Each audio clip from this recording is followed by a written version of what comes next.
In the year 2024, in a cheap rental apartment in a third-tier city in southern Dacia, an old wall-mounted television flickered with harsh white light. It was the awards ceremony after the Champions League final. The young Real Madrid players swarmed around the trophy like stars encircling the moon, their white kits looking sacred and inviolable under the lights. Champions. Champions again. This is Real Madrid's legacy. This is the king of Europe. The commentator's hoarse roar nearly shattered the pair of battered speakers.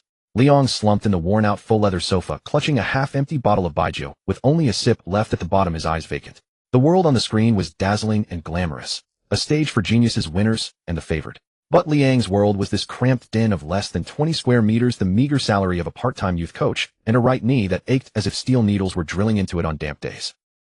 Real Madrid. Leon tried to laugh, but what came out was a cough like a wheezing bellows. He raised a hand with thick knuckles and heavy calluses trembling as he reached toward his right knee. There a hideous scar clung to his skin like an ugly centipede mocking his failed life.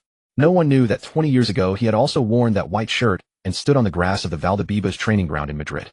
Back then he was 185 centimeters tall, with a powerful physique rarely seen among men from Dacia, and he was hailed as a rough diamond from La Fabrica. Back then he believed that as long as he worked hard, listened, and acted like a good player, he would have a future. Good player. To hell with being a good player. Leon took a fierce gulp of the strong liquor, the fiery liquid slicing down his throat like a knife and making his whole body tremble. Memories of his past life flashed back through his mind like a mad slideshow. On the pitch, he was always the person who followed the rules the most. When the coach told him to protect his teammates, he would pull back his challenge, even if it meant losing his own balance. When his teammates wanted to pad their stats, he was willing to play the supporting role, passing even the best shooting chances to that damned crown prince. And what was the result? In that crucial contract evaluation match, in order not to hurt the rich kid who had bought his way onto the team, he forcibly twisted his body and pulled his strength during a 50-50 challenge. At that instant, pop, the sound of his cruciate ligament tearing became the death knell of his career. That entitled teammate stepped over his fallen body to score the decisive goal and earn the applause. As he lay on the stretcher, the only thing he heard was the cold voice of the Youth Academy director Gerardo. Your body is too fragile, your challenge is too weak. You're useless. Termination. Returning home. Surgery. Infection. Comeback. Injury again. He went from being a teenage prodigy to a glass man, and finally to this middle-aged loser who could only drunkenly rant at the television. If I hadn't pulled back then. Leon clutched the empty bottle tightly, his eyes bloodshot. If I had just taken him out, the broken leg would have been his, not mine. Regret gnawed at his heart like a venomous serpent. It was even more agonizing than the phantom pain in his knee, the hatred for his own weakness. In this cutthroat world of competitive sports, gentleness, virtue, and restraint were nothing but a shovel digging his own grave. In my next life, I will never be the good guy again. His vision began to blur, and the cheers from the television became distant and distorted. Leon felt the world spinning. His body seemed to fall into a bottomless abyss as darkness surged in like a tide, drowning his last sliver of consciousness. Hiss. Cold. Bitingly cold. It felt as if someone had poured a basin of ice water straight down the back of his neck. Leon shuddered violently, his lungs as if starved of oxygen, and suddenly meeting air convulsed sharply before he greedily gulped in breath after breath. There was no smell of moldy instant noodles in his nose, nor the stench of cheap tobacco. Instead, the air carried a mix of aftershave, a faint trace of morning dew, and a slight odor of sweaty feet. Where is this? Is hell's reception room really this shabby? Leon struggled to open his eyes, his vision slowly going from blur to clarity.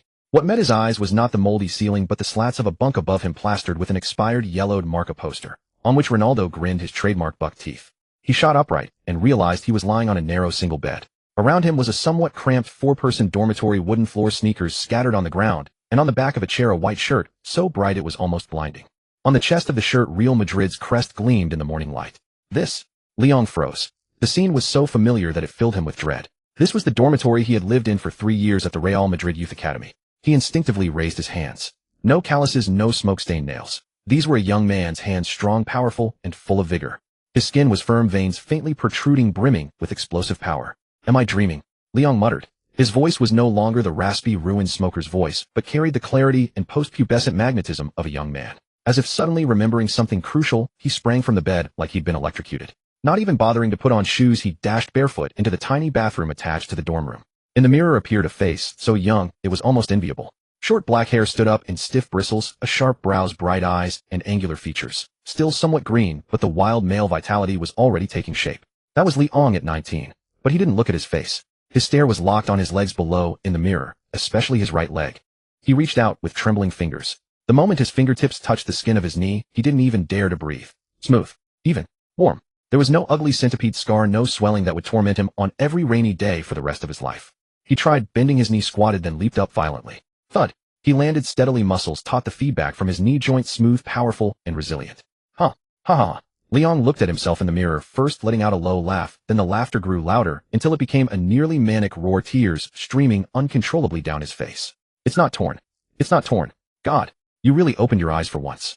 He slapped his thigh hard until the skin turned red. That vivid pain convinced him this was not some final spark before death. He had been reborn. He was back in 2004, back at the crossroads of his life. After calming his heart that was about to explode, Liang turned to look at the calendar hanging on the wall.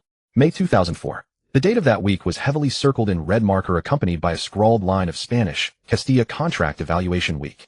Memories came flooding back, locking perfectly onto the date before his eyes. It was this week. During this week's training matches, the head coach of Real Madrid's B team would decide which academy prospects would get professional contracts and which ones would pack their bags and leave. And in the memories of his past life, it was in the final training match of this evaluation week, when that well-connected teammate Alberto Rivera lost control of a dribble and was about to be tackled, that Liang, the defensive midfielder, rushed over to cover. He could have shoved the opponent hard, but he hesitated. He pulled back. He wanted to win the ball in a clean way. As a result, he lost his balance in the collision. His right leg twisted into the turf, and his cruciate ligament tore. Gerardo, the immaculately dressed youth director, sent him the termination notice before his surgery was even complete. Lee, you're a good kid, but professional football doesn't need good kids. Your body is too fragile. Real Madrid doesn't keep dead weight. Those icy words now echoed in his ears, more piercing than the fora. Madrid wind. Good kid. Liang raised his head and met the young reflection in the mirror. The wild elation in his eyes faded, replaced by a ruthlessness born of 40 years of suffering. He scooped up a handful of cold water and splashed it harshly onto his face. Icy droplets slid down his cheeks and dripped onto the sink with a ticking sound. In my past life, I was a good man and ended up a cripple. In this life, whoever wants to be the good guy can do it. Liang slowly raised his head and met the reflection in the mirror. Cornerstone. Stepping stone. Whoever wants those can have them. This life, I'm here to be dynamite. Anyone who stands in my way, I'll blow them to pieces. He turned and walked out of the bathroom, his gaze sweeping over the unwashed boots on the table. That was a battlefield and a hunting ground. Since heaven had given him this perfectly intact body, he would make it deliver maximum value. This time he would never pull back. Never again. Valdebeba's training ground. This is the heart of Madrid, and a hallowed temple that countless football-dreaming youths long to enter. The May sunlight pierced through the thin veil of clouds, spilling onto turf trimmed as smooth as a carpet, releasing a unique fragrance, mingling the scent of earth and crushed grass blades. This was the scent of a football giant. Every breath seemed to carry the aroma of Euros. Liang stood on the grass wearing his pair of black Adidas boots that had been scrubbed white from years of washing. The sensation of studs biting into the soil traveled from the soles of his feet all the way up his spine, sending the heart that had been silent for 20 years into a violent thunder. It was the long-lost feeling of being truly alive. Around him were the young players of Real Madrid's Castilla B team, all clad in white training jerseys. Most of them were 18 or 19 at the peak of their spirited youth, faces inscribed with ambition for the future, and even more so with the wary hostility of rivals sizing one another up. During contract renewal assessment week, everyone was a hunter, and everyone was also prey. Hey, you from Santiago, set up those marker cones over there. A lazy voice drifted over from behind, carrying unabashed arrogance. Liang stopped in his tracks and slowly turned around. The speaker had a head of carefully styled golden hair and a casual smile hanging on his face. He idly stepped on a football while the brand new Nike Mercurial boots on his feet glinted under the sun. Alberto Rivera, the connected insider, who had climbed over Liang's broken leg in his past life. Even after 20 years, Liang still remembered that face. That face had appeared in his nightmares countless times, always wearing that condescending sneer as it looked down at him lying on the stretcher. What? Can't understand Spanish. Or do you want me to remind you of your place here? When Liang didn't move, Rivera raised an eyebrow, and the little sycophants who usually orbited around him instantly burst into jeering laughter. At Real Madrid's youth academy, La Fabrica hierarchy was invisible, yet undeniably real. Local talents like Rivera, rumored to share blood with a high-ranking club official, were the aristocracy. While foreign players like Liang, who had clawed their way in through sheer physicality, were nothing more than coolies for the dirty and thankless tasks in their eyes. Liang fixed his gaze on Rivera, his eyes as still as dead water. Just then an icy mechanical voice abruptly exploded inside his mind. Detected that the host stands at a critical juncture in his career. The football villain system is activating. Activation successful. In this world where victory crowns the strong, gentleness and humility are the epitaphs of the weak. The true sovereign is the tyrant who inspires terror. Newbie mission issued, assert your dominance. Mission description: as a future overlord of the pitch, how can you suffer the provocation of such an ant? In the upcoming training match, silence Alberto Rivera. Mission requirements: any means necessary, physical methods recommended for superior effect. Mission reward: 1 novice starter pack. Liang's pupils contracted slightly. A system. Physical methods. If it were the Liang of his previous life, he might have panicked. Might even have suspected the system had gone insane. But the current Liang merely felt his blood begin to see the wave of heat surging from the soles of his feet to the crown of his head. Heh. He let out a low chuckle, ignored Rivera's provocation, and turned to walk toward the center of the training ground. What the hell is that idiot laughing at?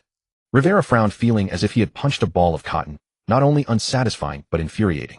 In the training match later, give me the ball, every time. I'm going to have some fun with that yellow-skinned monkey. Beep. With a whistle from Youth Academy Director Gerardo, the training match began. Because it was assessment week, the match reeked of gunpowder even more than an official fixture. Everyone wanted to shine in front of the coaching staff, and the intensity of tackles was ratcheted up from the very first minute. Liang was placed on the substitute side, playing as a defensive midfielder. Rivera naturally was on the main side, wearing the No. 10 training vest that symbolized the team's core, standing in the attacking midfield role. This was practically fate, a textbook matchup. Give me the ball. Just 2 minutes in, Rivera dropped deep to receive it. He glanced at Liang in front of him. In his eyes, Liang was just a stump of a man, all brawn, no brains.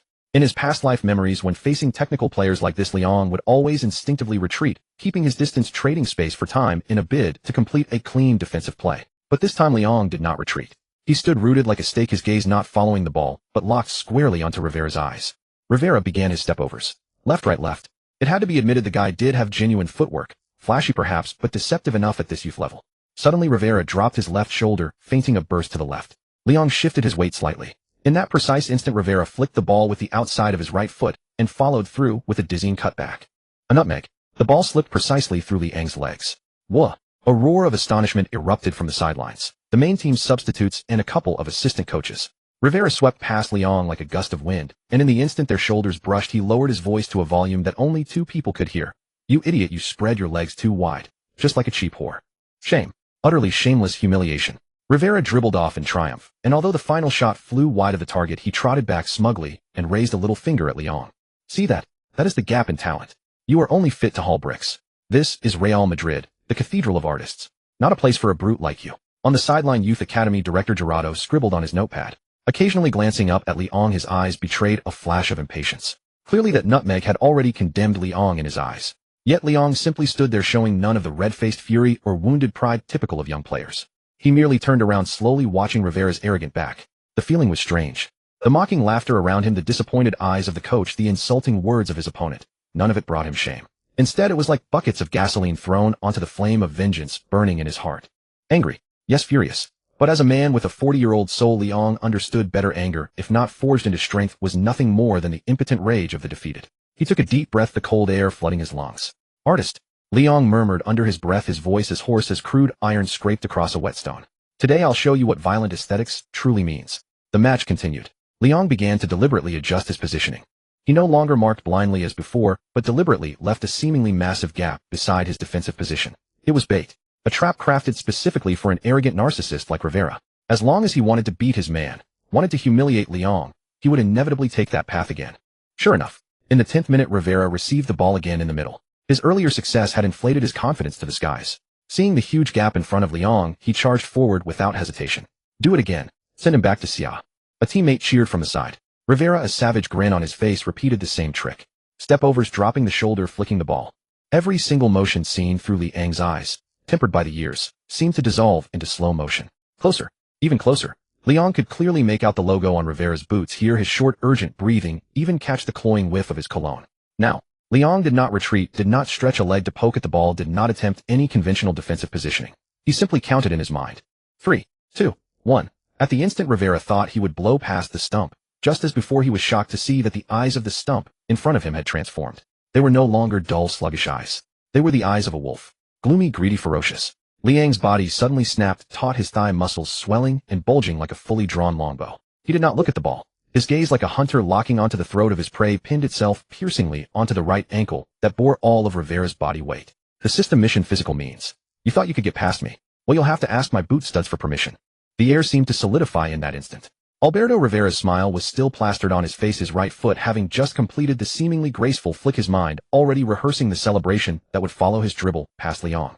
In his eyes, Liang's bulky frame was nothing more than a crumbling wall, clumsy, sluggish, and radiating an air of cheap vulnerability. Yet in the next heartbeat, the wall in his vision collapsed. No, not collapsed. It was an avalanche. Liang's body shot forward, skimming the turf. This was no hesitant poke of a foot, nor a tactical foul to block a path. This was a kamikaze strike, launching himself like a cannonball. His left foot dug deep into the grass as an anchor, while his right leg like a scythe reaping wheat swept across with a howling whistle carrying 2 lifetimes of pent-up brutality and ruthless resolve. Boom. A thunderous impact. It wasn't the crisp crack of a boot striking a ball, but a jarring, muffled detonation that set teeth on edge. It was the sound of studs first viciously slicing into the ball, then carried by momentum slamming heavily into the junction of the shin and ankle. Grass clippings flew, dirt scattered. Rivera felt as if he'd been T-boned by a runaway truck. The sheer force instantly destroyed his center of gravity. His prized balance was a joke against such overwhelming power. He was spun a full 360 degrees in the air before he could even brace himself. Some even saw his once arrogant face contort into a mask of sheer terror and agony mid-flight. Slam. Rivera crashed to the ground like a sack of potatoes. A piercing scream tore through the sky above the Valdebebas training ground, startling a flock of birds perched on the perimeter fence. Clutching his right ankle, Rivera writhed uncontrollably on the grass. The sound was so harrowing it made everyone nearby's skin crawl, as if he were enduring a medieval torture session. The assistant coaches and substitute players who had been chatting and laughing on the sideline, and even the youth squad members training far away, all froze, as if a pause button had been hit. Everyone's eyes bulged as they stared in horror at the black-haired youth still holding his sliding tackle pose. The ball itself had long since vanished to who knows where. At the end of that ghastly skid mark, Leong slowly retracted his leg. He didn't immediately raise his hand to protest his innocence like a typical player after a foul, nor did he show an ounce of regret or fear. He simply braced a hand on the ground and rose slowly like a beast that had just finished its kill. He looked down, casually brushing the grass and dirt from his shorts with slow, deliberate movements, as if the earth-shattering tackle he'd just executed was a trivial, insignificant matter. Then he walked over to Rivera, who was still howling in pain. By now Rivera's face was a mess of tears, and snot, his once meticulously styled blonde hair caked with dirt, looking as pathetic as a stray dog. Seeing Leong approach, he instinctively flinched, the contempt in his eyes replaced by pure, unadulterated terror. Leong loomed over him, his tall frame blocking the sun and casting a suffocating shadow across Rivera's face. Does it hurt? Liang's voice was calm, even laced with a cold, clinical concern. Rivera's lips trembled, but no words came out. Leong bent down, leaning in closer. His deep-set eyes held no warmth, only a bone-chilling mockery. Remember this feeling, kid. This is the adult world of football. There's no art here, only survival. Next time you think about dribbling past me, check if your bones are hard enough. Wham! Those words detonated like a grenade, shattering the deathly silence of the training ground. You lunatic. What are you doing? Murderer. He's trying to kill him. A few of the first-team players finally snapped out of it. Although they were usually jealous of Rivera themselves, seeing one of their own being so brutally cut down by an outsider ignited their collective fury. 3 or 4 players charged over, shouting, shoving Leong, trying to surround him. Are you insane? This is a training match. Are you trying to ruin his career? Facing the onslaught, Leong didn't retreat a single step. He straightened his back, letting them shove him, his feet rooted to the ground like they had grown there. His powerful 185 centimeters frame stood as immovable as a mountain. He swept his gaze coldly over the angry faces around him. Ruin him. I got the ball. If you have a problem, come at me one by one. I'm right here. The raw ferocity and desperado aura radiating from his very bones actually sent a chill through these pampered Real Madrid youth prodigies. Their shoving involuntarily slowed. This guy, does he really have no fear of death? Everyone stop. A furious roar cut through the tension. Youth Development Director Gerardo stormed onto the pitch, his face ashen, clutching his whistle tightly. He first checked on Rivera, who was still groaning on the ground, confirming the leg wasn't broken, but was a bad bruise. Then he whipped his head around, glaring at Leong. His look was one reserved for a piece of garbage defiling the sacred halls of Real Madrid. Leong, get out of here.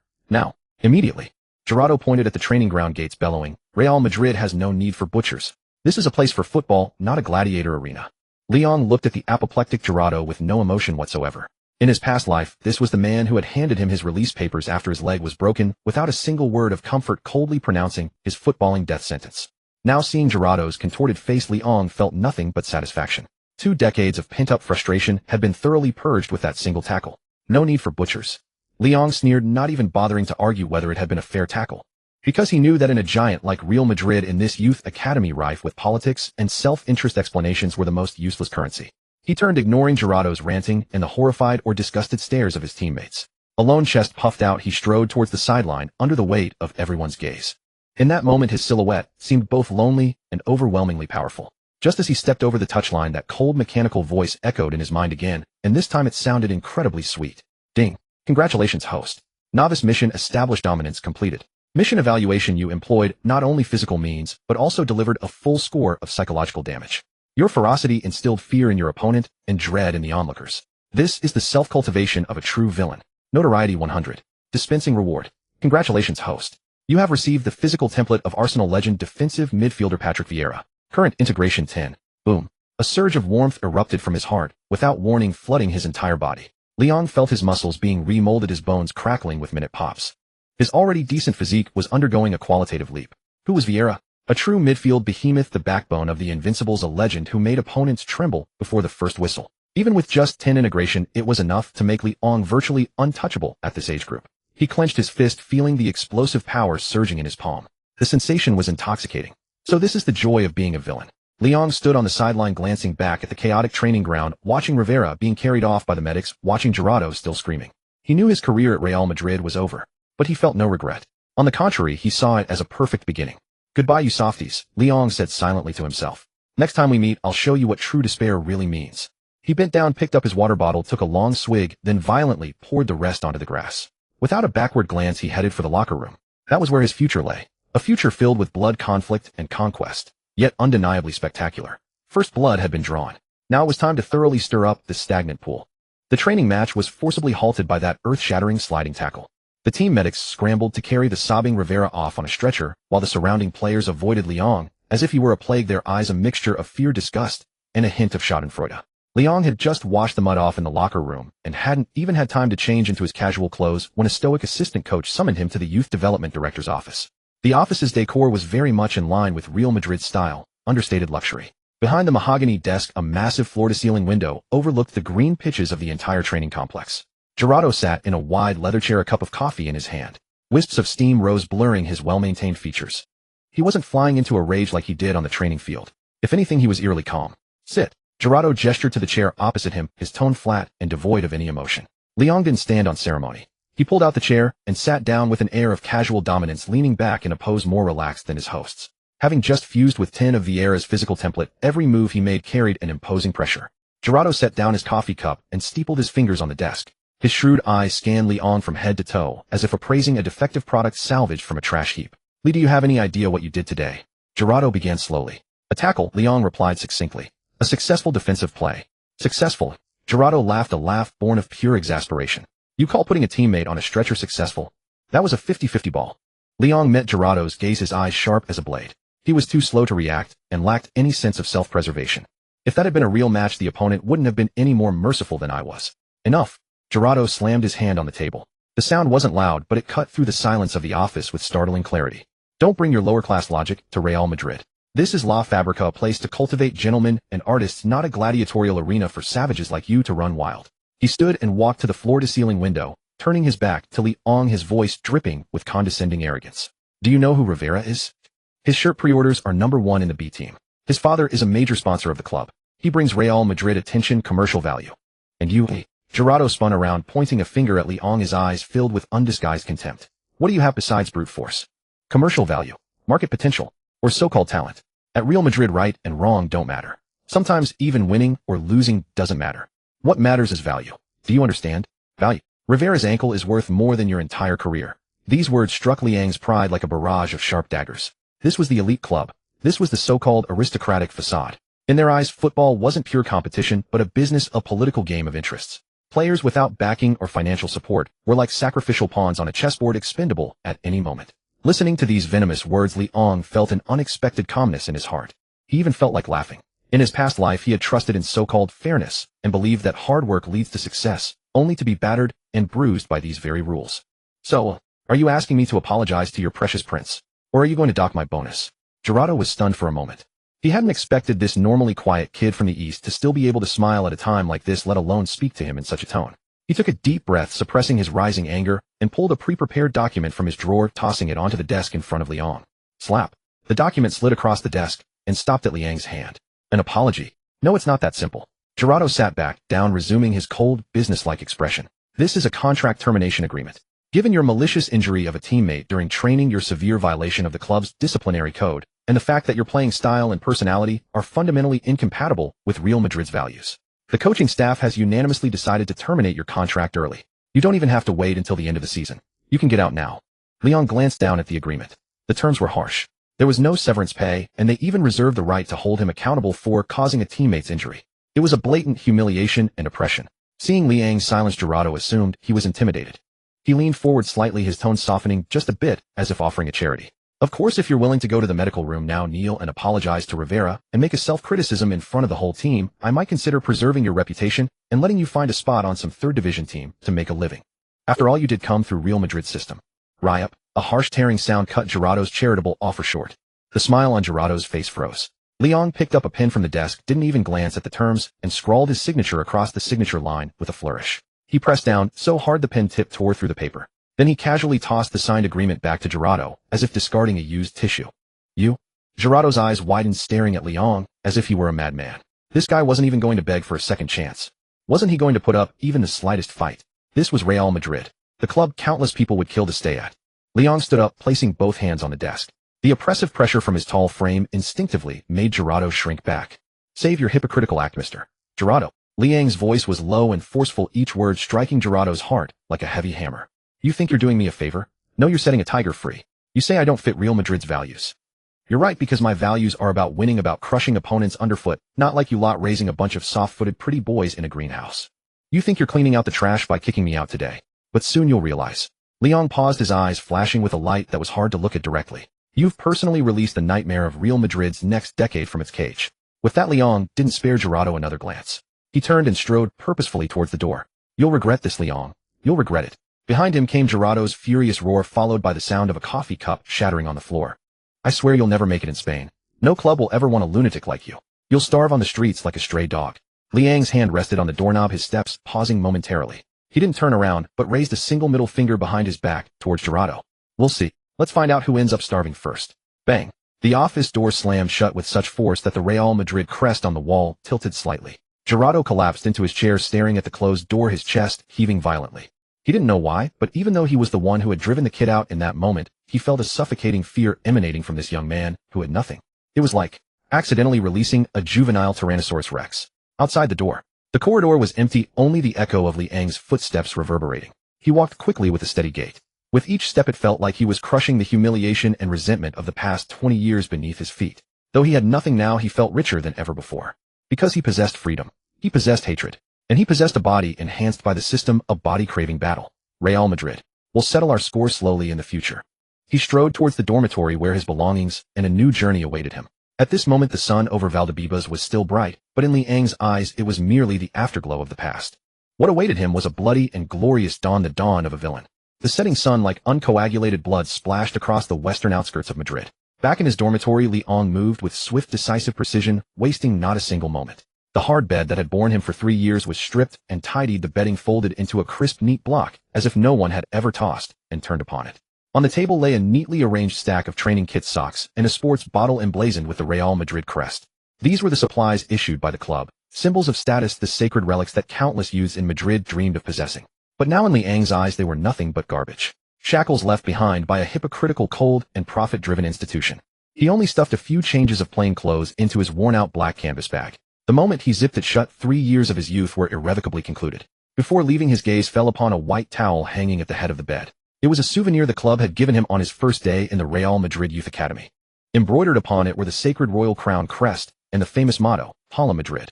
In his past life, he had treasured this towel, carrying it with him even after breaking his leg and returning to China. It was the last vestige of his humble dream. Leon walked over and yanked the towel down. The rough cotton fabric scraped against his palm. Hala Madrid. Humph. Without a moment's hesitation, without even a second glance, his hands, strengthened by the Vieira template, suddenly tensed with force. With a sharp tearing sound, the Real Madrid crest, that symbol of glory and dreams, was ripped clean in two, reduced to a pair of ragged cloths. He loosened his grip, and the 2 pieces of cloth fluttered lightly into the trash can at his feet, mingling with the discarded paper. Now we're even. Leon hoisted his canvas bag and strode out without a backward glance at the room that had held 3 years of his sweat and tears.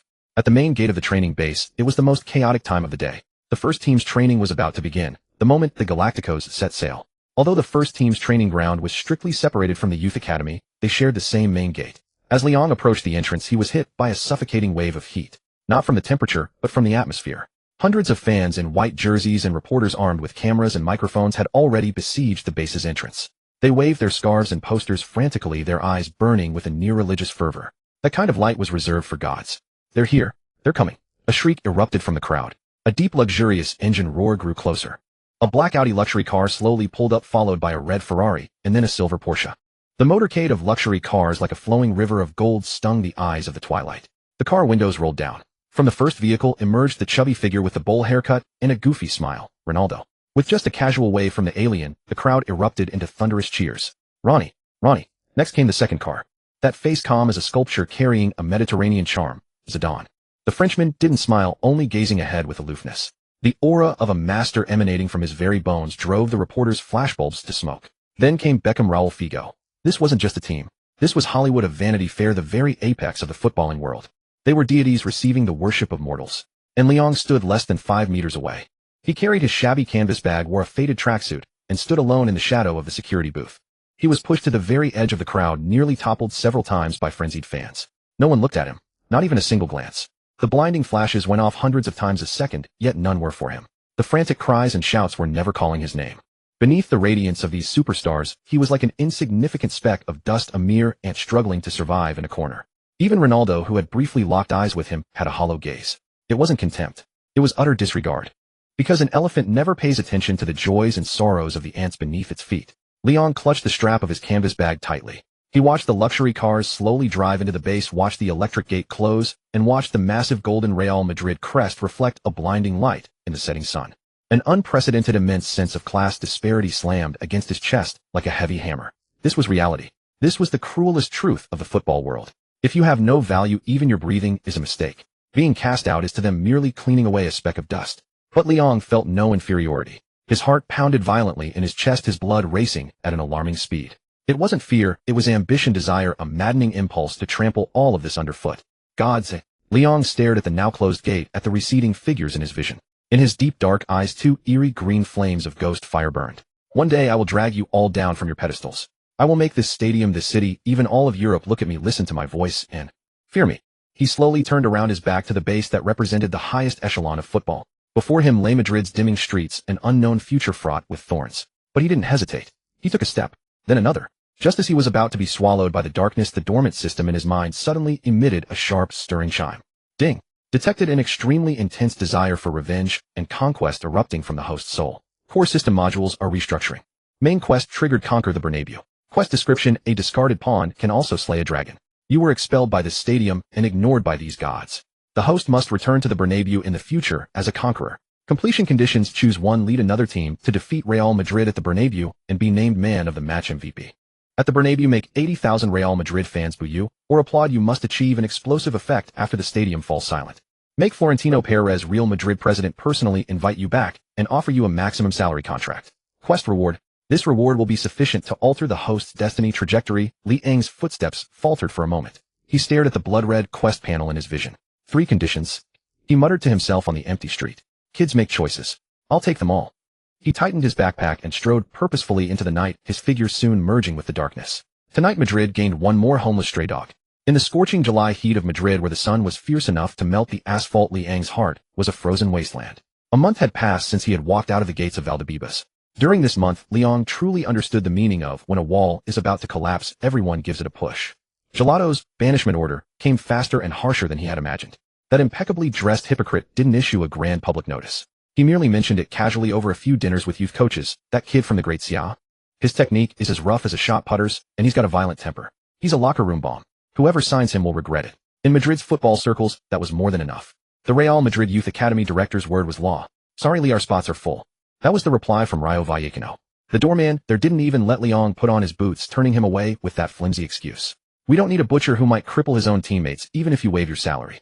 That was the exact quote from Alcorcon's youth coach. He looked at Leong as if he were a potential violent criminal.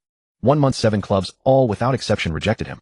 Leong sat on a bench on a Madrid street, holding a hard bread roll with only one bite taken out of it, his worn canvas bag at his feet. Sweat trickled down his cheeks, falling onto the scorching concrete, evaporating instantly. So this is the so-called professional football. Leong let out a bitter laugh, stuffed the dry bread into his mouth, and chewed forcefully. The bread was hard, scraping his throat raw as he swallowed, but he still gulped it down. He needed energy. Even if he was being driven away like a stray dog, he had to survive to maintain his body's condition. Buzz, buzz. The second-hand Nokia phone in his pocket vibrated. Leong took out his phone, and the number on the screen made his heart clench. His agent Jose, a small-time agent he had signed with during his time at Real Madrid's youth setup, and his only ally at the moment. Hey Jose, Leong answered, his voice hoarse. Lee, listen, maybe we should just terminate the contract. Jose's voice on the other end was awkward, but more than that, eager to wash his hands of the matter. I have some connections at Getafe. I was going to try and get you a trial there. but a colleague just told me that Gelato has put the word out. Anyone who signs you is going against the Real Madrid youth setup. Lee, I gotta make a living too, and I have other kids to look after. I understand. His voice was eerily calm, devoid of anger or pleading. Send me the contract, I'll sign it. Look, forget the penalty clause. Let's just part ways amicably. Good luck, Lee. The call ended. The last straw had been snapped. Leong stared at the dark phone screen. A stray dog. He had truly become a stray dog no one wanted. Just then his phone vibrated again. This time it was an overseas long-distance number. From the great Xiao? Liang's breath hitched instantly. The panic that hadn't surfaced even when he was being humiliated and abandoned now surged into his heart. It was his family's number. He took a deep breath, forcing his expression to relax. Even though it was a phone call, even though his parents couldn't see him. He cleared his throat again, trying to make his raspy voice sound a bit lighter. Hey Mom. Oh Ong, it's Mom. It's so late over there, we're not disturbing your rest, are we? His mother's familiar warm voice came through, laced with cautious probing. In the background he could hear his father muttering, ask him how his leg is. In that instant Leong felt his eyes sting and his nose burn. In his past life he had returned home with a broken leg. His parents had spent all their savings to treat him, even selling their house back home. His father had taken on grueling construction work to earn more money and ended up permanently disabled. It was a debt he could never repay in 2 lifetimes. No Mom, it's daytime here. I just finished training and I'm eating now. Leong forced back the lump in his throat and said with a smile. Oh, that's good, that's good. Make sure you eat enough, don't skimp on food. Your dad wants me to ask how are things at Real Madrid. Going well? Are those big stars bullying you? It's going great, really great. He glanced at the half-eaten hard-bread roll in his hand at the unfamiliar hostile streets of Madrid, and his voice became even more animated. Mom, tell Dad I'm doing great at Real Madrid. The coach really values me, says I'm physically strong, and he's even talking about a pay raise. Next season, maybe I'll get promoted to the first team and play with Ronaldo. Really? Oh, that's wonderful. Old man, did you hear that? Our son is going to play with that alien. The happy laughter of his parents echoed from the phone. It was so pure, so full of pride. Leong listened, smiled, but tears silently streamed down his cheeks, falling onto the hard bread roll. This was the world of adults. Even if life slaps you 1,000 times, even if you're down and out crouching on a street corner, gnawing on bread, like a dog, the moment the call connects, you still have to smile and tell them I'm fine. I'm doing really well. Mom, I gotta go, the coach is calling me for extra practice. You two take care of yourselves, don't work too hard. Okay, you go, don't hold up your work. Bye now. Beep, beep, the call ended. The world fell silent again, leaving only the irritating drone of Madrid's cicadas. Leong held the phone to his ear for a few more stiff seconds. Then he lowered his head, abruptly shoved the tear-soaked bread into his mouth, and chewed with savage intensity, his jaw muscles bulging, as if he were grinding not flour, but the bones of those who looked down on him. Real Madrid. Gelato. Jose. He muttered the names between chews. With each name the fierce glint in his eyes grew sharper. He wasn't going back home. Even if he died in Madrid, he would never slink back in disgrace like he had in his past life. He was going to stay. He was going to climb. He would make those who laughed at him, those who kicked him away like garbage, kneel before him one day and beg for a single glance. Leong pulled a crumpled newspaper from the inner pocket of his canvas bag. He had found it in a small restaurant a few days ago. There was an inconspicuous help wanted ad. Getafe SCF is hiring sparring partners for preseason training. Requirements: strong physique, high pain tolerance, basic football skills. No official contract, daily wages. A sparring partner. In other words, a human punching bag. A prop for the first team players to practice their strength, dribbling, and even their temper. No dignity, no future, not even a real player. But it might be his last chance to stay in Madrid. Leong stared at the small print, his gaze gradually turning resolute. It was the look of a wolf in dire straits, catching the faintest scent of blood. A sparring partner, huh? Leong wiped the tears from his face, swallowed the last bit of bread, stood up, and dusted off his pants. Just give me a chance to step on the pitch. Even if I'm a punching bag, I'll knock a few of your teeth out. He grabbed his canvas bag and, facing the blinding Madrid sun, strode off in the direction of the satellite city called Getafe. It was a blue-collar stronghold. It was dirty, chaotic, and rough. But perhaps that was the true home for this mad dog. Getafe, an industrial satellite city in the southern part of the community of Madrid. It lies less than 20 kilometers from the Bernabéu, yet it might as well be a world apart. If central Madrid was an aristocratic garden flowing with milk and honey, then Getafe was a concrete jungle reeking of oil, rust, and sweat. There were no impeccably dressed tourists here, only the hurried footsteps of blue-collar workers in worn-out overalls and the drab, colorless streets. Leong jumped off the aging intercity bus, his frayed canvas bag slung over his shoulder. The moment his feet hit the ground, a wave of cheap diesel fumes and dry dust washed over him. Cough, cough. He covered his mouth and nose, coughing twice before looking ahead. Not far off, a somewhat dilapidated training ground stood beside a barren lot. Most of the paint on the perimeter wall had peeled away, revealing the red brick beneath. The sign above the gate reading Getafe Club Training Center hung askew, looking like it might fall and brain a passerby at any moment. This was Getafe, a working-class club that had miraculously earned promotion to La Liga that summer, yet was universally written off by bookmakers as the overwhelming favorite for relegation. No money, no stars. Their training facilities couldn't even compare to Real Madrid's youth setup. Damn, this place is run down. Liang's complaint carried no disdain, but rather a sense of camaraderie born of shared hardship. Rundown was good. A man with nothing to lose fears nothing. Only a team clawing its way out of the mud could accommodate a stray dog like him caked in the same filth. He tightened the straps on his backpack and strode towards the gate. In the security booth sat a grizzled old man, legs propped up, reading S newspaper while a tinny radio blared raucous rock music. What do you want? The old man didn't even look up as Liang approached, didn't even lower his paper, just asked lazily. I'm here to apply, Liang said succinctly. The paper said you were looking for sparring partners. Only then did the old man slowly put down his paper and give Liang a once-over. A cheap tracksuit, black hair, yellow skin, he looked like a lost exchange student. Except for his eyes. Those eyes were startlingly sharp. Xia man. The old man snorted, spitting out his toothpick. Kid, you lost. We're looking for a punching bag here, not a pay-to-play football academy. Our defenders have nasty tempers. If they break your leg, there's no workers' comp. I know. Liang didn't take offense. He just looked at the old man calmly and pointed at his own leg. I'm here to take the hits. Or give them. The old man was taken aback, seemingly surprised by the sharp retort from this seemingly polite young Easterner. He squinted, re-evaluating Liang, his gaze lingering on the thick, powerful muscles of his thighs. They were the kind of sculpted lines forged through explosive, repetitive force like twisted steel cables. All right, the old man said, pulling a crumpled visitor registration form from the desk and tossing it out. Sign this, go in third pitch on the left. Don't say I didn't warn you. Coach Flores is in a foul mood today. If you play like a coward, he'll eat you alive. Thanks. Liang signed his name with a flourish, pushed open the rusted iron gate, and walked in. The atmosphere by the training pitch was indeed as oppressive as the old guard had said. Getafe's manager, the curly-haired, handsome, yet perpetually frowning Quique Flores, stood on the touchline, clutching his tactical board like a caged, agitated lion. Stop! Stop! Stop! Quique blew his whistle sharply, the sound piercing enough to hurt eardrums. He stormed onto the pitch, pointing at the starting defensive midfielder, who had just completed a tackle, spittle nearly flying into the player's face. What are you doing, Gabby? What are you doing? That ball, why didn't you close him down? Why did you back off? Are you inviting their striker out for coffee? Or are you afraid of getting your boots dirty? The player named Gabby hung his head, looking aggrieved. Boss, it's just training. I was afraid of hurting. To hell with being afraid of hurting. Quique slammed the tactical board to the ground with a resounding crash. La Liga starts in 2 weeks. We'll be facing Ronaldo, Eto'o, Fernando Torres. You think they'll stop scoring just because they might hurt you, eh? We are Getafe. We are the lowest valued team in all of La Liga. If we're not even tough in our bones, what are we going to use to stay up? Your pretty faces. Quique's roar echoed across the empty training ground. All the players were silent, not daring to make a sound. The entire current state of Getafe could be summed up in one word: soft. As a newly promoted side, they hadn't adapted to the intensity of La Liga. Facing the upcoming top flight season, a palpable sense of fear before the battle had enveloped the whole squad. They were afraid to commit in training, afraid of physical contact, scared of getting injured, scared of making mistakes. This timid, hesitant display was driving Quique Flores to despair. He lacked the funds to buy an established star defensive midfielder. He lacked the personnel. His players were technically mediocre. If they lost, the mental battle to relegation was a foregone conclusion. If I see anyone dodging a ball like a coward again, you're out to the reserves. Quique panted, hands on his hips, his eyes filled with frustration and anxiety. Just then a sudden voice from the sideline broke the suffocating silence. Since they're afraid to play, why not let me have a try? The voice wasn't loud, but it was strikingly clear in the quiet training ground. Everyone's gaze immediately turned. There, standing by the chain-link fence, was a tall Asian youth with a canvas backpack, his eyes burning intensely as he looked towards the center of the pitch. Quique Flores frowned. Already in a foul mood, being interrupted instantly ignited his temper. Who are you? Who let you in? I'm here to apply for the sparring partner job. Liang tossed his backpack to the ground with a dull thud. Showing no sign of stage fright, he strode towards Quique, loosening his wrists and ankles. Applying. Quique let out a derisive laugh, looking Liang up and down. You? As you can see, we need real hard men, not tourists here for an experience. Hard men. Liang stopped 2 meters from Quique, his gaze sweeping over the dejected Getafe starters. If these are the players you call hard men, then I did come to the wrong place. What do you mean by that? Several Getafe players glared at him angrily. I mean, you're too soft. Liang's voice suddenly rose, laced with an aggressive, intimidating pressure.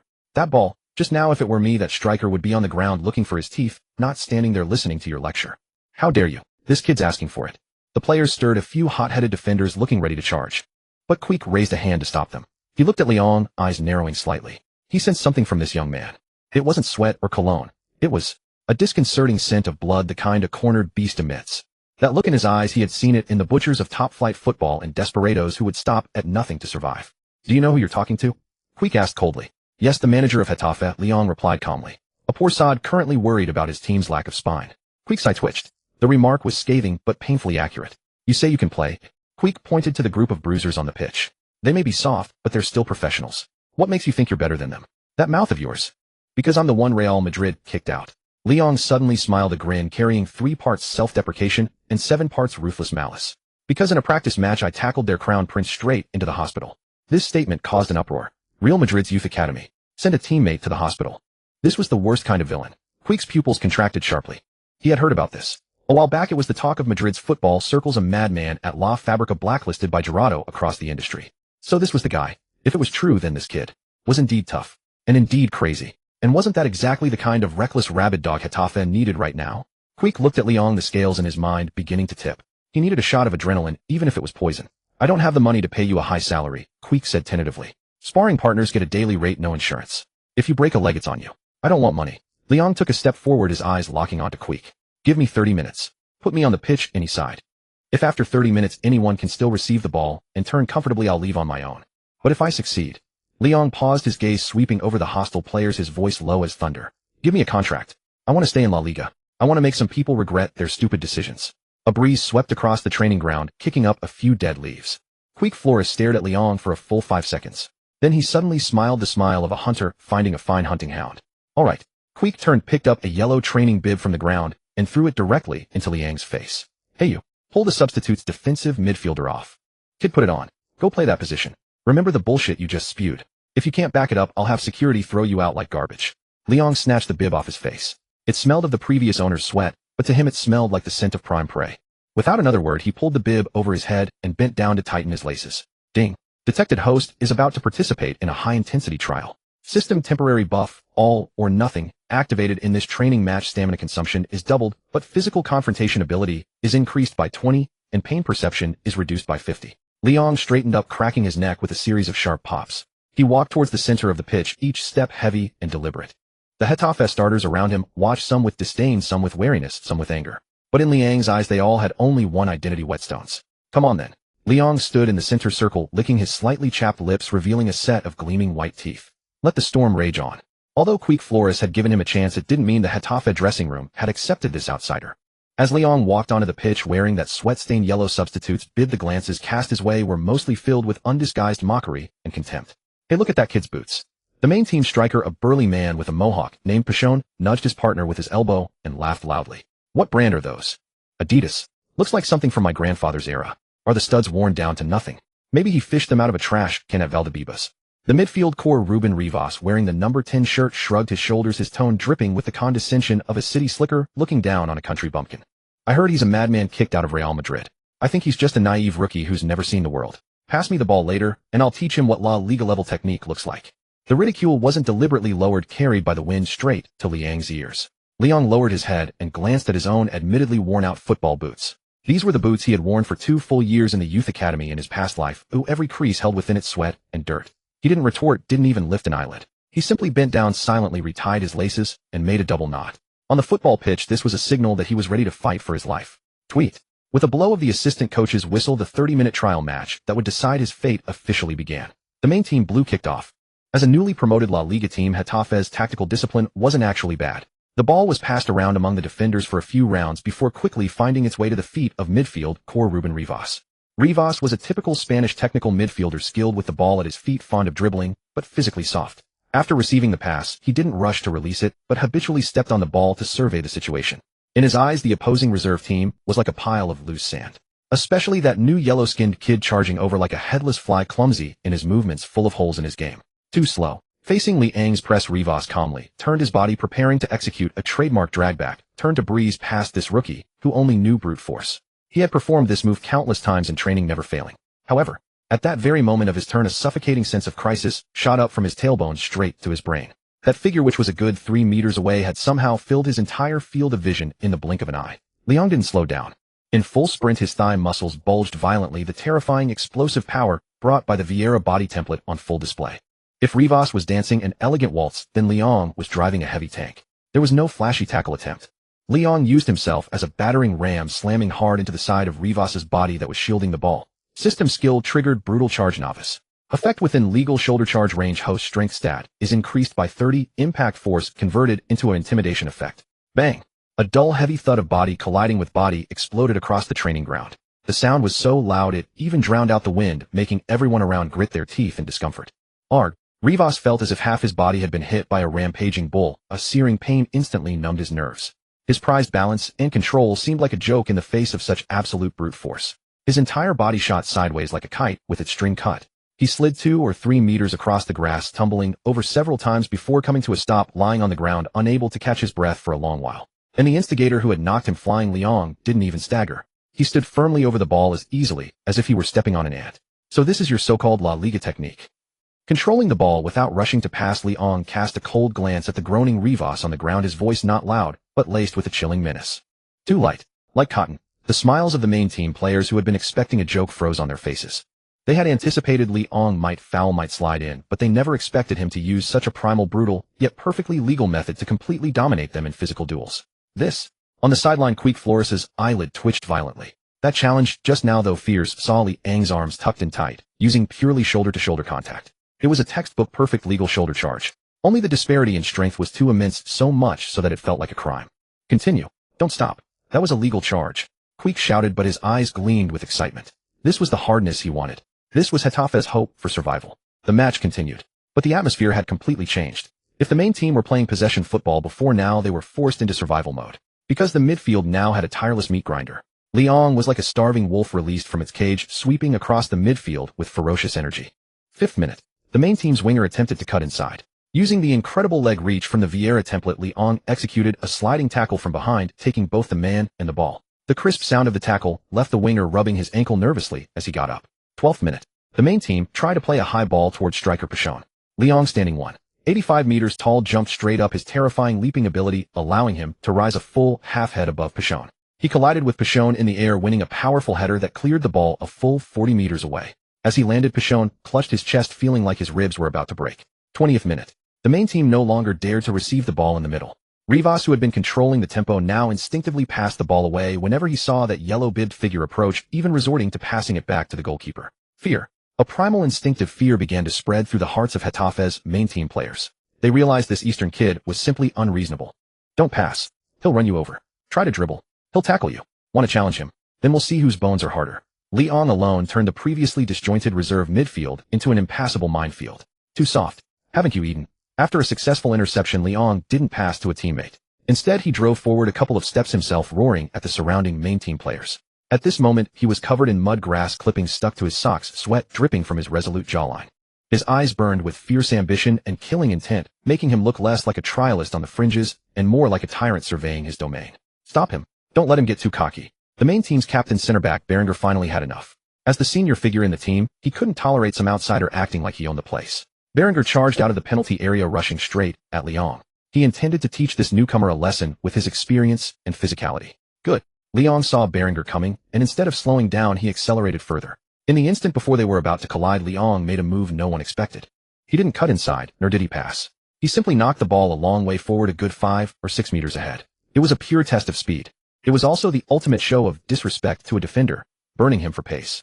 Berenguer hesitated for a split second, then instinctively turned to chase, but was horrified to find Liang's acceleration was astonishingly fast. That massive frame seemed to lose all weight the moment he took off, blurring past him like an arrow released from a bow. Thud.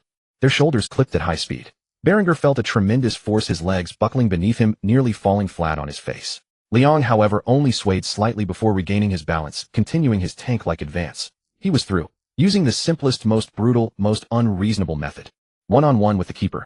Although Liang wasn't a striker, and although his shooting stats on the attribute panel weren't high, the visual impact of a midfield solo run that brutally overpowered the opposing captain was enough to take everyone's breath away.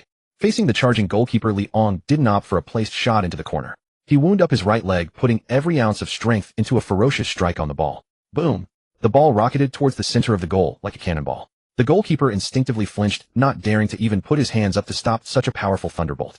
The net bulged upwards violently, letting out a groan of protest. Goal. In the 25th minute of the trial match, Liang had breached the Getafe main team's goal with a relentless individual charge. Liang didn't celebrate. He slowly came to a stop, standing in the penalty area, turning to look back at the stunned Getafe players behind him. His chest was heaving heavily due to the side effects of the all-or-nothing buff. His lungs burned painfully, and his stamina was draining rapidly. But he stood tall, like a dagger plunged into the heart of Getafe. He raised a hand, wiped the sweat from his face, let his gaze drift over to Quique Flores on the sideline, and then pointed firmly at the turf beneath his feet. He said nothing, but everyone understood his meaning. Around here, I'm in charge. On the sideline, Quique Flores's hands were trembling slightly. Not from anger, but from excitement. He watched that arrogant back, looking at it like a piece of uncut jade. No, like an unexploded stick of TNT. A diamond in the rough. A sparring partner. No, this is exactly the midfield core we've been looking for. This kid is a born leader and a born bastard. But I like it. That utterly unreasonable goal landed like a resounding slap across the face of Getafe's first team. Following the brief stunned silence, there was no applause. Only a surge of even more intense hostility. According to the unwritten laws of professional football locker rooms, a trialist who shows too much flash often faces one of two fates. Either he's beaten into submission and accepted as the new alpha, or he's torn apart by the pack to preserve the dignity of the old order. Clearly, the grizzled veterans of Getafe opted for the latter. Snap out of it, all of you. The first team's center back and captain, 30-year-old Argentine Belenguer, wore a scowl as dark as the sky before a storm. Spitting out a blade of grass, he glared venomously at Leong, who was jogging back.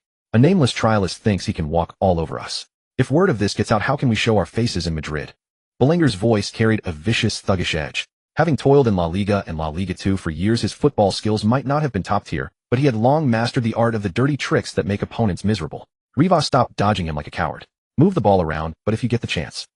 Belenguer lowered his voice and made a subtle covert gesture to the core players around him. The signal for take him out. The match resumed. This time the first team players abandoned their complacency. They shed their casual attitude and adopted that gritty, tenacious style typical of teams fighting relegation. Leong immediately felt the pressure. It wasn't technical pressure, but rather malicious physical contact coming from all directions. In the 28th minute, as Leong prepared to receive the ball in midfield, Belenguer silently closed in from behind. Just as Leong turned to shield the ball, a hard elbow concealed within the guise of a physical challenge slammed viciously into his lower back. NGH. It was one of the most vulnerable spots on the human body. The sharp, searing pain instantly slowed Leong's movements by a fraction of a second. Simultaneously, Belenguer subtly extended his foot, grinding his studs into Leong's instep before twisting with force. It was a seamless combination of dirty tricks. Leong grunted, his step faltered, and the ball was stolen. Welcome to La Liga, rookie. After taking the ball, Belenguer leaned and closed his voice, a sinister whisper meant only for Leong's ears. This isn't a place for you to run wild. If you touch my teammates again, you'll be carried off on a stretcher. With that, he deliberately bumped Leong with his shoulder before charging forward with the ball. Leong dropped to one knee, rubbing his numb lower back, and glanced at the deformed cleat marks on his boot. It hurt. A searing, piercing pain. If this had been the people-pleaser Leong from his past life, he might have raised his hand to complain to the coach or retreated in fear. But this Leong smiled. He lowered his head, his shoulders trembling slightly from a mix of pain and excitement. A laugh crawled out from the depths of his throat, carrying a blood-curdling edge. Dirty tricks. You want to play rough? Leong slowly rose to his feet, running his tongue over his teeth. All right, old man. If you want a game, then I'll play it to the end. He didn't complain to Coach Quique Flores, nor did he show his injuries to anyone. Instead, like a provoked lone wolf, he silently steadied his breathing, his gaze locked onto Belenguer's moving figure. In this dog-eat-dog world, complaining is the refuge of the weak. The strong respond only with their fists or with bones harder than fists. In the 32nd minute, the first team earned a throw-in the attacking half. Everyone pushed forward into the trialist's half. Belenguer, possessing an aerial advantage as a center back, also charged into the box to contest the header. The ball was hurled high into the air, tracing a lofty arc. Mine. Belenguer bellowed, relying on his experience and positioning to prepare for his jump. His peripheral vision caught Leong charging in. Still coming for more. Belenguer repeated his tactic, extending his elbow outwards as he leaped, ready to disfigure anyone who challenged him. It was the wisdom of an old defender.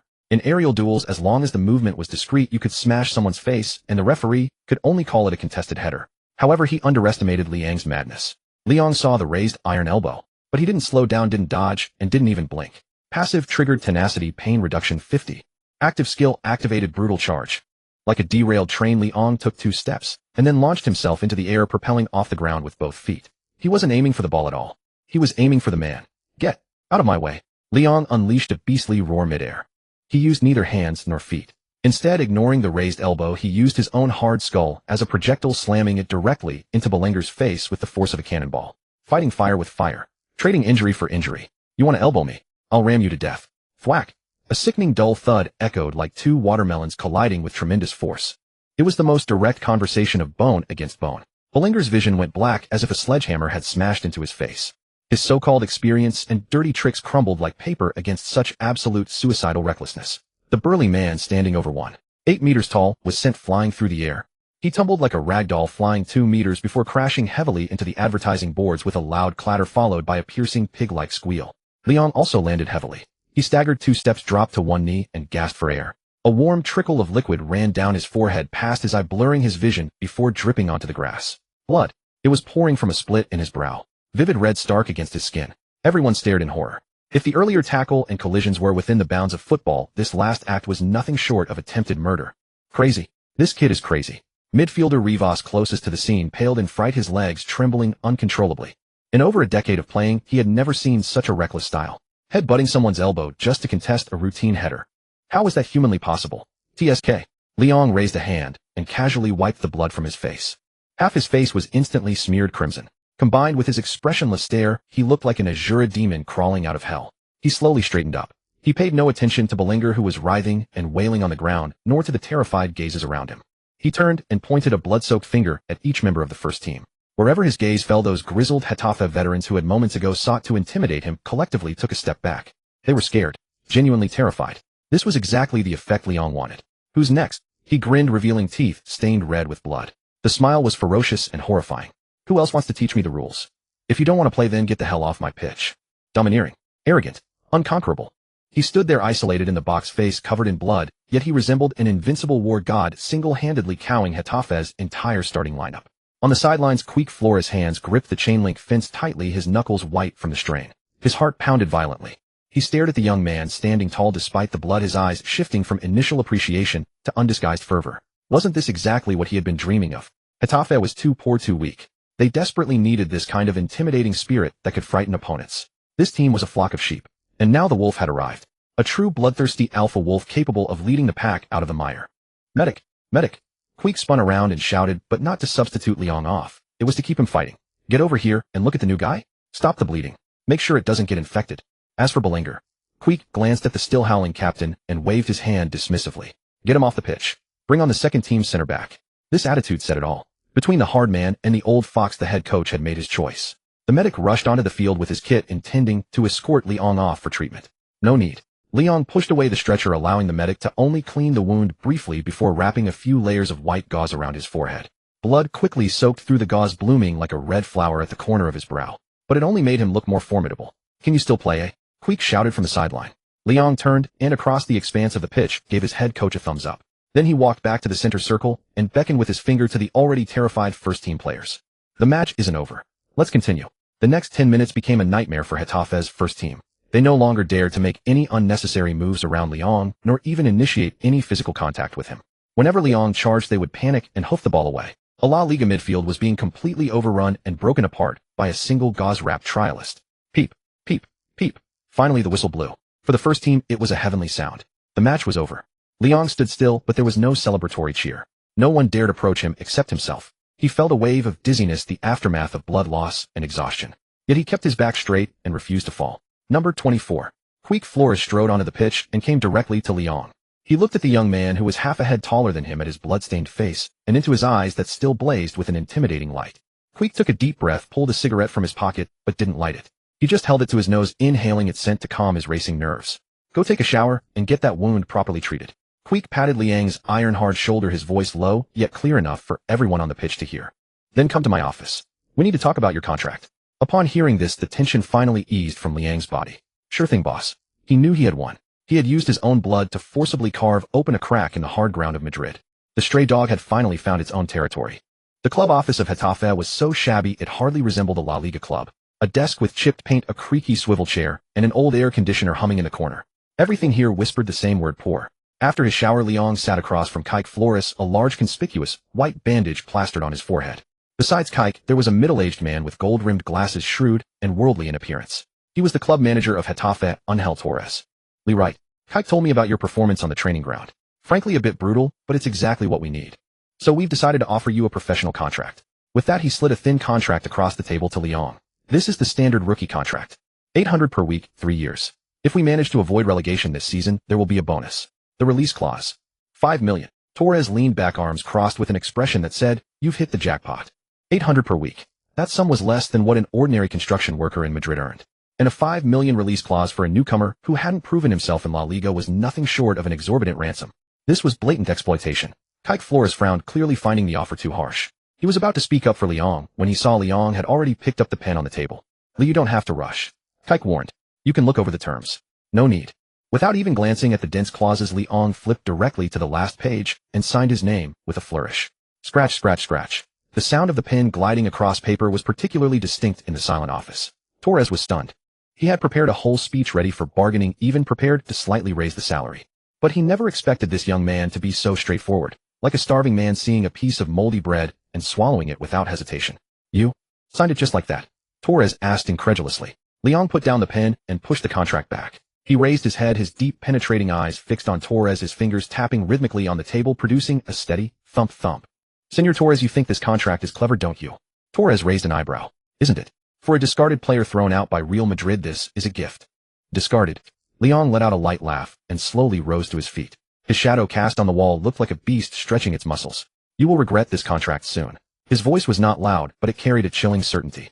You will regret paying me too little because my performance will make that 800 look like a joke and the whole of La Liga will mock Getafe as a bunch of vampires. And you will regret setting the release clause too low. Leon leaned forward, hands on the desk, exuding an overwhelming pressure that made Torres instinctively lean back. Because soon people will be lining up with 5 million checks begging me to leave. Then you'll realize you've sold a gold mine for scrap metal. With that, Leon turned and walked away, leaving behind an arrogant silhouette. Torres stared at the signed contract, and for some reason a strong sense of unease surged within him. Is this kid crazy? Kike Flores lit a cigarette, took a deep drag, and blew out a smoke ring. Maybe. Kike looked in the direction Leon had gone, his eyes complex. But if he's not crazy, then the whole of La Liga might be. Ding. Detected that the host has successfully signed with La Liga club Getafe. Your professional career has officially begun. The football villain system is now fully unlocked. Infamy point shop opened. Skill extraction module opened. Rival system opened. Congratulations, host, you have received a signing gift pack. As soon as he stepped out of the office building, the system's pleasant chime echoed in Liang's mind. He found a secluded corner and focused his will. Open the gift pack. Ding. Congratulations, host, you have acquired a passive skill, Iron Lungs Basic. Iron Lungs, your cardiopulmonary function is extraordinary. Stamina recovery speed increased by 30, endurance cap increased by 20. In the final 15 minutes of a match, instead of declining, all your attributes will receive a 5 desperate breakthrough boost. Good stuff. Leon clenched his fist. For a beast midfielder who relied on his physique, stamina was the lifeline. With this skill, he could be like a perpetual motion machine, grinding from the first minute to the last. Next, it's time to let this vicious hound out of its cage. 3 days later, in the press conference hall of a hotel in Madrid, Getafe, as a newly promoted La Liga team, had little money, but they still had to hold a pre-season press conference. Quite a few journalists showed up, mostly from local Madrid tabloids, along with a few interns from major outlets like Marca and AS. They weren't particularly interested in a relegation-threatened team like Getafe. Most came to snag a free buffet or to fulfill their work quotas.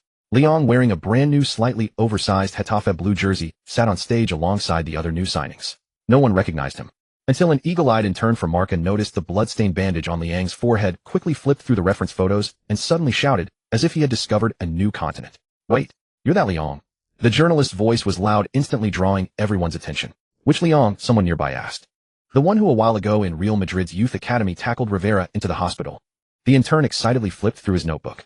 I heard he was blacklisted by Hilaldo across the industry. How did he end up here? What? A Real Madrid cast-off. That violent maniac. The room burst into chaos. Flashes began to blaze, and the journalists, who had been half asleep, perked up like sharks smelling blood. Mr. Leon, are you here at Getafe only because you couldn't make it at Real Madrid? I heard you were released because your playing style was too dirty. Will you bring that violent brand of football to La Liga? Did Getafe sign you because they couldn't afford real players? Sharp, malicious questions rained down on Leon like a volley of bullets. Kike Flores, sitting beside him, turned pale. He was about to pick up the microphone to shield Leon when he saw Leon had already risen to his feet. He didn't avoid the cameras or show any embarrassment. Instead, he grabbed the microphone from Kike's table, and the sudden force caused a piercing screech. Beep. The room fell silent for a moment. Leon surveyed the gloating journalists below, his gaze as cold as ice. Real Madrid cast-off. Violent maniac. Trash. He let out a cold laugh, his voice echoing through the speakers with a bone-chilling sharpness. Go ahead and laugh. Use your meager vocabulary to insult me. But I tell you this. Leon pointed a finger directly at the camera, as if through the lens he was pointing at Hilaldo, sitting in the Bernabéu office at the lofty Florentino. What Real Madrid threw away is not trash. What they threw away is a time bomb. Tick-tock, tick-tock. Leon mimicked the countdown sound, his smile gradually turning fierce and fanatical. The countdown has already begun. On the day I detonated at the Bernabéu, I will make all of Madrid hear the blast. And when that day comes, get on your knees, pick up every word you threw away today, and swallow them back. Bang! Leon slammed the microphone heavily onto the table and turned away. He left behind a group of dumbfounded journalists and a chaotic press conference. The next day, Marca's front-page headline featured a photo of Leon pointing at the camera with a massive black title, "The Hound from Getafe. This is a declaration of war." In late August, the heat of Madrid had already receded, yet the air above the Alfonso Pérez Stadium remained thick with an oppressive, suffocating swelter. This swelter came not from the weather, but from the furious disappointment threatening to erupt from the hearts of Getafe's fans. Damn it. Are you playing football or sleepwalking? Don't let that Brazilian dribble past again. Are your legs made of noodles? The curses from the stands buzzed like flies drilling into Liang's ears. He sat in the farthest corner of the substitutes bench, the hard plastic seat digging painfully into him. But he remained as still as a forgotten statue. This was the first round of the 04-05 La Liga season. Getafe hosted Real Zaragoza at home. For this newly promoted small-town club, making their top-flight debut, it should have been a grand celebration. Yet reality struck like a cold slap across the face of every Getafe supporter. The scoreboard's glaring 0-2 was so harsh it was hard to look at. On the pitch, the Zaragoza players in white were celebrating wildly. Their core, the Brazilian Savio, also a Real Madrid academy product known for his flamboyant style, had just used a delicate nutmeg to bypass Getafe's captain Berenguer, then assisted David Villa for an easy tap-in. Behind them, Getafe's players stood with hands on hips gasping for air, their eyes vacant like survivors of a tsunami. Despair. That was the only scent Leon could detect. This team was too soft. From midfield to defense, facing the technical onslaught of La Liga, they were like children who hadn't learned to walk being toyed with. So this is La Liga. Leon narrowed his eyes, locking onto the dancing Savio on the pitch. Even though he was on the bench, his muscles were taut, primed for action. He could feel the blood within him, the craving for battle, slowly beginning to boil. This humiliation reminded him of countless nights in his past life, when he could only rage impotently in front of a television. If it were me, Leon simulated the scene in his mind. At that moment of the dribble, if he had been there, he would never have given Savio the space to make his move. He would have closed in immediately, using his body, his knees, even a foul, to shatter the Brazilian's rhythm. But unfortunately, he was just a substitute. An outsider earning a weekly wage of €800, a dismissed by the media as someone signed merely to fill the squad. Sigh. The assistant coach beside him let out a heavy sigh, crushing the water bottle in his hand until it crackled.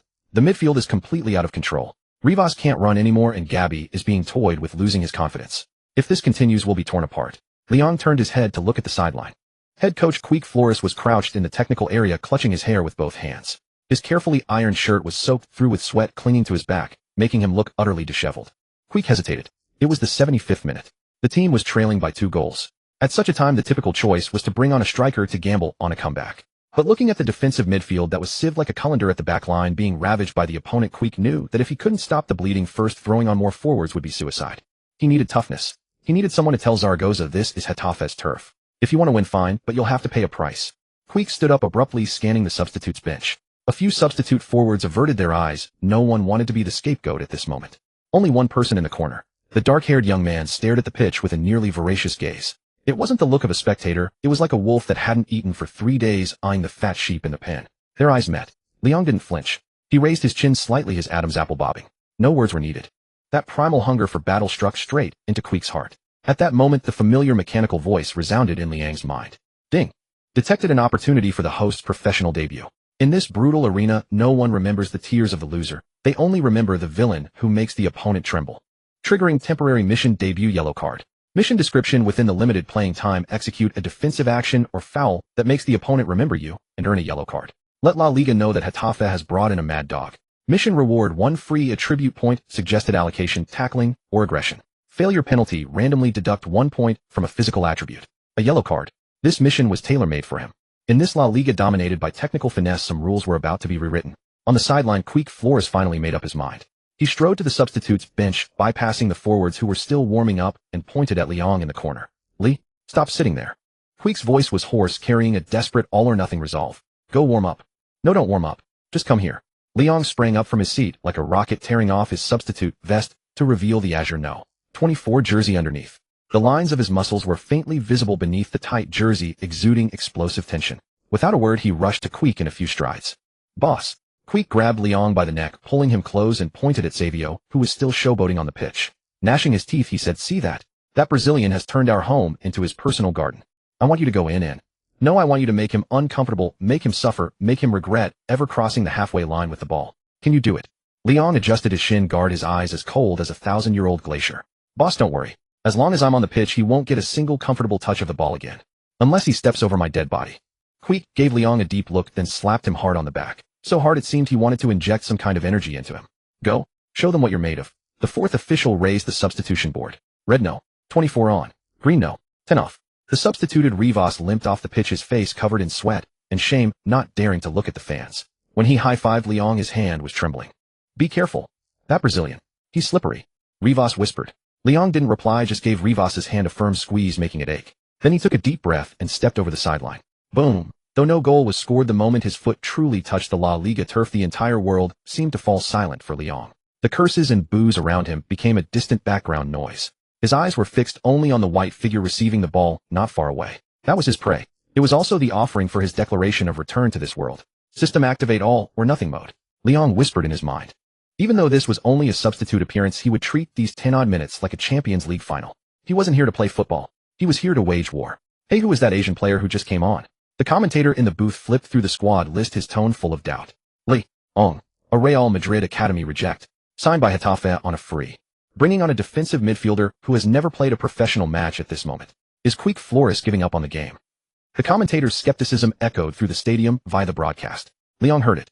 But he didn't care. He just kept his head slightly lowered like a cheetah stalking its prey, adjusting his breathing as he closed in on Savio, who was receiving the ball near the center circle. Thud.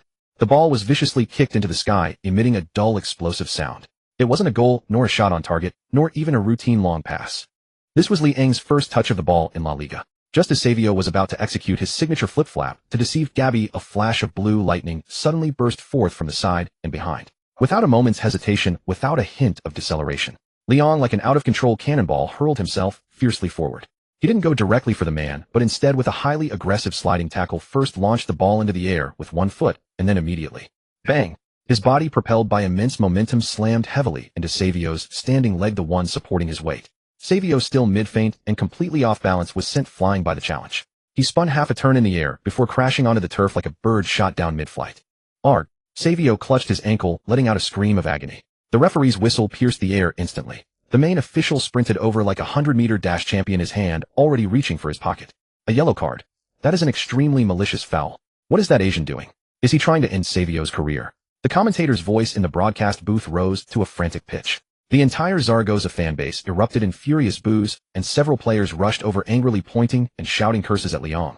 However, Liang, the man at the center of the storm, got up from the ground as if nothing had happened. He paid no attention to the yellow card shown by the referee, nor the insults hurled by his opponents. He merely cast a cold, indifferent glance at Savio lying on the ground. There was no trace of apology in his eyes, only a chilling, unsettling detachment. Welcome to Getafe. Liang's bloodshot eyes swept over the surrounding Zaragoza players as he spoke in a low, menacing Spanish. This is no place for your samba. In that moment, the aggressive aura radiating from him was so intense that even the burly men ready to shove him instinctively halted in their tracks. A madman. This was a true madman. Ding. Congratulations, host, for completing the temporary mission. Yellow card on debut. Mission evaluation, a perfect debut. With a single yellow card, you've announced to everyone that this defensive line is henceforth closed for business. Reward 1 free attribute point auto-allocated to tackling. Current tackling attribute 72. This was exactly what he wanted. This was precisely the effect he intended. The match resumed. Although Savio managed to continue, he was clearly rattled by the earlier challenge. Every time he received the ball, the mere sight of the blue number 24 in his peripheral vision caused his movements to stiffen involuntarily, often leading him to pass the ball away prematurely. Fear is a contagious virus. When Savio began to cower, Zaragoza's entire midfield rhythm fell into disarray. In the 82nd minute, Zaragoza attempted an attack down the flank. Their right back, trying to advance with the ball, was immediately herded into a dead end by a dark shadow man and ball alike. Liang, using the boundless stamina granted by his iron lung skill, he sprinted all the way from the holding midfield position to cover the wing. There was no fancy defensive footwork. It was pure tight marking, pure physical battle. Liang, using his shoulders strengthened by the Vieira template, slammed into his opponent again and again. Thud, thud, thud. The sound of colliding muscles was picked up by the pitchside microphones and transmitted clearly to every single spectator. Zaragoza's right back was knocked dizzy, completely losing his balance, and finally, with no one even challenging for the ball, tripped over his own feet. Possession changed. Counterattack. Move, all of you. After winning the ball, Liang didn't blindly hoof it upfield. Instead, he turned and roared at his still stunned teammates. His shout was like a whip cracking across the numb nerves of the Getafe players. Gabi hesitated for a moment, then, as if awakened by some unseen force, surged forward with renewed purpose. In the 86th minute, Liang made another crucial interception at the top of the center circle. This time he read Zaragoza's attacking midfielders through ball perfectly. Thanks to his reincarnated experience and game-reading ability, Liang started half a second earlier, appearing on the passing lane, as if he had foreseen it. Smack! The ball was cleanly intercepted. But he didn't trap it. Instead, he swept it with the outside of his boot, instantly evading a Zaragoza player attempting to press. The move wasn't elegant, even a bit awkward, but it was highly effective. This kid has some real quality. Quique Sanchez Flores's eyes lit up from the sidelines. He had initially thought Liang was purely a brute force destroyer, but he never expected the kid to possess such high football intelligence. That sense of positioning, that anticipation, was beyond the capability of a mere muscle-bound thug. In the 89th minute, Zaragoza launched one final assault, hoping to extend their lead to 3-0. Their substitute striker received the ball on the edge of the box, preparing to unleash a long-range strike. At that moment, Getafe's defensive line was stretched and disorganized, the goal wide open. In the nick of time, a blue figure hurled himself into the fray. It was Lyon. As if anticipating the shot, he threw his body horizontally, using his chest to bravely block the powerful venomous drive. Boom! The ball struck Liang's chest with a heavy thud. A sharp pain shot through his chest, and a metallic taste flooded his mouth, but he gritted his teeth and didn't utter a sound.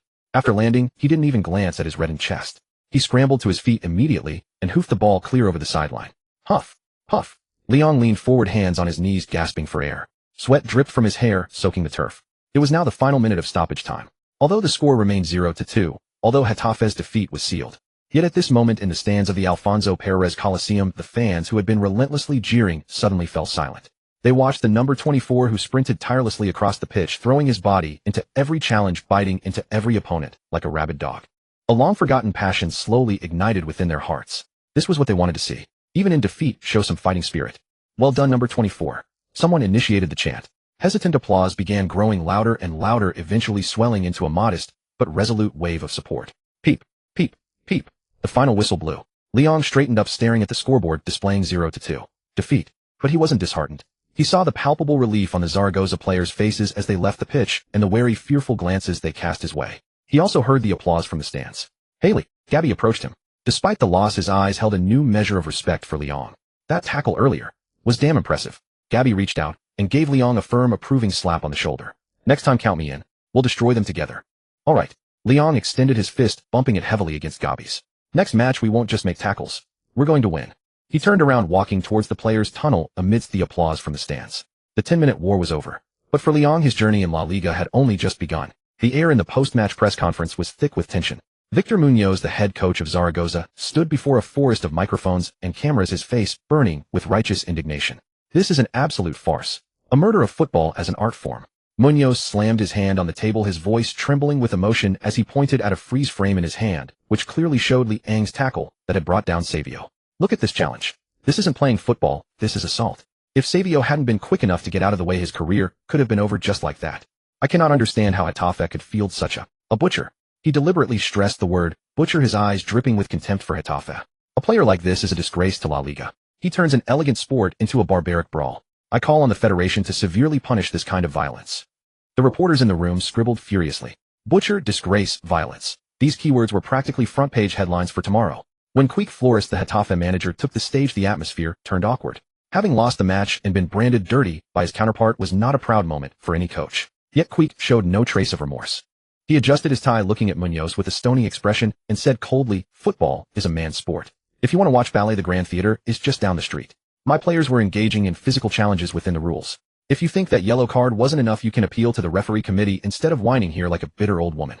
As for Lyon, Quique paused, his eyes sharpening. He did what he had to do. If that's what you call dirty, then I'd rather have my team be a bit dirty than be like some people who win the match but lose all their grace. In the locker room, Lyon was oblivious to the storm raging outside. He sat in a corner, head bowed, unwinding the bandage from his ankle. The bandage was stained with specks of blood, a memento from the desperate block earlier. A large bruise on his chest throbbed with every breath he took. But his mood was strangely calm. In fact, it was almost satisfying. Ding. Detected a high volume of negative feedback from opponents and media. Infamy points 500. Current infamy level rookie ruffian Yuri, getting a name for yourself in La Liga, albeit a bad one. Being cursed. Being hated. So what? In this world where victory is everything, only the weak care about others' opinions. A strong man's reputation is forged in the fires of criticism and fear. Haley. A deep voice cut through his thoughts. Lyon looked up to see the team's veteran goalkeeper and spiritual leader of Getafe, Luis Garcia. This old warhorse who had fought for years in the trenches of La Liga had a common name, but an unshakable presence here. He stood holding a bottle of ice-cold sports drink. At 35, Garcia had drifted through several mid to low-table clubs and had seen the fickleness of the football world. His weary eyes now held a complex glimmer. Drink this. It'll help you recover. Garcia handed the bottle to Lyon and plopped down on the bench beside him. The other players in the locker room paused their activities and stole glances at the pair. Although Gabby had shown some goodwill on the pitch, most still viewed the newcomer with cautious detachment. After all, the media's words were harsh. Thanks. Lyon took the bottle, unscrewed the cap, and took a long gulp. Out there, Munoz tore you to shreds. Garcia said with a chuckle, a hint of schadenfreude in his voice. Called you a butcher, a disgrace to La Liga. Lyon shrugged, looking utterly indifferent. Let him talk. It's not like I'll lose a limb. Haha. Well said. Garcia slapped his thigh and laughed heartily. Those arrogant big club coaches always going on about beautiful football. But they don't get it. For a team like us, fighting for survival, staying alive is the ultimate art. He turned to look at Liang seriously, his expression growing solemn. Kid, don't pay attention to that crap. That tackle just now was damn satisfying. And that block. Honestly, I haven't seen such grit in Getafe for a long time. Garcia's voice was low, but it was clearly audible in the hushed locker room. We need a mad dog like you. Only when we have someone like you who dares to bite and fight with everything they've got do we old-timers have the backbone to go toe-to-toe with these strong teams. So, Garcia stood up, looked around the room, and extended his hand to Liang. Welcome officially to Getafe, Butcher. At that moment, the atmosphere in the locker room shifted. The distant wary looks gradually turned warm. Right, elegance, grace. Those are luxuries for the winners. For them, a group of underdogs fighting in the mud, anyone who could defend the goal and win back possession was the greatest hero. Butcher or villain, who cares? If he could win, he was God. Welcome. Nice one, Lee. Count me in next time, let's take them all down. The teammates swarmed around him, patting his shoulders and ruffling his hair. This raw, genuine acceptance, full of male bravado, brought a long-lost warmth to Liang's cold heart. He grasped Garcia's hand, feeling the strength in that calloused palm. Thanks, Captain. Liang smiled, and this time it lacked the chilling edge replaced by a sense of belonging. The nickname Butcher doesn't sound so bad. He stood up, his gaze sweeping over the faces of his teammates. Since they say we're dirty, let's show them just how dirty we can be. From today on, Getafe is the forbidden zone of La Liga. Anyone who wants to take points from here will have to get past our studs first. Roar! A pent-up roar erupted from the locker room. A pack of underestimated stray dogs had finally found their alpha wolf. Even though they lost the match, a seed named ambition was frantically taking root in the Getafe locker room that night. And Liang was the one watering that seed. With his blood and the opponent's fear, he was cultivating a thorny, malevolent flower that would bloom across the fields of La Liga. When he walked out of the stadium, night had fallen. Liang declined the invitation to celebrate at a nightclub. He slung his worn canvas bag over his shoulder and walked alone through the streets of Madrid. The streetlights stretched his shadow long behind him. He pulled out his phone and glanced at the new bank message. Getafe might be poor, but they paid appearance fees promptly. A few €100. Not much, but enough for a few good meals. Beep. The system flashed another notification. Mission complete, yellow card on debut. Reward settlement, tackling 1. Bonus reward for successfully gaining the locker room's recognition, new feature unlocked. Aura of leadership beginner. Aura of leadership beginner. When you display a tough stance on the field, there is a 10 chance to boost the morale and aggression of nearby teammates. Liang nodded with satisfaction. That's right. He had to be tough himself, but also make the whole team tough. He looked up at the distant, brightly lit Santiago Bernabéu stadium in the night sky. It was the place he had been cast out from, and the place he was destined to conquer. Just you wait. Liang murmured softly. This is only the beginning. Dirty. Humph. When I stand at the top, you'll all know this is called Iron Will. He wrapped his jacket tighter and strode into the night. Tomorrow would be a new day. At 6 in the morning, the Getafe training ground. Dawn had not yet broken. A veil of mist shrouded the pitch, and the damp, cold air seemed to seep into one's very bones. At this hour, most players were still dreaming soundly in their beds, and even the cleaning lady had yet to arrive. Thump, thump, thump. The dull rhythmic impact shattered the silence. In the gym, Liang, bare-chested, had sweat tracing rivulets down the contours of his muscles, gathering at his chin before dripping onto the floor.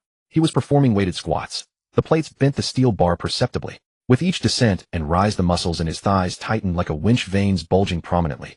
198. 199. 200.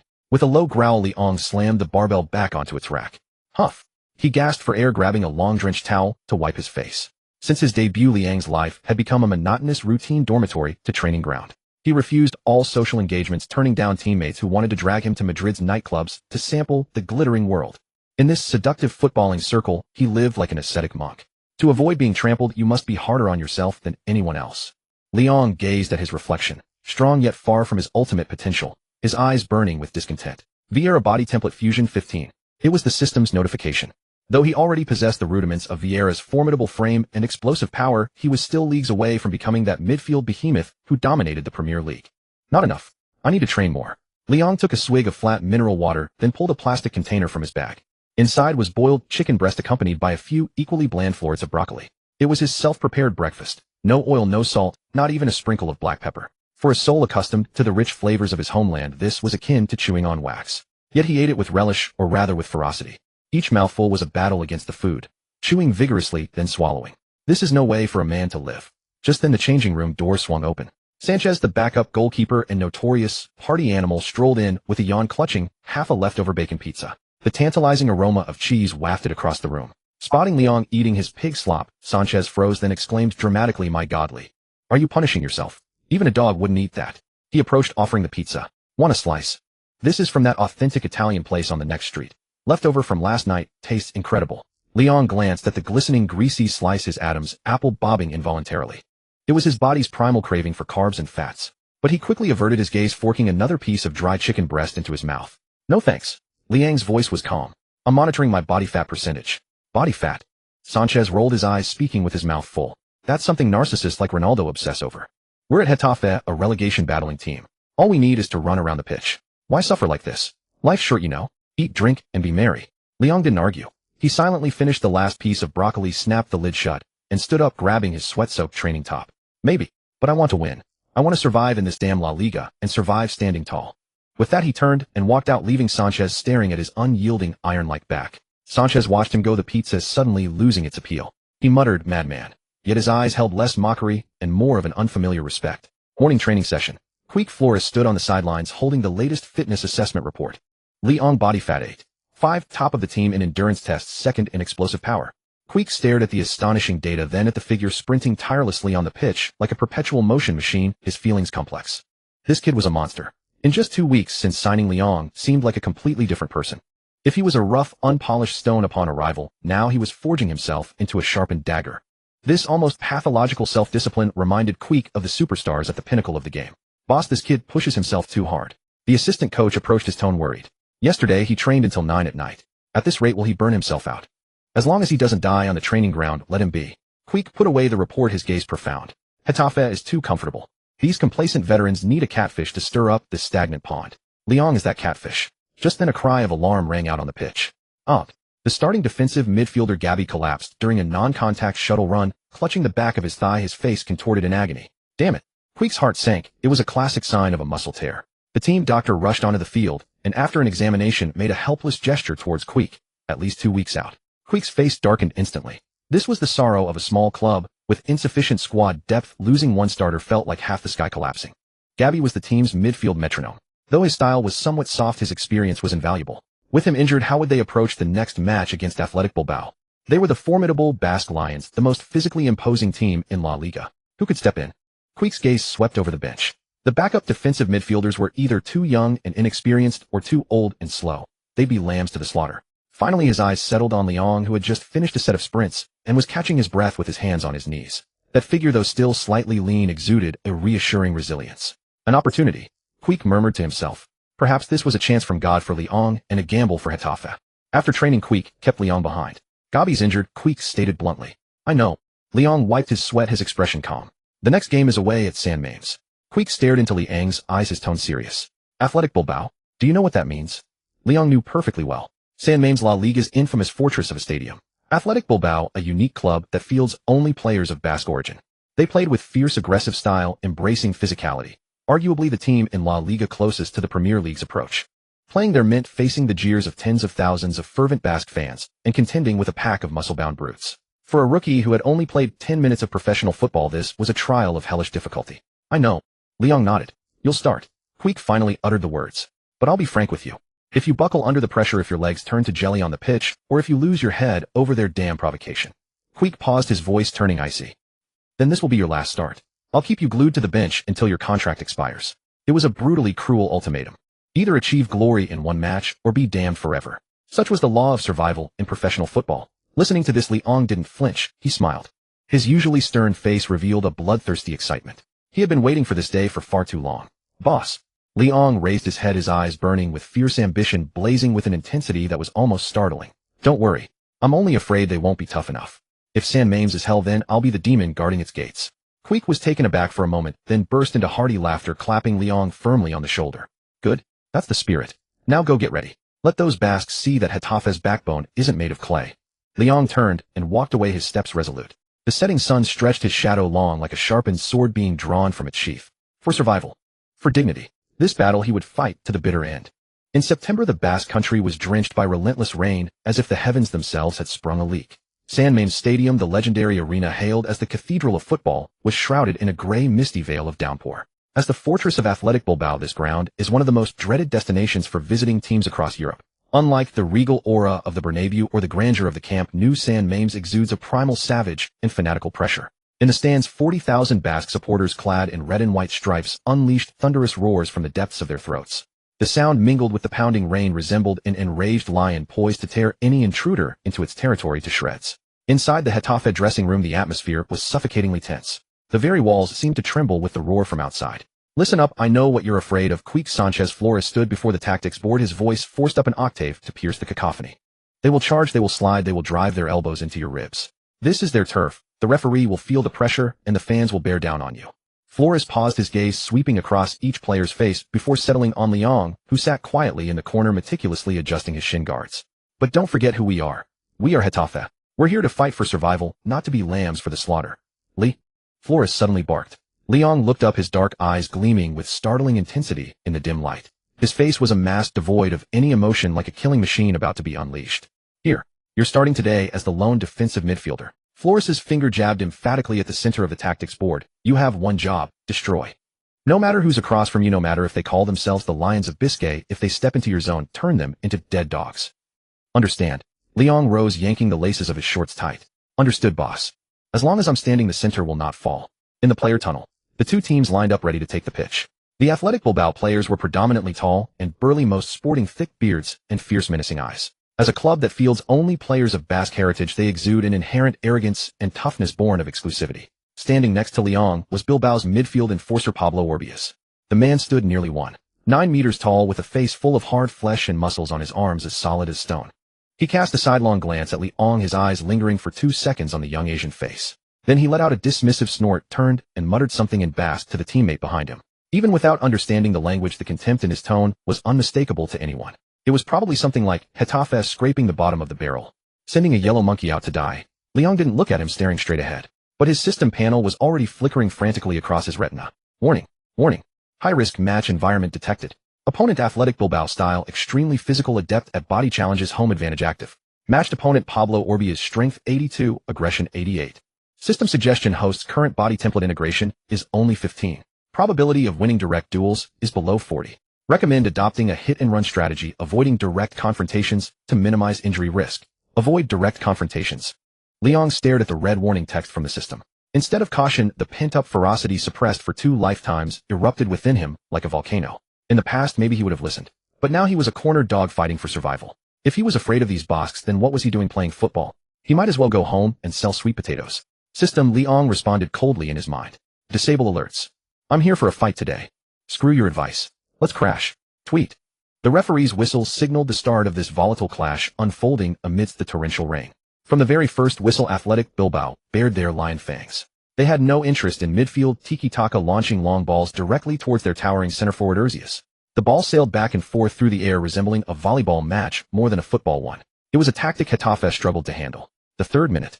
The ball dropped towards the center circle. Leong read the trajectory, preparing to leap for the header. But a heavy tank charged in from his blind side. It was Orbias. The man wasn't even looking at the ball, his target was purely Leong. He slammed into Leong mid-air, his knee even digging slyly into Leong's outer thigh. Thud. A dull, heavy impact. Leong felt his entire left side go numb, his balance shattered as he crashed unceremoniously into the muddy turf. Boo! The Basque fans in the stands unleashed a deafening chorus of jeers and laughter. Too soft. Go home and drink your mother's milk. After landing, Orbias looked down at the mud-caked Leong, spat on the ground, and sneered. Welcome to La Liga, kid. No room for softies here. Leong lay on the ground, rain and mud forcing their way into his mouth. But what he tasted wasn't bitterness, it was the metallic tang of blood. Pain. It hurt like hell. Yet he didn't complain to the referee, nor did he show a grimace of pain. He simply got up silently, wiping the muck from his face with the back of his hand. His eyes locked onto Orbias, retreating back, the dark glint within them growing ever more intense. Good. You want to play rough? Let's see who's tougher. The 10th minute. Athletic Bilbao launched another attack. Orbias drove forward with the ball. Seeing Leong blocking his path, he assumed that last challenge had broken the Asian kid's spirit. He prepared to simply bulldoze his way through. However, just as they were about to make contact, Leong moved. He didn't jump for a header like last time, nor did he back off. Active skill activated, savage charge. Leong lowered his center of gravity, turning his 1.85-meter frame into a solid block of iron. He met the high-speed charging Orbias head-on, throwing himself into the collision without an ounce of hesitation. No slowing down. No pulling back. It was a truly cataclysmic clash. Crack. The sound of muscle and bone colliding at full force drowned out even the roar of the rain. Orbias' smug expression instantly vanished, replaced by sheer astonishment and agony. He felt as if he had slammed into a concrete pillar. The immense recoil sent a searing pain through his chest, and he was physically knocked backwards, toppling over. As for Leong, although he staggered back 2 steps, his legs seemed rooted to the muddy ground. He fought to regain his balance, mid-stumble, stretched out a leg, and poked the ball away to a teammate. What Bilbao's head coach Ernesto Valverde watched from the sidelines, his eyes wide with disbelief. That Asian who looked like a technical player had just won a straight-up physical duel against Orbius. That was impossible. Leong steadied himself. He didn't launch a counterattack, but instead turned to look at Orbius, who was just getting up from the ground, his face a mask of incredulity. He raised his index finger, pointed it at the turf beneath his feet, and then drew it across his throat in a slashing motion. Now welcome to my house. Liang's voice cut through the rain cold as a blade. That gesture ignited the powder keg. For the next 20 minutes the match descended into a brutal, bloody brawl. Tactics, finesse, non-existent. In that small patch of midfield, it was pure primal force that reigned supreme. Leong was like a relentless madman. Wherever the ball was, he was there. Tackles, charges, headers, blocking runs. He employed every tactic at his disposal. In the 25th minute, he threw his face in the way of a ferocious shot, his nose immediately gushing blood. He just stuffed 2 cotton balls up his nostrils and carried on. In the 33rd minute, he launched a flying tackle on the wing, sending the opposing winger ball and all tumbling out of bounds. It wasn't a foul, but the sheer ferocity of the challenge left that winger afraid to even touch the ball for the next 5 minutes. He was like a moving fortress, knocked down time and again, only to rise again each time. His pristine white-away kit was now a filthy gray-black, caked in mud, grass stains, and speckled with blood. Yet Getafe's goal remained intact. The 42nd minute. Athletic Bilbao was growing desperate. Being held scoreless at home by a relegation-battling side was an insult to their proud Basque heritage. They pushed everyone forward. Bilbao's playmaker Irela received the ball in the final third, looking to spark a quick counter. Getafe's defensive line had pushed up slightly after their own attack, leaving a huge gap behind them. Danger. If that pass got through, it would be a one-on-one with the keeper. Just as Irela shaped to pass, a dark shadow exploded from the side. It was Leong. He had been sprinting for over 40 minutes, his body at its absolute limit, his lungs feeling like they were on fire. But in that moment he dug deep and summoned the very last dregs of his energy, launching himself into the air. A sliding tackle, but it wasn't aimed at the ball. There was too much distance for that. It was aimed directly at the man. Wham! Liang's studs carved a deep furrow in the turf as his body like a tripwire swept brutally into Irela's standing leg. Tweet! The whistle was shrill and piercing. Irela crashed to the ground, the counterattack strangled at birth. The stadium erupted in chaos. Bilbao's players swarmed the referee like madmen, screaming for a red card. The fans in the stands hurled a barrage of debris onto the pitch like rain. The referee, his face stern, charged overhand, reaching for his pocket. Leong picked himself up off the ground, offering no protest. He knew it was a tactical foul, a necessary dirty choice. To prevent his team from conceding, he accepted this card willingly. Yellow card. The referee held the yellow card high above Leong. Leong stared impassively at the yellow card, rain streaming down his face, washing away the blood, but not the terrifying resolve etched into his features. He turned, looked at his shaken teammates behind him, and roared, "What are you standing around for? Get back! Hold your positions!" That shout snapped the Getafe players back to their senses. They looked at the mud-caked figure bearing a yellow card, yet still standing tall, and their eyes changed. It was a look of profound respect and conviction welling up from deep within. This was their defensive shield. This was the man who took the bullets for them. Hold these last few minutes." Gabby shouted, sprinting back to his defensive position. The first half stoppage time came to an end. The score was 0-0. As the referee's whistle signaled halftime, Leong felt his legs as heavy as lead. He trudged, almost stumbling step by step, towards the player tunnel. He was surrounded by a cacophony of boos and abuse. The Bilbao fans looked like they wanted to devour him whole. But to Leong it was the highest form of praise. "Hey, yellow boy." Just before entering the tunnel, Orbi, the man he had flattened, approached him, his face dark with fury. "Watch your back in the second half. I'll make you cry for your mommy." Leong stopped, turned his head, and revealed a set of gleaming white teeth against his mud-smeared face. "Oh really?" He grinned, pointing first at his own scarred eyebrow, then at Orbi's chest. "Then you'd better bring some backup. Because I'm not done having fun yet." With that he turned and walked into the dark tunnel, leaving San Mames with the image of a defiant, unyielding back. First round a draw. But this was only the beginning. The real death match was yet to come in the second half. The rain was falling harder now. Although the drainage system at St. James Park was top-notch, the relentless downpour had inevitably turned the pitch into a quagmire. With every stride, ankles sank deep into the muck, tearing up hefty chunks of muddy turf. 10 minutes into the second half, the stamina of both teams was plummeting rapidly. This was precisely the rhythm Athletic Bilbao craved. A chaotic, grinding battle, a test of sheer willpower. They were like a pack of patient hunters, sapping the strength of their prey in the mire, waiting for even the slightest lapse in concentration before lunging for the jugular. Bang! Another collision of muscle. Leong clambered to his feet, shaking the mud and water from his hands. His breathing was turning ragged, his lungs felt stuffed with smoldering cotton, each inhale searing with heat. His counterpart Orbiz was faring no better, hands braced on knees, gasping for air. The look he cast at Leong was tinged with newfound wariness, but more than that, fierce hostility. How is this kid still running? Orbiz cursed inwardly. 58th minute. Athletic Bilbao won a corner kick. It was their most lethal weapon. The towering center forward Urzi is standing at 188 meters, positioned himself in the heart of the box like a lighthouse. Getafe's defense, already buckling under the relentless assault, was on the verge of collapse. "Mark your men. Don't lose anyone." Gabby roared hoarsely, but his voice was swallowed by the thunderous roar of 40,000 spectators. The corner was whipped in, the ball spinning viciously arrowed towards the 6-yard box. In that instant, the penalty area transformed into a gladiatorial arena. A dozen burly figures shoved, grappled, and leaped within the cramped space. Leong had been marking Orbias, but he spotted the ball's trajectory. It was heading to the far post right where Urzias was positioned. The Getafe defender had lost his man. Damn it. Without a moment's hesitation, Leong, fueled by the explosive power granted by the Vieira template, planted his foot and launched himself from the mud like a fired missile, charging diagonally across. Simultaneously, Urzias leaped high, already shaping his body for a powerful header, his eyes gleaming with the hunger for a goal. Two men, one poised to strike the other on a desperate rescue mission. At a certain point in the air, their paths collided. There was no fancy technique, just a pure, unadulterated, full-force impact. Thud. A sickeningly dull thud that made hearts stop. It wasn't the sound of a ball being headed. It was the sound of two solid skulls colliding at high speed, with absolutely no give. Time seemed to freeze. Urzias saw only black. The colossal force struck him like a sledgehammer. He lost his balance mid-air, crashed heavily to the ground, and was knocked out cold instantly. Leong, propelled backward by the recoil, landed hard on his back, slamming into the waterlogged turf. Splash. Blood erupted instantly. A tearing, searing pain exploded from his brow bone. Then warm liquid flooded his right eye, turning his vision crimson. Medic! Medic! Quick! The referee's face paled. He blew his whistle, frantically waving for the stretcher bearers to come on. The sound of that impact was terrifying. A collision of that magnitude could easily result in a concussion or even a skull fracture. Getafe's team doctor sprinted onto the pitch with his medical kit, his hands trembling slightly at the sight of Liang's bloodied face. "Don't move. Li, don't move." The doctor pressed down on Liang, who was trying to get up. "This is a deep gash, maybe 3 centimeters. We need to stop the bleeding and stitch it up right now. Get the stretcher. Take him off now." On the touchline, Quique Sanchez Flores was frantic, turning to send a substitute to warm up. He needed steel on the pitch, but he couldn't watch his player die out there. However, just as the stretcher was set down, a large hand caked in mud and blood clamped onto its edge with fierce determination. "Get lost." A hoarse, low voice, yet laced with an authority that brooked no argument. The doctor froze. "What did you say?" "You're bleeding heavily, you need to come off." "I said get lost." Leong shoved the doctor aside roughly and staggered to his feet. Blood streamed down from his brow, tracing a path down his cheek, dripping onto his white jersey and staining it with crimson blossoms.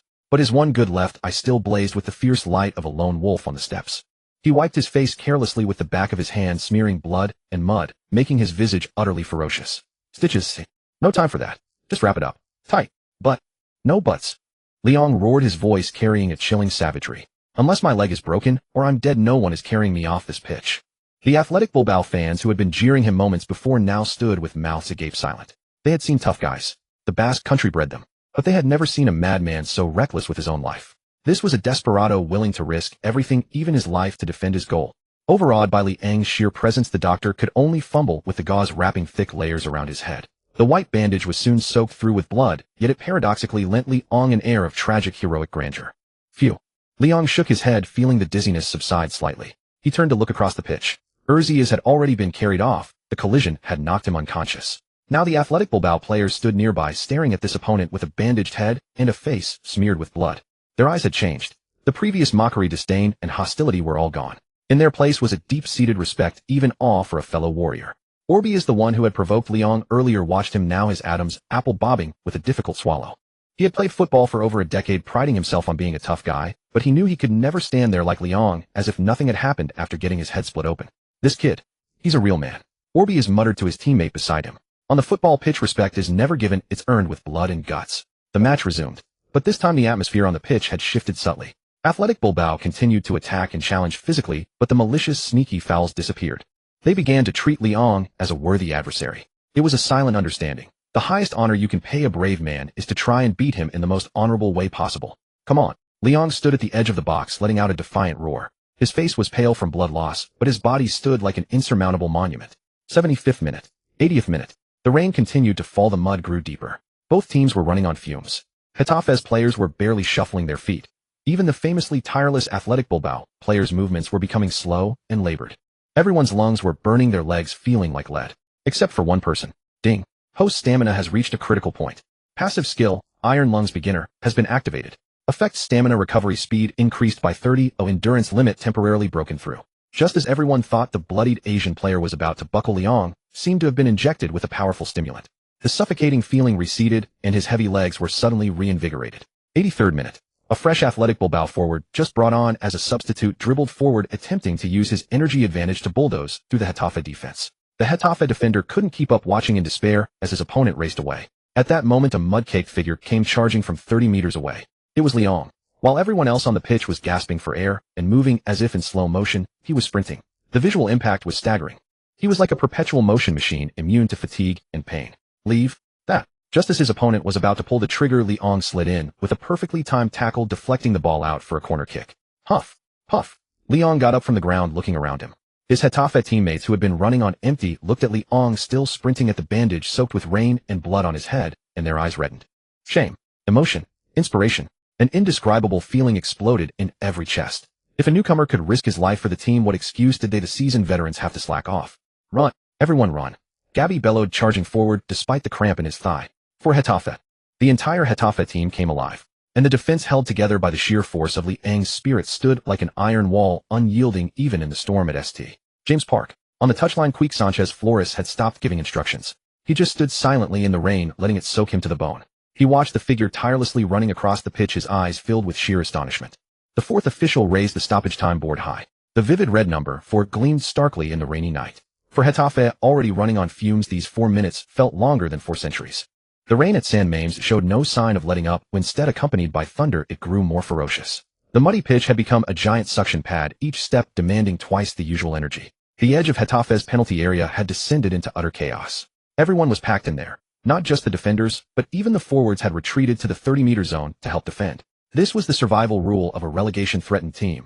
When skill and stamina are lacking, you compensate with numbers and throw your body into the fray. Hold the line. This is the last breath. Don't loosen up. Goalkeeper Sanchez shouted, organizing the defense while nervously tracking Athletic Bilbao's winger Echeverria, who had the ball on the flank. Lyon stood at the top of the penalty arc. His vision was blurring, rainwater mixed with blood seeping from a cut on his forehead, constantly streaming into his eyes, causing sharp stings. His lungs felt like a bellows with a hole, each breath accompanied by a wheeze tinged with the taste of rust.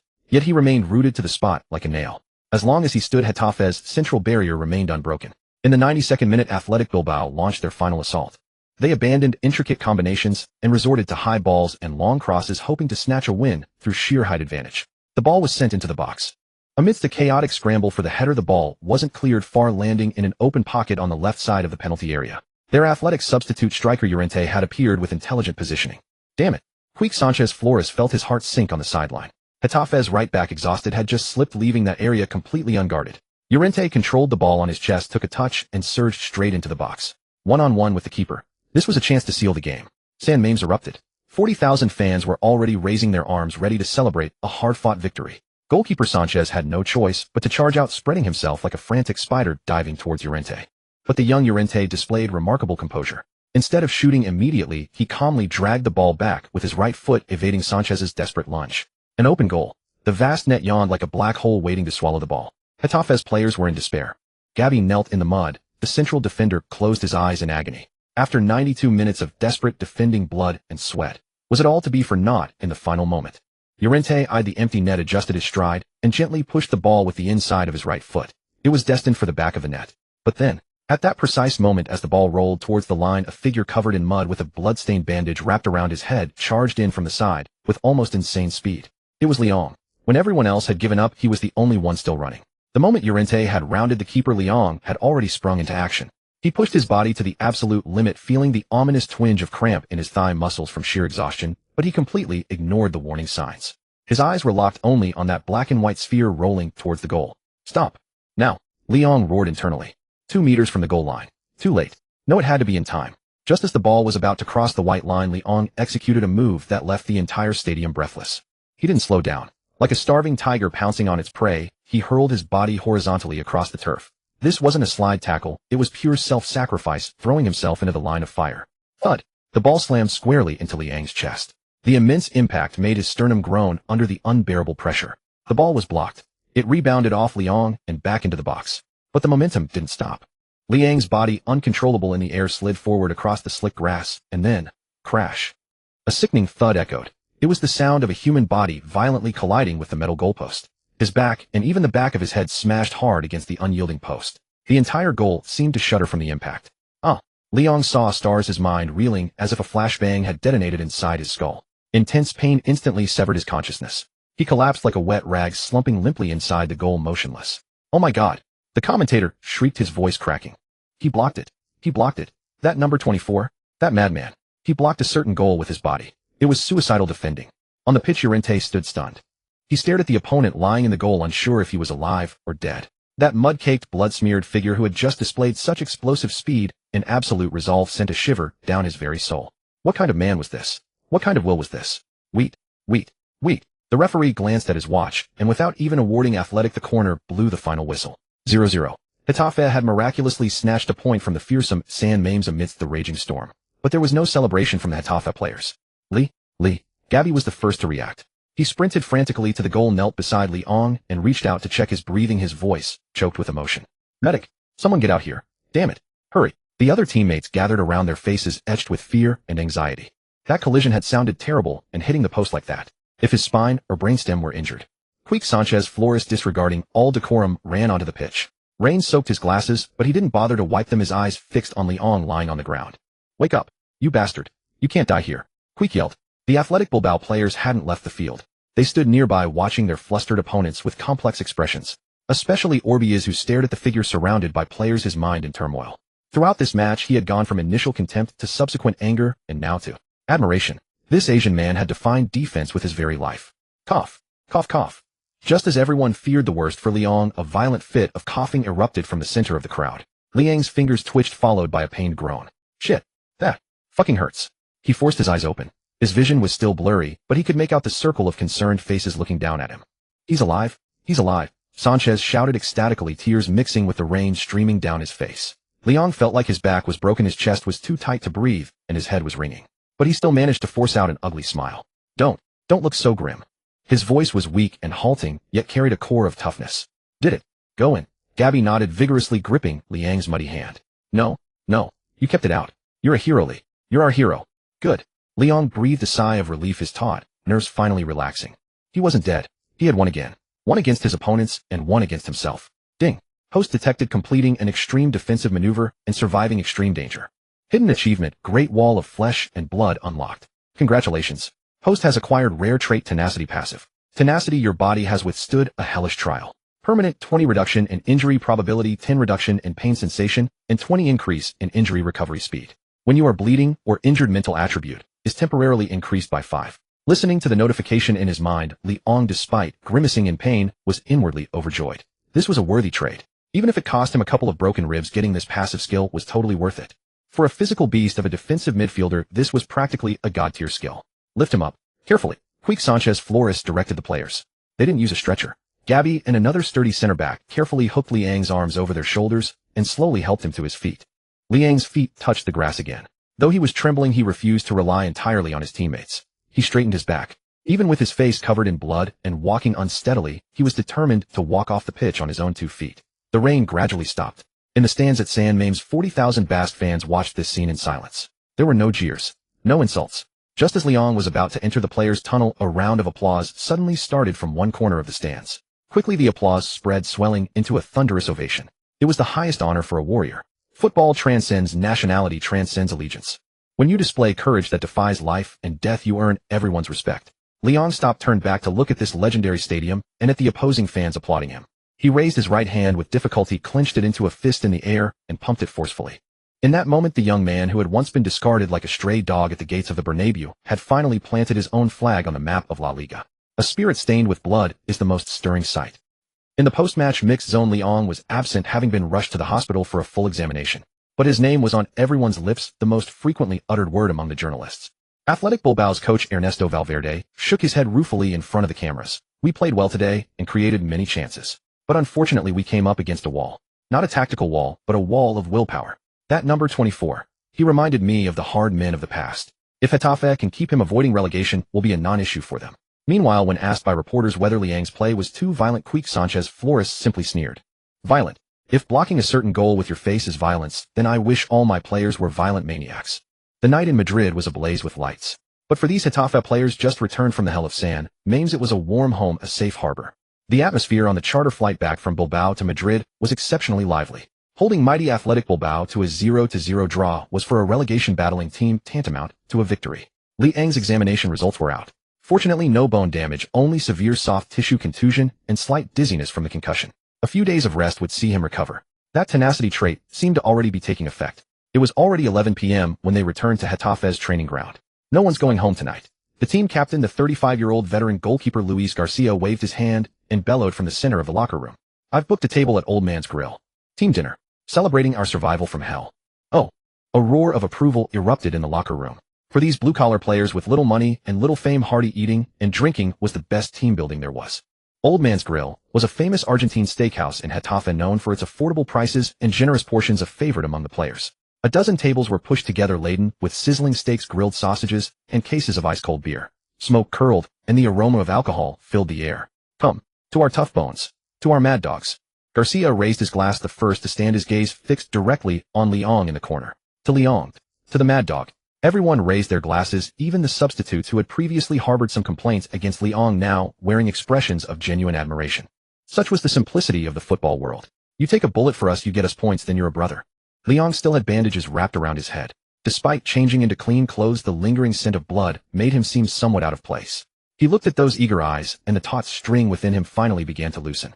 In his past life, he would have been awkward and restless in such settings, either obsequiously pouring drinks for the big shots or hiding in a corner like a ghost. But now he was the protagonist. To Getafe. Leong didn't decline. He raised his glass.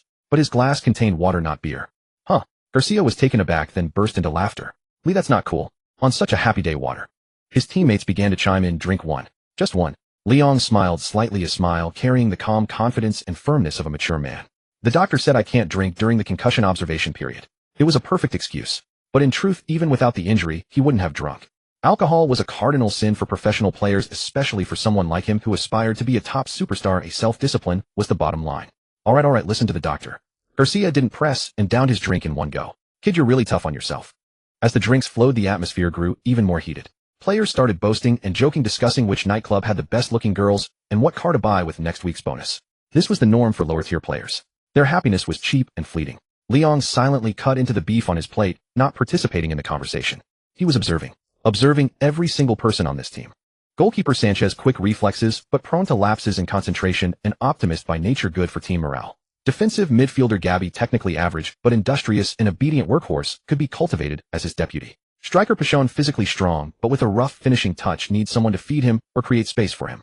This information rapidly reorganized in his mind, constructing a vast network of relationships and tactical schematics. He didn't want to be just a mere enforcer. He wanted to control this team. Haley. Garcia sidled over with his glass reeking of alcohol, asking with a slight slur, what are you thinking about? So deep. Leong put down his knife and fork, pulling a small notebook and a pen from his pocket. I'm thinking about the next match. Leong spread the notebook on the table. It was densely covered with tactical diagrams, player movement routes, and various symbols only he could decipher. Next up is Atletico Madrid. Leong tapped the name with the pen, tip, his gaze sharpening instantly. Torres, Atletico's golden boy, fast, explosive, but he doesn't like physical contact. Their midfield linchpin is Ibagaza. His passing is magical, but his defending is a weakness. If we can cut the link between Ibagaza and Torres and exploit the space left behind by their attacking fullbacks. Liang's voice wasn't loud, but in the noisy grill house, it held a strange, penetrating power. Several core players who had been in the midst of drinking games unconsciously stopped their actions and gathered around. They looked at the small notebook, at the scribbled, yet highly logical analysis, and were all stunned. Did you figure this out yourself? Gabi's eyes were wide as if looking at a monster. Usually this kind of work was the coaching staff's job. Players just needed to follow instructions. They had never seen a player, especially a 19-year-old newcomer, like Leong, studying opponents' tactics with a notebook at a celebration dinner. And his analysis was spot on. Coach Queek's tactics leaned towards defense, but that's not enough. Leong ignored the astonishment and continued, his finger drawing a sharp line on the diagram. Atletico's defense is also strong, but we can't just rely on defending. We must have counterattacks, and they must be lethal one-hit kills. Pichon. Leong suddenly looked up at the striker, who was staring blankly at a chicken leg. When the time comes, I'll pass to you. Not those high balls you have to fight for, but... He drew a long arc on the paper, stretching from the backfield all the way to the opponent's penalty area. A lofted through ball over the top for you to run onto. You just run. Even if you think the pass is too long, run. Trust me, the ball will land at your feet. Pichon nodded instinctively, though inwardly he wondered, this kid is a defensive midfielder, not Pirlo. Since when does he have that kind of passing range? But looking into Liang's confident, almost fanatical eyes, he felt an inexplicable sense of conviction. Madman. Garcia watched Leong hold forth, murmuring to himself. He raised his glass, looking at the young man through the amber liquid. In this professional circle filled with greasiness, scheming, and hedonism, Leong was like an anomaly. He didn't drink, didn't chase women, his mind was only on football and victory. He was ruthless to himself, even more so to his opponents. And he had brains. If a man like this didn't succeed, then God must be blind. Brothers. Garcia suddenly slammed the table, snapping everyone's attention back. He pointed at Leon and roared, "You all heard that. This kid might be a madman, but he makes sense. For the next game against Atletico, we do as he says. Anyone who fucks up the coach won't need to deal with you, I'll break you first." To this madman. Garcia raised his glass high. To the madman. Every Getafe player, starter and substitute alike, stood up and raised their glasses to Leon. It was a true heartfelt recognition. Not just for his skill, but for his attitude, his ambition, and his infectious will to win. Leon watched this scene, picked up his glass of water, and clinked it with the rest. Clink. The crisp sound was like a charge's bugle call. In Getafe's locker room, he had established his authority. Not just as the enforcer, but also as the brain. This dual identity began to elevate his status within the team, rivaling that of the head coach and the captain. This was exactly what he wanted. The next day at the training ground, Leon arrived an hour early as usual. But this time he didn't do the monotonous strength training. He dragged a basket of balls out of the equipment room and went alone to the center circle. He placed the balls one by one, took a deep breath, and locked his gaze on the small goal 50 meters away. System activate, precision long pass trial card. Leon commanded in his mind. Ding. Trial card activated.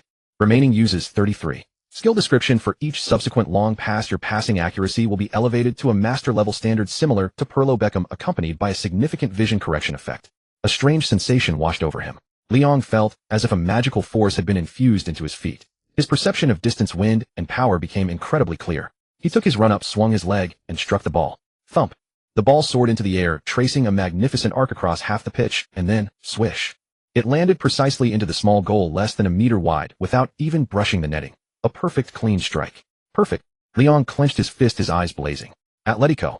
Torres, are you ready for a surprise? Just then a soft cough came from the sideline. Quique Flores was standing there holding last night's bill, looking at Leon with a complex expression. Looks like you all had a good time last night. Not bad. Leon turned and said calmly. Also held a little tactical seminar. Quique smiled, a smile that was both gratified and cunning. Good. Then let me see what results your seminar produced. Next game I won't restrict you. Quique pointed to the vast expanse of midfield. Play however you want. Just win. Leon nodded, placing another ball at his feet. Don't worry, boss. This game I'll let all of La Liga know. Getafe has not only fangs, but brains too. The morning air of Getafe always carried a faint scent of motor oil and dried dust. The chain-link fence of the training ground was gilded with a golden edge by the rising sun. Leon stood in the center of the empty pitch of football, under his foot, his gaze deep and fixed on the distant goal. Last night's barbecue and beer had brought the team's cohesion to an unprecedented height, but the hangover after the revelry was now spreading through the bodies of most Getafe players. Except for Leon. His biological clock, as precise as a Swiss timepiece, had awakened his body promptly at 6. Defense wins games, but only attack wins championships. Or rather wins the checks from those big clubs, Leon muttered to himself. After several La Liga battles, he had come to realize deeply that relying solely on being a meat grinder could secure a foothold, but it would never make him a superstar. People fear Keane and are intimidated by Gattuso, but they idolize Zidane and Pirlo, artists who could play the violin with their feet. If he didn't develop his offensive attributes, his ceiling in this life would be a high-end blue-collar worker, a slightly more expensive water carrier.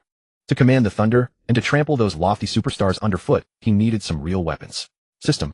Leon summoned the interface dormant in the depths of his mind. Host's current infamy value, 1800 points. Initiate skill draw. Draw. Leon didn't hesitate. He had saved most of his accumulated infamy points until now, only spending some on daily stamina potions. The roulette began to spin wildly. Golden, purple, blue, and white lights flashed alternately. Liang's heartbeat quickened slightly. He didn't need defensive skills anymore. The Vieira template and brutal charge were enough to let him dominate in La Liga. What he urgently needed was an offensive weapon that could change the course of a game. Stop. The light froze. A card not particularly dazzling, but emanating a strange blue glow materialized before his eyes. Ding. Congratulations, host has obtained a consumable item, precision long pass experience card, 3 uses. Item description: this card contains the sole fragment of a midfield maestro. Upon use, the host's next long pass will be blessed with a god's eye view, elevating passing accuracy to the master level S grade, with a powerful trajectory correction effect. No matter how poorly your teammate positions himself, the ball will find his feet, as if equipped with a navigation system. Remaining uses 33. Note this item cannot be recharged, and will be consumed entirely. However, by comprehending the muscle memory from the experience card, the host has a very low probability of permanently learning the long pass skill. Only 3 times. Leon looked at the blue card, his brow furrowed slightly, but then relaxed. 3 times was enough. For an assassin, as long as the blade is fast enough, one strike is fatal. These 3 opportunities where the hidden blade tucked up his sleeve meant to deliver a lethal blow to the opponent's heart at the most critical moment. Let's test the feel. Leon didn't use the experience card immediately. That was for saving his life. What he needed to do now was use this body's formidable strength to mimic and practice the force generation of that long pass. Even without the system's correction, as long as the power was sufficient and the accuracy was honed to a decent level, it could serve as a deterrent. Bang! Liang swung his leg, his thigh muscles instantly taut, as iron striking the bottom of the ball. The ball whistled away, tracing a high floating arc, landing 50 meters away, off target by about 5 meters. Tisk, still too rough. Liang shook his head. Vieira's physique granted him terrifying power, but it also made his touch slightly rigid. To master a long pass as effortless as Perlot's would require extensive time and refinement. But he wasn't anxious. He had plenty of patience and plenty of means. At 10 a.m., the full squad assembled. Queek Flores blew his whistle, herding a group of still yawning players towards the tactics board. Wake up. Look at yourselves, you look like you've been overindulging. Queek tapped the whiteboard with his pointer, which was covered in dense positional diagrams. Next up is Atletico Madrid. I don't need to tell you, they are a true giant, the second pole of Madrid. Although they've been inconsistent lately, a lean camel is still bigger than a horse. Torres, Fernando Torres. Queek circled that name heavily, his expression grave. That kid is the current golden boy of La Liga, fast as the wind. If our defensive line doesn't want to be shredded by him, you better be on high alert. With that, Queek's gaze turned to Liang. Here. Liang stepped forward from the crowd, his expression solemn. Your task is heavy this match. Queek stared into Liang's eyes. I want you to stay glued in front of the defense. Do not easily cross the halfway line, and don't even think about attacking. You have only one task: strangle. Use your body, use your fouls to keep that pretty boy Torres outside the penalty area. Let him know that football is not a beauty contest. The words were heavy and realistic. For a relegation-threatened team like Getafe, facing an opponent like Atletico, defensive counterattacking was the only way out. And Liang was that defensive gate. Understood, boss. Liang nodded, his expression unchanged. But beneath his lowered eyelids, an imperceptible glint of sharpness flashed. Not attack. Not cross halfway. Those were rules for the mediocre. For a reincarnator with a system, rules were meant to be broken. In the subsequent small-sided practice match, Liang was exceptionally obedient. He was like an emotionless bulldozer, tirelessly sweeping across the midfield and defense. Thud. He shouldered aside the backup striker and intercepted the ball. Logically, this was a prime opportunity to counterattack. But he didn't dribble forward, nor did he attempt a long pass. Instead, he obediently played a simple square ball to Gabby beside him. Solid. So solid, the assistant coach on the sideline couldn't help but praise. This kid seems wild, but his execution is impeccable. Queek tells him to defend, and he doesn't step an inch out of line. Queek also nodded with satisfaction. His biggest fear was a young player getting cocky after a bit of fame and showing off on the pitch. But Liang's performance had completely put him at ease. This was a perfect defensive cornerstone. However, none of them saw that after every safe pass, Liang's gaze would unconsciously sweep towards the gaps in the opponent's half. He was observing, calculating. In his mind, he repeatedly simulated if he had launched that long pass just now, where would the ball land, and could striker Pajan reach the position. Haley. During a break, Pajan sidled over, using a sip of water as cover, and asked quietly, about what you said yesterday. Does it still count? Pajan himself wasn't confident. During last night's drinking session, Liang had said he would set him up with a one-on-one chance. But watching today's training, Liang was as steady as an old dog, showing absolutely no sign of attempting a killer pass. Liang unscrewed his water bottle, took a gulp, and glanced towards the distant direction of the Vicente Calderon, Atletico's home ground. Pajan, do you know what a wolf usually does before it hunts? Liang's voice was low, audible only to Pajan. Sharpen its teeth. Pajan scratched his head. No, it disguises itself. It disguises itself as a harmless stone until the moment the prey exposes its throat. So, Liang patted Pajan's shoulder, his gaze suddenly turning sharp. Don't doubt it. When you see me lift my head with the ball, even if it's a mountain of fire and a sea of blades ahead, you run like hell. The ball will get there. Pajan looked into Liang's eyes, filled with absolute confidence, and his heart skipped a beat. He nodded firmly and ran back onto the pitch. Madman. This guy is truly a madman. But damn, this feeling of going on a desperate adventure with a madman is exhilarating. 2 days later, Alfonso Perez Coliseum. It was a minor derby in the Madrid region. Although not as highly anticipated as the Madrid derby between Real Madrid and Atletico, it still attracted considerable media attention, especially Marca and Diario AS. In their pre-match editions, they ran strikingly similar headlines: the Butcher versus the Golden Boy, the Sharpest Spear versus the Hardest Shield. Can Getafe's Mad Dog bite Atletico's Prince? The hype was building. On one side was Liang, the villain, who despite coming from a top club's youth academy was cast out and had carved his path in La Liga through vicious fouls. On the other was the Golden Boy, Torres, young, gifted, and hailed as the future hope of Spain. This stark contrast was pure clickbait gold. In the dressing room, Liang was adjusting his socks. He tucked the shin guards in and then tightly wound tape around them, several times restricting the blood flow. This was to prevent injury, but also to inflict more damage on opponents during collisions. Queek Flores approached, his expression stern. Atletico's lineup is out. Torres starts, Bagaza starts.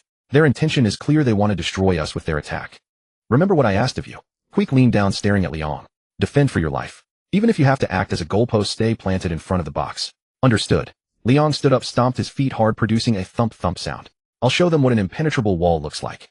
But he left half a sentence unsaid in his mind. If you only see me as a wall, you'll soon discover that this wall also has a heavy cannon mounted on it.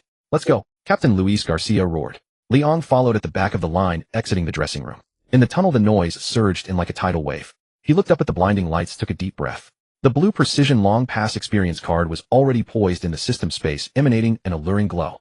3 chances. Just one. One successful execution would make these people who only knew him as the butcher drop their jaws in astonishment. He would tell the world. Leon was not just about destruction. He also knew how to create the killing opportunity. At the Alfonso Perez Stadium, the air felt thick, squeezed by an immense pressure. The match was in its 85th minute. The scoreboard displayed a glaring 1-1 in vivid red.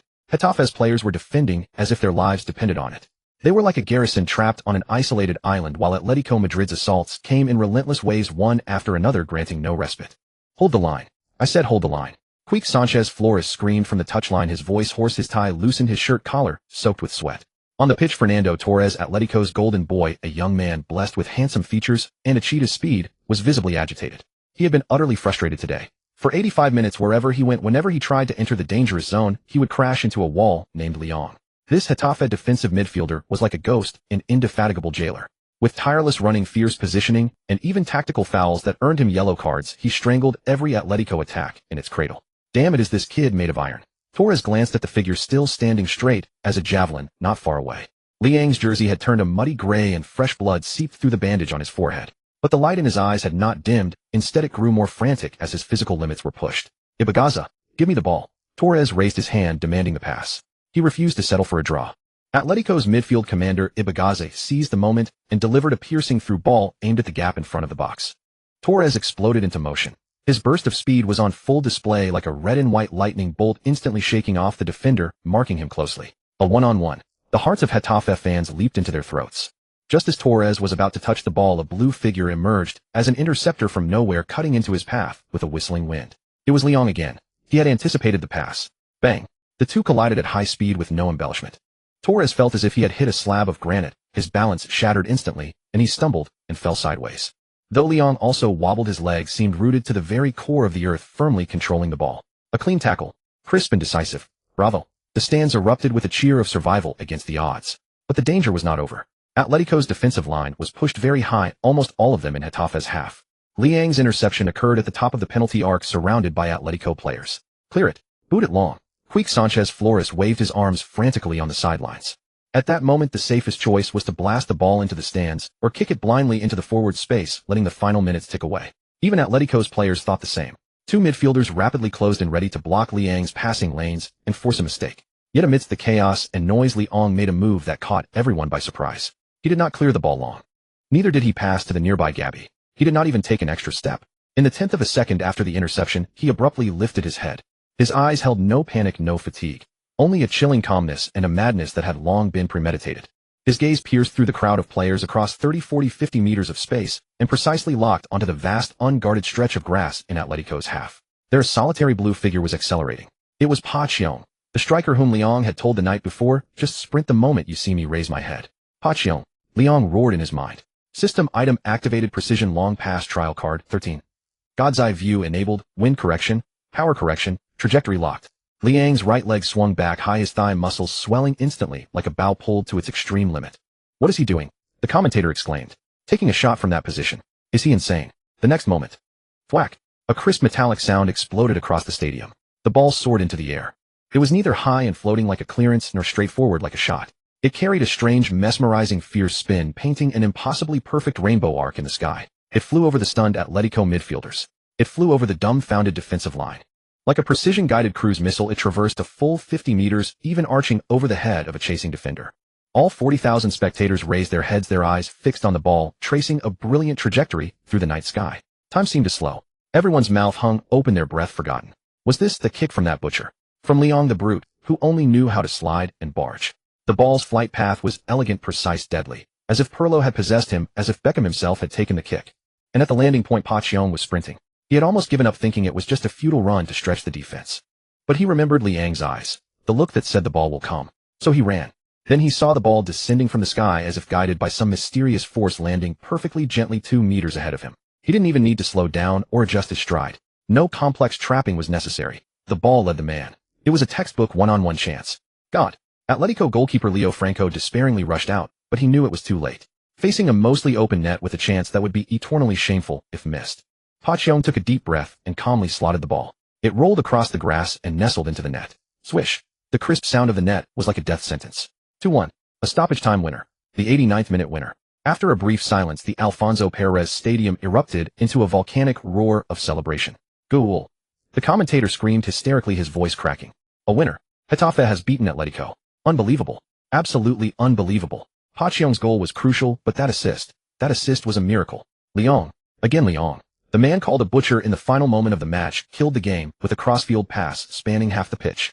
Who says a butcher can't embroider? Who says a villain doesn't understand art? This long pass is the perfect marriage of violence and aesthetics. On the pitch after scoring, Pochettino did not run to the corner flag to celebrate, nor did he seek the camera. He turned around like a madman and sprinted a full 50 meters, diving straight at Lyon, who still stood in the backfield in his passing pose. Lee, you're a goddamn wizard. The ball actually came. It actually came. Pochettino tackled Lyon to the ground, and the other teammates piled on, burying him beneath them.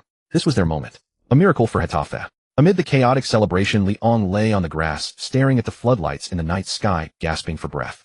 His chest heaved violently, a sign of exhaustion and an ecstatic tremor.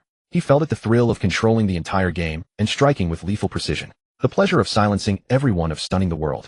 This was the football he wanted. Not just destruction, but creation.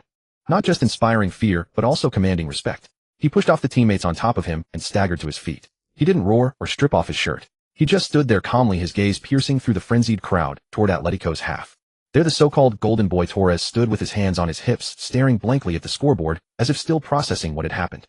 Lyon raised his right hand, pointed to his head, then to his feet. The camera captured the gesture, which would be seen across Spain the next day. It meant I have a body, but I have a brain even more. Beep, beep, beep. The final whistle blew. Getafe had overturned Atletico Madrid 2-1 at home, capturing a victory of immense value. And the protagonist of this match was without doubt only one. The man wearing the number 24 jersey, Lyon. After the match, countless journalists flooded the mixed zone. They no longer asked questions with prejudiced lenses. Instead, they were fervent, as if trying to shove microphones into Lyon's mouth. Mr. Lyon, was that long pass intentional? Were you hiding your passing ability all along? Some say it was a fluke. What do you think? Facing these questions, Lyon took the microphone, his eyes as calm as deep water. He wiped the sweat from his forehead and said flatly, a fluke. If you think that was luck, I suggest you go to church more often. Because from now on, he paused, his gaze sweeping across the camera, as if addressing the entire La Liga. This kind of luck will become your nightmare. With that, he tossed the microphone back to the journalist and turned away, leaving behind a swaggering, domineering silhouette and a group of media people staring at each other, their hearts racing. After tonight, no one would ever dare see him as merely a butcher who only fouled. He was a butcher, but the tool in his hand was no longer a cleaver. It was a scalpel that could precisely slice open an opponent's heart. In the morning air of Madrid, there was always a faint aroma of roasted coffee mingled with the scent of printing ink. Yet today the atmosphere seemed to carry an extra hint of gunpowder. Ever since Getafe's astonishing rainbow-long pass at the Alfonso Perez Stadium sealed a last-gasp victory over Atletico Madrid the previous night, the entire Spanish football landscape had been rocked as if a depth charge had been dropped into its midst. Queues formed early at street-side newsstands with people buzzing in animated discussion. Did you hear? That youth academy reject Real Madrid kicked out. Last night, he shut down Torres completely. Shut him down. That was outright murder. You should read the Catalan papers. They're calling him a butcher from the east. Meanwhile, at the Getafe training ground, an unusual tension hung in the locker room. At this hour, the lads would typically be boasting about their nocturnal exploits or griping about the grueling training regimen. But today, everyone huddled together, passing around several newspapers, interjecting with astonished gasps and sharp intakes of breath. The creaking locker room door swung open. Lyon walked in a canvas bag slung over his shoulder. He wore a plain gray hoodie, his hair still damp with the sweat of his morning run. The room fell silent instantly. A dozen pairs of eyes fixed on him, their gazes a complex mixture of awe, concern, and a hint of morbid curiosity. What's up? Lyon tossed his bag into a metal locker with a clang. Got something on my face? Or did you all get matching makeovers last night? Lee, you better see this yourself. Backup goalkeeper Sanchez sighed, handing over a newspaper as if presenting a death row inmate with his final meal. You're not just famous in Madrid now. You've lit the fuse on the Catalans' powder keg. Lyon took the paper. It was El Mundo Deportivo, Barcelona's mouthpiece, renowned across Europe for its sharp tongue and fierce partisanship. The headline wasn't about Getafe's victory nor Atletico's defeat. It featured a high-definition sharpened photograph, a frame frozen from the 75th minute of last night's match. Lyon, his face contorted in ferocious determination, thigh muscles taut, was lunging into a sliding tackle aimed at a dribbling Torres. The angle was chosen with devilish precision, making it appear as if Liang's studs were a hair's breadth from Torres' priceless ankle. The next frame seemingly destined for a career-ending break. Above the photo in bold stark type screamed the sensational headline, La Liga in regression when brutality triumphs over art, who will protect our geniuses? Leong raised an eyebrow, pulled up a stool, and settled in to read with keen interest. The article was penned by renowned Catalan columnist Santi Jimenez. The man's pen was a blade killing without drawing blood. We must be vigilant against this phenomenon. Getafe's number 24, a young man named Leong, is polluting our league with a brand of football that is profoundly cynical, even anti-football. This is not racial prejudice. We welcome players of all colors. But we cannot tolerate his football philosophy, one of pure destruction. Statistics show he committed 7 fouls last night without receiving a red card. He operates in the gray areas of the rules, disrupting the game's fluidity with physical collisions, intimidating opponents into fear through terror tactics, defending. That so-called wonder assist was nothing more than a stroke of luck from a crude artisan after 90 minutes of wrecking the game. If La Liga's refereeing committee continues to tolerate this butcher, then technical geniuses like Torres and Iniesta face unprecedented risk of broken legs. This inflicts immense damage upon La Liga's brand image. We urge the refereeing committee to give this destroyer from the Madrid suburbs their special attention. For the sake of football, lock the beast in its cage. The article ended with a candid shot of Leong muttering trash talk to Guti, captioned, "Whispers of a villain." After finishing the last word, Leong couldn't suppress a chuckle. Now this was masterful criticism. No profanity, no base insults, yet every word struck like a dagger to the heart. They had positioned him as the antithesis of football art, casting him as a public enemy who would stop at nothing to win, a maniacal threat capable of crippling the game's finest talents. Had he been a less mentally resilient young player, such mainstream media vilification might have shattered his confidence, leaving him paralyzed with doubt and despair. These bastards write as if it's gospel truth, Captain Gabby growled, coming to his defense. Even if he privately thought Leong could be ruthless, he was family. They're just jealous. Jealous we beat Atletico, jealous Madrid has another tough-as-nails team. Since when is their niggling considered tactics, but our physicality is labeled as brutality? Exactly. Atletico's lads aren't exactly saints either. Why no outcry over them? Teammates began voicing their support in a chorus.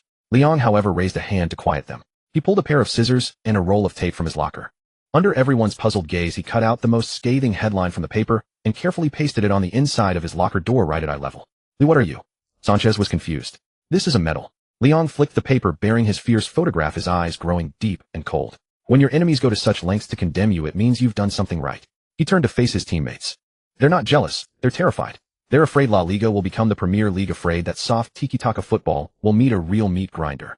This article isn't criticism, it's their SOS signal. They're begging the referees, begging the court of public opinion, because deep down they know those soft-footed pretty boys on the pitch can no longer stop me.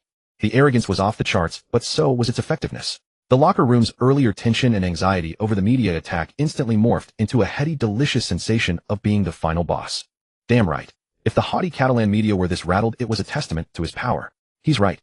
Who gives a damn? Sanchez laughed heartily, slamming the locker door. I'd rather be a villain than a coward. Next time we face Barcelona, we play exactly like this. Ding. System detected. Host successfully leveraged media pressure to unite the squad and establish villain authority in the locker room. Notoriety points 800. Current infamy level. Getafe's pit bull, your name, is now on the blacklist of most La Liga strikers. New system shop feature: unlock skill fusion, fuse multiple low-tier skills into a higher tier 1, or unlock the B2B all-round midfielder template. Listening to the prompts echo in his mind, Leong's mood soared. Getting EXP for being insulted. This system was tailor-made for him. Just then his Nokia phone on the bench vibrated. He glanced at the caller ID, an unfamiliar number, but he recognized it as his newly signed temporary agent Rodriguez. The guy was a nobody in the industry, representing no big names, but his asset was obedience and a knack for insider info. Hello. Leong answered while pulling on his training boots. Lee, my God, you've blown up. Completely exploded. Rodriguez's voice crackled with so much excitement it broke, punctuated by frantic shuffling of papers. My phone's been ringing off the hook since the papers hit this morning. 2 sponsors just contacted me about endorsement deals. Nike, Adidas.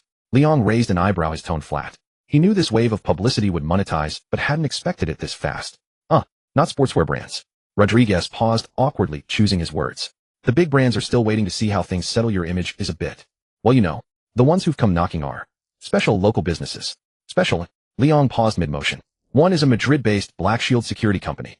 Their boss is a Getafe fan. After watching last night, he thinks your presence has incredible intimidation value. You're like walking testosterone. They've even got the tagline ready: protect your assets like Leong. Make intruders break. Make intruders regret it. And there's the Underground Iron Fist Boxing Club in the South End. They want you for a tough guy promo themed real men fight in the mud. The locker room was quiet enough that the phone's loudspeaker carried to the nearby teammates. Uff. Sanchez spat out his water in a spray. Security company. Boxing gym. Gabby slapped his thigh, tears nearly streaming down his face. Lee, this is perfect for you. This is literally typecasting. Huh? Who dares call Getafe soft now? We've got a professional boxer running our midfield. The locker room filled with hearty laughter. Leon was momentarily speechless, then shook his head in resignation. This damn persona. It seemed the villain label was impossible to shake off. Still, what's the offer? Leon asked into the phone. The security firm offers 5,000 a year, the boxing gym 3,000, both in cash off the club's books. Rodriguez said cautiously. Not much I know, but for a newcomer. Accept them. Leon cut him off, his tone decisive. What? Rodriguez thought he'd misheard. Lee, are you sure? Maybe think it over. Endorsements like these could cement your negative image. What if the big brands later? I said accept them all. Leon glanced at the fierce photo on his locker door, his eyes turning profound. Image. He was a cast-off, a bottom-rung player earning $800 a week. Who was he to be picky? Image was built on the foundations of power and money. Since they want to paint me as the villain, I'll be the most thorough villain there is. If the price is right, I'd even endorse a funeral parlor. Liang's voice was low, carrying a cold pragmatism beyond his years. Right now, I really need the money. And he did, though his match fees and win bonuses gave him a decent living by ordinary standards. Compared to the grand revenge plan and acquisition plan, brewing in his mind, this money was a drop in an ocean. Reborn into this life, he craved not only glory on the pitch, but also power and profit off it. Only by amassing capital could he avoid the fate of his past life, being discarded like trash without even the right to fight back. Also, Rodri. Leon spoke low into the phone, his tone laced with a weathered cunning. Find me a bank that can open a U.S. stock trading account. I need to open an account. An account. To save money. No. Leon tied his shoelaces, stood up, and cast his gaze through the locker room window into the distance. It was autumn of 2004. Across the ocean, a company called Google had just completed its IPO, on the verge of building its internet empire. That was the surest first pot of gold in his memory. I'm going to buy stocks. All in. In a Madrid bank, the air was thick with air conditioning and a faint trace of cologne. Mr. Lee, are you certain you wish to transfer this entire sum of €1,000 into this U.S. stock account? The bank's financial advisor, a balding middle-aged man in a well-tailored suit, looked at the young man before him with the expression of one witnessing a prodigal son squandering his inheritance. Leon sat on the leather sofa, his fingers tapping lightly against his knee. Yes, all of it. Additionally, if possible, I'd like to apply for a loan using my future 2-year player contract as collateral. The higher the limit, the better. Liang's voice was calm, but his words were startling. €1,000. This was everything he had saved over the past 2 months: Getafe's survival bonus, appearance fees, the advance payments from the 2 security companies, and the boxing gym for endorsements, and even the 2,000 yuan he had coaxed from his parents back home. For a newcomer just establishing himself in La Liga, this was a fortune. If saved or used as a down payment on a property in the Madrid suburbs, it would secure him a comfortable life. But he was about to gamble it all. Lee, I think you need to calm down. Rodriguez, who had been standing by, finally couldn't hold back. Wiping the cold sweat from his brow, he pulled Leon aside and lowered his voice. I know you want to make money, but the stock market isn't what you think. It's a game for those vampires on Wall Street. You're a footballer, oh, why would you go and play with them? How is this any different from just giving your money away? You're on a hot streak right now. Just play well, and the big contracts will come in a couple of years. Why take this risk? Rodriguez genuinely cared for Leon. Though he was a small-time, unknown agent, he knew of countless talented players who had lost everything due to poor investments or gambling. Leon looked at the anxious Rodriguez and felt a flicker of gratitude. In this profit-driven circle, an agent who advised you against reckless spending was a rare find. Rodri, thanks for the warning. Leon patted his shoulder, but his gaze remained unwavering. But I'm not gambling. I'm picking up free money. He turned his head towards the massive electronic display on the bank wall, which was scrolling through the day's international financial news. Gold stock price continues to climb. Since its IPO in August, this search giant's market value has been surging at an astonishing rate, with Wall Street analysts upgrading their ratings across the board. This is it. The memories of a reborn man are the most powerful cheat code in the world. Though Leon was a down-and-out youth coach in his past life, he had a neighbor who was obsessed with stock trading. That old man would constantly drone on. If I had bought Google stock back in '04, I'd be living in a villa by now. Leon clearly remembered the trajectory of Google's stock price after its IPO. It wasn't a curve. It was a straight line, a line shooting straight into the sky. Starting at 85, it doubled within a few short months, and years later, it would reach astronomical heights. This was the strongest signal of the tech stock recovery after the dot-com bubble burst and the dawn of the mobile internet era for the next 2 decades. This was a gift from God to a reborn soul. Picking up money. Rodriguez was baffled. You mean that search engine company? Yes. Leon nodded, his eyes blazing with intensity. Trust me, Rodri. If you have any savings, even if you have to sell your car, put it all in. This is my advice to you as a friend. You're crazy, absolutely crazy. Rodriguez shook his head, clearly not taking the advice seriously. Leon didn't bother to explain further. He turned to the still hesitant financial advisor and said, process the paperwork. Max out the leverage. All right, since you insist. The advisor shrugged. However, per regulations, given your qualifications and proof of income, we can only offer you 5x leverage, and the liquidation line will be strictly set. That's enough. Liang's hand was steady as he signed. An hour later he walked out of the bank. Staring at the thin account opening document in his hand, he let out a long relieved breath. In that account lay his entire fortune converted into Google stock amplified by 5x leverage. It was a high-stakes gamble. If Google's stock dropped 20, he would be wiped out, left with nothing and burdened with massive debt. But Leong knew that was impossible, because the future was in his mind. All right, the money issue is settled. Leong tucked the documents into his jacket and looked up at the clear blue sky of Madrid. With this seed capital by the end of the season, or even just by the winter transfer window, his chips would have multiplied several times over. By then he would no longer be a player passively waiting for clubs to choose him. He would become a capitalist sitting across the negotiation table with the power to speak. Next, it's time to go see the people. Leong turned to Rodriguez. Can you check if there are any youth team matches in the Valencia region this weekend? Youth team? Rodriguez was taken aback. Aren't you resting? You finally have a break during the international fixture window. Rest is for the dead. Leong opened the car door and got into Rodriguez's second-hand Fiat. I need to go find someone. Who? A future magician. Leong didn't say the name out loud, but in his heart that name had been echoing for a long time. David Silva. The genius who over the next decade and more would become the midfield brain of Spanish football, the epitome of the tiki-taka style. At this moment Silva would likely be with Valencia's B team or on the verge of a loan to Eibar. Due to his slight build and perceived lack of physicality, he wasn't favored by Valencia's first-team coach Ranieri. This was Liang's opportunity. He wasn't just going to make himself stronger. He was going to build his own army. An army composed of underestimated, overlooked, or yet-to-bloom talents. And Silva was the first name on his list. Let's drive to Valencia. Leong closed his eyes and leaned back in the seat. The system interface in his mind surfaced again. Infamy points balance 2600. Initiate a new skill draw. Draw. The wheel spun. This time Leong felt much calmer than the last. With the Google stock as his trump card, his reliance on the system had lessened somewhat. After all, the system could only make him a star, but capital could make him an owner. Ding. Congratulations, host. You have obtained a passive skill merchant's nose beginner. Skill description: you possess a natural sensitivity to the fluctuations of player valuations. When you observe a player, the system has a high probability of displaying their current, true value and future potential rating. Note, this skill does not directly improve footballing ability, but it is remarkably effective for transfer operations. Damn, this system wasn't just trying to turn him into a football hooligan. It was grooming him to be a club president. With this skill combined with his memories of the future, he was essentially a human money printer. Rodri, step on it. Leong urged, a glint of avarice flashing in his eyes. I can't wait to meet that magician. Meanwhile, at the presidential office in the Bernabéu, Florentino Perez, the helmsman of Real Madrid, sat behind his massive mahogany desk, holding the latest scouting report. On the report's cover was the name that felt both familiar and alien to him. Leong. President, this is the youth player that Gerardo kicked out. Saki, the technical director standing before the desk, had an awkward expression. His performances at Getafe have been quite remarkable, especially in that match against Atletico. His defensive stats were dominant, and that long pass assist showed extremely high tactical awareness. Florentino flipped through the report, his brow furrowed slightly. He didn't care about the comings and goings of a youth player. Real Madrid's academy churned out and discarded so many players every year, one more or less made no difference. But the problem was, this discarded player was now shining brightly in La Liga and frequently mentioning revenge against Real Madrid in the media. That was a different matter entirely.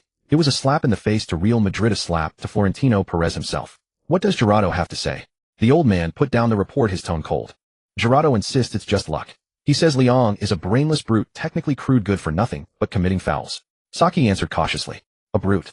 Florentino pointed to the line in the report describing Liang's accurate long passes and snorted coldly. A brute who can pass like that. If he's a brute, then what does that make our current midfield? A bunch of models just there for show. Real Madrid's midfield was in a bad state. Zidane was aging, Beckham's defending was weak, Guti was brilliant one game and invisible the next. They desperately needed a beast in the middle who could do the dirty work and also have the ability to pick out a pass. And this very player who was originally in their hands had been thrown away by their own decision. Keep watching him. Florentino closed the folder and rubbed his temples. Send our best scouts to monitor him. For the next Getafe match against Villarreal, I want a more detailed report. If he really has potential. The old man's eyes glinted with a businessman's shrewdness. Then we bring him back. No matter the cost. Real Madrid's face cannot be lost, but more importantly, Real Madrid's titles cannot be lost either. Outside, the winds of change were sweeping through Madrid. And on the highway to Valencia, a beat-up Fiat was speeding along. Whether it was fame on the pitch or fortune off it. Whether it was the current Getafe or the future Real Madrid. Or even that ticker symbol frantically jumping on the US stock exchange. All the pieces were now on the board. This time around, he wasn't just going to win. He was going to sweep the table. The sunlight of Valencia carried a hint of the Mediterranean's moisture and saltiness, more so than Madrid. A second-hand Fiat sputtered along the highway leading to the Paterna training ground. The window was rolled down and the wind rushed in, tousling Rodriguez's already thinning hair. Lee, I still think we're crazy. Rodriguez gripped the steering wheel, unable to resist glancing over at Leong in the passenger seat. We could be enjoying this rare international break, but instead we drive all the way to Valencia to watch a Spain U19 training match, and a closed-door one at that. Leong lounged lazily in his seat, a lollipop dangling from his mouth. Rody, if you knew a diamond was buried in that mine, would you complain about the distance? A diamond? Rodriguez scoffed. Spanish youth academies are full of so-called diamonds, but maybe 1 in 100 ever shines. I've followed this U19 squad, you know. Apart from that Fabregas kid who went to Arsenal, the rest are grinding it out in the lower leagues. Leong smiled and didn't argue. His focus was fixed on the translucent system panel floating in his field of vision. Passive skill merchants knows novice activated. Along the way he'd been testing it on random passersby. Spotting a kid juggling a ball on the sidewalk, the system displayed current value 0. Potential rating D, amateur level. When a jogging amateur player came into view, current value 500 euros. Potential rating C, Segunda B substitute. This thing was like a wall hack, letting him see straight through to a player's commercial essence. Keep your eyes on the road, Leong said, crunching the rest of his lollipop, his gaze drifting toward the green training pitches in the distance. The guy I'm looking for will one day be worth more than my car. No more than this entire club. The Paterna training ground. This was Valencia CF's youth academy base, and also a frequent venue for Spain's national youth teams. Today an internal friendly was being held here between the Spain U19 side and Valencia B. A handful of scouts and coaches stood sparsely on the sidelines, notebooks in hand, occasionally whispering to each other with scrutinizing expressions. Leong pulled his cap low and wore sunglasses, standing in a corner behind the chain-link fence, trying to blend into the background. After all, he was a controversial figure in Spanish football right now. His reputation as a villain was too loud, and he didn't want to cause an unnecessary stir. So which one is your diamond? Rodriguez leaned in and whispered. Leong said nothing, simply raising a finger to point at a slim, frail figure on the pitch wearing a red training bib, noticeably shorter than everyone around him. It was a shy-looking, seemingly fragile youth with long black hair. David Silva. The future midfield magician of Spain, the legendary core of Manchester City, the man destined for a statue outside the Etihad. But right now he was just an 18-year-old loanee at Ibar, a club mired in the Segunda División mud, scrapping and fighting for every ball. Him. Rodriguez took a look and almost burst out laughing. Lee, you must be joking. That kid isn't even as tall as my wife. Look at those legs, thin as chopsticks. He almost got knocked out of bounds by that big black guy just now. On the pitch, just as Rodriguez said, Silva was having a tough time. The U19 head coach clearly favored players who were physically strong and powerful. Silva was stuck out on the wing facing Valencia B's muscle-bound players desperate to break into the first team. He was knocked down again and again, scrambling back to his feet in a sorry state. Too weak physically. This is typical Spanish flair. Looks good in youth football, but it'll never survive in the senior game. In a meat grinder league like Ibar's, this kid probably won't even last half a season. The murmurs of a few nearby scouts drifted over on the wind. Mediocrities. That's why you're scouts, and I'm the main character. He thought to himself, activating his merchant's nose. His gaze locked onto David Silva. Ding. Scan complete. Target David Silva, 18 years old. Current value 1.5 million. Potential rating S, world-class midfield core-wing magician. Assessment, a rare gem wrapped in mud. His football IQ and technical ability are already top tier. He only lacks the physicality and confidence to withstand high-intensity contact. Once awakened, he will be unstoppable. S. Liang's breath hitched slightly. This was an S. Even he himself, with all his system enhancements, would probably only rate an A or A in potential. Just watch. Leong murmured to Rodriguez. Don't look at how he's falling. Look at how he falls. Rodriguez was taken aback, then turned his attention back to the field. This time he noticed something.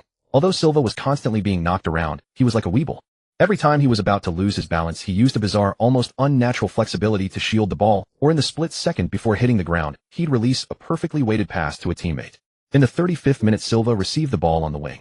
Two defenders closed in from front and back, their intentions clear, to use their bodies to force him out of bounds. Just when everyone thought the attack would fizzle out. Silva's left foot seemed to have eyes, gently dragging the ball back, and then like an eel he slipped through the almost non-existent gap between the two burly defenders.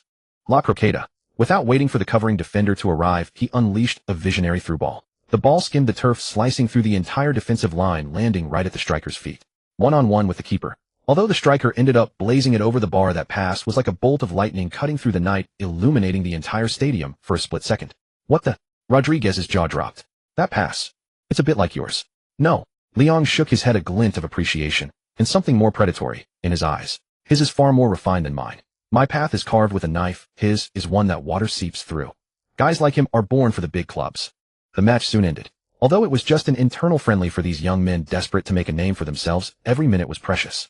Silva was drenched in sweat, sitting dejectedly on the sidelines with his water bottle. Despite a few flashes of brilliance, he had clearly struggled in the physical battles. The striker who had missed the chance was even complaining that Silva's pass had been too soft. Around him, teammates chatted in small groups, but Silva looked conspicuously alone. He was introverted, not much of a talker, and his status as a loanee made him an outsider in the squad. Opportunities here. Liang straightened his collar, pushed open the small gate in the fence, and walked in. Hey, what do you think you're doing? No unauthorized personnel. An assistant coach tried to stop him, but was momentarily stunned by the look in Liang's eyes when he took off his sunglasses. I'm Liang from Getafe. Liang stated, his name is tone calm, but firm. I'm here to see a friend. El Liang, the La Liga villain. The assistant coach faltered and instinctively took half a step back. That reputation was more effective than a ghost story in Spanish football circles right now. Ignoring the coach's reaction, Liang walked straight over to David Silva, who was sitting in the corner. Silva was untying his boots when a shadow fell over him. He looked up to see a tall, sharp-featured Asian youth standing before him. You are? Silva asked, a flicker of recognition in his eyes. Liang, from Getafe. Liang extended his hand, but without any intimidating pressure, instead carrying a surprisingly gentle warmth. Last league match, I just knocked Atletico Madrid over. Silva's eyes widened slightly. Of course he'd heard the name. The papers were full of stories about this butcher. He stood up nervously and shook Liang's hand. Hello, I'm David. David Silva. I know who you are. Liang let go of his hand and sat down casually on the grass next to Silva, as relaxed as if he were in his own backyard. That through ball earlier was beautiful. If it had been me, that striker would be celebrating the goal right now, or lying in a hospital bed. But the coach says I'm too weak in challenges, that I can't hold up the ball. If I'd just taken a couple more touches there, maybe. Don't listen to those idiots. Liang cut him off bluntly, his voice low, but carrying an indisputable authority. They don't know jack about football. All they know is telling you to charge around like a bull. They can't see the intelligence in your head. He tapped his own temple, then pointed at Silva's feet. Your technique is world class.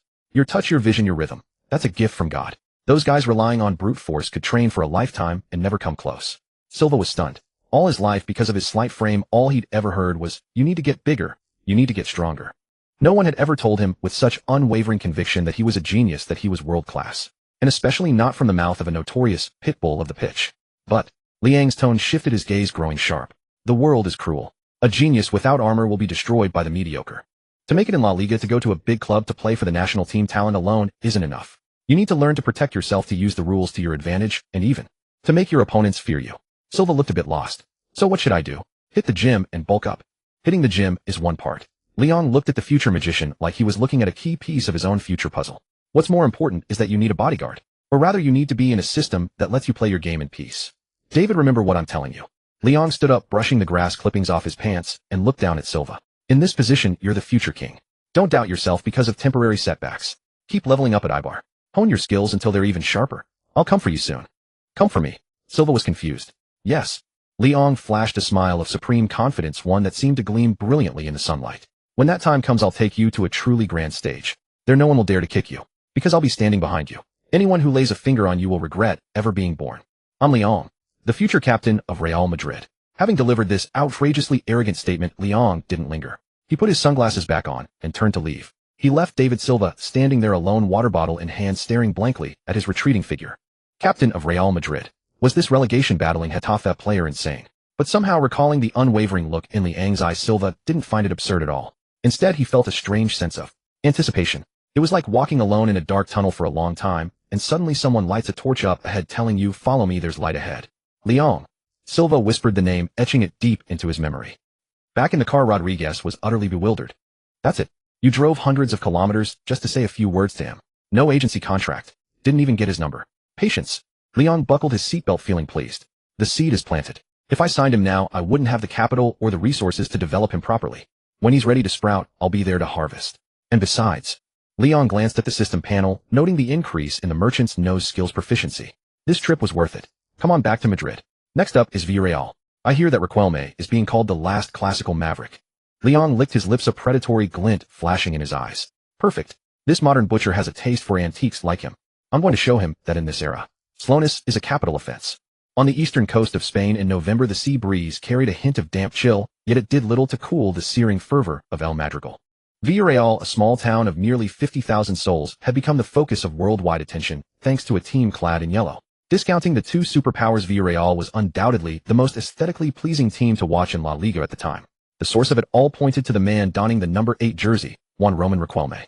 He was the king of Boca Juniors, the castaway of Barcelona, and at this very moment the last of the classical enganches in world football. The day before the match in Madrid, the headline of AS newspaper's sports section featured a massive composite poster occupying half the page. On the left was Liang, his visage grim, covered in mud, executing a fierce sliding tackle. On the right was Riquelme, his gaze melancholic, elegantly shielding the ball. The headline in striking red and black letters read, When the beast meets the beauty, the ultimate clash of violent aesthetics and classical art. The article stated this is a clash of titans, but not a contest of strength versus strength. Rather, it is an encounter between two fundamentally different football philosophies. Hetafe Leon, this beast from the east, with his suffocating work rate and ferocious fouls, has instilled fear in half of La Liga's forwards. He embodies the most pragmatic and ruthless side of modern football, destruction. Villarreal's Riquelme, on the other hand, is a poet on the pitch, the final slow walker. In this era obsessed with speed and physicality, he uses his unique rhythm to show the world that football can be art. Tonight at El Madrigal, will the beast tear art asunder, or will art tame the beast? The report escalated the pre-match hype to its zenith. Getafe's team bus slowly rolled into the stadium tunnel. Leon sat by the window gazing at the sea of yellow outside. Villarreal's fans held up massive portraits of Riquelme, as if on a pilgrimage. Art. In his football lexicon, winning was the only art. Lose, and even if you played the ball like a flower blooming, it was merely a clown's juggling. Leave that Riquelme. He's tricky, Gabby said, sitting beside him, his expression grim. As a native Spanish player, his reverence for Riquelme was etched into his bones. I've watched his tapes. He doesn't run. Truly, he doesn't run. But standing there, he can pass the ball to any place he desires. And you simply cannot take the ball off him. Doesn't run. Leon squinted. Then I'll keep hitting him until he does. As long as he was human, he had weaknesses. As long as it was physical contact, there was no wall that the Vieira template couldn't smash through. Leon possessed absolute confidence in his current physical state. In the locker room, Quique Sanchez Flores was making his final tactical arrangements. Listen, the key to this match lies in midfield, Quique said, circling Riquelme's name heavily on the tactics board. Shut him down. Cut off his connection with Diego Forlan. If we make Riquelme uncomfortable on the ball, the yellow submarine will run aground. Quique's gaze fell upon Leon, filled with both expectation and a hint of concern. Lee, your task is the heaviest. You're the lone pivot. You'll be directly facing that Argentine. Don't get dragged into his rhythm. Get tight, use your body. Show him La Liga isn't a place for strolls. Understood. Leon replied in a low voice while adjusting his shin guards. At that moment, the familiar mechanical voice echoed in his mind, carrying an unusual chill. Ding. Host has encountered a master-level opponent.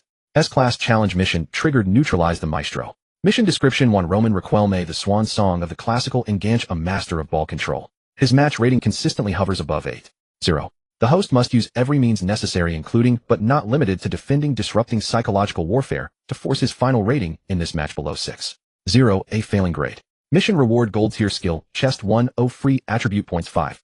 Failure penalty: random deduction of 3 points from a core attribute, and acquire the negative trait, Shadow of the Maestro, all attributes -10 when facing technical players. Liang's fingers froze, nearly snapping the shoelace he was tying. Force Riquelme's rating below 6.0. And at El Madrigal, this was an almost impossible task. A player of Riquelme's caliber, even if he strolled around all game, would score a 7 just by delivering one threatening pass. To make him fail, he would have to be completely invisible, even error-prone. System, are you messing with me? Leon took a deep breath, yet a fierce fighting spirit surged in his eyes. The greater the risk, the greater the reward. 5 free attribute points. That was enough to elevate his strength to another level. A failing grade, huh? Leon stood up, stomping his feet hard. The studs of his boots screeched against the floor. Then I'll make sure he doesn't even touch the ball today. In the players' tunnel, the two teams lined up, ready to enter the pitch. Leon saw Riquelme up close for the first time. The Argentine looked somewhat languid, almost as if he hadn't woken up. His eyelids drooped, his hair was slightly disheveled, and his jersey hung loosely on his frame. He stood at the front of the line without any pre-match warm-up or communication with teammates, just standing there silently, as if the cacophony around him was none of his concern. An air of profound aloofness emanated from his very being. Leon attempted to release his killing intent, staring at Riquelme with predatory eyes, trying to apply psychological pressure before the match. However, Riquelme didn't even turn his head. He treated the butcher behind him like air, completely ignoring the dangerous presence. This disregard infuriated Leon more than any verbal taunt. It was a class-based contempt that said, a brute like you isn't even worthy of my notice. Playing mysterious, huh? Leon gritted his teeth, sneering inwardly. I'll make you drop the act soon enough. With the referee's whistle, the match officially began. Over 20,000 fans at El Madrigal erupted in a massive roar as yellow flags fluttered everywhere. Villarreal kicked off. As the media predicted, the ball quickly found its way to Riquelme's feet after a few passes. Leon sprung into action instantly. Like a cheetah poised to strike, he accelerated to his maximum speed.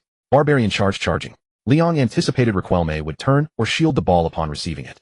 His plan was to use his sheer speed and power to bulldoze through the opponent's center of gravity in that split second. Closer. 5 meters. 3 meters. 1 meter. Leon, with a whooshing sound, slammed violently into that seemingly languid back. Get down. However, just as his shoulder was about to make contact, something bizarre happened. Riquelme seemed to have eyes in the back of his head. He didn't turn, didn't accelerate. He simply dragged the ball back with the sole of his right foot and subtly shifted his body weight to the left. It was just a minute change in balance, but it was as precise as a matador's move. Liang's powerful charge connected with nothing but air. No, it was like hitting a void. Due to the immense inertia, Liang couldn't stop his momentum. Like a runaway locomotive, he surged past Riquelme, staggering several steps before barely regaining his balance, nearly falling flat on his face. Meanwhile, Riquelme stood there, his feet unmoved from their original spot. The ball, as if bewitched, remained glued to his right foot, perfectly still. Whoa! A wave of astonishment and applause erupted from the stands. Simply magnificent. That's Riquelme. That is art, the commentator shouted excitedly. Look at Getafe's reckless defensive midfielder. He's like a simpleton relying on brute force toyed with by Roman with just a flick. Liang spun around, his face ashen. Humiliation. This was absolute humiliation. His prized physicality hadn't even brushed against his opponent's shirt. Only then did Riquelme slowly lift his head, casting a bland glance at Liang with those perpetually sleepy eyes. No mockery, no anger. Just calm. A calmness that saw through everything, a calmness that completely disregarded the opponent. Then unhurriedly he delivered a low diagonal pass that sliced through Getafe's defense, finding the run of Forlan. Getafe's goal was under siege. Damn it. Liang, forgetting his anger, hastily tracked back to cover. But this was only the beginning of the nightmare. Over the next 10 minutes, Liang felt trapped in a strange loop. A loop of fast and slow. When he was fast, Riquelme was slow. When he was aggressive, Riquelme was gentle. No matter how he pressed or used his body, Riquelme would dissolve his attacks with the simplest of moves. A chop, a drag, a stationary turn. It felt like throwing a full-force punch at the surface of the water. The water splashes everywhere, yet the stone at the bottom remains unharmed. In the 15th minute, Liang attempted to press again. This time, he was wiser, not rushing in blindly, but maintaining distance, trying to block passing lanes. But Riquelme seemed to have seen through his intentions. He received the ball with his back to the goal, using his broad frame to shield Liang. Liang pushed forward with all his might, only to find that this seemingly lazy Argentine had terrifying core strength. He was like an ancient tree with roots a century deep, standing firm against wind and rain. Feeling the pressure from behind, Riquelme, unfazed, used Liang's force against him, executing a sudden backheel turn on the ball. The move was incredibly subtle and sudden. Liang's vision blurred for a second, and the yellow figure had already glided past his left side. Beaten again, and it was a stationary turn in a crowded area. Foul. Pull him down. Quique Sanchez Flores shouted frantically from the sideline. Liang instinctively reached out to grab Riquelme's jersey. Rip. The shirt stretched, but Riquelme still didn't fall. In the split second before losing his balance, he toe-poked the ball to Soren on the wing. Tweet. The referee's whistle blew. Advantage played, the game continued. Soren crossed, and Villarreal nearly scored. As the referee issued the belated yellow card, Liang panted heavily, staring at the number 8's back as he adjusted his jersey, feeling a profound sense of helplessness for the first time. This wasn't a gap in physical ability. This was a gap in level. So this was a classical maestro. Even standing still, it was nearly impossible to take the ball from him. He controlled the very breathing of the entire stadium with his extremely slow, extremely arrogant style. Is this what you're trying to teach me? Liang wiped the cold sweat from his forehead, his gaze shifting from the initial impatience to solemnity, and finally, to an even deeper, colder resolve. He admitted it. He had underestimated his opponent. He thought his reincarnation's foresight and the system's enhancements would let him sweep through La Liga. But today this Argentine had taught him a lesson. Football wasn't just about running faster and tackling harder. There was a kind of strength called slowness. Very well. Liang let out a turbid breath, glancing at the system panel, where Riquelme's rating remained stubbornly high at 8.5. Since I can't hit you. Since I can't take the ball from you. Liang's gaze drifted down, landing on Riquelme's feet, which were works of art in themselves. Then I'll destroy your rhythm. I won't go for the ball anymore. I'll go for the man.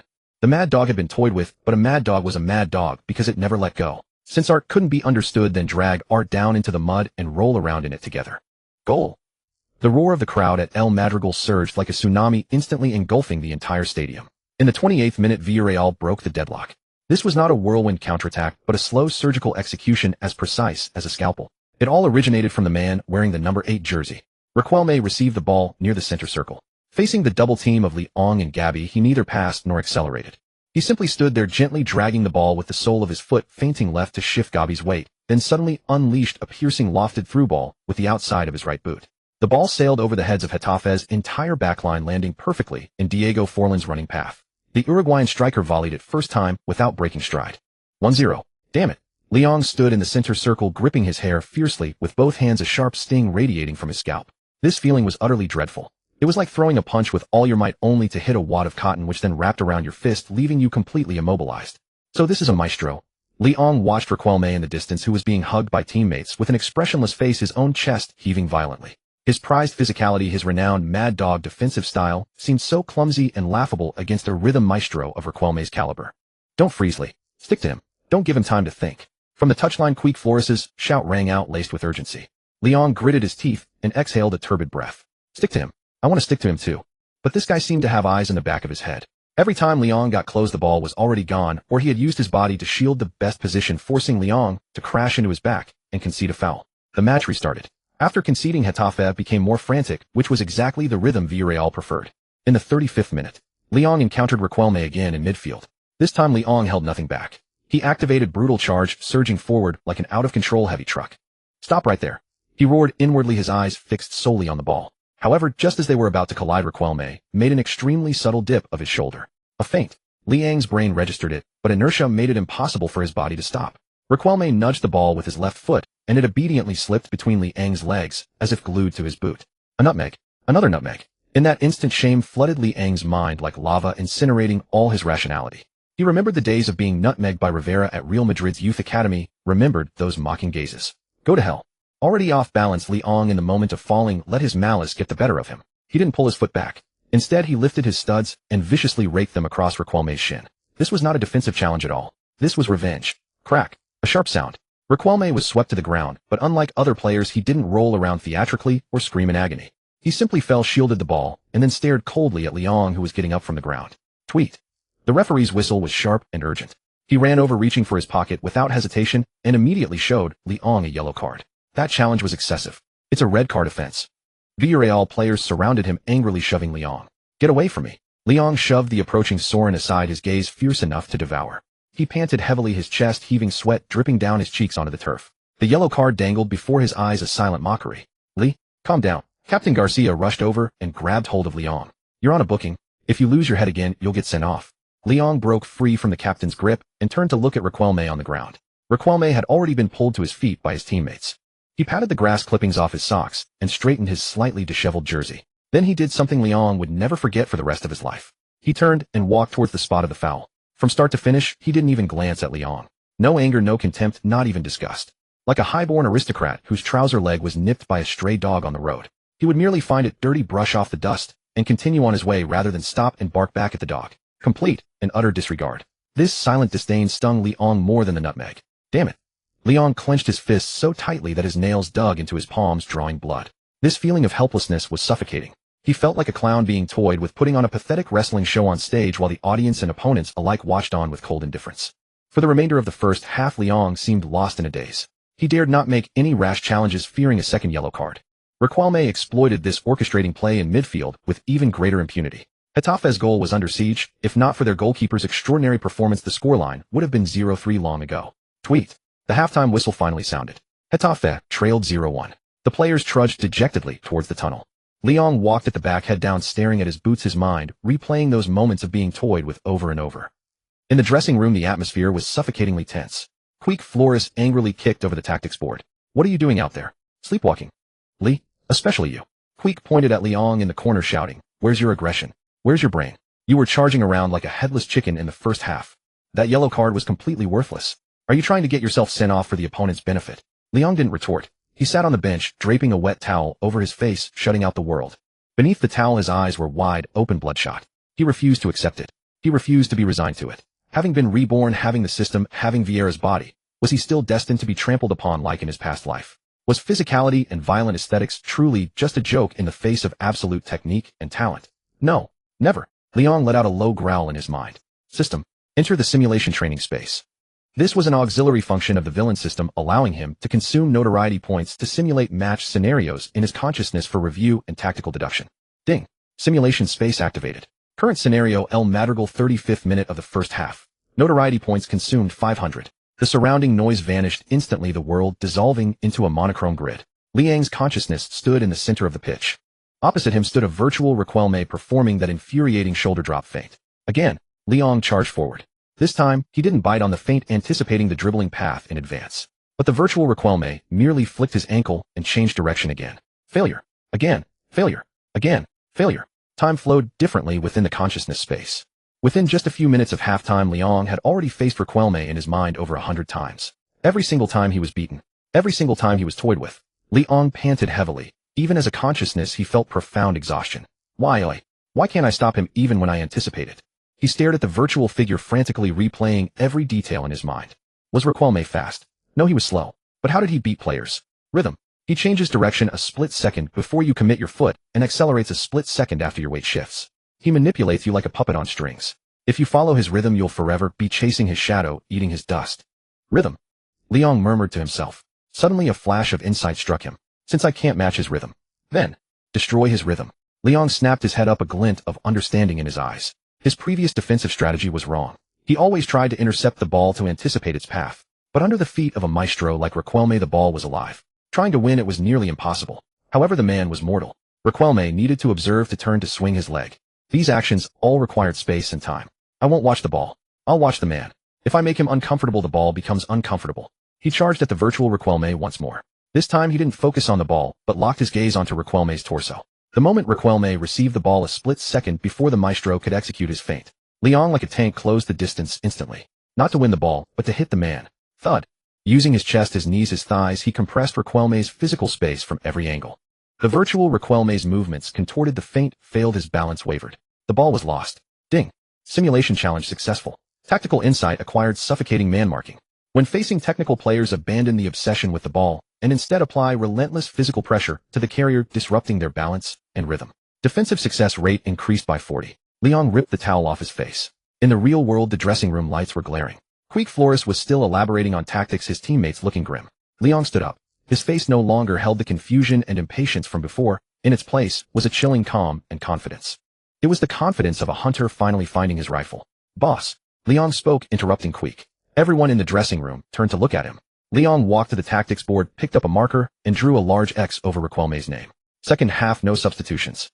Give me 10 minutes. If he can still turn comfortably after 10 minutes, I'll get myself sent off voluntarily. Quique was stunned, looking into Liang's deep green eyes, feeling an inexplicable jolt in his heart. This kid's eyes had changed. If in the first half he was a mad dog that just bit wildly, now he had become a wolf king that knew how to stalk and how to go for the throat. All right. Quique took a deep breath and tossed the marker onto the table. Then go be mad once more. Go tell that Argentine that Getafe isn't an art gallery. It's an arena. Liang turned and strode out of the dressing room. His emotionless whisper echoed in the corridor. Art. In the face of absolute power, art is a fragile commodity. Riquelme, your performance time is over. As the second half whistle blew, El Madrigal had no idea what was about to unfold. Villarreal supporters were still singing and dancing in the stands, their famed anthem, Yellow Submarine, echoing through the skies. In their eyes, the 1-0 lead at halftime was merely the beginning. The next 45 minutes were destined to be a masterclass solo performance by Riquelme, while that Getafe number 24, who only knew how to foul, was fated to be nothing more than background scenery at the master's feet. Yet the moment Liang stepped back onto the turf, some keen observers noticed a shift in the aura of the man from the great Xian nation. If the Liang of the first half was like a mad dog provoked into senseless barking and biting, then he now resembled a venomous snake lurking in the shadows, poised to strike at the throat at any moment. Calm, cold, and lethal. System exchange skill, Gattuso's harassment. Liang issued the command in his mind as he jogged towards the center circle. This was a basic skill he had painstakingly purchased during the halftime break, spending a hefty 800 points of notoriety value in the system shop. Ding. Skill exchange successful. Gattuso's harassment basic. You will gain the defensive instincts of AC Milan's stalwart Gattuso. When marking closely, the opponent's turning speed is reduced by 15, passing accuracy by 10, while your stamina consumption increases by 20. Even at basic level, combined with Liang's monstrous physical attributes, it was enough to create a qualitative leap. Come on then, maestro. Our second round begins now. Minute 47. Villarreal's defensive midfielder Senna intercepted the ball and habitually looked for Riquelme. Usually Riquelme would drop back a few steps, receive the ball in a comfortable pocket of space, then turn and survey the pitch like a god. But this time, just as the ball left Senna's boot, a blue figure materialized ghost-like on the passing lane. It was Liang. He didn't wait for Riquelme to receive the ball before pressing like in the first half. Instead, he anticipated the pass and stepped in front to intercept. Thwack. Liang thrust out his chest, killing the pass stone dead. Riquelme's outstretched foot froze mid-air, a slight frown creasing his brow. One interception might be coincidence, but over the next few minutes the entire El Madrigal sensed something was amiss. Minute 52. Soren crossed from the flank towards Riquelme. The ball was still in the air when Liang was already stuck to Riquelme's back like glue. He ignored the ball, focusing solely on the man. In that instant, Liang channeled all his strength into his back and shoulders, shoving violently backward. Thud. Despite Riquelme's strong core, being caught off guard in a physical battle against a muscular 185 centimeters brute caused his balance to waver instantly. His carefully prepared chest trap went awry, the ball ricocheted off his collarbone, bouncing 3 meters away, and was promptly cleared by a Getafe defender. Damn it. Riquelme stumbled back 2 steps, showing the first signs of frustration in the match. He turned his head to look at the figure clinging to him like a shadow. Liang's face was expressionless, not even glancing at where the ball had gone. His deep dark eyes were fixed intently on Riquelme like a predator locking onto a target that must be destroyed. You're annoying, Riquelme muttered in Spanish, a hint of disgust in his voice. This is nothing. Liang pressed even closer, close enough to smell the sweat on Riquelme's skin. I'll make it much worse. Until you don't want to touch that damn ball again. The rest of the match became a one-man defensive showcase for Liang, or rather a targeted hunt against Riquelme. Whenever Riquelme entered Getafe's half, Liang was guaranteed to be within a meter of him. He rarely lunged for the tackle, denying Riquelme the chance to use feints to throw him off balance. Instead, he utilized the traits of Gattuso's harassment, constantly using physical contact to disrupt, exhaust, and frustrate his opponent. Shove, barge, lean, nudge. Every action teetered on the edge of the rules. Every action made Riquelme profoundly uncomfortable. This was suffocating man-marking.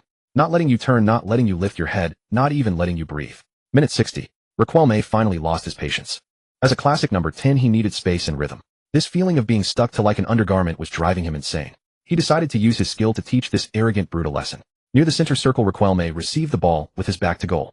Feeling Liang's pressure from behind, he opted not to pass. Instead, he suddenly backheeled the ball, attempting a nutmeg to bypass Liang and execute a spectacular Cruyff turn.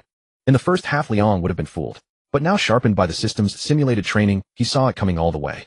The instant Riquelme's heel made contact with the ball, Liang didn't stretch a leg for it. Instead, he made a defensive move that defied all conventional logic. He stepped forward directly, using his knee and thigh to forcibly block Riquelme's turning path. Shut the door. Liang roared inwardly. Bang.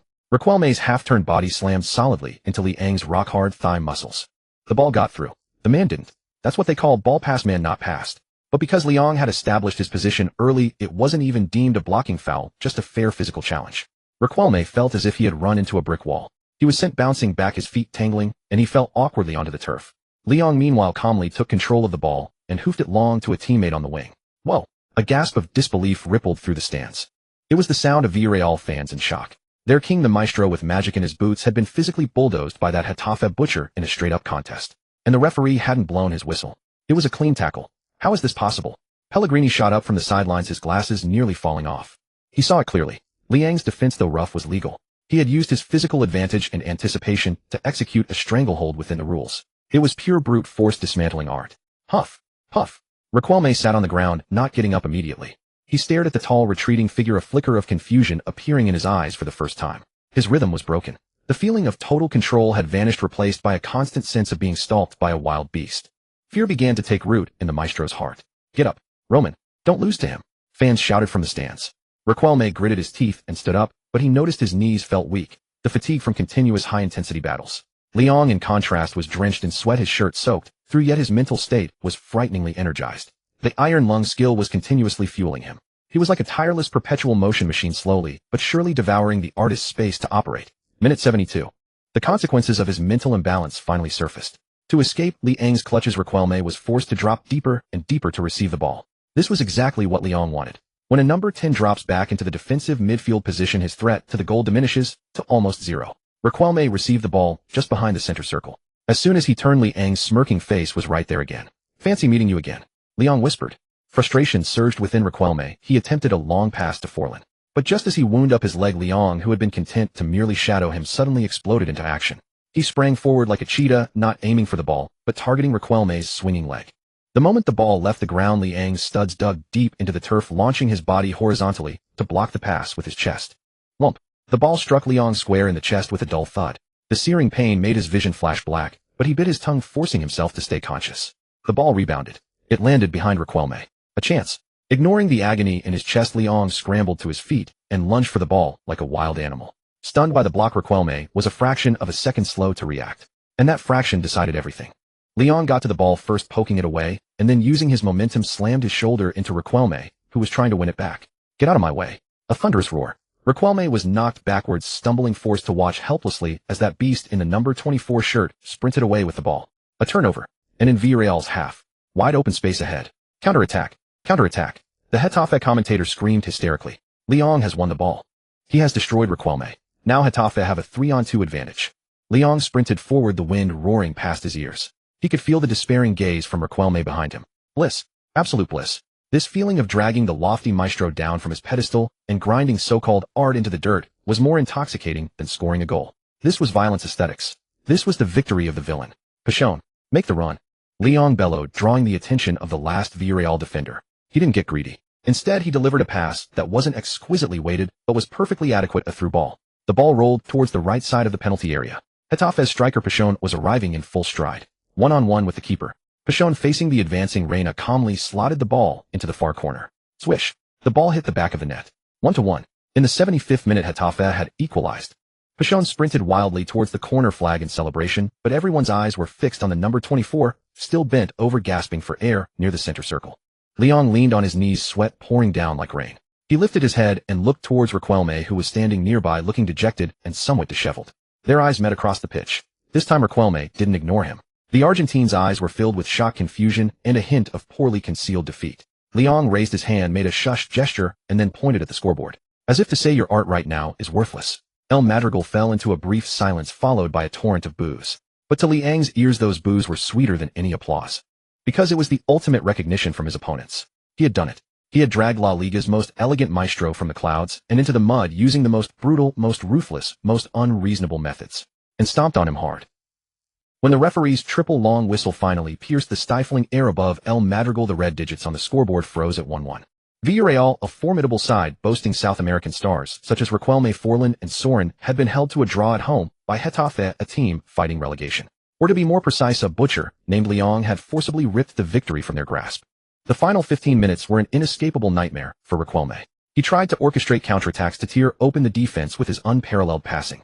But every time he received the ball, or even made a run, that figure in the blue number 24 jersey would appear beside him like a specter. The relentless pressure, the aggressive intent to crush you at any moment utterly shattered the composure of this classical maestro. In the final moments of stoppage time, Riquelme even committed an amateurish touch, knocking the ball directly out of bounds. At that moment, the sighs from the stands were more despairing than any jeers. Leong stood at the center circle, hands on his knees, sweat dripping from his chin onto the turf. His jersey, soaked through, clung to his body, outlining granite-hard muscle. He was tired, utterly exhausted. Even with the iron lungs enhancement, marking a master like Riquelme across the entire pitch in a high-intensity La Liga match had nearly drained him completely. Yet his eyes burned with a fierce light. Ding. Match concluded. Settling S-grade challenge mission, neutralize the maestro. Target 1, Roman Riquelme. Match stats: 0 goals, 0 assists, 2 key passes, first half 11 possessions, lost game, high 68 pass accuracy, season low. System rating 5. 9 failing grade. Note: a 30-minute disappearance in the second half and a critical error in a key moment led to a cliff-like drop in his score. Congratulations, host. Mission complete. Rewards issued: gold tier skill chest X1, 5 free attribute points. Listening to the pleasant chime in his mind, Leong slowly straightened up and let out a long, heavy breath. 5. 9. A score bordering on humiliation for a player like Riquelme. In previous matches, even in defeat, his rating had never dipped below 7. 0. He was the core, the soul. His presence alone was a threat. But today Leong had personally extinguished that soul. It's over. Leong looked up at Riquelme, who stood nearby. The Argentine head bowed silently, unwound the bandage from his wrist, his demeanor as desolate as a prince from a fallen kingdom. Without acknowledging anyone, without even glancing at the fans still chanting his name in the stands, he walked straight down the tunnel. His back conveyed confusion and defeat. He couldn't understand why football had come to this. How could this style filled with physical battles, sweat, and clashing muscle triumph over his elegant art? Leong watched him go, offering no jersey swap, no platitudes about a good game. He was the victor. Victors owe no explanations to the vanquished. Lee, you were f***ing incredible. His teammates swarmed him. Captain Luis Garcia grabbed Liang's neck, shaking him vigorously. Did you see that? Riquelme's mistake at the end. He was scared. You actually scared him. Scared of getting hit, Gabby laughed, pointing at his shoulder. I heard it. Several of those tackles sounded like car crashes. Lee, are your bones made of iron? Leong smiled, taking a swig from a water bottle. Maybe. After all, I sharpened them for this day.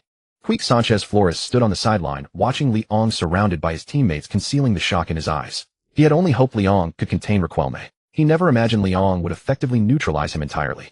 This destructive power, this tactical discipline, this suffocating will to win. It seems this small pond of Getafe won't be able to hold this big fish for long, Quique thought, with a silent, bittersweet sigh. Afterward, the mixed zone was as crowded as a marketplace. Journalists from across Spain and even Europe had set up their cameras and microphones, eagerly awaiting the main attraction. Originally, they had come for Riquelme. Now they were all waiting for another name. When Leong emerged from his shower in a simple tracksuit, carrying his iconic worn canvas bag, the flashbulbs turned the corridor into a blinding white light. Mr. Leong, over here. What are your thoughts on today's match? Do you think you defeated Riquelme? A dozen microphones were thrust towards his face, nearly poking his nose. Leong stopped, his expression calm. He didn't look overwhelmed like a rookie, nor arrogant like a triumphant madman. His face held a coldness that belied his age. Defeated he. Leong took a microphone, his gaze sweeping over the eager reporters. Football is a game of 11 men. Getafe drew with Villarreal, that's the result. As for me and Riquelme, we just played two different kinds of football. Different kinds of football. A female reporter from AS Sharp as Attack seized the opening. Are you suggesting that your football, full of fouls, collisions, and destruction, is also a style? Many believe your performance today was a desecration of football's artistry. You used brutal methods to ruin what should have been a delightful masterclass. What do you have to say to that? The question was leading and aggressive. The room fell silent, all eyes on Leong, waiting to see if the notorious hothead would erupt. Leong looked at the female reporter, not angered. He even smiled. Art. He repeated the word with a hint of contempt. Ma'am, I think you've got the wrong idea. He stepped forward, his imposing presence causing her to instinctively step back. This is a professional arena. This is La Liga, one of the most competitive stages in the world. It's not just flowers and applause, it's sweat, blood, and broken bones. Riquelme is a great player and his technique is indeed like an art piece. But Liang's voice turned icy like a cold wind sweeping through the crowd. Football is war, not painting. If you want to see elegant footwork, a performance without contact, go to the Prado Museum or buy a ticket to a ballet. But on the football pitch in my zone. Leong extended a finger pointing towards the green field behind him, his eyes as fierce as a wolf guarding its food. There is no art, only victory and defeat. To win, I would gnaw the pitch bare if I had to. As for whether it desecrates art, sorry, that's not my concern. Winners talk about art, losers talk about excuses. Boom. His words exploded like a bomb among the journalists. Arrogant, unabashed utilitarianism. A direct challenge to the mainstream values of beautiful football. Yet every journalist present, even those with preconceived biases, had to admit, this guy had a point, and damn, he made it sound compelling. The unadulterated ambition and dominance radiating from his very core, the ruthless spirit of a warlord willing to do anything for victory, was strangely captivating. We have our headline for tomorrow. The same thought flashed through every reporter's mind. The next day, his comments ignited the entire Spanish football world. Marca's headline read, Football ISWAR not painting. The victory declaration from Getafe's hound. The article was accompanied by a photo of Leong knocking Riquelme over, capturing a raw, powerful aesthetic. Mundo Deportivo, in contrast, furiously condemned it, the cancer of utilitarianism. He is destroying LA Liga's aesthetic. But on fan forums, Liang's reputation took a strange turn. The overwhelming chorus of dirty player was now interspersed with a growing wave of supporters. Well said. In competitive sports, losing is the only sin. Winning is what matters. Riquelme is elegant, but he lost. What's the point of praising a loser? I love Liang's ruthlessness. This is the football real men watch. If Real Madrid had a midfielder like him, they wouldn't be getting pushed around by Barcelona. Overnight, violent aesthetics became a trending topic. And Leong, through this one match, transformed from a player known only for his infamy into a highly controversial star with a unique football philosophy. In a cheap apartment in Getafe, Leong looked at the newspapers scattered across the table and took a satisfied sip of his protein shake. Got the fame. He put down the cup and opened the system interface visible only to him. Notoriety value 5,800 points surge. Available free attribute points 5. Item zone gold tier skill chest x1. Now time to boost my actual abilities. Leong rubbed his hands together and clicked on the chest glowing with golden light. He had keenly felt the importance of technical skill in the match. Though he had shut down Riquelme with physicality and tactics, it was partly because Riquelme's style was slower and softer. Against an opponent with both technique and strength or blazing pace, brute force alone wouldn't suffice. He needed a more versatile arsenal. Open the chest. Ding. Gold tier skill, chest opening. Congratulations. You have obtained passive skill Perlo's long pass, incomplete, upgradable. Skill description: you may be a butcher, but who says a butcher can't have the heart of a conductor? This skill greatly enhances your long pass accuracy, vision, and curve control. Current level LV1 increases accuracy by 30 within a 40-meter range. Note this skill can be fused with the Vieira body template to evolve into a B2B all-around midfield core skill. Liang's eyes lit up. Perlo's long pass. This was exactly what he had been dreaming of. Ever since he delivered the match-winning assist using the precision long pass experience card in the previous game, he had been craving that feeling of total control from deep. Now the skill was his permanently. Even if it was just an incomplete version, with his attribute points and relentless training, he would one day become a Perlo with Vieira's body. What a terrifying prospect that would be. A nightmare for all opponents. All points into long pass and vision. Without hesitation, Leong allocated all 5 precious free attribute points to long pass and vision. As the points were applied, a cool sensation flowed through his mind and legs. He felt his perspective broaden, his spatial awareness sharpen. Good. Leong stood up and walked to the window. It was late autumn, and a bleak wind blew through Madrid. He looked north towards the Santiago Bernabéu. Riquelme was just the beginning. Leong clenched his fist, feeling the power surging within him. Real Madrid, Luxemburgo, and all those lofty superstars. Are you ready? The war has only just begun. The Bernabéu Stadium, the chairman's office. This is the epicenter of European football power, where every decision could trigger a seismic shift in the world of football. But at this moment, the atmosphere in the room was suffocatingly oppressive. Florentino Perez, the legendary chairman, who single-handedly constructed the Galacticos, sat behind his massive mahogany desk, his brows knitted into a deep frown. On the ultra-thin television screen before him, highlights from yesterday's match, where Getafe held Villarreal to a draw, were being replayed. In the footage, the young man in the blue number 24 jersey, like an indefatigable meat grinder, repeatedly knocked down, shoved aside, and dispossessed the Argentine maestro Riquelme. The aggression that seemed to spill off the screen, the chilling defensive pressure, made Florentino's gaze grow increasingly profound. Chairman, here is the latest data report. Technical director Sachai cautiously handed over a document, breaking the silence of the room. In yesterday's match, Liang's running distance was 12.5 kilometers, the highest in the game. His tackle success rate was 85, and his duel win rate was 90. More importantly, Sachai paused, glanced at Florentino's expression, then continued. He not only shut down Riquelme, but also delivered the indirect assist for the equalizer. His long passing statistics are improving at a visible rate. Florentino did not speak, merely took the report and flipped through a few pages. Then he slammed the report heavily onto the desk. Slap. A sharp sound made Sachai flinch. Can anyone tell me why? Florentino removed his glasses, rubbing his throbbing temples, his voice low and imperious. Why was a midfielder who can run, tackle, and pass expelled from our own youth academy and released on a zero transfer fee termination? Cold sweat beaded on Sachai's forehead. Well, Huleto's report stated that the player had rough technique and a tendency toward violence, which did not align with Real Madrid's values. Florentino let out a cold laugh, pointing at the screen where Liang was celebrating a goal. Look at our current first team. We have Zidane, Figo, Beckham, the most elegant attacking players in the world. But what about our backline? What about our midfield pivot? Ever since Makelele left, our defense has been like paper. Every match, we're utterly humiliated by counterattacks. We need steel. We need interceptions. We need someone to do the dirty work. Florentino stood up, walked to the floor-to-ceiling window, and looked down at the Real Madrid first-team training. There, the new head coach Luxemburgo was leading a group of Brazilian players in a jovial game of foot volley. Ronaldo, Carlos, Robinho. Their talent overflowed, but their discipline was slack. On the other side, the local players like Raul and Guti clustered together, their expressions desolate. The rift in the locker room had grown too vast to conceal. Luxemburgo's magical quartet is a joke, Florentino muttered, his tone laced with deep disappointment. Without defensive support, the most dazzling attack is nothing but a castle in the air. He turned back, his gaze fixed on the screen, where Liang, his face smeared with blood, yet his eyes still fierce, stood out. This kid possesses what we lack most. That's hunger. A pathological craving for victory. Pity. The old man sighed, his expression growing complex. He was driven away by us. Bringing him back now won't be easy. Meanwhile, Real Madrid training ground locker room. This is a place where superstars gather. Every name on the locker doors could make fans worldwide scream. But at this moment, the atmosphere here was somewhat tense. The Brazilian clique gathered on one side, loudly chatting in Portuguese about last night's party. Ronaldo, though slightly plump, still exuded the arrogance of a chosen one. On the other side, the leader of the Spanish local faction, Raul, was silently organizing his boots. Guti sat beside him, holding a copy of today's AS newspaper, which featured Liang's controversial remarks, "Football is war.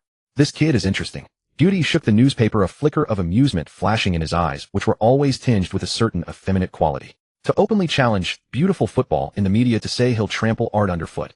How bold must he be? Raul looked up, glancing at the photo in the newspaper. It was a candid shot. Liang was coldly staring down at Riquelme, who lay on the ground. That look resembled the young, reckless, and arrogant Guti of years past. No, even more ruthless, more absolute. I saw him a few times when he was in the B team, Raul said calmly. He was very quiet back, then even a bit dull. But after leaving Real Madrid, he turned into this. He was forced into it. Guti shrugged, lowering his voice, his gaze meaningfully sweeping toward the Brazilian clique. Just like us now. If we don't toughen up, this locker room might soon be renamed Brazil. Lately, Luxemburgo's favoritism toward the Brazilian players had become blatant. Tactics revolved around Ronaldo and Robinho, and training intensity had been repeatedly reduced to accommodate the Brazilians' laziness. This had deeply angered the local players, who valued discipline and effort. We need change. Raul stood up, laced his boots. That Liang. Though his words were harsh, he had a point. Raul looked at Guti, his eyes gleaming with the light that once belonged to the Prince of the Ring. Football is war. If we forget that, we don't deserve to wear this white jersey. Getafe training ground, southern Madrid. Liang was unaware that he had become the focus of discussion among Real Madrid's top brass in the locker room. He was sitting in the physiotherapy room, receiving a massage from the team doctor. The high-intensity matches and crazy extra training had kept his muscles constantly tense. Even with the Vieira template and iron lung enhancements, physical fatigue was still accumulating. SSS. Lighter. Liang gasped, feeling as if his thigh muscle was being torn apart. Your muscles are too stiff, the team doctor complained while massaging. Li, you're only 19, don't treat yourself like a machine. If you keep training like this, you'll burn out early. I know what I'm doing. Liang closed his eyes, but his mind was calculating something else. His phone lay at hand, the screen lit with today's stock market figures. Google's stock price had risen again. The €1,000 he had invested with 5x leverage had yielded a paper profit of over €3,000. This sum was a fortune for an ordinary person, but for someone who wanted to acquire a club and have a voice in football, it was far from enough. He needed more. Buzz. His phone vibrated. It was a text from Rodriguez. Lee, that Portuguese guy named Mendes contacted me again. He said he wants to meet you and discuss future cooperation. Mendes, the future top agent in football, the transfer mogul who orchestrated the moves of superstars like Cristiano Ronaldo and Mourinho. The fish had taken the bait. His current fame was considerable, but no truly big-name agent was willing to take him on. His image was too negative and Getafe's platform was too small. But Mendes was different. During this period, Mendes was in a phase of rapid expansion with an uncanny intuition for players who were controversial, full of potential, and fiercely ambitious. Tell him I'm free this weekend. Leon replied. I'll pick the place. At the Champions restaurant next to the Bernabéu. This was a hint, a declaration of ambition. He wanted Mendes to know that his goal was never Getafe nor any second-rate club. His target had always been only one. To return to the Bernabéu. And to do so as a conqueror, making the club that had cast him aside pay the price. Ding. Detected host is laying the groundwork for the future. New system feature preview rival bond will be activated soon. When the host is in opposition to a specific team, Real Madrid, or specific players, Real Madrid stars, additional attribute bonuses and special buffs will be granted. Leon looked at the system, prompt the smile in his eyes deepening. Next league match. Getafe hosts Real Madrid. This is not just a game. It is the cycle of fate and the prelude to revenge. Real Madrid. Leon sat up from the treatment bed, rolling his shoulders, his joints cracked audibly. Are you ready to face the monster you created? Outside the window, winds were gathering, clouds were shifting. A storm was about to converge over Madrid. Late at night, on the outskirts of Madrid. This rented apartment was modest in size, a mere 40 square meters with peeling paint on the walls and poor soundproofing. From the bar downstairs came the off-key singing of drunkards and the sharp crack of breaking bottles. Yet seated at his desk, Leon felt more at peace here than in the world's most luxurious palace. The room was dark, the only illumination coming from the glow of his laptop screen. The pale blue light cast shadows on his young, stern face, making him look like a mastermind plotting a grand conspiracy. On the screen was a candlestick chart. The interlacing red and green lines were to Liang more captivating than the most beautiful woman in the world. It's rising again. Liang's fingers glided over the trackpad, his breath involuntarily turning ragged as he watched the numbers dance in his account balance. Google's stock price was like a bull on steroids charging through the Nasdaq market. Ever since he had poured his entire fortune, the 100,000 euros he had scraped together through sheer hard work, leveraged 5 times over into it, the stock had begun its legendary performance. So far it had gained over 30. Amplified by the 5 times leverage, this meant his initial capital had already multiplied by 5 times. His account balance now showed his assets were approaching 300,000 euros. Earning this sum through his football salary at Getafe, including bonuses, and those 2 minor endorsements, would have required at least 2 full seasons of playing like an ascetic monk, ensuring he stayed injury-free and avoided fines. So this is the power of capital. Leon leaned back in his chair, picked up a bottle of chilled soda water, and pressed it against his burning forehead. The cold sensation brought him some clarity. 30,000 euros might be pocket change to the truly wealthy. To a construction magnate like Florentino Perez, it wouldn't even cover the cost of replacing the turf at the Bernabéu. But for Leon, it was a beginning. A beginning of his transformation from a pawn to a player, from the exploited to the exploiter. Not enough. This is far from enough. Leon stared at the screen, the greed in his eyes not diminishing, but burning ever brighter. He wanted to buy a club, establish his own agency, control player transfers, and build an autocratic empire within the European-dominated world of football. To achieve all that, he needed not 300,000, but 30 million, 300 million, or even more. Keep rising. Don't stop. Leon closed his laptop as if shutting a chest full of gold coins. With this newfound financial backing, he felt his confidence solidify. Previously, he fought on the pitch to survive, to avoid starvation.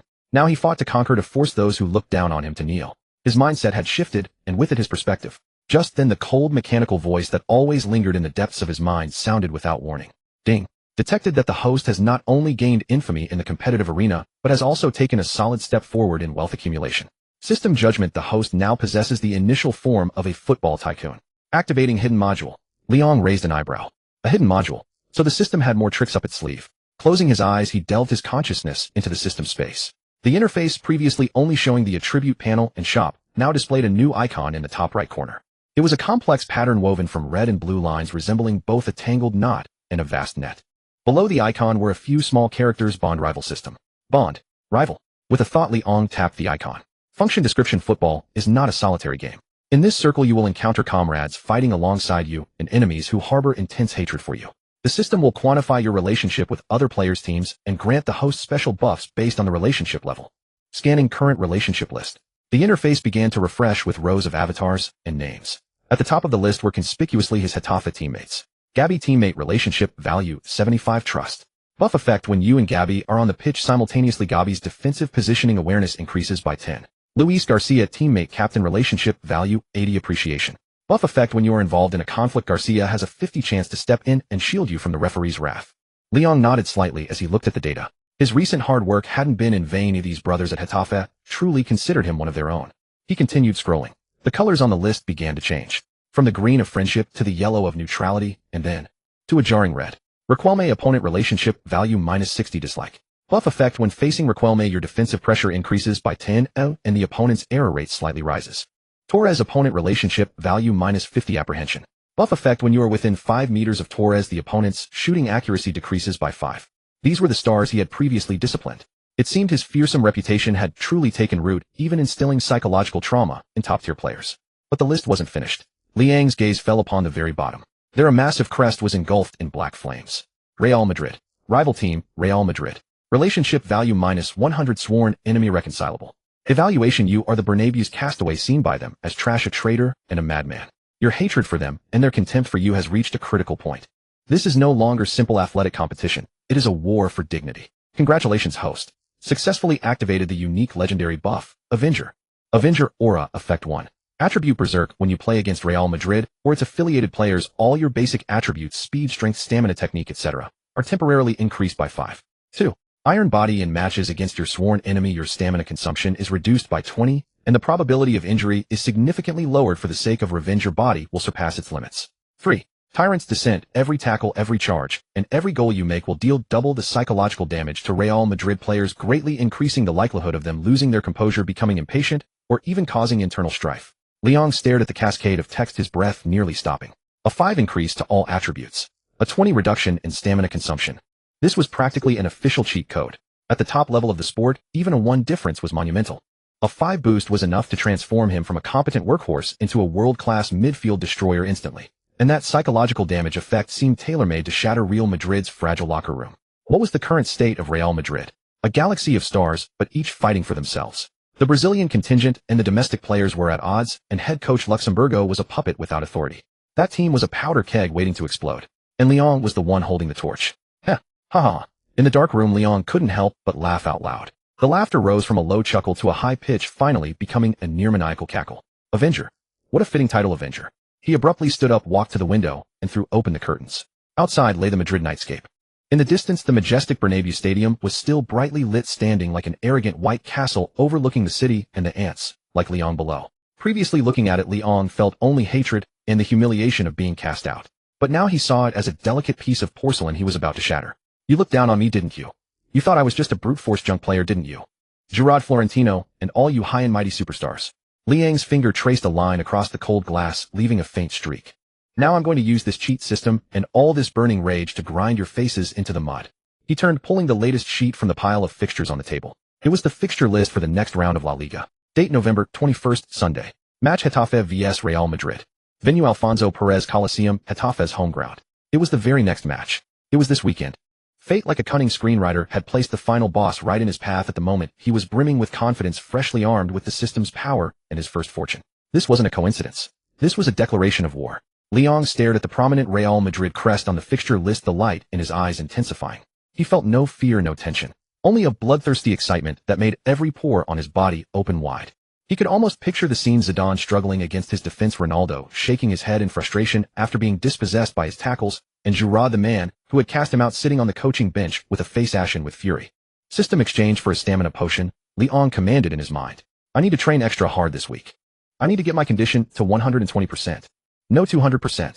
He slammed the fixture list against the wall, pinning it there with a fruit knife. The blade thudded into the wall. Real Madrid. Liang stared at the crest pierced by the knife tip, his voice soft as a lover's whisper, yet fierce, as if he were gnawing on bones. It's time to settle our score. Get ready. I'm coming for you. That night, Liang slept soundly. He dreamed he was standing in the center of the Bernabéu, a white jersey under his feet, surrounded by a cacophony of boos. And amidst those boos, he laughed like a true tyrant. A storm was brewing over Madrid. The moment that whistle blew, the world would shatter.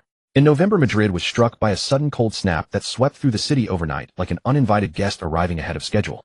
Even the leaves of the plane trees lining the streets rustled incessantly, adding a somber and chilling atmosphere to this footballing city on the eve of a gloomy weekend.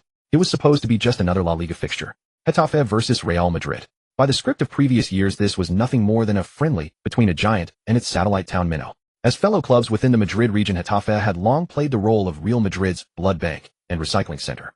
Players Real Madrid didn't want Getafe picked up, young talents Real Madrid needed to develop Getafe provided the stage. The relationship between the two clubs was at best brotherly, and at worst that of master and servant. But this year everything had changed.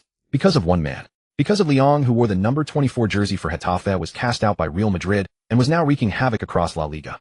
Friday morning at the Getafe training ground. The main gate was packed with journalists 3 times the usual number. Besides sports reporters, there were even many from the crime and society desks. Everyone could smell blood in the air. This was no longer an ordinary derby, it was a battle of revenge, the retribution of a discarded stray against its former master. Lee, any thoughts on Sunday's match? Will you injure Raul? I heard Real Madrid president Florentino will be there. Will you prove yourself to him? As Liang's second-hand Fiat pulled into the base, the reporters swarmed like a horde of zombies pounding on the car windows. Wearing sunglasses, Liang rolled up the window with a blank expression and floored the accelerator through the gate. Inside the locker room, the atmosphere was far heavier than usual. His teammates were silently preparing their gear. Even Sanchez, the usual jokester, was subdued today. Everyone understood what this match meant for Liang and what it meant for Getafe. A win would be the most glorious page in Getafe's history. A loss would make them the laughingstock, crushed by the mighty. What are you all doing? It's like you're going to a funeral. Liang pushed the door open, tossed his bag on the floor, and broke the silence. He looked relaxed, even more so than usual. But those who knew him well could sense that beneath this calm lay a volcano on the verge of eruption. Lee, did you see today's papers? Gabby asked, his tone laced with concern.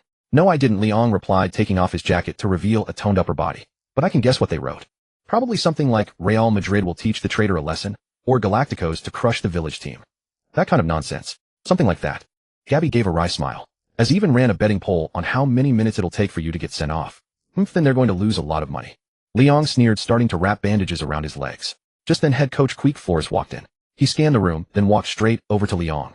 Quique was a smart man, a pragmatic one. He knew Getafe's strength couldn't match Real Madrid's. To win, conventional tactics were a dead end. The only variable lay with Liang. Lee, come outside for a moment. Quique called him over to the chain-link fence by the training pitch. The wind was strong, whipping through Quique's curly hair. I know what you're thinking, Quique said, handing Liang a bottle of water, his gaze deep. You hate them. The one who kicked you out, the system that ignored you and those lofty superstars.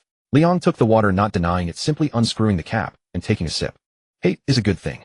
Quique turned, looking at the faint outline of Madrid's city center in the distance. On the football pitch, hatred can often unleash a man's potential more than love. But what I'm worried about is that you'll lose your head because of that hate. Those Real Madrid players, they're arrogant, but they're also the wheeliest in the world. Beauty Raul Salgado. They have 100 ways to provoke you, to make you get yourself sent off. Liang crushed the plastic bottle in his hand, the plastic crackling under the pressure. Boss, you don't need to worry. Liang turned to look at Quique. His eyes held no rage, only an unsettling calm, like a sniper with his finger on the trigger. I won't act rashly. What I want isn't to vent. What I want is to win. I want to crush them under my feet, watch them suffer, watch them regret. If I get sent off, no one will be able to inflict that pain on them. Quique was taken aback for a moment, then broke into a grin. He extended his hand and gave Liang a firm clap on the shoulder. Good. Since that's how you feel, I'll give you that privilege. Quique's voice dropped, carrying a ruthless edge. For this match, I'm not giving you any specific defensive assignments, nor will I restrict your movement. You have only one task. Quique pointed to his own heart. Go and destroy them, physically and mentally. Drag those pampered stars from the Bernabéu into the mud. Let them know that the grass at Getafe has thorns. Go on, you mad dog. This is your stage. Liang nodded without a word, but the faint green glint in his eyes blazed intensely. In the afternoon at Real Madrid's pre-match press conference, the Bernabéu's press room was ablaze with lights, with not a single seat empty. New head coach Vanderlei Luxemburgo, dressed in a perfectly tailored haute couture suit, with the Real Madrid crest on his chest, wore the reserved, arrogant smile typical of a top club's manager. Beside him sat the Galacticos vice-captain Guti, known as the Golden Wolf. Mr. Luxemburgo, regarding the next match against Getafe, the media is calling it a revenge match, because Getafe's midfield core Liang was once a Real Madrid youth player. What is your assessment of this player? A reporter stood up, hitting the sensitive point directly. Luxemburgo frowned slightly, feigning a moment of thought, as if trying to dredge up the name, Liang, from some forgotten corner of his memory.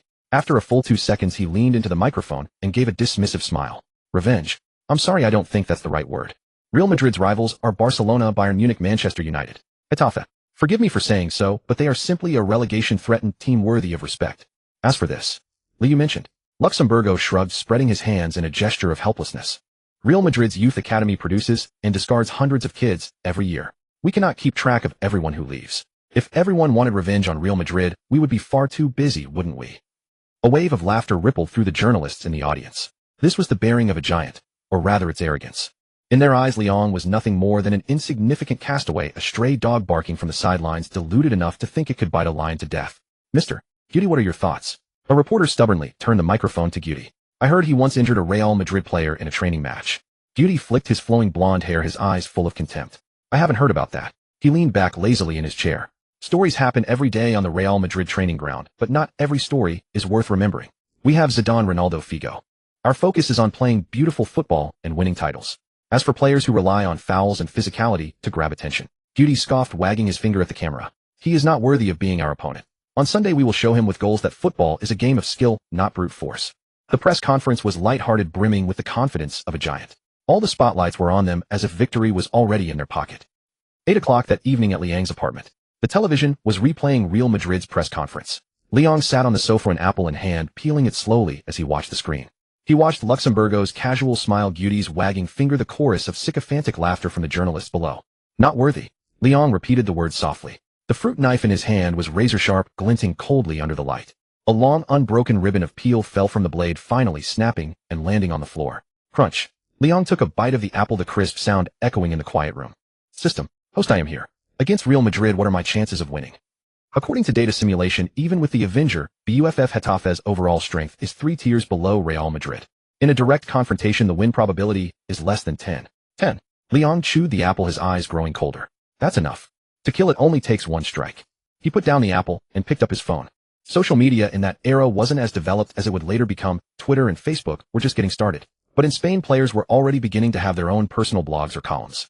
Liang opened his personal page on a well-known sports forum.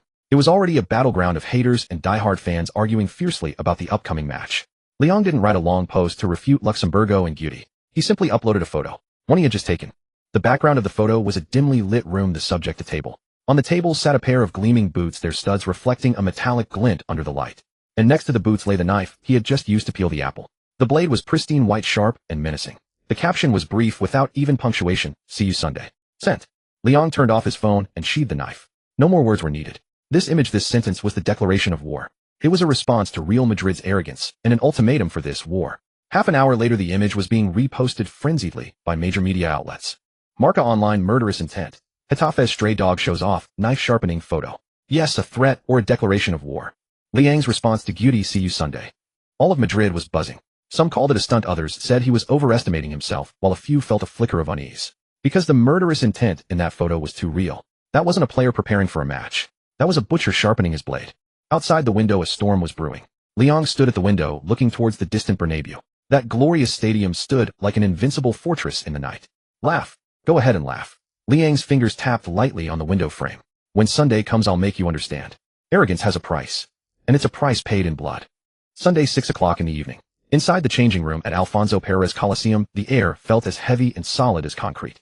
Although less than an hour remained before kickoff, and although the 15,000 diehard Getafe fans outside were belting out deafening songs to rally their team, within this cramped space, a single scent permeated the air: fear. It was the fear of the unknown and the instinctive dread of absolute dominance. On the television, Real Madrid's season highlight reel was playing.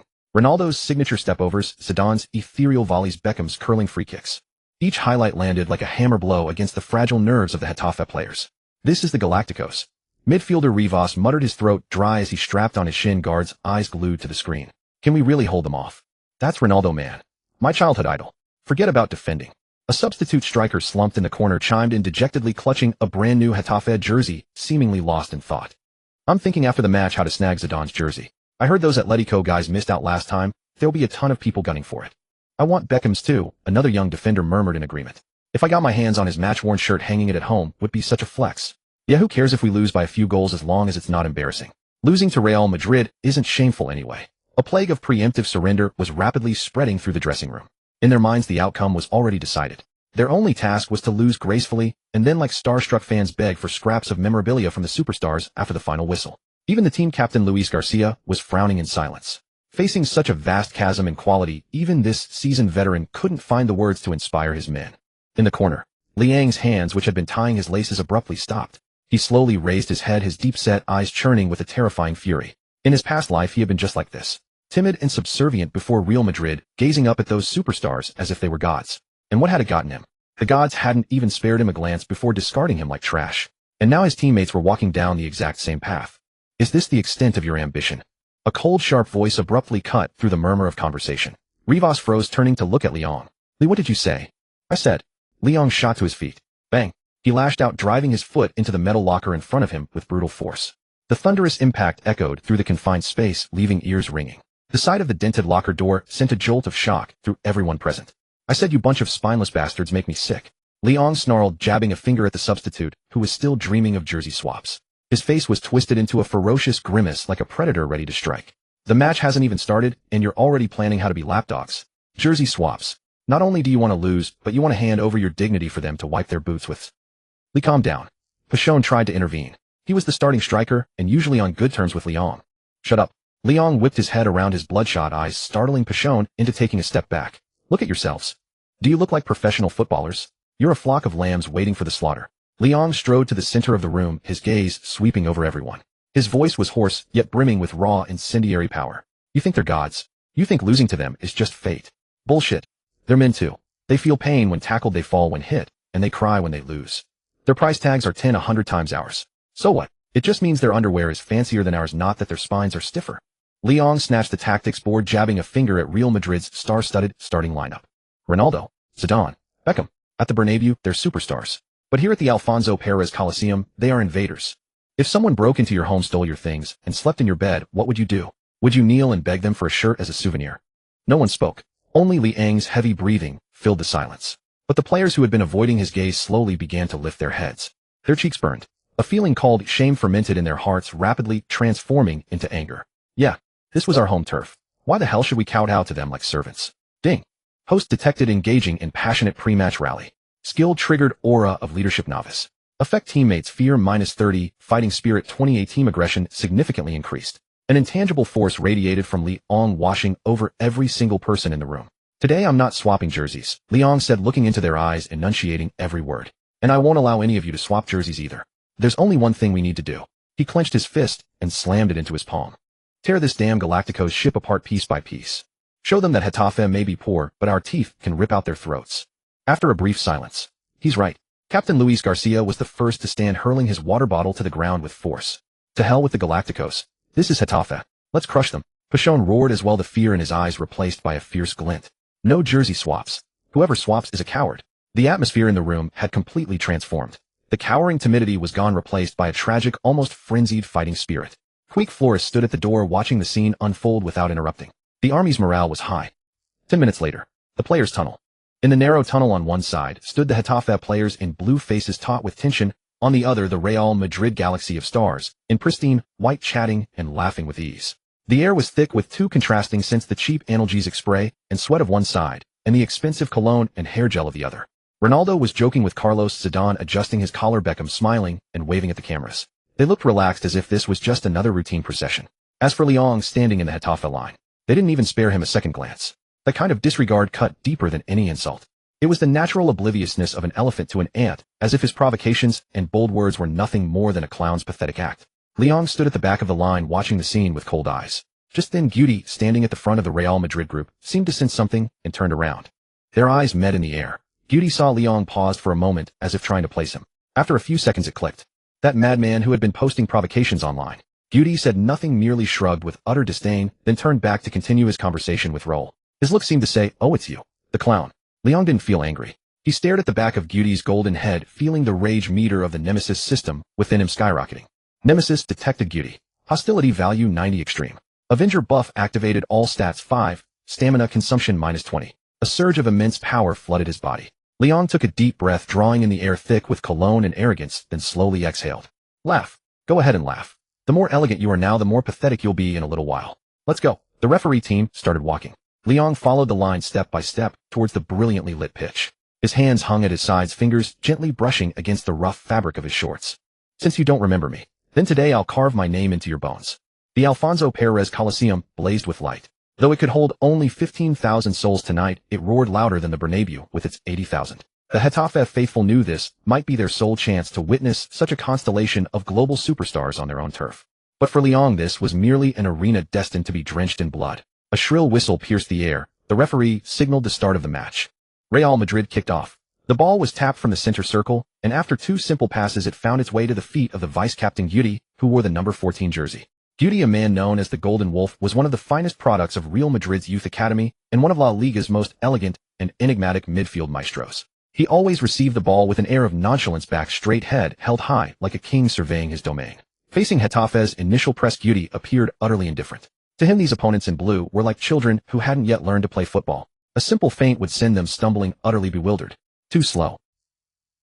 Guti watched Liang approach. He didn't even consider passing. Instead, he prepared to execute a signature dragback turn intending to showcase Real Madrid technique to this insolent outcast. However, he made a fatal error. He treated this ordinary league match as an exhibition. But Liang treated it as war. The moment Guti initiated his turn, Liang's body, which had been in a light jog, suddenly erupted with terrifying speed, like a heavy tank shifting into top gear. Avenger BUFF, all attributes 5. Barbarian charge activated. 5 meters. 3 meters. 1 meter. Liang's speed was blinding. He didn't attempt a conventional tackle or try to block Guti's path. He simply charged straight ahead unreservedly like a cannonball fired from its barrel, slamming violently into Guti's body. No slowing down. No holding back. This wasn't football, it was a life-for-life exchange. Bang! A dull, thunderous impact that made hearts stop echoed across the stadium, drowning out the crowd's cheers. It was the sound of muscle, bone, and padding colliding under extreme force. Guti felt as if his entire left side had been struck by a speeding truck. His elegant turn was cut short, and he was sent flying horizontally like a kite with a snapped string. Yes, flying through the air, a full 2 or 3 meters. His mouth gaped open in agony, his handsome face a mask of shock and disbelief. He crashed heavily onto the turf, tumbling several times before coming to a stop. Guti clutched his shoulder, letting out a piercing scream. The instigator of this collision, Liang, nearly stumbled a single step before standing firm.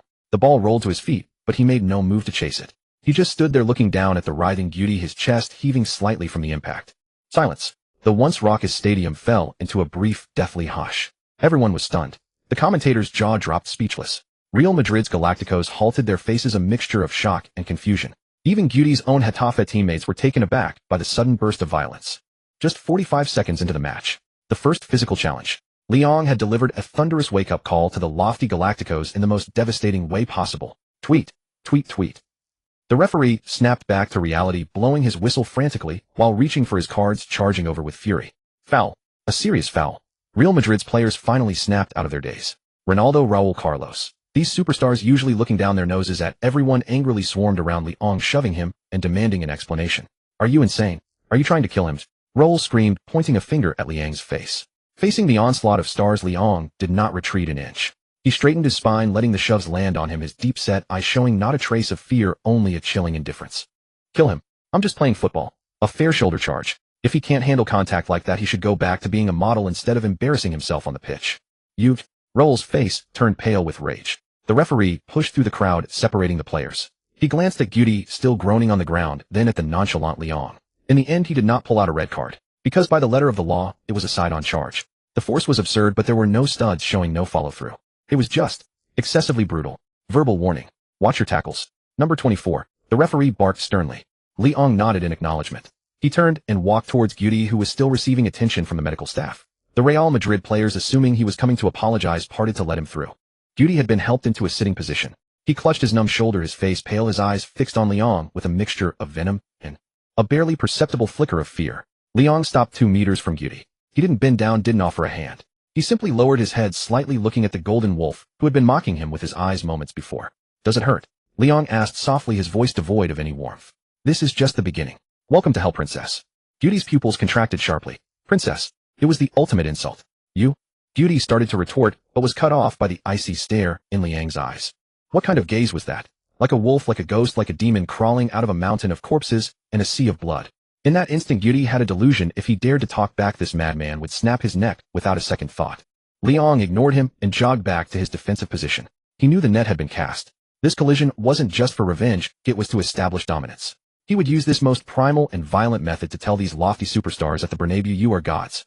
But at the Alfonso Perez Coliseum, on my turf, you are nothing but lambs waiting for slaughter. Want to dribble past? Then be prepared to have your legs broken. Getafe. Getafe. The home fans in the stands finally reacted, erupting in deafening cheers. It was a foul, and it looked brutal, but he was one of them. He was the one who dared to flatten the arrogant Real Madrid superstar. Exhilarating. Fucking exhilarating. It felt like a poor kid constantly bullied finally landing a solid punch on a rich brat. On the sidelines, Luxemburgo's face was as dark as a pot's bottom. He hadn't expected this unworthy opponent to put him in his place like this. Attack. Break them down. Make that madman pay. Luxemburgo roared from the touchline. The Real Madrid stars were furious too. They were provoked. As the world's top players, they had their pride. You want to play rough? We'll show you what true dominance looks like.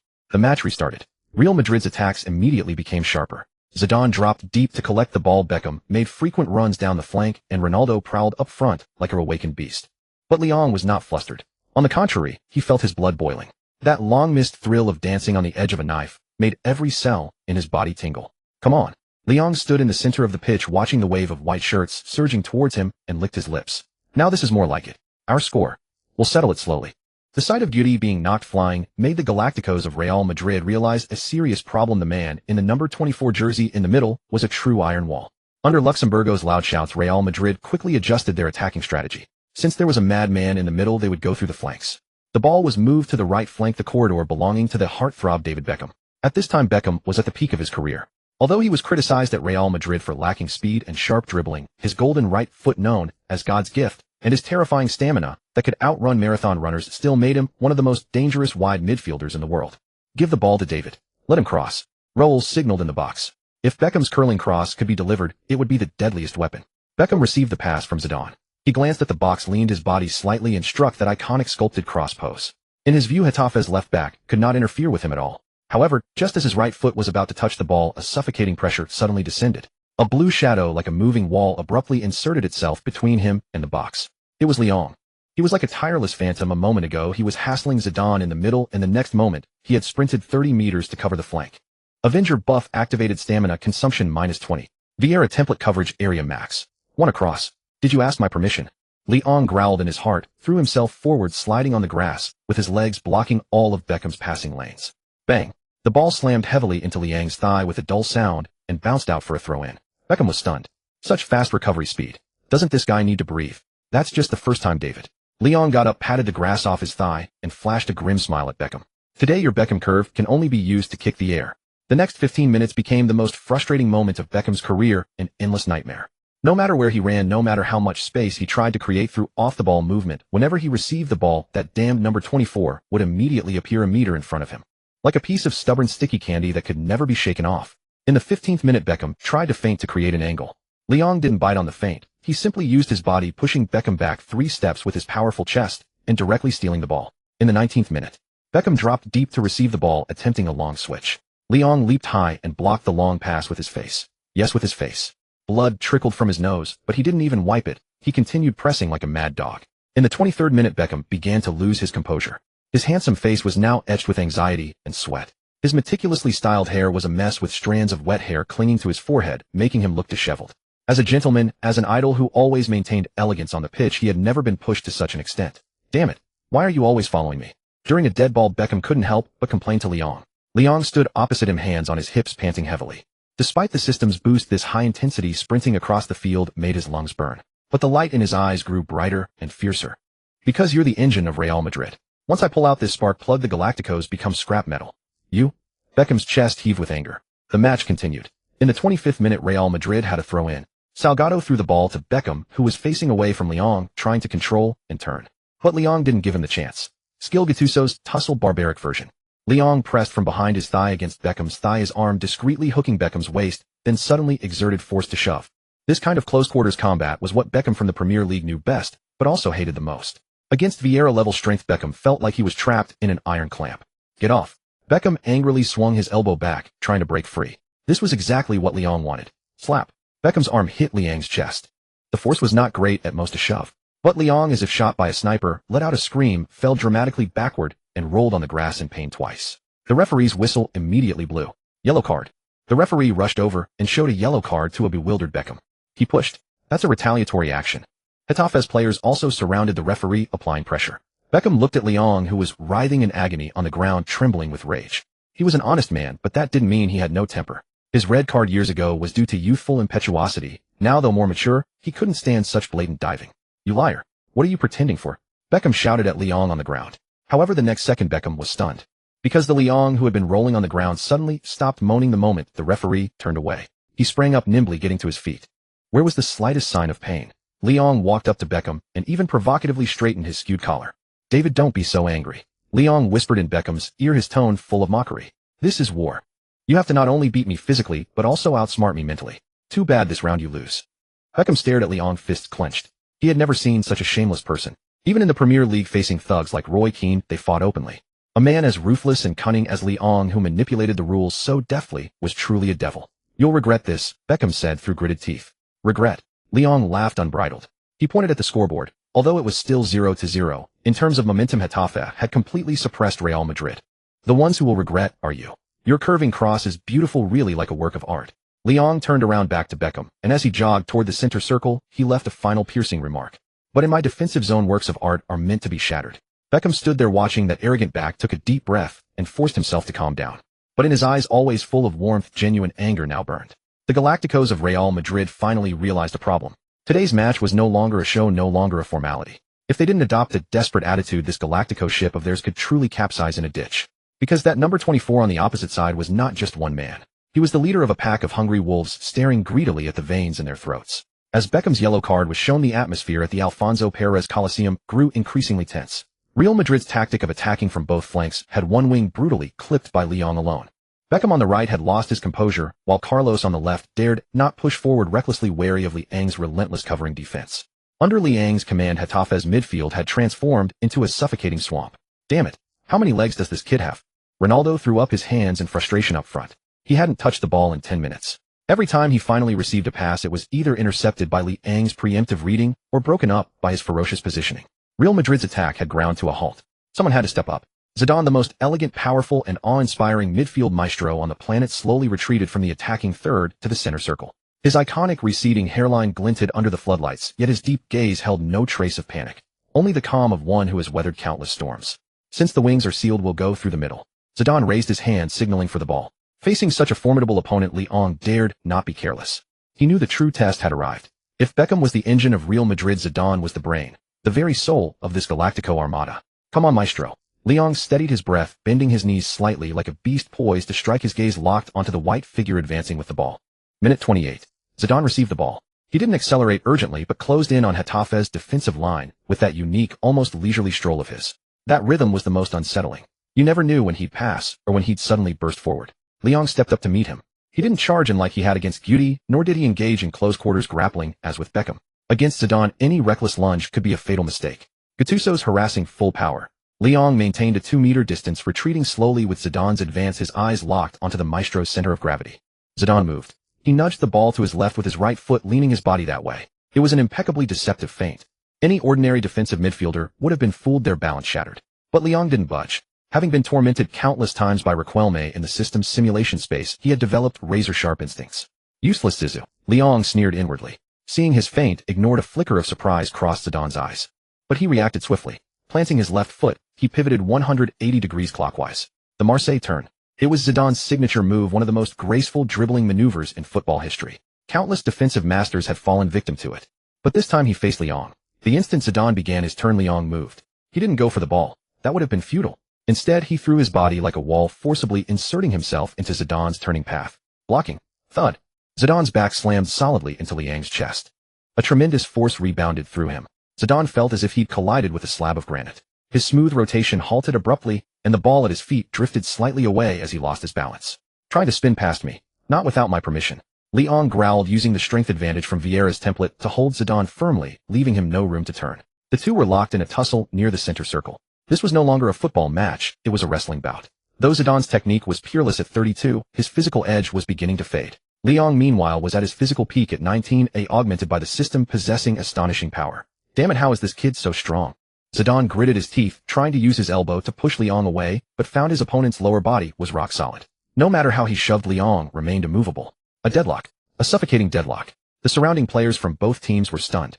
They had never seen anyone push Zidane to this extent, forcing the maestro to grapple like a wrestler. Minute 32. Zidane finally realized brute force wouldn't win. He suddenly stopped resisting, and using the force of Liang's push, dropped to the ground, while subtly nudging the ball with his hand, attempting to win a free kick. But the referee's view was blocked, and no whistle came. Liang reacted in a flash.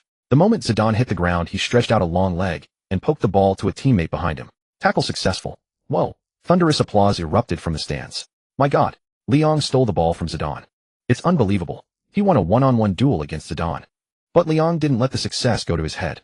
He knew it was just a bit of luck. Zidane got up from the ground, brushing the grass clippings off his jersey. He didn't complain to the referee, nor did he show anger. He simply raised his head, and with those deep eyes took a long, hard look at Liang. It was a gaze of respect between two warriors.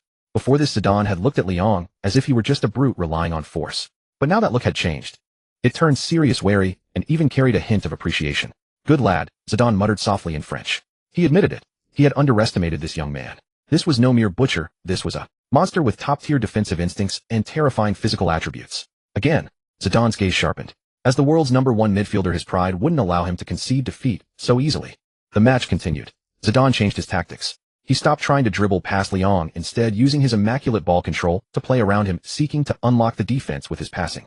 But Lyon was like a tireless phantom. Zidane went left, he was there. Zidane went right, he was there. Even when Zidane delivered a good pass, Lyon would immediately charge over to cover using sliding tackles and blocks to minimize the threat. Minute 34. Zidane got the ball in midfield once more. This time he spotted Ronaldo's run. The phenomenon was making his move, timing his run to beat the offside trap. It was a golden opportunity. Zidane adjusted his stride, preparing to unleash a killer through ball. Just as his foot made contact with the ball, a hand suddenly grabbed his shirt. Right up. The jersey was stretched out of shape. It was Lyon.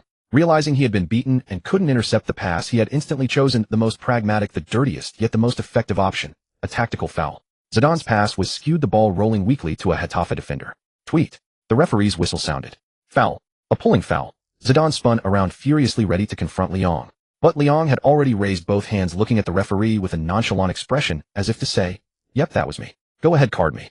This veteran, almost shameless approach left Zidane with a profound sense of helplessness. It's not the strong opponents you fear most. It's the strong ones who also have no shame. Yellow card. The referee ran over and showed Lyon a yellow card. It was Liang's first of the match and just one of countless yellows in his career. But he didn't care. He looked at the ball that hadn't been played, at Ronaldo's frustrated wave of the hand. As long as it stopped a goal, he'd take a yellow, or even a red, without hesitation. Zidane. Lyon walked up to the maestro, showing not a shred of remorse. This is Getafe and not your art gallery. Want to get past? Lyon jabbed a finger at his own chest. You'll have to walk over my dead body. Zidane stared at this fierce, aggressive young man, silent for a long moment.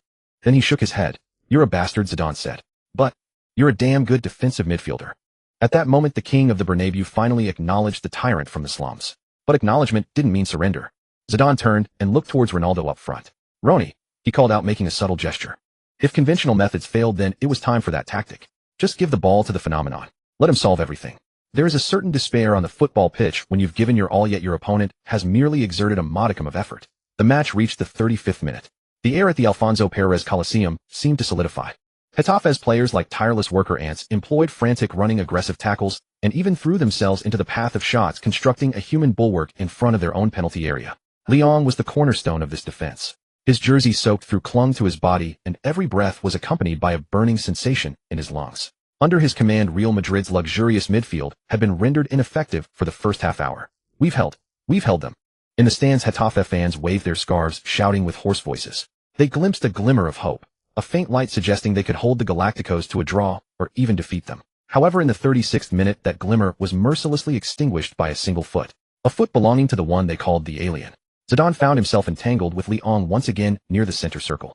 This time the French maestro didn't attempt a forceful dribble. Instead, a split second before physical contact, he delivered a highly disguised through ball with the outside of his boot.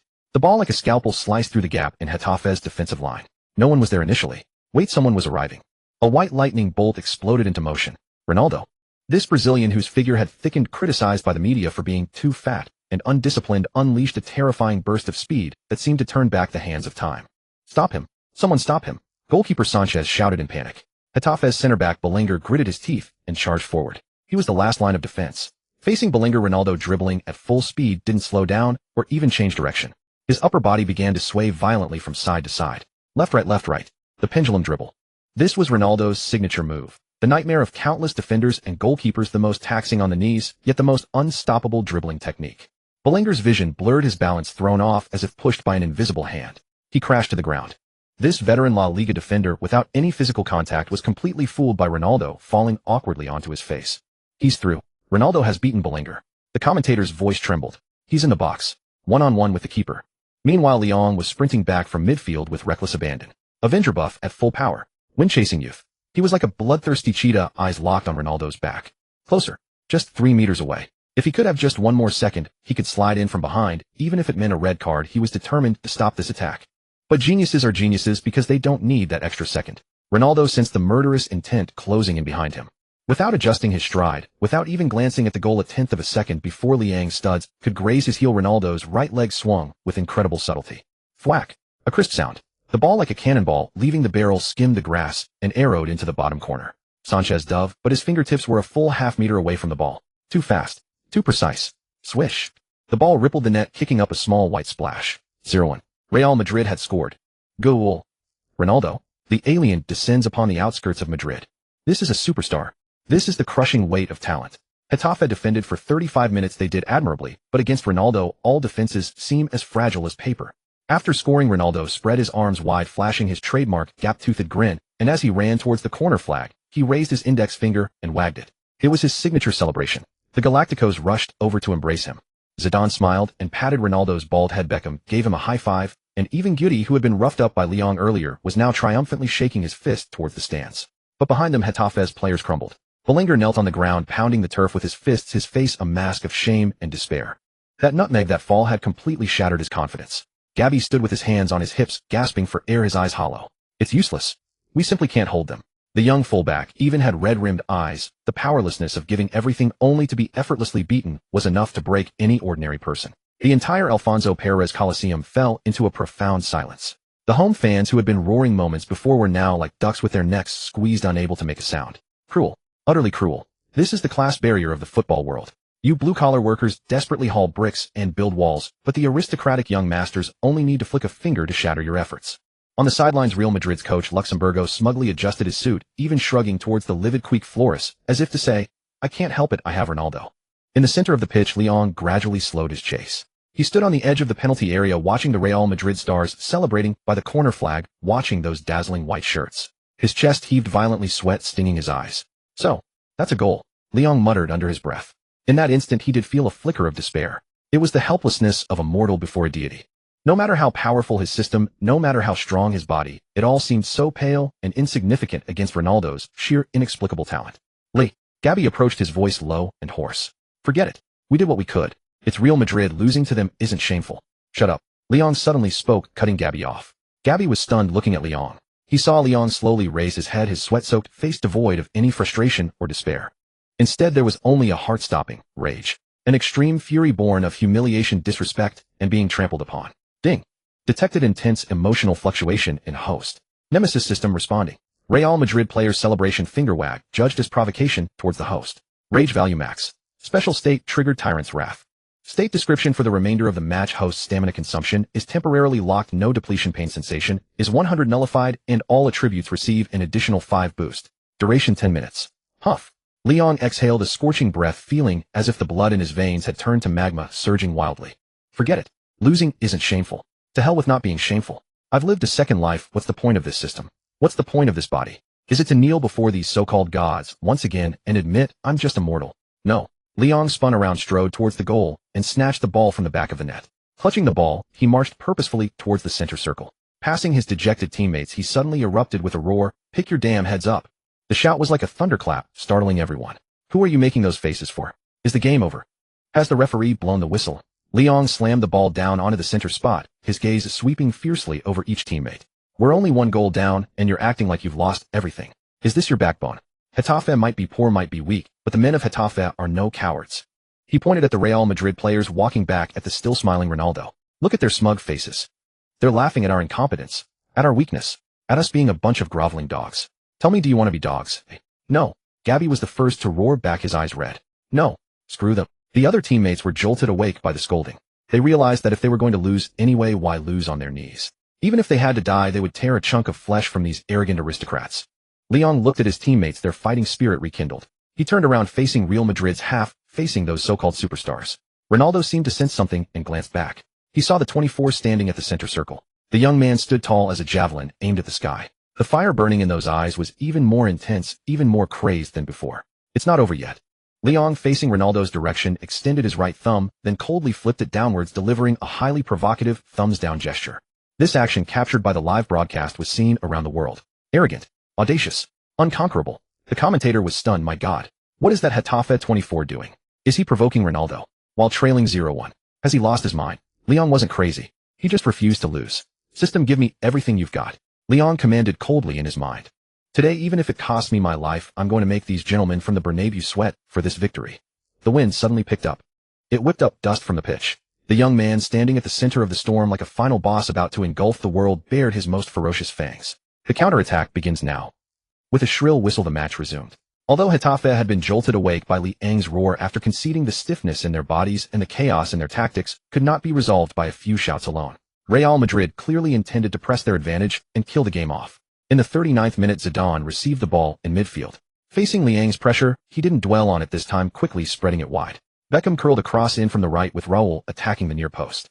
A thud. Though Getafe's center back managed to get ahead to it, the clearance was weak and fell short. The ball dropped to the edge of the area, landing perfectly at the feet of Real Madrid's holding midfielder Thomas Graveson. This Dane, nicknamed the Mad Dog, was one of the few true hardmen in the Galacticos lineup. Seeing the panic in the Getafe defense, a savage grin spread across his face. He wound up his leg, ready to unleash a thunderous strike from distance. Don't even think about it. A thunderous roar exploded like a sudden clap of thunder. Leon, like an out-of-control war chariot, charged in from the side. He paid no heed to Graveson's shooting posture. He threw himself forward recklessly, using his chest as a human shield to block the shot. A solid muffled thud. The ball slammed viciously into Liang's ribs. The sheer force of the impact halted him momentarily in midair. But he didn't fall. At that instant, the pain suppression from the tyrant's wrath stake kicked in. Liang didn't even flinch. Upon landing, he didn't pause. Instead, using the momentum from the rebound, he was the first to control the ball. "My God, is this kid made of steel?" the commentator exclaimed. "A strike from Graveson like that could break ribs, and he's acting like it was nothing." Leon was of course not unaffected. It felt like a fire had been lit in his chest, but he couldn't afford to worry about that. He looked upfield. His teammates were scrambling at the back. Up front, Pajun was tightly marked by Samuel. There were no passing options. Around him, the sea of white Real Madrid shirts closed in like a tidal wave, threatening to swallow him whole. Since no one's running, Leon gritted his teeth, a glint of madness flashing in his eyes. "Then I'll do it myself." He didn't pass back. He didn't shield the ball to wait for support. He made a decision that left everyone stunned. He would dribble forward. Starting from the center circle. Stop him. Don't let him build up speed. Luxemburgo shouted from the touchline. Graveson, the primary victim of Liang's block, reacted first, charging forward with a face full of menace. "You block my shot, let's see you get past this." Graveson was a typical English-style meat grinder, ruthless in his tackles. He slid in directly at Liang's feet, the intent clear: get the ball or get the man. Faced with such a vicious tackle, any normal player would slow down or change direction. But Liang didn't. As he sprinted at full speed, watching Graveson slide in, a system notification flashed. System item activated. Iniesta's La Croqueta one-time trial card. Effect grants the host world-class ball control and two-footed coordination for a short period, enabling the execution of a flawless La Croqueta dribbling move. What does a man who's 185 meters tall and weighs nearly 90 kilograms look like doing a La Croqueta? It's like an elephant doing tap dance. It's a T-Rex trying to embroider. Just as Graveson's studs were about to touch the ball, Liang's right instep gently nudged it, shifting it horizontally by 20 centimeters. Then with his left instep, he pushed it forward in one fluid motion. Tap tap. Two soft touches so quick they sounded like one. The ball seemed glued to Liang's feet, slipping elegantly between Graveson's legs. Graveson's powerful slide tackle connected with nothing but thin air. What the yay?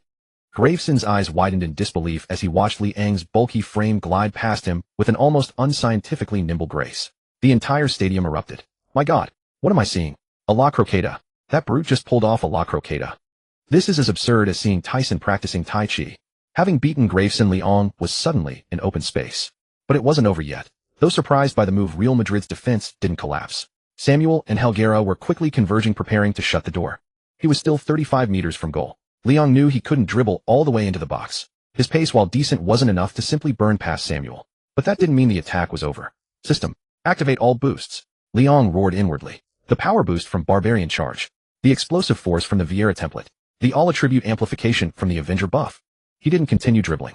Instead, he adjusted his stride, while running, planting his left foot firmly on the turf, his supporting leg as solid as cast iron. With this strike, he would channel 20 years of pent-up frustration and the entire match's suffocating pressure into it. Go in. Now. Boom. His right foot connected with the lower middle part of the ball. The crack of the strike was more violent than anything heard before, as if the very air had been detonated. The ball deformed instantly, then, with a visible blur, screamed towards the goal. It was a power shot with absolutely no spin. It didn't curve, it only flew straight. Its only purpose was to destroy everything in its path. Real Madrid's goalkeeper Iker Casillas stood on his line. As a world-class keeper, his reflexes were top-notch. But this ball was too fast, too sudden. Who would expect a defensive midfielder to unleash a shot from 35 meters? Damn it. Casillas saw a flash of white. He instinctively launched himself into the air, stretching his arms to their absolute limit. In that moment, the guardian of the Bernabéu displayed his incredible talent. His fingertips grazed the ball. Thud. The ball was slightly deflected by that fingertip touch, its trajectory altered just a fraction. Clang. The ball hammered against the crossbar with a deafening metallic ring, then bounced high and flew over the end line. It wasn't a goal, but the entire goal frame vibrated violently, as if testifying to the terrifying power of that shot. Casillas lay on the ground staring at the still trembling crossbar, his back instantly drenched in cold sweat. Even he had sensed the breath of death in that split second. Pant. Pant. Liang stood 35 meters out, still holding his follow-through pose. Though it didn't go in, he felt no regret. Because he heard it. He heard the gasps and roars erupting from the previously lifeless Getafe fans in the stands. He heard the hurried, panicked breathing from the Real Madrid defense. And he saw the flames of hope reigniting in his teammates' eyes. See that? Liang turned and bellowed at his stunned teammates, his voice thunderous. They get scared too. They're only flesh and blood. If we dare to fight, there's no wall we can't break through. Gabby rushed over and hugged Liang, trembling with excitement. Li, that was incredible. That dribble. That shot. Enough talk. Liang shoved Gabby away, pointing towards the corner flag. Corner kick. Go and challenge for it. This is our last chance before halftime. Get that damn ball in the net. Yes. This time Getafe's players were no longer lost. Like a pack of starving wolves provoked by the scent of blood, they howled and charged into Real Madrid's penalty area. The Galacticos, the superstars, all of it. In that moment, after Liang's earth-shattering strike, every bit of their aura was shattered. All that remained was pure primal combat. Liang strode into the box, his gaze locked on Samuel, who was organizing the defense. Next, it's time for an aerial battle. Within the penalty area of the Alfonso Pérez Coliseum, the atmosphere was compressed into a powder keg at its breaking point. The air was thick with the pungent scent of raw exertion, and wisps of vapor from evaporating sweat coiled above the players' heads. It was the final opportunity of the first half. Getafe had won a corner kick. Liang strode purposefully into the box, each step heavy and deliberate, as if measuring the distance of his vengeance. At this moment, he was a beast that had just tasted blood, coiled with explosive energy. Stick to him. Don't let him jump. Casillas barked orders from his goal line, organizing the defensive wall, his gloves clapping with sharp, rhythmic thuds. The long-range strike that had rattled the post moments earlier still haunted him. He knew with chilling clarity that the man wearing the number 24 jersey possessed a destructive force capable of shattering everything. Tasked with marking Liang was Real Madrid's defensive cornerstone, the Rock Samuel. This Argentine sentinel was renowned for his suffocating defensive tenacity. Few forwards in La Liga could find any purchase against his tight, relentless marking. Samuel closed in. He pressed his broad chest against Liang's back, his hands discreetly gripping Liang's waist. Lowering his center of gravity, he anchored himself like a mountain, attempting to muscle Liang out of the critical zone. Kid, you got lucky with that shot, Samuel murmured near Liang's ear, trying to unsettle him with trash talk. But this is the penalty area. This is my territory. Trying to run wild over my head. You're not ready for that. Liang did not turn around. He didn't even glance at his teammate in the corner. He simply bowed his head, slightly staring at Samuel's expensive boots. Not ready. System activate, power header. Brutal charge, full power. Avengers buff, maximum output. In that instant, every muscle in Liang's body tensed, veins writhing like earthworms beneath his skin. The elite frame granted by the Vieira template transformed into a precision siege engine. Territory. Liang's voice was low yet carried a chilling ferocity that seeped into the bones. It won't be for long. Tweet. The referee's whistle pierced the air. The corner was taken. The ball curved inward with vicious spin, heading directly for the heart of the 6-yard box. The landing zone was exactly where Liang and Samuel were entangled. At the ball's highest point, Liang, who had been absorbing the pressure, suddenly moved. He didn't jump immediately. Instead, he executed a move that defied all convention, one that could only be described as utterly brutal. He abruptly stepped back half a pace, then with the force of a lifetime, he slammed his rock-hard back into Samuel behind him. This wasn't a challenge for the ball. This was a clearance. Thud. A sickening, teeth-gritting sound of muscle colliding with muscle exploded within the box. Even Samuel the Rock, caught completely off guard, was instantly thrown off balance by such an unreasonable, bull-like surge of raw power. He felt as if he had been hit by a speeding truck. His chest tightened, and he staggered backward, helpless and out of control. The blockade was broken. The moment Samuel lost his position, Liang's legs drove into the ground with explosive force. Chunks of turf were sent flying, mud splattering everywhere. He launched himself skyward like a vertically fired surface-to-air missile. Ascending. Still ascending. He arched his body in midair, unleashing the core power of his abdomen and waist, his frame contorting into the shape of a drawn longbow. Around him, all other players, Real Madrid's Helguera and his own Getafe teammates, could only look up in awe at the figure soaring above them. Hovering. At that moment, time seemed to freeze for Liang. He surveyed the entire penalty area from above, a surge of intoxicating dominance, causing every pore on his body to open wide. The ball whistled towards him. Liang's eyes were wide, the bloodshot veins stark against the white. He channeled all his fury, all his resentment, all his ambition into a single point on his forehead. Get in there. He roared a sound that shook the very air. He snapped his core, and his head whipped forward with immense force. Boom. The ball was met with tremendous power, its trajectory altered in an instant. No longer a floating cross, it became a cannonball, a warhammer flying with devastating intent, aimed directly for the top corner. The pace was too fast. The power was too immense. The distance was too close. Casillas, rooted to his line, reacted, but his hands had barely begun to rise before the ball was a blur, grazing his fingertips and slamming viciously into the back of the net. The net bulged violently, as if about to be torn apart by the sheer force. Swish. Goal. 1-1. In the final second of the first half, Getafe had equalized. Goal. The Alfonso Pérez Coliseum erupted into sheer bedlam. The roar of 15,000 fans crashed down like an avalanche, threatening to lift the very roof off the stadium. It's in. It's in. Oh my God. What leaping ability. What power. Leon. It's that boy Real Madrid, cast aside again. He has smashed open the door against his former masters with a brutal, unstoppable header. He's a god of war in the air. He even bowled over the rock Samuel. Absolutely ruthless. Utterly domineering. The commentator's voice was hoarse, but it couldn't mask the profound shock resonating from his very soul. On the pitch, Leon didn't celebrate like a normal player sprinting wildly. He didn't even go to embrace the teammate who provided the assist. After landing, he didn't spare a single glance at the ball resting in the net. Like a lion provoked beyond reason, he shoved aside Pacho, who rushed to celebrate, and stormed towards the sideline. His target was unmistakable. The Real Madrid coaching bench. There sat the man who had once looked down on him with utter contempt, who had signed his release papers with his own hand. Gerardo. Gerardo sat frozen on the bench, his face ashen. He stared wide-eyed with terror at the demonic figure charging towards him. He recognized him. This was the loser he had expelled. The hothead he had declared would never make it in Spain. Now that loser was slapping him across the face with a goal, grinding his pride into the dirt. Leon stormed to the edge of the Real Madrid technical area, stopping less than 5 meters away, his gaze locked onto Gerardo. His chest heaved violently, sweat dripping from his chiseled jaw. Every camera in the stadium was trained on them. All eyes were fixed on this moment. Leon raised a finger to his lips, making a shush gesture. Then, pointing directly at Gerardo, he roared a cry of vengeance loud enough for everyone nearby to hear. Look at me. Open your damn eyes and look at me. This is the trash you talked about. This is the waste you dismissed. Now tell me who's the one who should be gone. Gerardo trembled, his lips quivering, but no sound escaped. Confronted by Li Ang's overwhelming aura, he felt as insignificant as an ant. His pride as a prestigious club's assistant coach, his so-called professional judgment. All of it became the biggest joke of the night. Remember this face. Leon slapped his own cheek, his expression savage enough to devour. This is your lifelong nightmare. As long as I'm on this pitch, you'll never sit comfortably in that seat again. With that, Leon spun around, spread his arms wide, and let out a primal roar to the heavens. Rule war. That roar contained the grievances of 2 lifetimes, the fury of being scorned, and the sheer unadulterated satisfaction of crawling out of the abyss and seizing fate by the throat. Ecstasy. Pure unadulterated ecstasy. This was the meaning of his rebirth. Not just to win, but to win with style, to win so decisively that his enemies would be terrified. His Getafe teammates finally swarmed him. Gabby, Pacho, Garcia. They mobbed him, some even kneeling to wipe the dirt from his boots. You madman. You're our king. F them up, Lee. Destroy those arrogant bastards. In the stands, the Getafe faithful chanted Li Ang's name, the waves of sound growing ever louder. And on the other side, Real Madrid's Galacticos stood on the pitch, their expressions complex. Zidane watched the young man's unrestrained celebration, his brow furrowed in deep thought. Ronaldo, hands on his hips, shook his head in disbelief. Beckham wiped his brow, a new heavier look in his eyes. They all realized with a jolt that this opponent was different. This was more than just a game.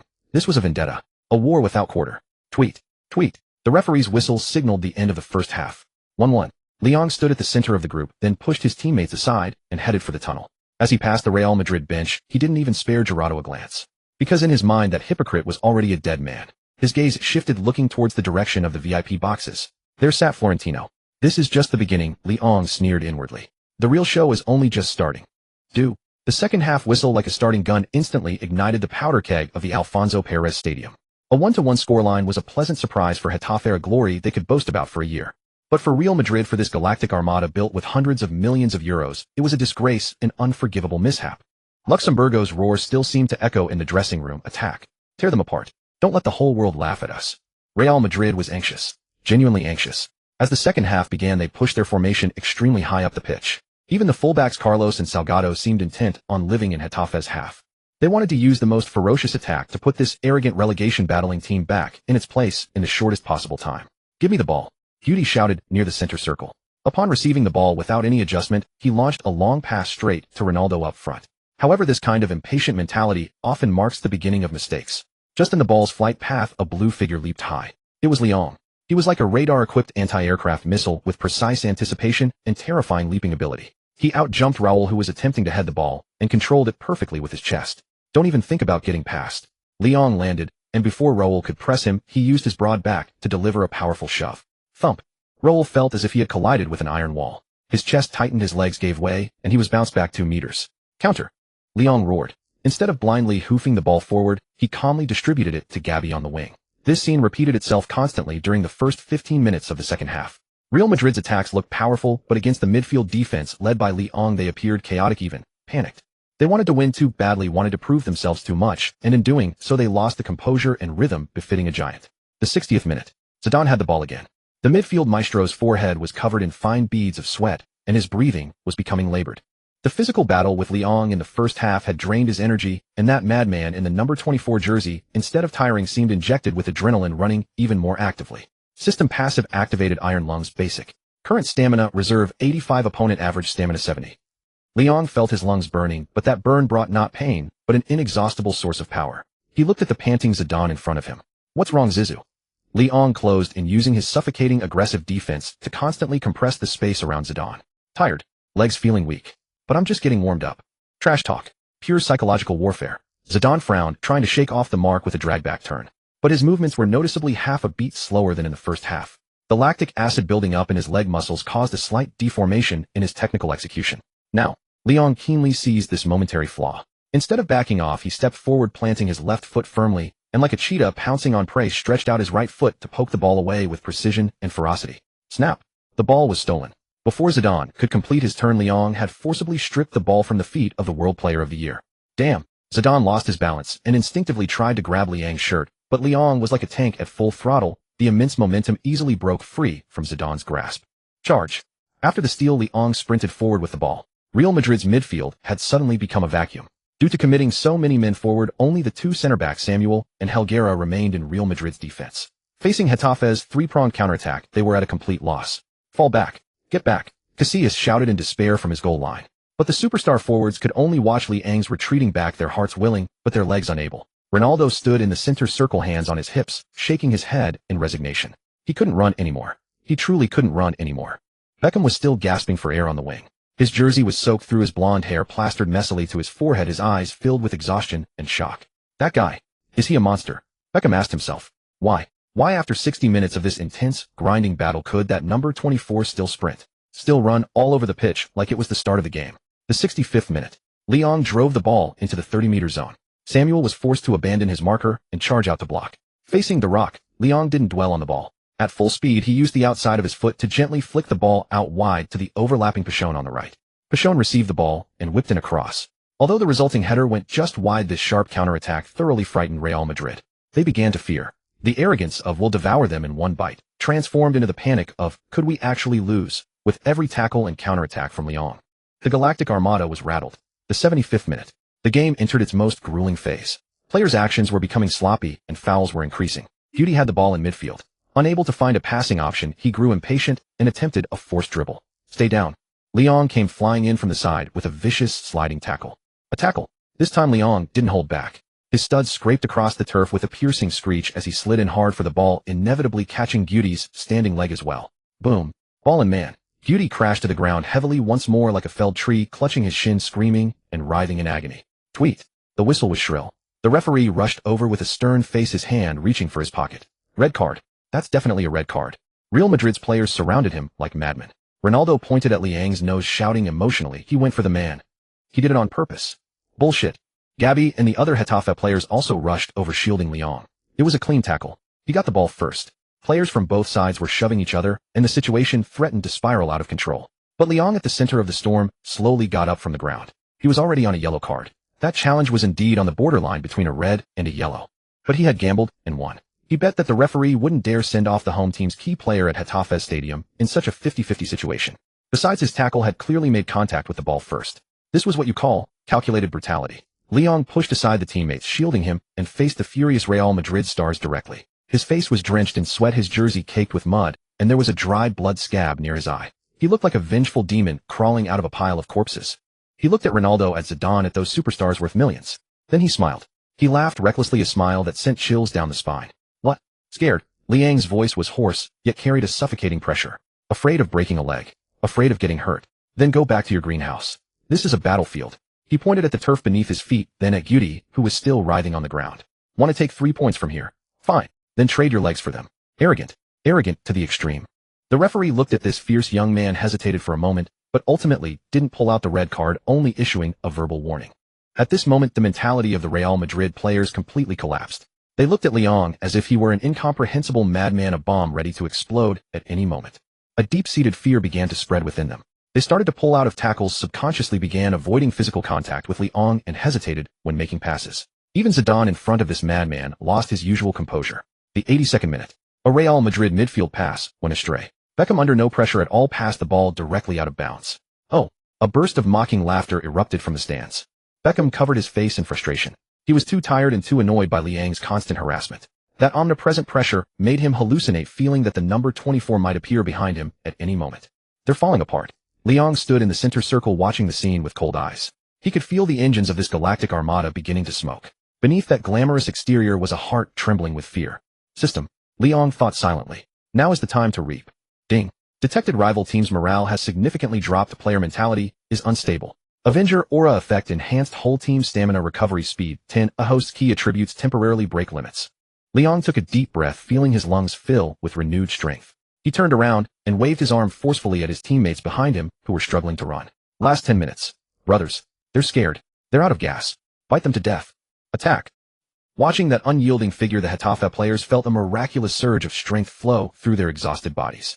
It was the wildness awakened by their leader. It was the excitement of the Dragon Slayer, seeing the dragon bleed. In the final moments of the match, the horn of the counterattack was sounded by a relegation battling team against the haughty Giants. The clock above the Alfonso Perez Stadium ticked to 8900. The score remained 1-1. For Getafe, this was a glorious moment worthy of their history books. They, a relegation battling team whose entire squad value couldn't match one of Zidane's legs, had pushed the invincible Galacticos to the brink. But for Real Madrid, this was a disgrace. A naked disgrace. Push forward. Everyone forward. Luxemburgo tore off the facade of a top club's manager. He rushed to the touchline, tie Askew waving his arms like a mad conductor. Forget the defense.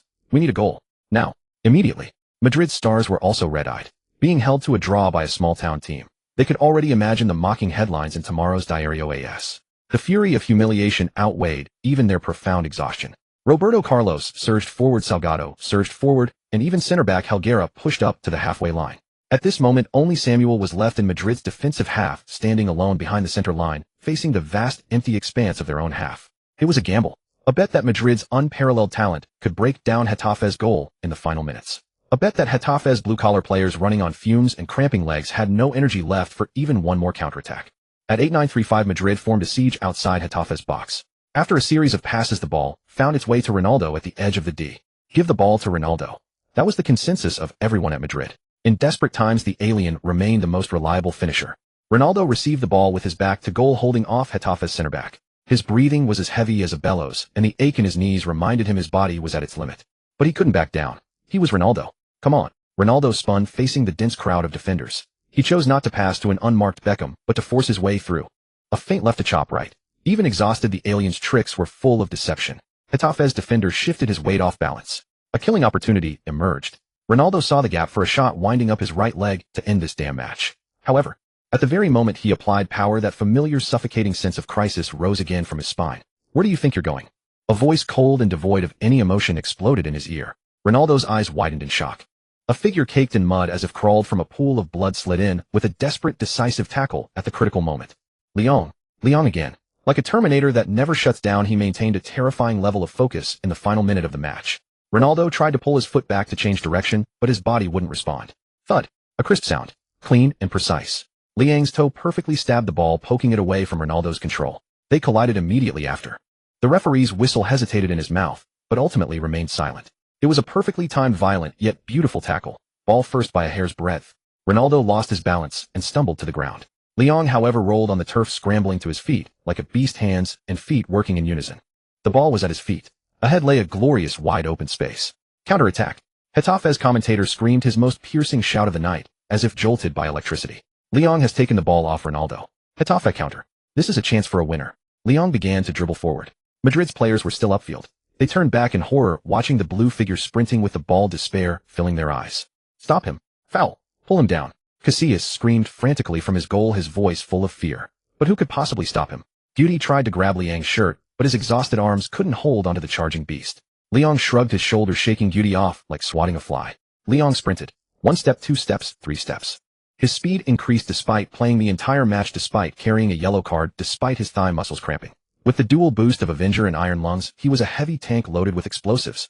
Past the halfway line, through the 30-meter zone. Ahead of him stood only Madrid's last defender, the Rock Samuel. Samuel backpedaled, his eyes locked on Leon. He dared not commit to a tackle, knowing a failed one would mean a one-on-one with the keeper. He waited for teammates to track back, waited for Leon to slow down. But he was wrong. Leon didn't slow down. He approached Samuel with unstoppable momentum. When the distance closed to 5 meters, Leon made a move that surprised everyone. He didn't try to dribble past. He didn't continue dribbling either. At full sprint, he suddenly lifted his head. His eyes bright as stars, fierce as a wolf king's. Passive triggered Pirlo's long pass incomplete version. Vision enhancement activated. In that instant, the entire stadium transformed into an overhead map in Liang's mind. All the noise vanished. He clearly saw the massive gap behind Madrid's defensive line and the teammate making a diagonal run into the box, Pichon. Pichon was on the verge of collapse, but he kept running because he trusted Leon. Go! Leon roared in his mind. From 40 meters out, he suddenly struck the ball. Not a shot. Not a short pass. His right instep viciously connected with the bottom of the ball, carrying both finesse and ferocity. Wham! The ball launched into the air. It didn't fly high but skimmed 2 meters above the turf, carving a precise, penetrating surgical arc. This arc curved past Samuel's desperate outstretched leg. It curved past the recovering Carlos. Like a precision-guided cruise missile, it tore through Madrid's final shred of dignity, striking straight at their heart. This is... Samuel turned, watching the ball fly past him, disbelief in his eyes. This vision, this technique. A butcher could play a pass like this. The ball landed and bounced. It landed perfectly 1 meter ahead of Pichon. Without needing to break stride, Pichon took a touch and burst into the box. One-on-one. A clear one-on-one. Madrid's guardian Casillas rushed off his line, arms spread wide, trying to make a final stand. But Pichon gave him no chance. Facing the on-rushing keeper, he calmly slotted the ball into the far corner. It rolled across the grass past Casillas' fingertips, and under the gaze of 15,000 pairs of eyes, rolled into the net. Swish! The net rippled. Time froze at 91 minutes. 2-1. Goal. The Alfonso Pérez Stadium exploded at that moment. Not figuratively. It was like a volcano erupting, a colossal wave of sound shattering the sky, as if the very ground trembled. Countless fans leapt from their seats, some fell in the commotion, but no one cared. They embraced, crying, shouting, releasing 90 minutes, or even an entire summer, of pent-up joy. A last-minute winner. A winner against Real Madrid. Getafe, the relegation favorites everyone looked down upon, had toppled the invincible Galacticos on their own turf. On the pitch, after scoring, Pichon went crazy, tearing off his shirt without regard for a yellow card, sprinting to the corner flag, and dropping to his knees with a primal roar. Teammates flooded towards him, piling on top of him. But at the other end of the field, the man who orchestrated it all, Leon, who delivered the killer pass, did not join the celebration. He stood where he made the pass, holding his follow-through pose, his legs rooted to the ground. He gasped for air, his chest heaving violently. Sweat streamed down his face into his mouth, salty yet also sweet. He watched his teammates celebrate wildly, watched the fans in the stands go into a frenzy, then slowly turned his head. His gaze fell upon the Madrid superstars. Ronaldo sat on the grass, staring blankly at the scoreboard. Zidane stood with hands on hips, looking down at the turf, his expression desolate. Beckham crouched near the touchline, shaking his head in dismay. And Guti, who had said at the press conference that Leon was not worthy to be an opponent, stood there bewildered, as if his soul had left his body. They had lost. The Galacticos had lost to a piece of trash they had discarded. He raised a hand and wiped the sweat from his face.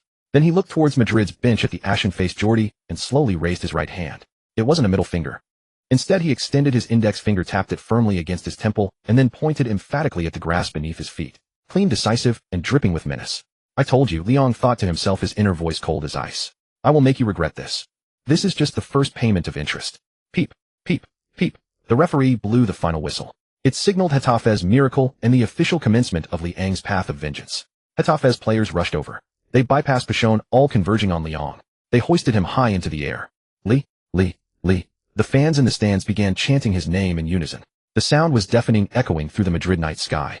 In that moment, Leon was no longer the forgotten outcast, no longer the villain of the media. He was the king of the stadium, and the most terrifying nightmare of this sinking Galactico ship. Up in the VIP box, Florentino Perez watched the scene emotionlessly, the cigar in his hand already crushed to dust. President Valdano beside him, pale-faced, spoke cautiously. Florentino raised a hand to silence him. His gaze was deep and complex. Beneath the cold mask of a businessman, a rare flicker of regret and resolve passed through. That number 24. Florentino spoke slowly, his voice low. He shouldn't be wearing the blue jersey. He is a child of the Bernabéu. Valdano was startled. You mean? Florentino stood up, straightened his suit, and turned to walk out of the box, leaving behind a statement that would shake the entire Spanish football world in winter. No matter the cost. Bring him back to me. The lingering echo of the final whistle seemed to still hover over the Alfonso Pérez Stadium, only to be instantly engulfed by a wilder, more primal sound. It was the roar of the victors. Getafe, Getafe, Getafe. The sheer volume generated by 15,000 fans clad in blue managed to drown out the biting autumn winds of Madrid. They waved their scarves and lit blue flares, transforming this modest stadium on Madrid's southern outskirts into a seething ocean of blue. At the center of the pitch, Real Madrid's superstars were retreating, heads bowed, desperately seeking an escape from this place of their downfall. Ronaldo refused all interviews, Zidane dodged the cameras, and Guti, looking like a stripped clown, his face flushed with shame, bolted down the players' tunnel. They had lost, not just in score, but in spirit. For that moment, this stadium belonged not to the Galacticos, nor to Florentino's golden empire. It belonged to just one man. Leon stood at the center circle, refusing to leave. He was bare-chested, revealing a physique as sculpted as a Grecian statue, every muscle covered in sweat and mud, the metals of a warrior. He clutched his sweat-soaked number 24 jersey and raised it high above his head. Lee. The chants from the stands gradually unified into a single name. Leon slowly turned his gaze, sweeping across the east, west, south, and north stands. With each turn, he violently shook the jersey in his hand. It was the posture of a lion king surveying his domain. Is this what you wanted? He bellowed towards the stands, his voice amplified by the stadium's sound system reaching every corner. A thunderous roar was his answer. Yes, this was exactly what they wanted. A team that could not only avoid relegation, but also trample Real Madrid underfoot. A leader who could not only defend, but also deliver deadly assists. Tonight, Leon pointed at the turf beneath his feet, then gestured towards the distant Bernabéu. The sky over Madrid is blue. His words detonated like a nuclear bomb, utterly igniting the emotions of the entire stadium. Countless blue flags fluttered in the wind, as if declaring to the white giant, your reign ends here. In the changing room, champagne. No, Getafe had no champagne prepared. Instead, they had something cheaper and more exhilarating: beer. Pop, pop, pop. Bottles were cracked open, foam spraying everywhere. The moment Quique Flores pushed open the door, he was drenched by his frenzied players. But he wasn't angry. He wiped the foam from his face and burst into laughter. Well done, lads. Bloody well done. Quique charged into the group and gave Leon a bear hug. You know, Lee, the president just called me. He was crying like a child on the phone. He said this is the greatest day in Getafe's history. Leon, holding a bottle of water, leaned against the locker, a faint smile playing on his lips. This is just the beginning, boss, Leon said softly, his gaze drifting through the boisterous crowd to the locker door adorned with his villain press clippings. We're just getting started. Ding. Detected host completing epic achievement, slayer of the old master. Mission: conquer the Bernabéu. Phase 1: defeat Real Madrid completed. Congratulations, host, on a massive reward. Infamy 5,000. Your name will become a nightmare for Real Madrid fans. Reputation: 2,000 scouts across Europe are jotting down your name. Special reward: gold tier passive skill, Giant Slayer. Giant Slayer LV1. When facing teams ranked in the top 4 of the league, hosts all attributes increased by 8 AO, and stamina is locked during critical moments, last 10 minutes. Watching the data flicker on the system panel, the smile in Liang's eyes deepened. Giant Slayer. This skill was tailor-made for him. He was destined to be the butcher who hunts giants. Lee, hurry up and shower. The press conference is about to start. The press officer squeezed into the room, sweating profusely. The reporters outside are going crazy. They're demanding to see you. AS Marca. They're all here. Leon put down his water bottle and straightened up. Let's go. He casually grabbed a towel and slung it over his shoulder, still bare-chested with no intention of changing. Let them see if the current me is worthy of their headlines. At the post-match press conference, as Leon pushed open the door, the noisy hall fell silent for a second, followed by a barrage of camera shutters. Click, click, click. The camera flashes illuminated Liang's young, fierce face, casting it in stark white light. He was still bare-chested, a large bruise on his chest from a block shot and red marks on his shoulder from the collision with Guti. This raw, primal image was a stark contrast to the impeccably suited, professionally smiling Real Madrid coach Luxemburgo sitting beside him. One was a beast, the other a faux gentleman. Mr. Leon, what did you think of that long ball assist? Was it luck? You clashed with Real Madrid players multiple times. Was that revenge? You said Madrid is blue on the pitch. Is that a declaration of war? The reporter's questions came like rapid fire. Leon sat in his chair, picked up the water bottle in front of him, unscrewed it, and took a sip. His movements were slow and deliberate, exuding a sense of control. Luck? He set the bottle down, leaned forward, and brought his mouth closer to the microphone. If you think that was luck, I'd suggest you ask Guti what it feels like to be knocked flying by luck. A low chuckle rippled through the room. As for revenge, Leon narrowed his eyes, his gaze sharp as a blade. I don't take revenge. I just prove a fact. What fact? Pressed the reporter from Marca. The fact is, Leon raised a finger, pointing first at the ceiling, then at the ground beneath his feet. Real Madrid might be a giant, might be rich, might have pretty jerseys. But on the football pitch in those 90 minutes, weakness is the original sin. Today we were harder, meaner, and wanted it more. So we won. It's that simple. Leon stood up, done with the pointless talk. He walked to the front, looked into the lens of the Real Madrid reporter's camera, and flashed his signature smile. 3 parts sinister, 7 parts arrogant. Go back and tell your president. The trash he threw away is now very expensive. With that, he strode out of the room. The next day, all of Spain's sports papers were dominated by that glaring shade of blue. Marca's headline: A night in Madrid belongs to blue. The Getafe miracle. Yes, the butcher's revenge Leong sinks the Galacticos with one long pass. Even Catalonia's Daily Sport, which rarely had a kind word for him, wrote, with schadenfreude, "The enemy of my enemy is my friend, thanks to Leong Barca extends its lead at the top." Meanwhile, in a luxurious apartment in central Madrid, Mendez looked at the newspaper in his hands, then at the arrogant figure of Leong on the television, and picked up the phone. "Book me the earliest flight to Madrid. Yes, I need to see someone. Someone who can keep Florentino up at night." The morning in Madrid was still bathed in brilliant sunlight, yet for Real Madrid's public relations department, it was destined to be a gloomy Black Monday. The massacre that had unfolded at the Alfonso Pérez Stadium the previous night had, after a night of fermentation, erupted into a full-blown media storm across Europe. If left unchecked, this storm would not merely be about losing a match. It would shake the very foundation of the Galactic Armada, the dignity and vision of Real Madrid as the world's premier club. In the office of Emilio, the director of the PR department at the Bernabéu office building, the ashtray was already overflowing with cigarette butts. "Look at these newspapers. Look at what they're writing." Emilio slammed a stack of newspapers onto the desk, roaring at his subordinates. Marca's front page headline, "The Abandoned Genius, Real Madrid's Biggest Youth Academy Mistake." As column commentary, "While we wave checks around the world to buy superstars, we personally kick the future midfield core out of the door. Even the son from far-off England joined the fray. Florentino needs new glasses. Ronaldo 3-0 loses to Leong 0 cost. Now all of Europe is laughing at us." Emilio rubbed his throbbing temples, his voice hoarse. "Laughing at us for being blind, for sacrificing competitive integrity, for commercial value, for being slapped in the face by a child we raised ourselves." Valdano, sitting on the sofa, wore an equally grim expression. He had been in Florentino's box last night and witnessed the moment the old man crushed his cigar. The president was furious. And when the president was furious, it usually meant someone was going to be fired. "We must stop the bleeding immediately," Valdano said in a low voice. "We can't let the label Real Madrid's Youth Academy is blind stick. It will affect our appeal to young talents and damage the president's prestige." "How do we stop the bleeding?" Emilio laughed bitterly. "The match result can't be changed. If we can't change the result, we change the narrative." Valdano stood up, walked to the window, and looked down at the bustling tourists below, a glint of cunning calculation flashing in his eyes. "Package Leong as the pride of Real Madrid's Youth Academy." "What?" Emilio was stunned. "But we expelled him." "That was Giralt's personal action, not the club's," Valdano said coldly, instantly finding a scapegoat. "What we need to emphasize is that Leong grew up in La Fabrica. His technique, his awareness, even his fierce competitive spirit, all flow with Real Madrid's blood. Contact Leong." Valdano turned around, his tone brooking no argument. "Get him to do an exclusive interview or issue a statement.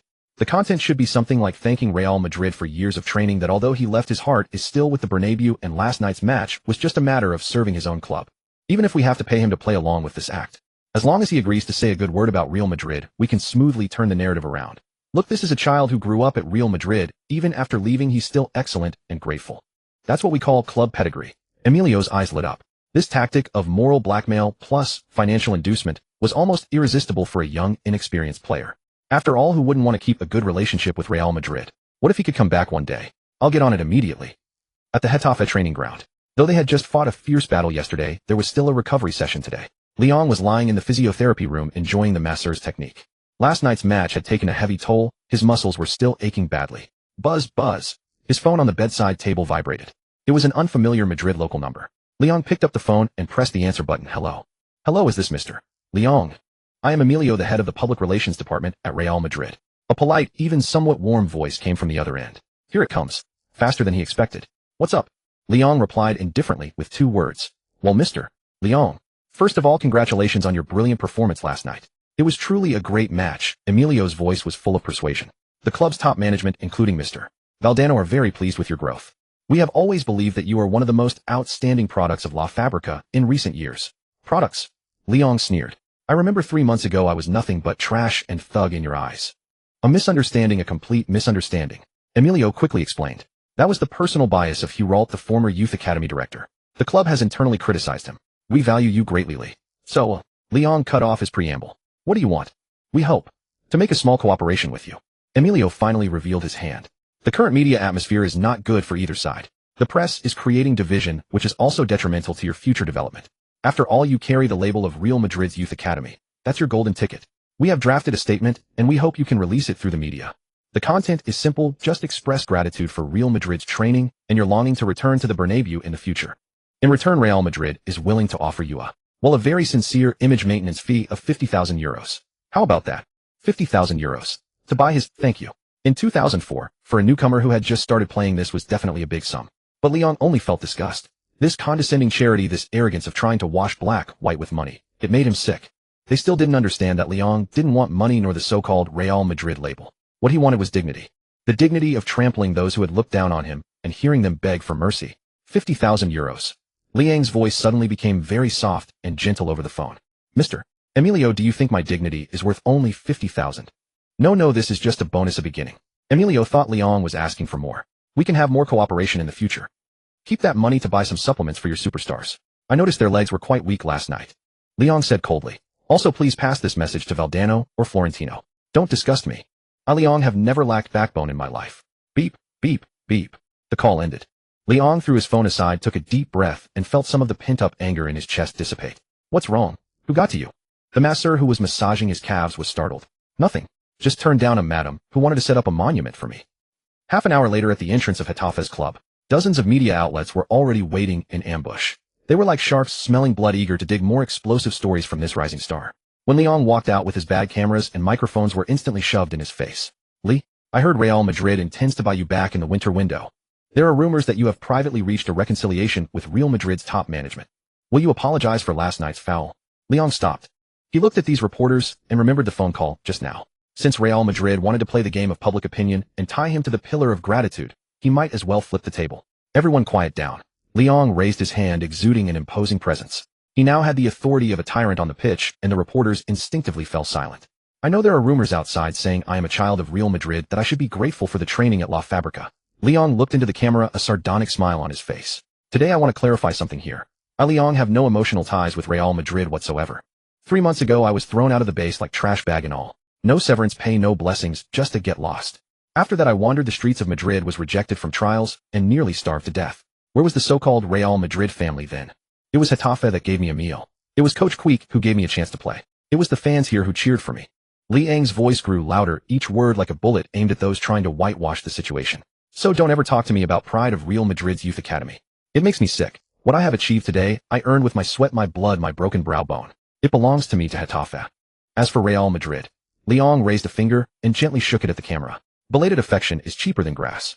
Belated apology. I don't care. Tell them don't try to cozy up to me. On the pitch we have only one relationship. Mortal enemies. After saying this, Leon pushed through the crowd and climbed into the taxi that had been waiting nearby. There was a brief moment of frozen silence, all the reporters stunned, then an even wilder frenzy of shutter clicks erupted. The reporters went crazy. This was definitely the most explosive statement of the La Liga season. A young upstart openly breaking ties with Europe's top club, even declaring war. This wasn't just a slap in the face, it was spitting in Real Madrid's face. In the car, Leon leaned back in his seat, watching the scenery flash by outside the window. In his mind, the system prompt arrived as expected. Ding! Detected that the host publicly rejected an offer from a top club and delivered a declaration of severance, full of villainous charm. This action greatly damaged Real Madrid's prestige and enhanced the host's infamy and independence. System evaluation: a true villain never needs charity. You won dignity with your backbone. Reward: infamy points 2000. Special reward unlocked. Agent module prerequisite quest. Find your greedy partner. Greedy partner. Leon looked at this new quest and smiled. Just then his phone rang again. This time it was a Portuguese number.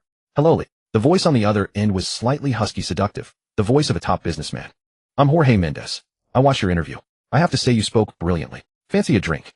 I think we're kindred spirits. Leon looked out the window, his eyes glinting with the light of a hunter spotting prey. Sure, at the restaurant right next to the Bernabéu. My treat. At the Azader Donostiero restaurant located along the Paseo de la Castellana in Madrid, a venue that holds a unique significance in the city's footballing circles.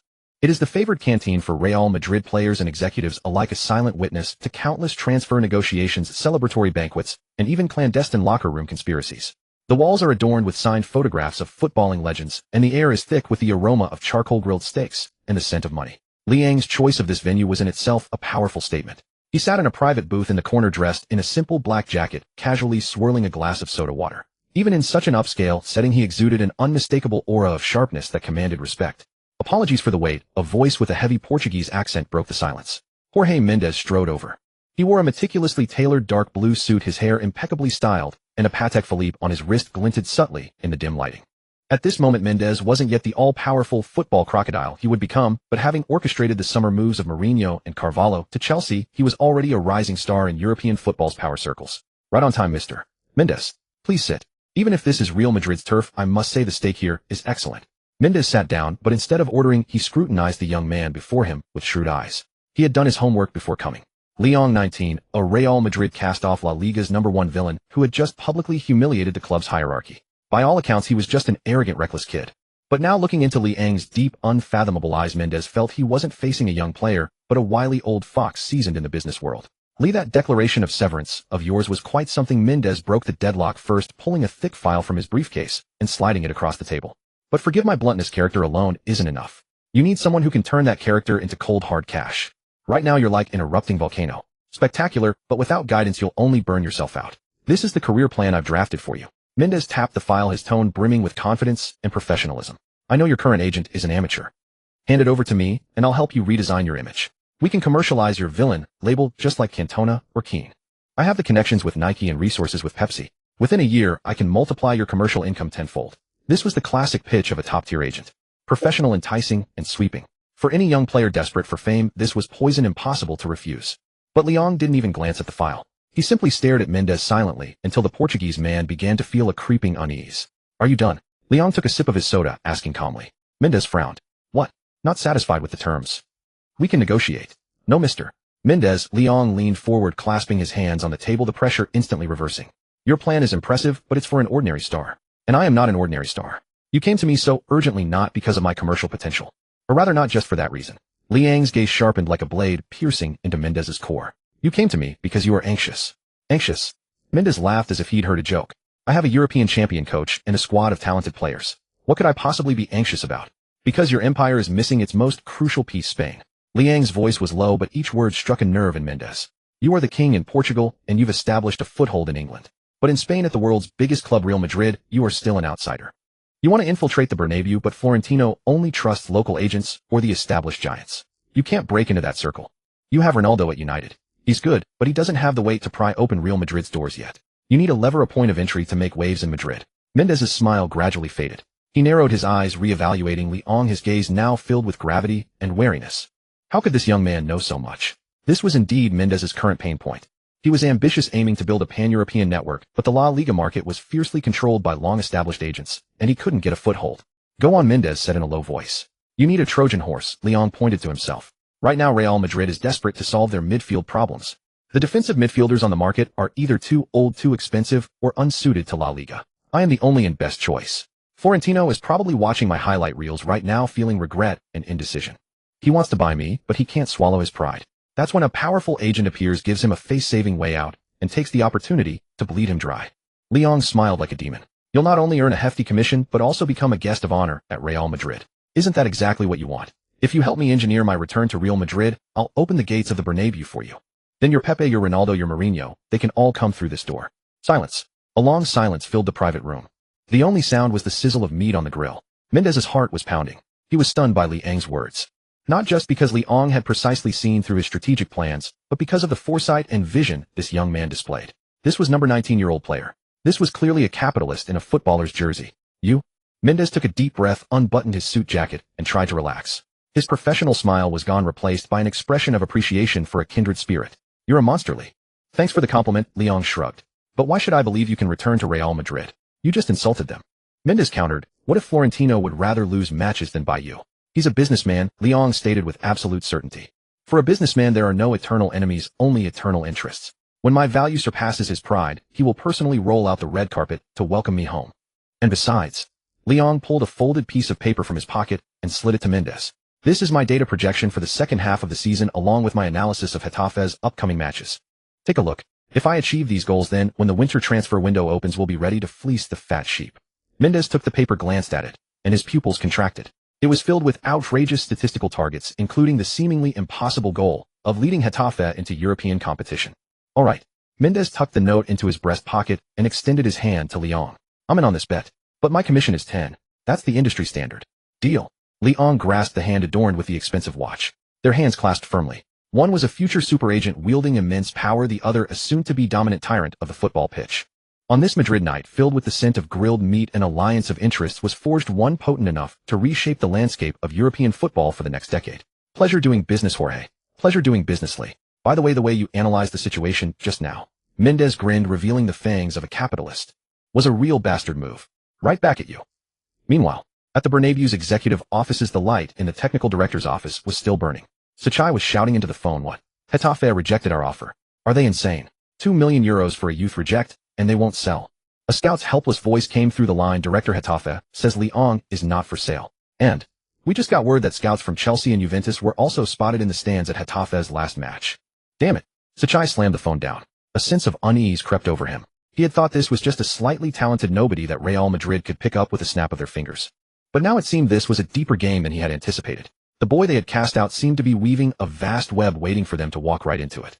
I must report to the president immediately. Sachai grabbed his files and hurried towards the presidential office. Behind him the television screen was replaying the highlights of La Liga's goal of the week. Liang's stunning long pass was shown over and over. The commentator's voice was fervent and piercing. Real Madrid is paying the price for their arrogance. And this price might be even higher than they imagined. Ding. Congratulations, host, on completing the hidden mission, finding a greedy partner. Mission reward, agent module, unlocked, currently bound to Jorge Mendes. New trait acquired, business prodigy. In any negotiation, your aura of domination, 20 opponents' intelligence -10. Main quest phase 2, the pricely return, is now active. Mission objective during the winter transfer window, force Real Madrid to pay a transfer fee of at least €20 million for you. Walking home, Leong looked at the system panel. 20 million. The system was still being too conservative. Now that Mendes was on board, unless he squeezed 30 million out of the old man, all this effort would be for nothing. Mr. Florentino. Leong looked at the cold, clear moon in the night sky. Get your checkbook ready, because this time I'm going to bleed you dry. In December of 2004, the winter in Madrid was colder than usual. The biting wind howled down the Paseo de la Castellana, whipping fallen leaves into the air and stinging the faces of passers-by. For the fans of Real Madrid, this winter was especially hard to endure. In the 15th round of La Liga, Real Madrid faced Racing de Santander away from home. It should have been a one-sided slaughter, as Santander was notorious for being a team that gifted points. However, after 90 minutes, the scoreboard displayed a glaring 3-2. Real Madrid had lost. Not only had they lost, but they had lost in an extremely ugly fashion. Throughout the match, the Galacticos' midfield played like a sieve, leaking from every seam. Beckham was run ragged on the right flank. Zidane was bumped and staggered by the opponent's muscular players in the center, and the much-anticipated midfield defensive shield, whether it was the forced drop-back Guti or the out-of-form Salades, was completely lost on the defensive end. Racing Santander's forwards strolled through Real Madrid's defense as if they were wandering through their own backyard, breaching the line time and time again. Casillas made save after save at the goal, denying 3 certain goals, but he still couldn't stop the team's collapse. After the match, San Iker furiously slammed his gloves onto the turf, refused his teammates' attempts to console him, and walked back to the dressing room alone. In that moment, the decaying keel beneath the Galacticos' glorious facade was completely exposed to the world. The weakness was in the midfield. This was the terminal illness everyone could see. Since Makelele had been driven away, Real Madrid had become a giant without a spine, possessing immense strength, but unable to stand firm. The next morning at the ACS Group headquarters, this skyscraper in Madrid's financial district was the core of Florentino Perez's business empire. Here he was not the president of Real Madrid, but a construction magnate controlling tens of billions of euros in assets. In the top-floor office, the atmosphere was so heavy it felt like it could drip water. Florentino stood before the massive floor-to-ceiling window, looking down upon Madrid. He wore a dark gray bespoke suit, his hair meticulously groomed, but the wrinkles at the corners of his eyes and the dark circles beneath them betrayed his anxiety. After yesterday's match, the area outside the Bernabéu was filled with thunderous chants for the manager to be sacked. Although those voices were mostly directed at the head coach Luxemburgo, Florentino was well aware that if the situation didn't worsen, this fire would eventually burn him as well. President, this is last night's technical statistics report. Arrigo Sacchi, Real Madrid's football director and renowned Italian coach, entered the room, holding a thin file. Sacchi's expression was grim too. As the firefighter Florentino had brought in, he had intended to make a significant impact at Real Madrid, but now he found himself holding a poor hand. No need to look. Florentino waved his hand without turning around. I know the data. 65 possession, 20 shots, but we were hit on the counter 7 times and conceded 3 goals. Our midfield laid out a red carpet for the opposition. The old man turned around, his gaze sharp as he fixed his eyes on Sacchi. Arrigo, I brought you here not to show me this garbage data. I need solutions. Tell me, who should we buy in the winter window? Sacchi took a deep breath, placed the file on the table, and then pulled out another report from underneath. On the cover of this report was a photo of a player in a blue jersey with a fierce look in his eyes. President, if we consider this purely from a tactical standpoint, we don't need to buy lottery tickets in South America, nor do we need to dig up expensive veterans from Serie A. Sacchi pointed at the man in the photo. The answer is here in Madrid and Getafe, less than 20 kilometers from us. Florentino's gaze fell upon the photo. Leon. That name again. For the past month, this name had haunted him like a ghost, constantly appearing in newspapers, on television, and even in the whispers within the Real Madrid dressing room. Under Liang's leadership, Getafe had achieved a terrifying record of 4 wins and 1 draw in the last 5 league matches, surging from the relegation zone to the middle of the table. And Liang himself, with his monstrous stats of 6, 5 tackles and 4, 2 interceptions per game, dominated the La Liga defensive charts. What was even more ironic was that he had also provided 2 assists, a statistic that none of Real Madrid's current defensive midfielders could match. You're telling me to buy that youth academy reject we kicked out? Florentino frowned, a hint of reluctance in his voice. President, I know this is a matter of pride. Sacchi was candid. As an Italian, he valued practicality above all.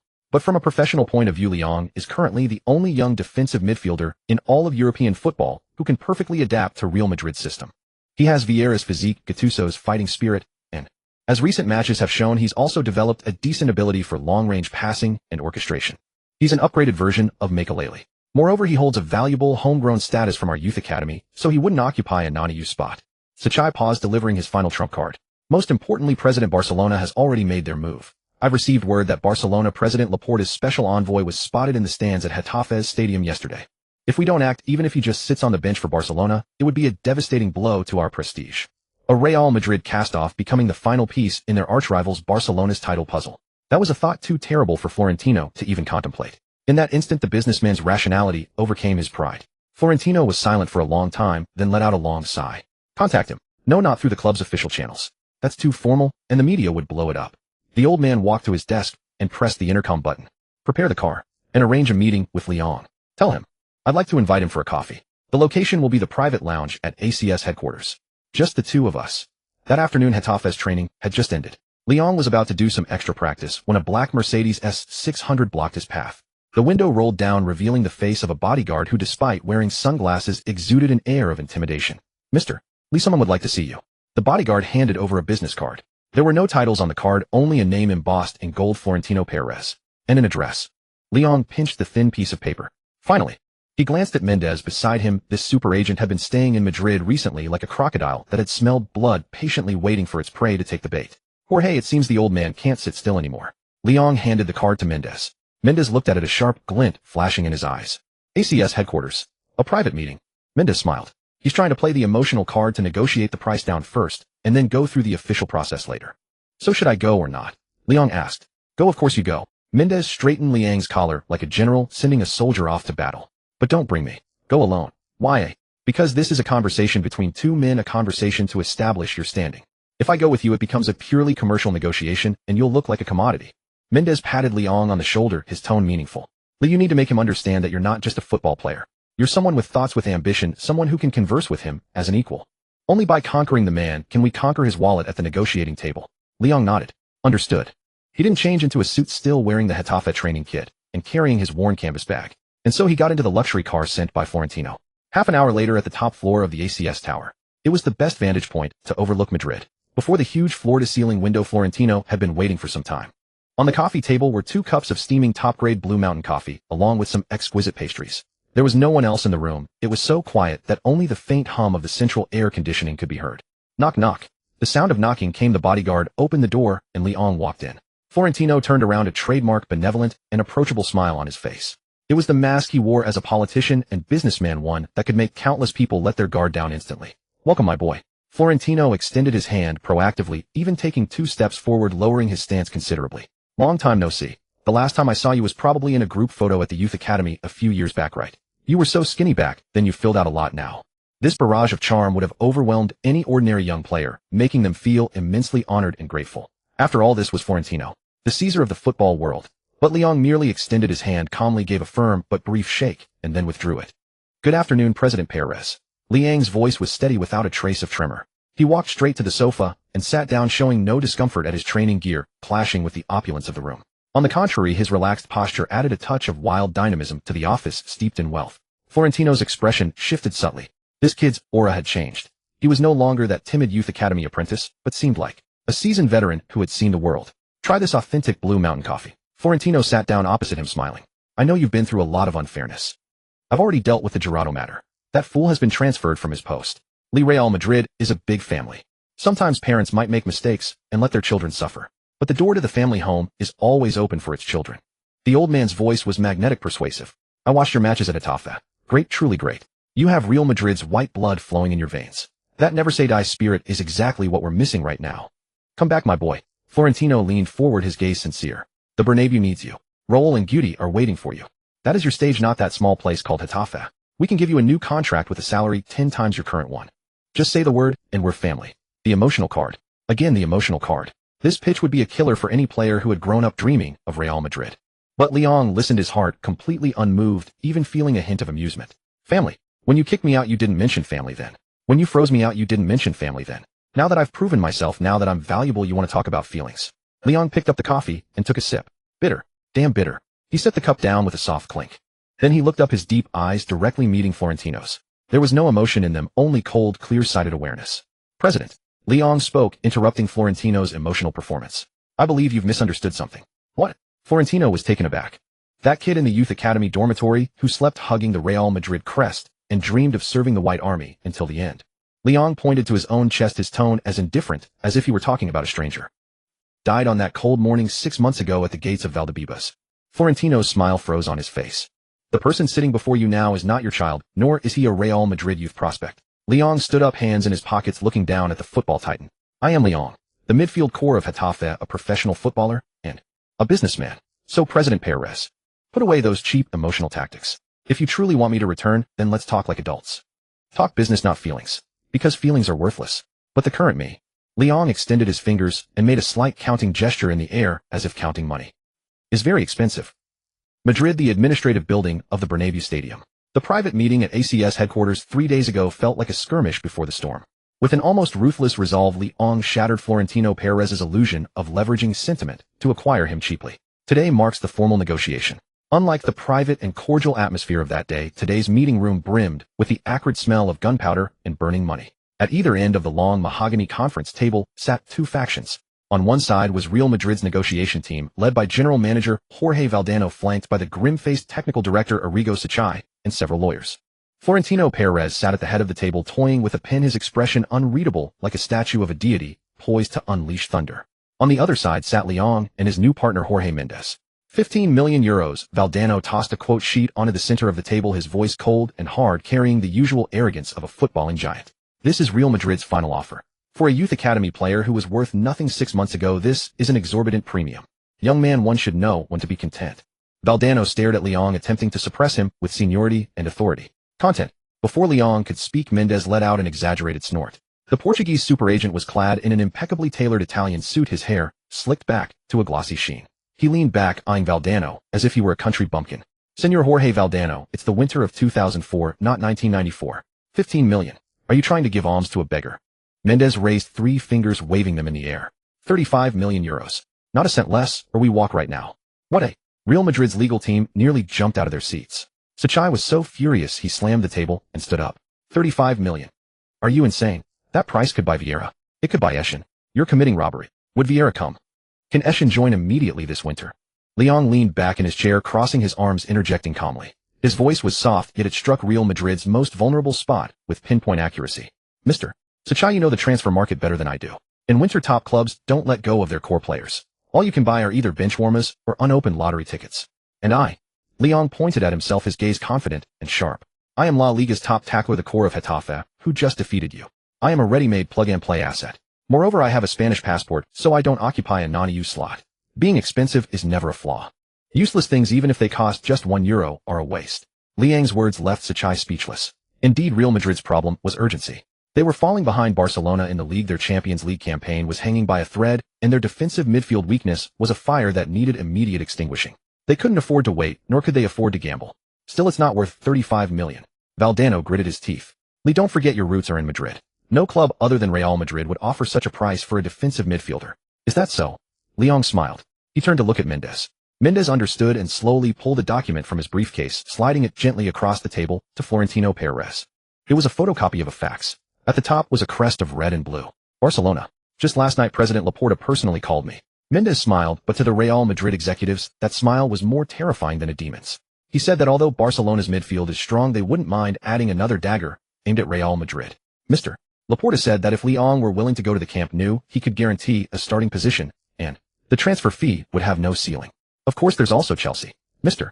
Mourinho is very interested in Leong as well. I believe everyone here has heard of Mr. Abramovich's checkbook. Boom. The meeting room erupted instantly. Barcelona. Chelsea. These two names were like twin sledgehammers slamming directly onto the nerves of the Real Madrid hierarchy. If Chelsea was merely about money, then Barcelona was Real Madrid's absolute taboo. If Leong were to join Barcelona wearing the red and blue jersey to slide tackle role, or Zidane at the Bernabéu. Florentino Perez's spine would be broken by the criticism from Madrid's fans. That would be an absolutely unacceptable political catastrophe. Florentino Perez picked up the document and scanned it. Although he knew this could be Mendes' tactic to inflate the price, he didn't dare to gamble. Because the fierce determination in Liang's eyes told him, this kid would actually do it. Enough. The silent Florentino Perez finally spoke. He put down the document, interlocked his fingers, and looked directly at Liang across the table. The transfer fee is negotiable. 30 million euros. That is my final offer. If you agree, we'll discuss personal terms. If not, the president's gaze turned icy. Then you can go to Barcelona. But I guarantee your days in Spain will not be easy. 30 million. Mendes' hand trembled slightly. It's a deal. This was 30 million euros in 2004. Enough to break the La Liga winter transfer record. For a defensive midfielder, this was an astronomical price. Liang nudged Mendes under the table, signaling him to quit while they were ahead. Deal. Liang nodded. President, you are indeed generous. Hold on. Florentino Perez didn't smile. He leaned forward like a lion locking onto its prey. The money issue is settled. Now let's talk about the player. Real Madrid can offer you a top-tier salary and a signing bonus. However, in exchange, the club requires 100 of your image rights. That's impossible. This time, before Liang could speak, Mendes jumped up. Image rights are the player's private property. In Europe, even Beckham doesn't fully surrender his image rights. This is Real Madrid, Florentino Perez said coldly. In the Galacticos, everyone serves the club's brand. Liang has some fame now, but he's not a superstar.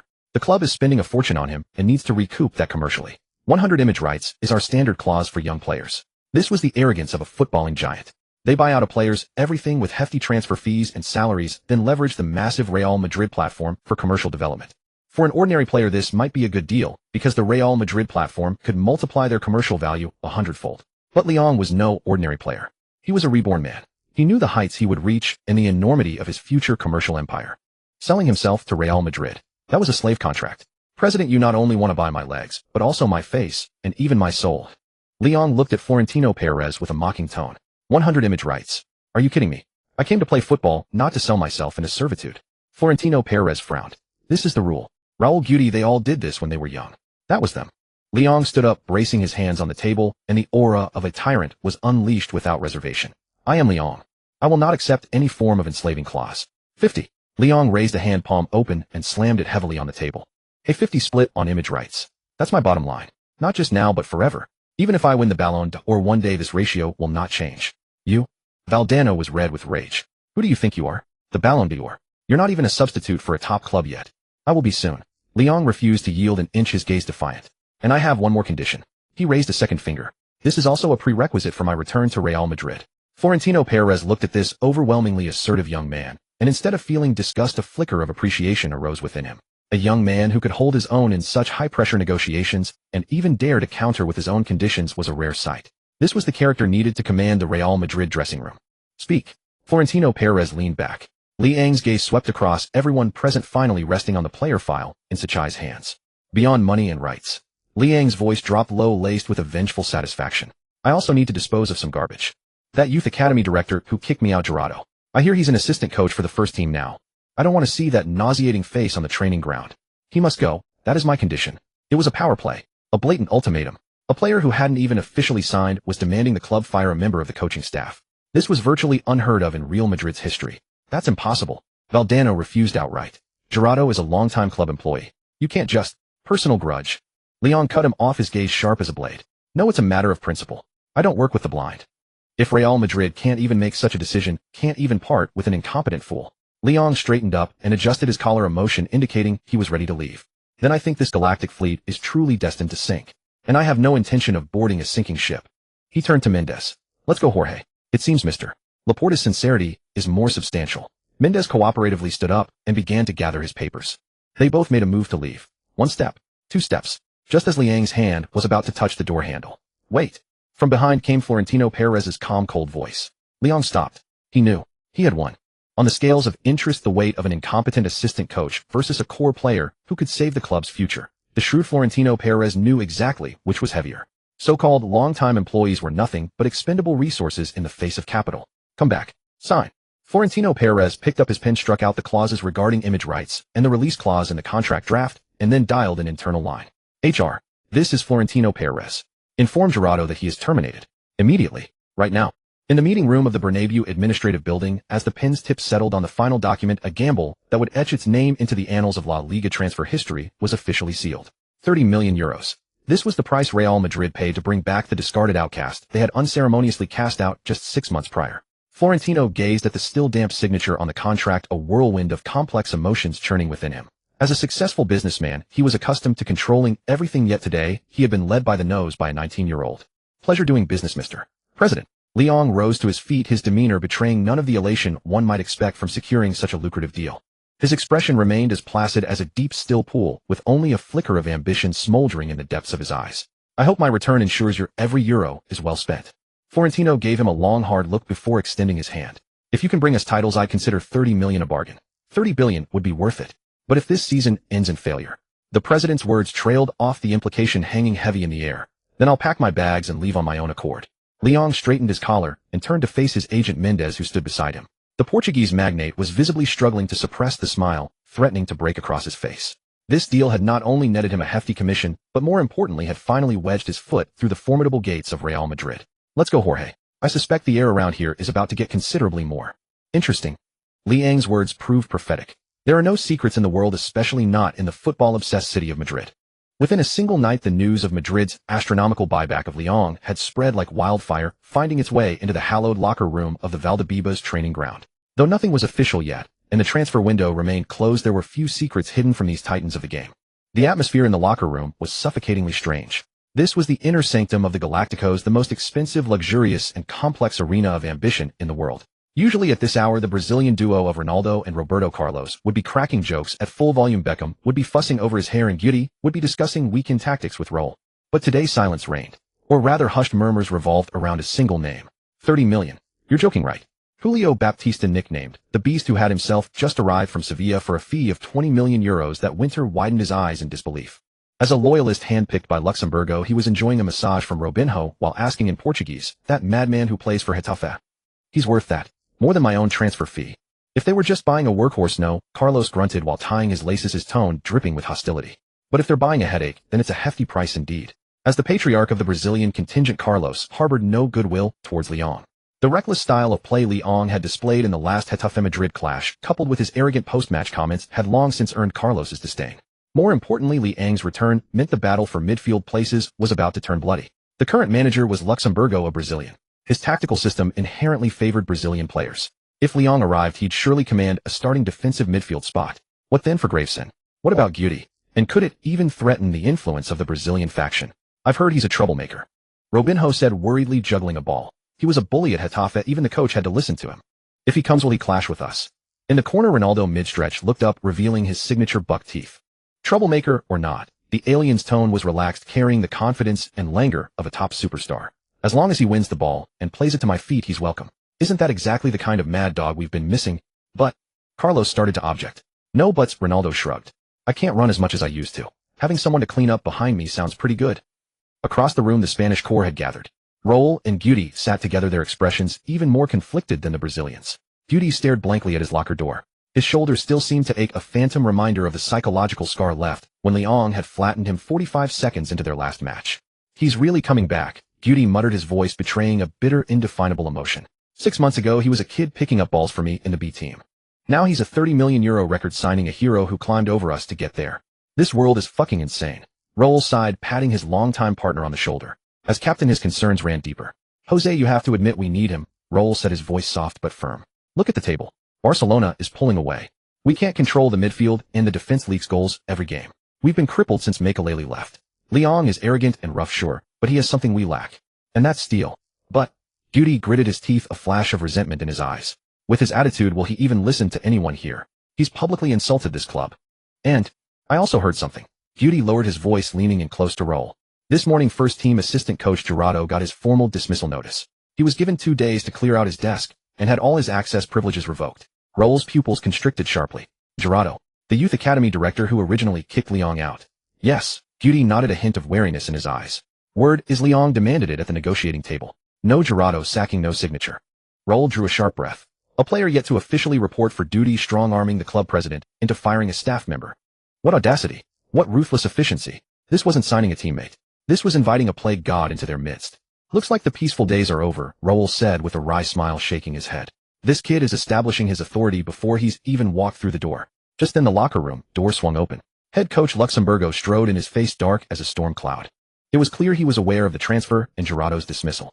For a manager, having the club splash out a fortune on a player without his consent and then sack his own assistant to appease that player was a blatant affront to his authority. Everyone listen up. Luxemburgo clapped his hands, his gaze sweeping over the assembled stars. Today's training is changed. We're focusing on defensive drills. Also, I've heard some rumors. Luxemburgo's stare turned sharp, carrying a clear warning. Regardless of who arrives this winter or what their price tag is, I decide the tactics in this team. If anyone thinks the president's favor puts them above the squad. He let out a cold laugh. They are sorely mistaken. Everyone understood this was a declaration of war against the absent Lyon. The Brazilian players exchanged knowing glances. The Spanish players quietly lowered their heads, feigning interest in their socks. A storm was brewing in this opulent locker room. Meanwhile, at the Getafe training ground, Lyon was making his final rounds. Though the transfer wouldn't be official until January 1st, the news was out, so there was no point in hiding. So you're really leaving? Gabby stood by the training pitch watching Lyon pack his things, his voice thick with reluctance. Yeah. Lyon nodded, slinging his iconic battered canvas bag over his shoulder. They offered too much. You know me, I'm greedy. Gabby chuckled, but his eyes were red-rimmed. Bullshit. You're going for that stage. Gabby gestured towards the Bernabéu. Go on, you madman.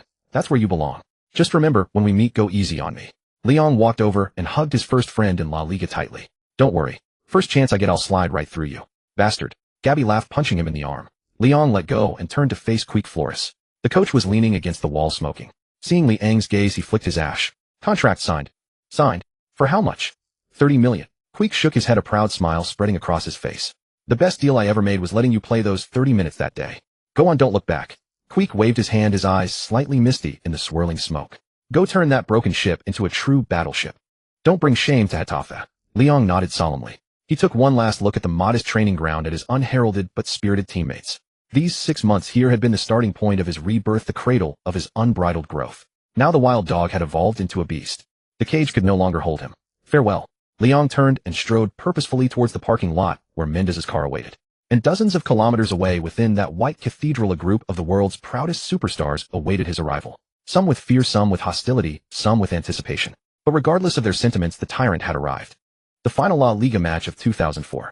Alfonso Perez Coliseum, a modest stadium on the southern outskirts of Madrid, was enveloped in a suffocating atmosphere of farewell tonight.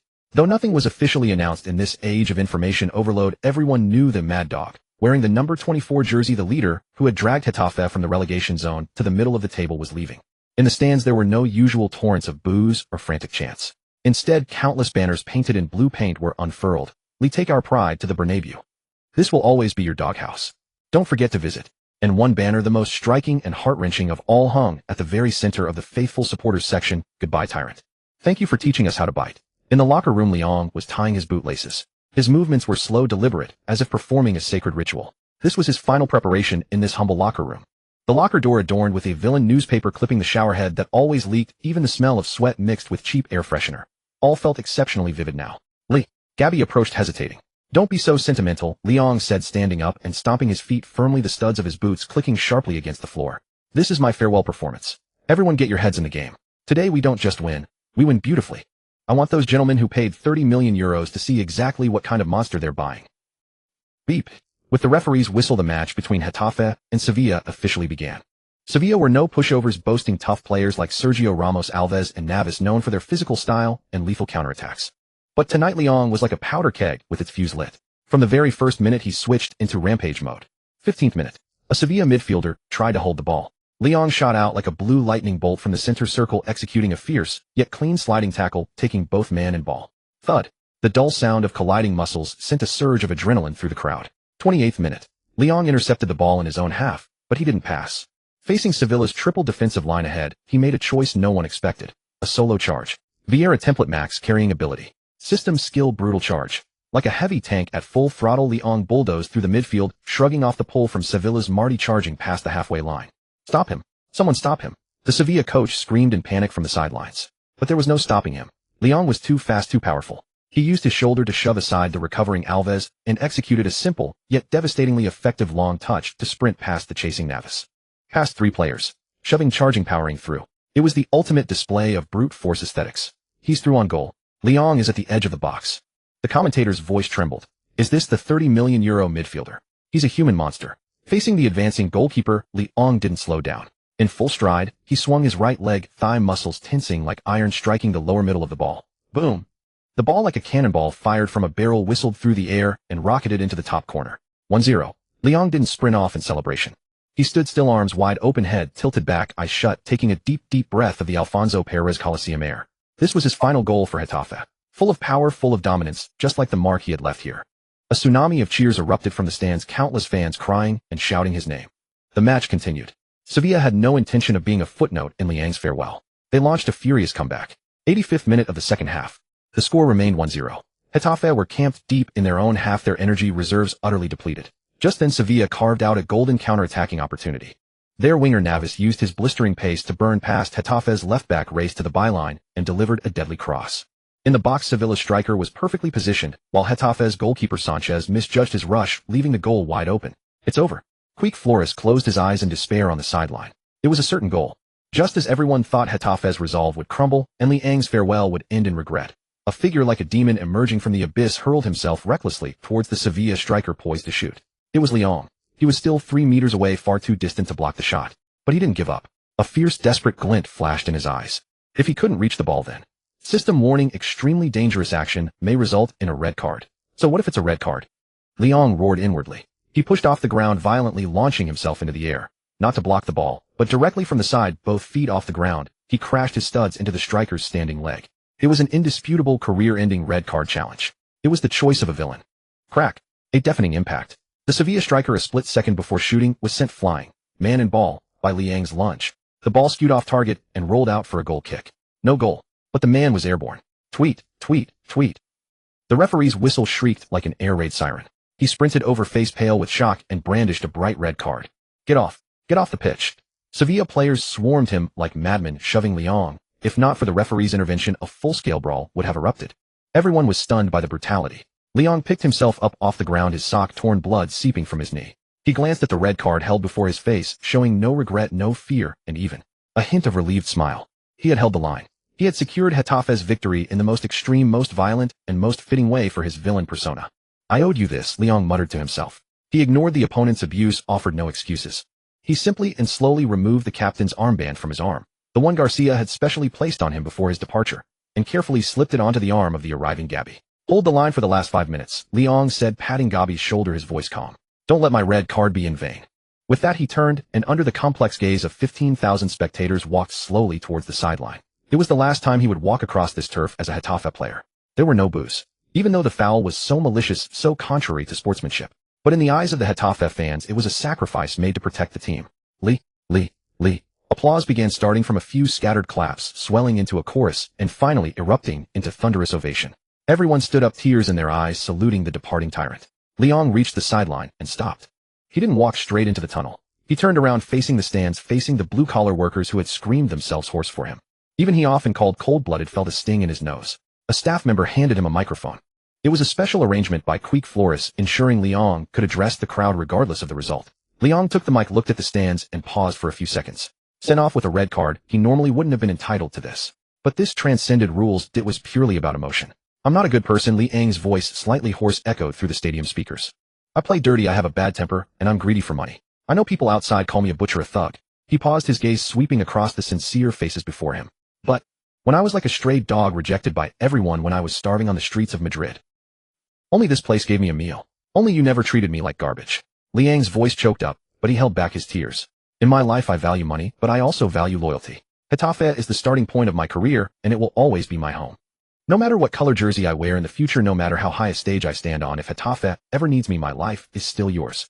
With that, Liang bowed deeply, holding the bow for a full 10 seconds towards the stands. Wah! In the stands, countless grown men sobbed openly. Don't go, Lee. Don't go. Come home and visit. You are the eternal king of Getafe.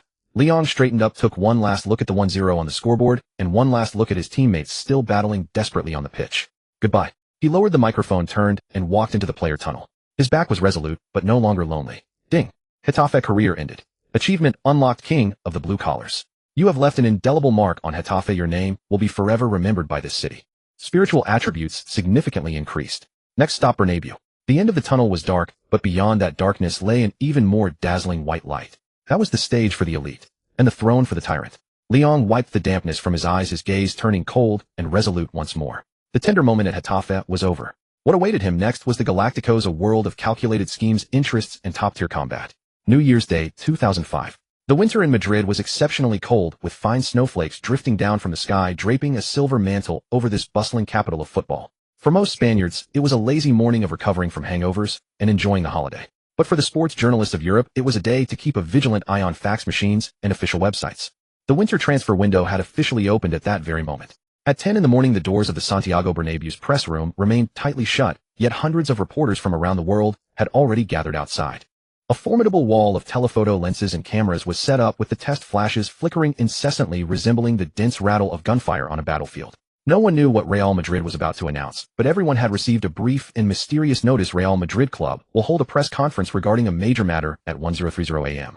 A major matter? Could it be a change of coach? Asked a veteran reporter from Marca, rubbing his frozen hands and blowing out white puffs of air.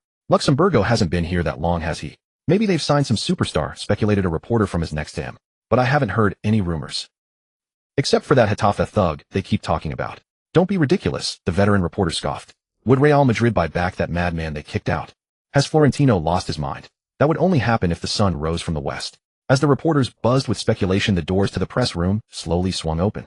The iconic helmsman of the Galacticos, Florentino Perez, always wearing his signature elegant smile, was the first to walk out. But today his smile seemed somewhat stiff, even carrying a barely perceptible hint of pain. Following closely behind him was not some golden-haired European prodigy, nor a samba-dancing Brazilian talent. Instead, it was a young man with black hair and yellow skin, his face as cold and hard as iron. He wore a sharply tailored black suit with no tie, his shirt collar slightly open, revealing a sturdy neck. His deep, dark eyes swept across the room, carrying a suffocating sense of pressure.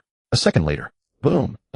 The shutter sounds erupted like a tsunami, and the flashlights illuminated the entire hall as brightly as daylight, nearly blinding everyone. It was Leon. It was really him. The discarded pawn who had been driven out of here like a stray dog 6 months ago. The tyrant who had been relentless at Getafe had truly returned. Florentino walked to the microphone, cleared his throat. Though his heart was bleeding as a top-tier politician and businessman, his formal remarks were still flawlessly delivered. Ladies and gentlemen, Happy New Year. Today I am very honored to announce that Real Madrid Club has reached an agreement with Getafe Club. We will officially buy back the outstanding midfielder from La Fabrica Youth Academy, Leon. He will sign a 5-year contract. At this point, Florentino paused, as if even he found the upcoming figure hard to utter. The transfer fee is 30 million euros.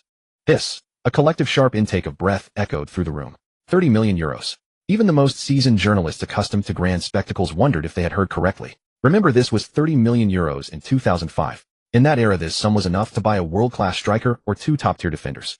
And just 6 months prior, when Leon left this place, his transfer fee was zero. In merely 6 months, his value had multiplied infinitely. This wasn't just a transfer deal, it was the most expensive and resounding slap in the face in Real Madrid's history. And it was a slap Real Madrid paid for itself, landing squarely on its own cheek. This is insane. Have they lost their minds? Spending 30 million on a discarded player. Is this what they call the ultimate revenge? The journalists in the audience erupted. They frantically raised their hands, desperate to ask questions to figure out just how much water had flooded the brains of Real Madrid's management. But Florentino gave them no chance to ask, needing to maintain a final shred of dignity. Now let's invite Leon to present his new jersey. A staff member came up with a tray. On it lay a pristine white Real Madrid home jersey with the name LING printed on the back, along with a striking number, 24. Seeing this number, many veteran reporters narrowed their eyes. It was his number at Getafe. But at Real Madrid, this number held a special significance.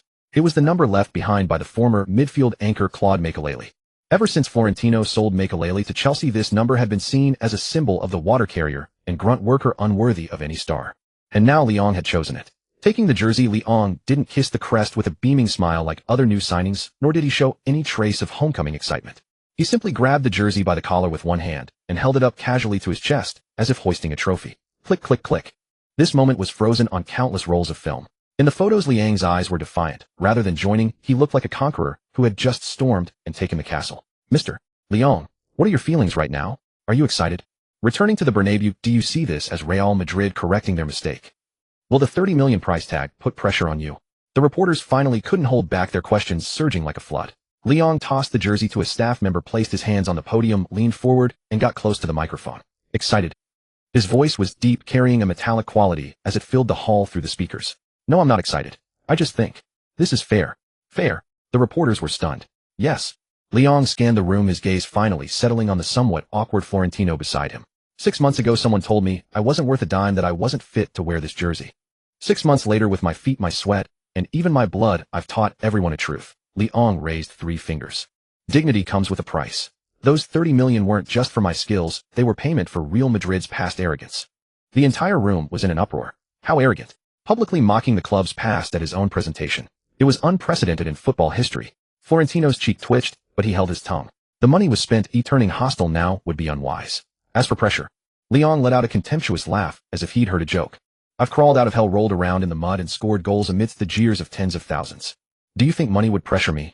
The one who should feel the pressure isn't me.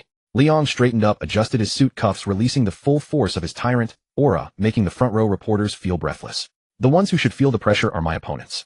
Barcelona, Juventus, and all those teams who thought our midfield was weak and could be bullied. I'm not back to prove anything to anyone, nor to be some good boy. He pointed at the massive Real Madrid crest behind him, his eyes burning with fierce ambition. I'm here to win titles. My titles. And if anyone stands in my way, be it an opponent or so-called teammate. Leon paused, a sharp glint flashing in his eyes. I'll knock them aside. That's all. With that, Leon turned and walked straight off the podium before the press conference even ended, leaving the world with a glimpse of his cool, arrogant back. Florentino watched that retreating figure. Though somewhat displeased, a hint of barely discernible satisfaction flickered deep within his eyes. Ruthless. Arrogant. This was the beast in the midfield he wanted. The Galacticos were too elegant, fragile as a porcelain doll. They needed such a tough, stubborn stone to smash through all obstacles ahead. That very evening, the entire European football world was shaken by this press conference. Marca rushed out an extra edition, its front-page headline featuring only a single massive number, 300. The subheadline read, "The Tyrant Returns Real Madrid's Most Expensive Slap in the Face." And in Barcelona, Ronaldinho, who had just finished training, watched the cold-faced young man on the TV news, his iconic buck-toothed smile slightly fading. This guy. Ronaldinho rubbed his chin, saying to Eto'o beside him, "Looks like we're in for trouble in the second half of the season." Eto'o snorted coldly. He's just a butcher who relies on his body. What's there to fear? Let him come. I'll show him what real speed is. Despite his brave words, a hint of seriousness crept into Eto'o's eyes. It was clear to everyone that this Galacticos team was undergoing a qualitative change with the return of this final piece of the puzzle. It was a transformation from elegance to iron will. And the source of that transformation was the man wearing the number 24 jersey, Leon. January 2nd, Madrid. Due to the recent snowfall, the road leading to Real Madrid's Valdebebas training ground was somewhat slippery. But for Leon, the air felt exceptionally fresh today. Yesterday's press conference was merely a formality stage for the media and fans. Today, however, marked the true beginning of his return to Real Madrid. According to procedure, he first needed to go to the medical center for a physical examination, then proceed to the administrative building to complete the onboarding formalities, and finally head to the locker room to meet those big shots. The corridor of the administrative building was carpeted in thick, deep blue, muffling footsteps into silence. The walls were adorned with photos of Real Madrid's legendary stars, Di Stefano Puskas Raul. They gazed at every passerby with a scrutinizing look. Leon walked slowly, hands in his pockets. 6 months ago, he had left this same corridor with his head bowed, a shabby bag on his back, like a fugitive fleeing from the youth training director's office at the other end. Back then, the corridor seemed so long, so oppressive, every step felt like treading on knife edges. Now he walked with his head held high, wearing an Armani bespoke trench coat, his shoes polished to a gleaming shine. Passing staff members would immediately halt, respectfully addressing him as Mr. Leon, their eyes filled with awe and curiosity. Such was the magic of money and power. It could transform a path once steeped in humiliation into a red carpet leading to the throne. Mr. Leon, please follow me. The examination room is on the 3rd floor. The guide and administrative secretary from the club was overly eager. No rush. Leon waved his hand and stopped. His gaze fell upon a door plate at the end of the corridor, first team assistant coach's office. That had once been Haladuo's domain. Since driving Leon away, this hero had climbed from youth training director to first team assistant coach by currying favor with the higher-ups and locker room bigwigs. Though lacking real power, he had become a semi-respectable figure in Real Madrid's glitzy world. I heard Mr. Haladuo is here today, Leon asked casually. The secretary hesitated, a strange expression flickering across his face, and stammered, yes, he's packing up his things. You know, the notice came down from upstairs yesterday. Packing up, huh? Then, as an old acquaintance, wouldn't it be rude of me not to see him off? Ignoring the secretary's protest, he strode straight toward the office. Inside the room was in utter disarray. Haladuo was sweating profusely, stuffing documents, photo frames, and odds and ends into a cardboard box. His hair was disheveled, his tie crooked, the impeccably sharp elite image he usually projected had vanished completely. Yesterday afternoon, less than 10 minutes after Liang's press conference ended, he had received a termination notice from HR. The official reason was club restructuring. But he knew all too well that this was a purge. It was the very token of allegiance demanded by Liang, the man he had once dismissed as trash, to get him out. Damn it. Damn yellow monkey. Haladuo cursed through gritted teeth as he packed. I knew he was a menace. I should have finished him off earlier. Florentino must have lost his mind firing me for a butcher. Bang. The office doors suddenly burst open from the outside, slamming heavily against the wall. Haladuo was startled, dropping a photo frame that shattered on the floor. He whirled around ready to vent his anger, but when he saw the figure in the doorway his voice died in his throat, like a chicken with its neck wrong. Liang leaned against the doorframe, arms crossed backlit, with that faint mocking smile on his face. The one that had haunted Heleduo's nightmares all night. Looks like I came at just the right time. Liang glanced at the broken glass on the floor, then at the shabby cardboard box. Packing up pretty quickly, Coach Heleduo. Oh wait, now I should call you Mr. Heleduo. Heleduo's face turned a deep shade of purple. Enemies meet, eyes blazing with hatred. But more than that, it was the overwhelming shame of their reversed positions. Half a year ago, he was the lofty judge sitting in a leather chair looking down on Liang as he kicked him out. Half a year later, he was the kicked-out stray dog while Liang was the honored guest worth 30 million. What are you here for? To mock me? Heleduo took a deep breath, trying to salvage the last shred of his pathetic dignity. Straightening his back, he spoke with a tone still dripping with condescension. Liang, don't think signing a big contract means you've won. This is Real Madrid, a true giant. Your back alley tricks might work in a country club like Getafe, but here. Heleduo let out a cold laugh, pointing toward the first-team training ground outside the window. The locker room will devour you. Those superstars won't tolerate a bully lording over them. Soon enough you'll end up worse off than me. Hearing this blustering curse, Liang not only didn't get angry, but laughed out loud. He stepped into the office, his leather shoes crunching over the broken glass as he closed in on Heleduo. The overwhelming pressure forced Heleduo to instinctively retreat until his back hit the desk. The locker room. Liang stopped half a meter from Heleduo, looking down at this once arrogant middle-aged man. That's my problem, not yours to worry about. I'm here just to return the words you said to me half a year ago. Liang reached out and lightly patted Heleduo's wrinkled suit lapel as if brushing off dust. Remember? That day sitting behind this desk you told me value is everything. Lawaila's ankle is worth more than my entire career. Heleduo's pupils contracted sharply. Now let me tell you. Liang leaned close to his ear, his voice low, yet like the whisper of a demon. You were right. This is the adult world. In Florentino's eyes you are the worthless trash. And I am the cornerstone worth 30 million. So to make me happy you have to get out. That is value. Liang straightened up, the playful glint in his eyes gone, replaced by an icy chill. Now take your junk and get out of my sight. Don't block the way. Heleduo trembled all over, his face alternating between pale and livid. He wanted to retort, to curse, even to throw a punch. But he didn't dare. Looking into Liang's wild, predatory eyes, he remembered Lawaila being carried off to the hospital after the tackle and the notorious reputation this madman had earned in La Liga. He was afraid. Humph. We'll see. Heleduo finally managed to spit out a hollow threat, grabbed the cardboard box, and squeezed past Liang like a clown fleeing in disgrace. In the corridor, the colleagues who used to buddy up with him now looked away, avoiding him, as if he were invisible. Such was the cruelty of a giant club. Once you're out, the tea goes cold. Liang stood in the office watching Heleduo's retreating figure and let out a long, relieved breath. The boulder that had weighed on his chest for half a year was finally shattered. Exhilarating. Refreshing. Nothing brought more pleasure than trampling the one who had once humiliated you into the mud. Ding. Detected that the host has completed the Revenge Prelude storyline. Successfully settled accounts with the key antagonist Heleduo, completely severing the shadows of the past. Inner demon eliminated. Reward mental attribute 2. Your willpower is stronger and your ability to withstand pressure in adversity is enhanced. Acquired trait tyrants or a basic. Trait description: the quality of your presence has undergone a fundamental change. When you fix your gaze on opponents or teammates with weaker psychological fortitude, there is a chance that they will feel intimidated, leading to flawed movements or obedience to commands. Liang closed his eyes, feeling a clarity in his spiritual world. The good guy Liang, who had once made him feel inferior and self-doubting, had died completely at this moment. In his place stood a ruthless tyrant of the pitch, without any weaknesses or attachments. Mr. Liang, the doctor is waiting for you for the examination. At the door, the administrative secretary reminded him cautiously, his gaze toward Liang now tinged with a deep sense of awe. He had witnessed the entire scene. This new number 24 was definitely a formidable character. Let's go. Liang turned around, his face returning to calm. He adjusted his trench coat and strode out of the office, which reeked of decay. Old scores settled. Now it was time to start a new chapter. The turf of Valdebeba's the first-team locker room, and those superstars waiting to give him the hard time. I'm here. January 3rd, early morning. The first-team dressing room at Valdebeba's training ground was sealed shut. This was the most enigmatic, opulent, and hierarchically rigid sanctum in all of football. The air was thick with a peculiar scent, a blend of premium leather conditioners, top-shelf cologne, and a faint trace of fresh turf. Unlike the blue-collar dressing room at Getafe steeped in sweat and mud, even the air from the ventilation fans here seemed to carry the aristocratic aura of Euros. Players trickled in. Ronaldo, his belly slightly paunched, was regaling Roberto Carlos with a raucous Brazilian joke, his laughter rattling the locker doors. Beckham sat before a mirror, meticulously perfecting his hairstyle. Even for a mere training session, he had to maintain an immaculate image. Zidane, as silent as he was on the pitch, was tying his laces with the calm composure of a maestro. Raul and Guti huddled in a corner, conversing in hushed, grave tones. This was the gathering place of the 7 Galacticos, the repository of the world's most expensive legs. This was the cockpit of the Galacticos. Until, click, the heavy oak door swung open from the outside. The cacophony of superstar chatter instantly died, as if a mute button had been pressed. Every gaze, curious, mocking, hostile, or indifferent, snapped towards the entrance. A figure stood there. Leon. He wore the newly issued Real Madrid training kit, the pristine white jersey clinging to his explosive muscular frame. He wasn't carrying his old canvas bag, instead a sponsor-provided sports bag hung loosely from his shoulder. But his face remained as stern as iron.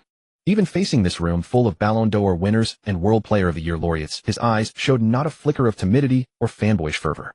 There was only scrutiny. A predator's gaze surveying its hunting ground, a tyrant's look over his domain. Morning. Leon uttered the word flatly. It wasn't loud, but in the deathly quiet room, it was starkly clear. No applause. No welcome. Not even a perfunctory greeting. This was the politics of a top-tier dressing room. For an outcast who had been cast out and was now returning through what they saw as tantrums and extortion, these proud stars chose cold indifference as their response. Especially the Brazilian contingent led by Ronaldo and Carlos. They not only held sway over half the room, but were also the loyalists of Coach Luxemburgo. Liang's arrival meant squeezing the space for their compatriots in midfield.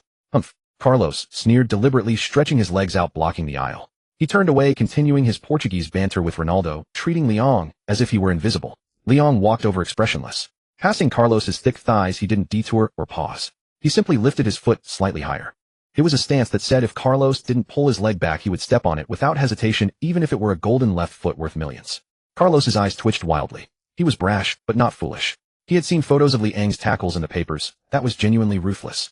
At the last possible second before the studs came down, Carlos instinctively retracted his leg. Liang's foot landed with a soft thud. He didn't even glance at Carlos stepping over, as if crossing a pebble on the path. Carlos's face flushed a deep mottled crimson. There had been no physical contact, but in sheer presence the world's best left back had just backed down. This kid. Ronaldo narrowed his eyes, his initially jovial smile fading. He sensed a dangerous aura from this newcomer. Leon walked to his assigned locker. It was the most remote spot in the room next to the cleaning supplies closet, typically reserved for youth team temps. Clearly the staff had been instructed by certain parties to give him the cold shoulder. Leon didn't complain. He tossed his bag into the locker and started changing his boots. Hey newbie. A lazy yet barbed voice cut through the air. Beauty. The club's vice-captain with his signature blonde hair and a handsome but arrogant face. He was a staunch defender of Madridismo and a devotee of elegant football. For a butcher, like Leon, who relied on physicality and played a rough game, he felt a natural visceral disgust. Heard you were quite the big shot at Getafe. Beauty stood up, hands in his pockets, sauntering over to Leon. He was half a head shorter, but he tilted his chin up, looking down his nose at him. Called Real Madrid a junkyard. Said you'd dismantle the Galacticos. Beauty scoffed, reaching out a finger to jab at Liang's chest. Listen up, kid. This is the Bernabéu, not your little provincial club. Here we play artistic football, the noble white ballet. We don't need a butcher who only knows how to tackle and foul to ruin our rhythm. The tension in the room skyrocketed. Everyone stopped what they were doing, eager to watch the drama unfold. Raoul frowned, half rising to mediate, but Beauty's resolute back made him hesitate. As captain, he valued harmony, but he too had reservations about Liang's style. Perhaps letting Beauty test the youngster wasn't a bad idea. Leon looked down at the finger poking his chest. He didn't brush it away or step back. He slowly raised his head, his deep dark eyes locking onto Beauty's. Passive trait triggered tyrants or a novice. In that instant, the air around Beauty seemed to drop a few degrees. The look in the young man's eyes held no anger, no panic, just a terrifyingly calm stillness, like a beast regarding a yapping chihuahua. Art. Liang's voice was low and raspy. If your art means trailing Barcelona by 10 points in the league, drawing with second-rate teams in the Champions League, and having your defense shredded every match, then sure, you're quite artistic. Beauty's face flushed, the accusation hitting the team's most sensitive nerve this season. Don't point your finger at me. Leon suddenly shot out his hand, clamping it around Beauty's wrist. He didn't twist, just held it with an iron grip, then slowly, inexorably moved it away from his chest. This is Real Madrid, sure. Leon released his grip and straightened up. His 185-meter frame cast a long shadow in the dressing room light, almost completely engulfing Beauty. But more importantly, this is a professional club. Florentino spent 30 million to bring me back, not to teach me how to dance. He brought me here to win. Leon swept his gaze across the room past the varied expressions of the Galacticos. Zidane was impassive, Beckham thoughtful, Ronaldo pursed his lips. I know you all look down on me. Think I'm crude, think I don't deserve to wear this shirt. Leon tossed his casual shoes into the locker with a loud clatter. That's fine. I don't need your approval either.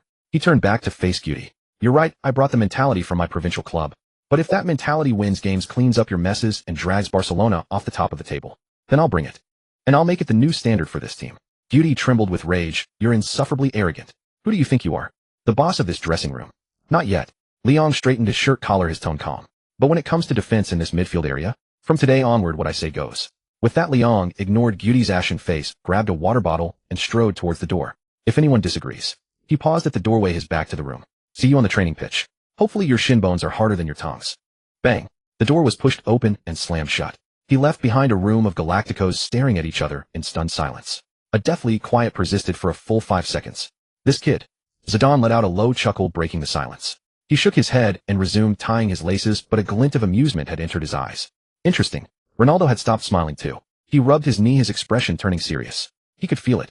The aura emanating from that young man wasn't just arrogance, it was a primal hunger for victory. It was a ferocity that had once belonged to a younger him, a younger Raul. But now on this aging Galacticos ship, that fire had been missing for a long time. Let's go. Raul stood up, patting the still stunned Guti. To the training ground. Let's see what this 30 million euro butcher is really made of. The wind was strong over the Valdebebas turf. Liang stood at the center circle, loosening his wrists and ankles. His heart was pounding not from nerves, but from excitement. He knew his words in the dressing room had just put him against everyone. But he didn't care. To conquer these lions, you can't just feed them meat. You have to whip them, make them hurt, make them submit before they'll accept you as their tamer. In the distance, the first team stars were filing out. Liang narrowed his eyes, watching the Brazilian Luxemburgo emerge at the front. That head coach was his true opponent today. Bring it on. The turf of Valdebeba's training ground gleamed with a cold green light under the winter sun. Beyond the surrounding chain-link fences, reporters and fans who had caught wind of the news were already crowded together. A dense thicket of telephoto lenses and microphones bristled the shutter clicks, buzzing like a swarm of restless cicadas. Everyone was eager to witness firsthand what would happen on the first day the madman, valued at 30 million euros, returned to Real Madrid. Would it be assimilation or combustion? On the pitch, Real Madrid's head coach Luxemburgo, with a whistle clenched between his lips and a team list in his hand, wore a gloomy expression. The assistant coach had already reported everything that happened in the locker room via text message. Liang's arrogance, Guti's humiliation, and the silence of the Spanish contingent all signaled a deep crisis to the Brazilian tactician. He had to do something to assert his authority and protect the standing of the Brazilian faction. Gather up. Luxemburgo blew his whistle. The stars sauntered over lazily. Today we're doing a half-pitch offensive and defensive drill, Luxemburgo announced without preamble, reading from the list. Starting lineup were the orange bibs. Ronaldo, Raul, Zidane, Figo, Beckham, Carlos, Salgado. Each name called out represented the most dazzling star power of the Galacticos. Reserve team were the blue bibs. Luxemburgo paused, his gaze settling on Leon. Leon, you're on the blue team. A slight stir rippled through the assembled players. While it was expected for a newcomer to start with the reserves, the record signing bought for 30 million being thrown into the reserve squad for his very first training session, facing the onslaught of the starting 11, was clearly a deliberate attempt to undermine him. Leon remained silent, simply taking the blue training bib and pulling it over his head. And Luxemburgo's gaze shifted to another figure. Julio Baptista, the player he had tirelessly lobbied the club to sign during the winter window. As fellow winter signings, Baptista was the coaching staff's favorite son, while Leon was the outsider forced upon them by the president. Luxemburgo intended to use this match to prove whose choice was superior. Julio, you're also on the blue team, Luxemburgo said, casting a meaningful glance at Baptista. You'll play as the attacking midfielder directly against Leon. Let everyone see what true top-tier physicality looks like. Remember, we need intensity. Don't let the new teammate think training at Real Madrid is a vacation. Baptista understood the implication perfectly. As a newly arrived player, he needed to establish his dominance in the locker room, and stepping over the record signing Leon was undoubtedly the quickest path. He clenched his fist, knuckles cracking, then turned to Leon with a stark white smile. Sorry, kid. There's only room for one new midfield core at Real Madrid. It was an open conspiracy. A direct duel between the two winter signings. Winner takes all, loser goes silent. If Leon was knocked down, dribbled past, or provoked into a fight, Luxemburgo would have countless reasons to bench him indefinitely. So this is the grand welcome from a giant club. Leon stood on the blue team's half, rolling his neck, his eyes as calm as an unfathomable deep lake. Opposite him stood the elite attacking force of Ronaldo and Zidane. Beside him were a group of fringe substitutes, their faces etched with fear, utterly unwilling to challenge the starters. Interesting. Leon licked his lips, that familiar thrill of dancing on the edge of a blade returning. Bring it on. Beep. The whistle blew and the match began. Just as Luxemburgo had envisioned, the starting team quickly seized control. Zidane orchestrated elegantly from midfield, Beckham delivered crosses from the flank, and Ronaldo prowled the edge of the box. Baptista meanwhile shadowed Leon like an out-of-control heavy tank. Bang! The first physical collision occurred. Just as Leon received a pass from his defender, Baptista slammed into him hard from the side and behind. The challenge was aimed squarely at the man, not the ball. The immense impact made both players stagger. Can't handle this already, Baptista hissed into Liang's ear, a provocation meant only for the two of them. Heard you were a big shot at Getafe. What's wrong? Gone soft at Real Madrid. Leon steadied himself, passed the ball back, and shot him a cold, silent glare. He was biding his time, waiting for the perfect opportunity. A chance to silence everyone. The reporters on the sideline clicked their shutters excitedly. Look! Baptista is targeting Leon. Leon seems suppressed, he can't even hold onto the ball. Luxemburgo's move is ruthless, fighting fire with fire. 10 minutes passed. The blue team was pinned in their own half, barely able to cross the halfway line. Despite several clean interceptions, Liang looked harried under Baptista's relentless energy-sapping pressure. Luxemburgo stood on the sideline with his arms crossed, his smile widening by the second. That's it, Julio, smash him. The 15th minute arrived. An opportunity presented itself.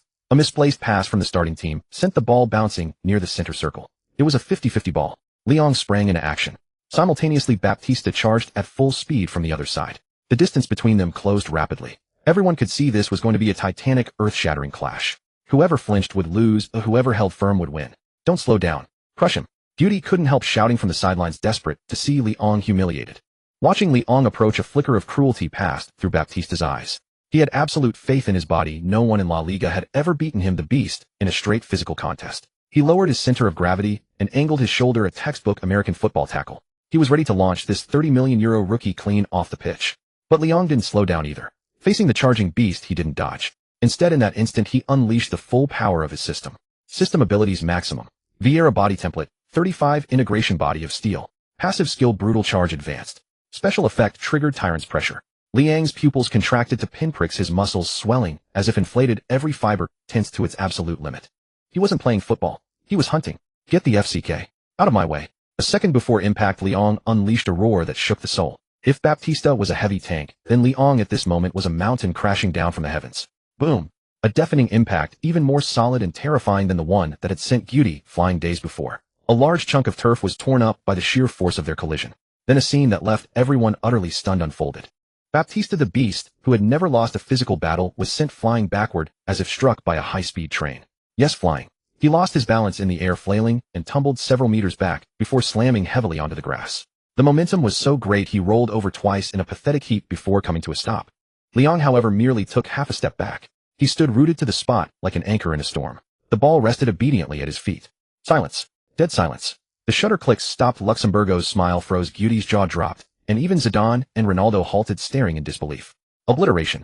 Pure unadulterated physical dominance. Against Real Madrid's most prized physical specimen, Liang had declared in the most brutal and straightforward way possible who truly stood at the top of the food chain. NGH.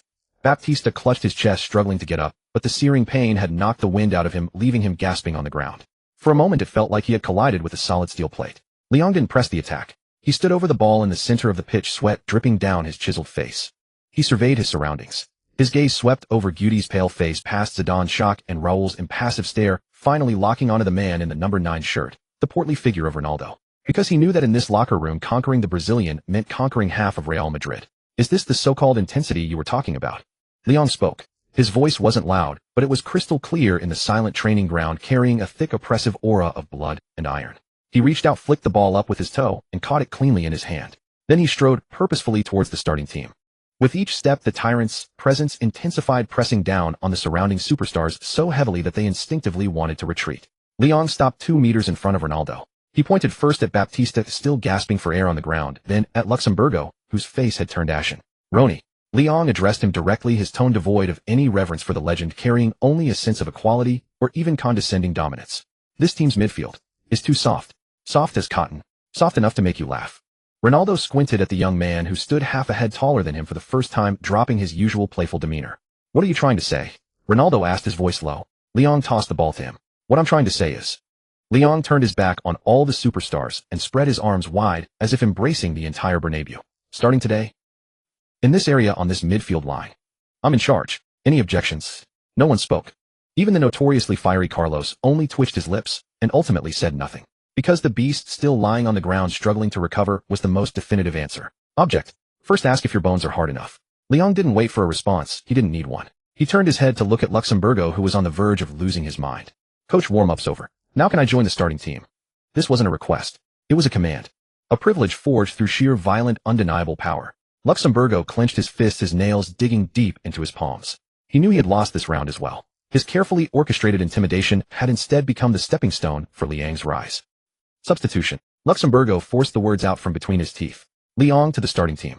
Baptista, go to the medical room. At that moment, the wind at Valdebebas seemed to shift direction. The discarded piece who had once been driven away now stood at the center of the stage, having stepped over the beast's body to claim his crown.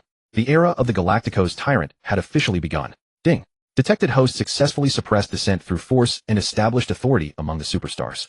Main quest, return and establish dominance. Perfectly completed. Congratulations. Host has unlocked the exclusive career quest line, the Pitch Tyrant. Current Tyrant level LV1 emerging might. Next stage quest preview in an official match, make 80,000 fans at the Bernabéu chant your name in adulation.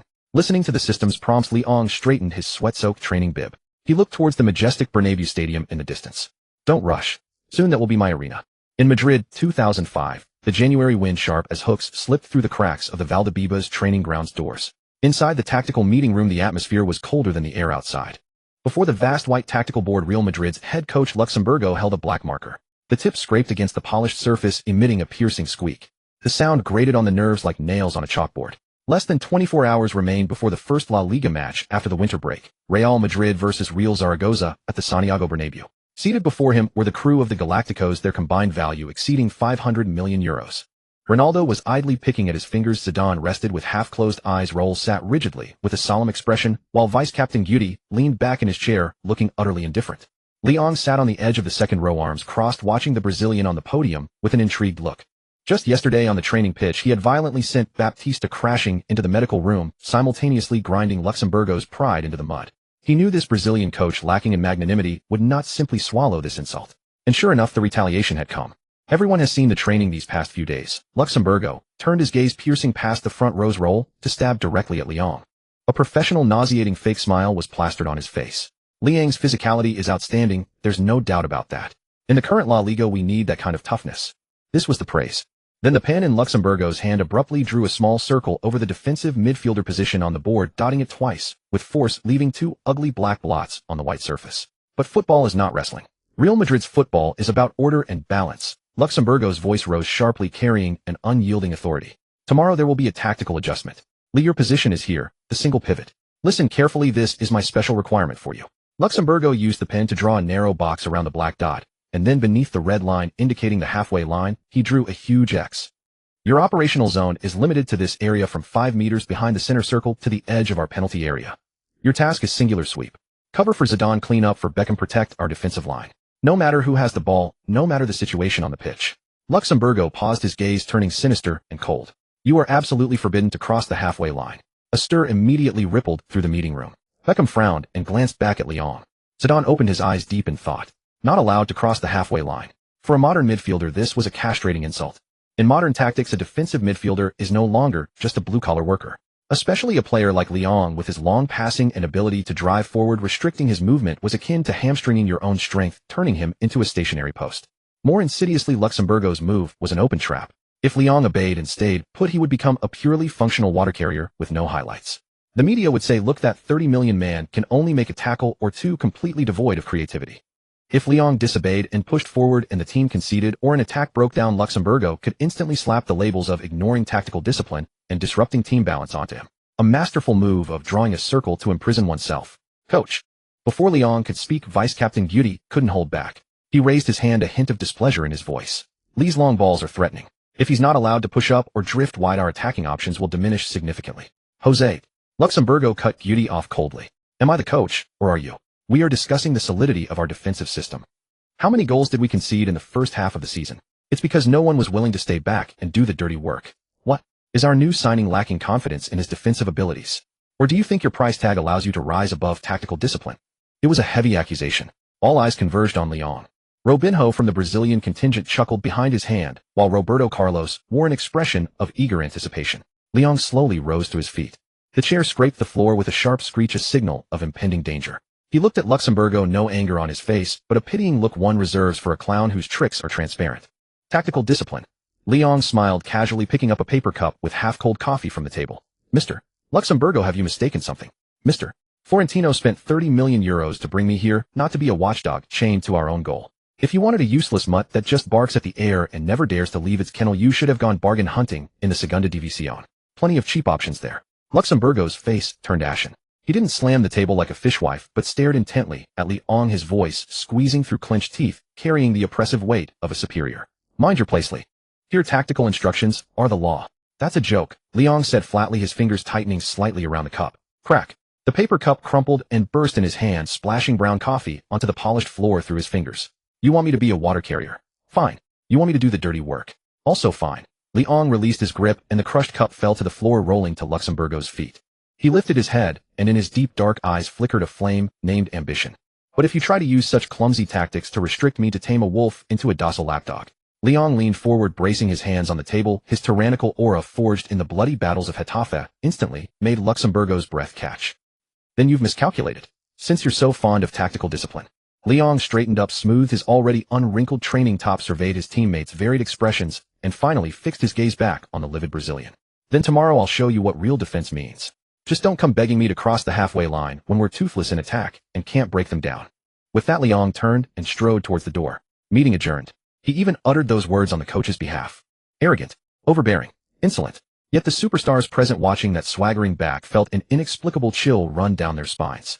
Raul stared at his own feet, his expression complex. Ronaldo stroked his chin and whispered to Zidane beside him, "Zizou, this kid.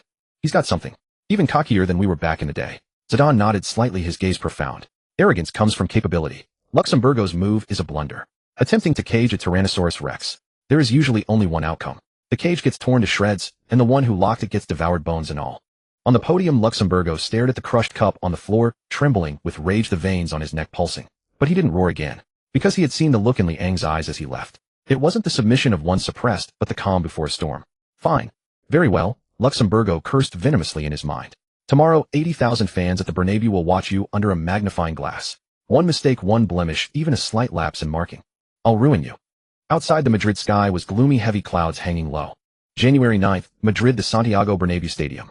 This magnificent edifice, capable of holding 81,044 spectators, lies like a slumbering white beast along the Avenida de Castilla. Its stands are incredibly steep, almost perpendicular to the pitch, a design that not only concentrates the roar of the crowd, but also instills in the players a suffocating sensation of being watched by tens of thousands from the heart of a Roman Colosseum. This is the cathedral of football, and also the graveyard of countless prodigies. Perform brilliantly, and the faithful will elevate you to godhood, waving white handkerchiefs in tribute. But falter, and even if you are the Ballon d'Or winner, the world's best, the overwhelming cascade of jeers will mercilessly engulf you. Today the Bernabéu is packed to the rafters. Every gaze is fixed upon the young man donning the brand new number 24 jersey. Ladies and gentlemen, let us welcome our new signing. From Getafe, Leong. The DJ's electrifying voice blasted through the high-fidelity speakers. A thunderous roar erupted from the stands. Despite the earlier controversy of being labeled a discarded player, he was the record signing, costing €30 million, and his performances at Getafe had been undeniable. The Madridistas still harbored great expectations for this butcher, who was supposed to add steel to the soft underbelly of the Real Madrid midfield. Leong stood at the tunnel exit, taking a deep breath. The air was thick with the scent of popcorn, beer, cigarette smoke, and the collective heat exhaled by 80,000 souls. So this is the Bernabéu. Leong looked up at the stands that seemed to ascend into the heavens, at the sea of white, his heartbeat quickening uncontrollably. In his past life, he had dreamed of standing here countless times, basking in the adulation of the masses. Now he had achieved it. Yet he felt no relief, only the weight of two mountains pressing down on his shoulders. One was the weight of his €30 million price tag. The other was the invisible tactical shackles imposed by Luxemburgo. Don't be nervous, kid. Raul patted his shoulder from behind, his own expression grim. Just start running, and the fans will see. Leong glanced back at the captain. Run. How I wish I could. But that Brazilian bastard wants me to be a statue. A whistle pierced the air. The referee signaled the start of the 18th round of the 04-05 La Liga season, Real Madrid vs. Real Zaragoza. Real Madrid kicked off. Within just 3 minutes, any discerning eye could spot something terribly wrong. Real Madrid's formation was disjointed. Real Madrid had always had a disconnect, but it was usually due to the forwards not defending. Today, however, the disconnect felt more deliberate, more bizarre. Leong, the lone defensive midfielder, seemed tethered by an invisible rope to the space just in front of the center backs. Even when Real Madrid attacked, even when Zidane and Beckham were crowded out up front and desperately needed an outlet, Leong remained rooted behind the halfway line, even deliberately dropping back a few steps. What is he doing? On the commentary gantry, veteran commentator Carlos Martinez for Madrid television furrowed his brow. Liang's positioning is far too deep. At Getafe, he was a box-to-box midfielder covering every blade of grass. His forward runs and long passes were lethal. But today, he looks like a third center back. Perhaps it's Luxemburgo's tactical plan. His co-commentator guessed Zaragoza's counterattacks are very quick. But this is a colossal waste. A travesty. Martinez's voice rose. You spend $30 million on a Ferrari, and you use it to haul coal. On the pitch, Leong was playing with immense frustration. He saw Ronaldo up front raising his hand for the ball, saw Guti making a run into space on the left, and his right foot instinctively twitched, wanting to launch a long pass. But he held back. Luxemburgo's decree, "You are absolutely forbidden to cross the halfway line," was like a tightening band around his temples. He knew his position, not yet secure. If he openly defied the coach in his very first match, the Brazilian would have the perfect excuse to banish him to the shadows, perhaps even out of the matchday squad entirely. Until he had the capital for an open confrontation, he had to endure. A pass came to him from Salgado. Facing pressure from Zaragoza's forward, he could have opted for a lofted pass forward, but he could only turn in frustration and play a safe square ball to Helguera beside him. A safe pass. A creatively bankrupt safe pass. A few scattered sighs echoed from the stands. The fans wanted to see the tyrant who had terrorized La Liga at Getafe, not a coward content with sideways passes. 15th minute. Madrid's attack breaks down. Robinho attempts a step over on the left wing only to be dispossessed by Zaragoza's defender Ponzio. Counter. Zaragoza spring forward with lightning speed. The ball travels through midfield in 2 quick passes. Meanwhile, Real Madrid's galaxy of stars are still strolling around in the opponent's half, nowhere near recovering. The midfield is a vast empty expanse with only Leong standing there utterly isolated. Connie Zaragoza's midfield linchpin advances with the ball. Leong starts to close him down, but a sudden realization freezes him. If he steps out, a massive gap will open behind him. According to Luxemburgo's strict orders, he must protect the defensive line. Hesitation. In that fleeting moment of indecision, Connie effortlessly dribbles 10 meters forward, reaching the dangerous 30-meter zone. Attack him. What are you waiting for? Goalkeeper Casillas screams in desperation.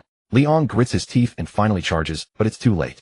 Connie calmly slips the ball out wide to the overlapping Savio before the tackle arrives. Savio crosses. Melito rises unmarked in the middle and heads towards goal. The ball grazes the post and goes out for a goal kick. A collective gasp sweeps the stadium. Though it didn't go in, the attack exposed Real Madrid's defensive frailties for all to see. The first jeers of the night ring out from the stands. The jeers were not deafening, but they pierced Liang's heart like needles. He knew they were for him. His defending had been hesitant, sluggish, completely lacking the aura of the legendary butcher. On the touchline, Luxemburgo stood with his arms crossed. This was precisely the effect he wanted. Watch him flounder like a fool, let the fans lose faith, let the media question his price tag. Once you're ruined, let's see you act so arrogant then. 20th minute. Disaster escalates. Real Madrid attack. Robinho, the flamboyant Brazilian showman, once again falls into his habit of over-dribbling. Isolated on the wing against 2 defenders, he refuses to pass, attempting a high-difficulty elastico instead. The outcome is predictable. The ball is lost. Zaragoza immediately launch another counter, and this time they are even faster. The ball is instantly switched to the center. Real Madrid's formation, stretched thin by Robinho's loss, leaves the midfield completely vacant. Liang's position remains on the defensive line, just behind the center circle. Zaragoza's striker Uruthon receives the ball. His pace is blistering. Facing the retreating Leong, he executes a simple 1-2 with a teammate. The old Leong would have stepped up to intercept early or used his body to cynically foul and stop the attack. But his current instruction is to stay deep and protect. He can only backpedal, defending passively. This reactive style of defending is his greatest weakness. Uruthon receives the return pass, accelerates, and breezes past Leong. Leong, caught flat-footed, is half a second slow to turn. He chases desperately, but that half-yard gap is fatal in a high-speed counterattack. He can only watch helplessly as Uruthon charges into the box and unleashes a shot. Casillas makes a heroic diving save, fingertips just grazing the ball. The ball is deflected for a corner, but the Bernabéu erupts. This time the jeers are not scattered. They come crashing down like a tidal wave, overwhelming and deafening. The sound is filled with disappointment, anger, and frustration. What the hell was that defending? 30 million for a traffic cone. What is he doing? Is he out for a stroll? Why didn't he press? Why is he retreating? Go back to Getafe. This is the Bernabéu. We don't want cowards. The most extreme fans began to hurl abuse. Up in the commentary box, Martinez was equally scathing. Leong is completely lost. He looks utterly bewildered on the pitch, offering nothing in attack and always a step slow in defense. It seems Getafe's system made him, and here at Real Madrid, he's been exposed for what he truly is. Leong stood in the penalty area, absorbing the jeers from every direction. The sound was like a swarm of flies buzzing in his ears, maddening and suffocating. He looked towards the sideline. Luxemburgo was gesturing wildly, shouting at the pitch. Leong couldn't make out the words, but the expression was clear enough. It was the universal look of blame-shifting. See, this is your Leong, the 30 million man. Leong clenched his fists. His nails dug deep into his palms, but he felt no pain. He felt only fire. A blaze of rage consuming his chest. Screw this tactical discipline. He lowered his head, sweat dripping from his nose. He lifted his head, glanced at the 0-0 scoreboard, then at his teammates, their eyes full of confusion. Ronaldo was isolated up front. Zidane couldn't get a touch in midfield, and the defense was terrified by the counterattacks. This was the so-called balance. This was the order Luxemburgo wanted. This was the path to dragging the Galacticos into the gutter. Don't worry about it.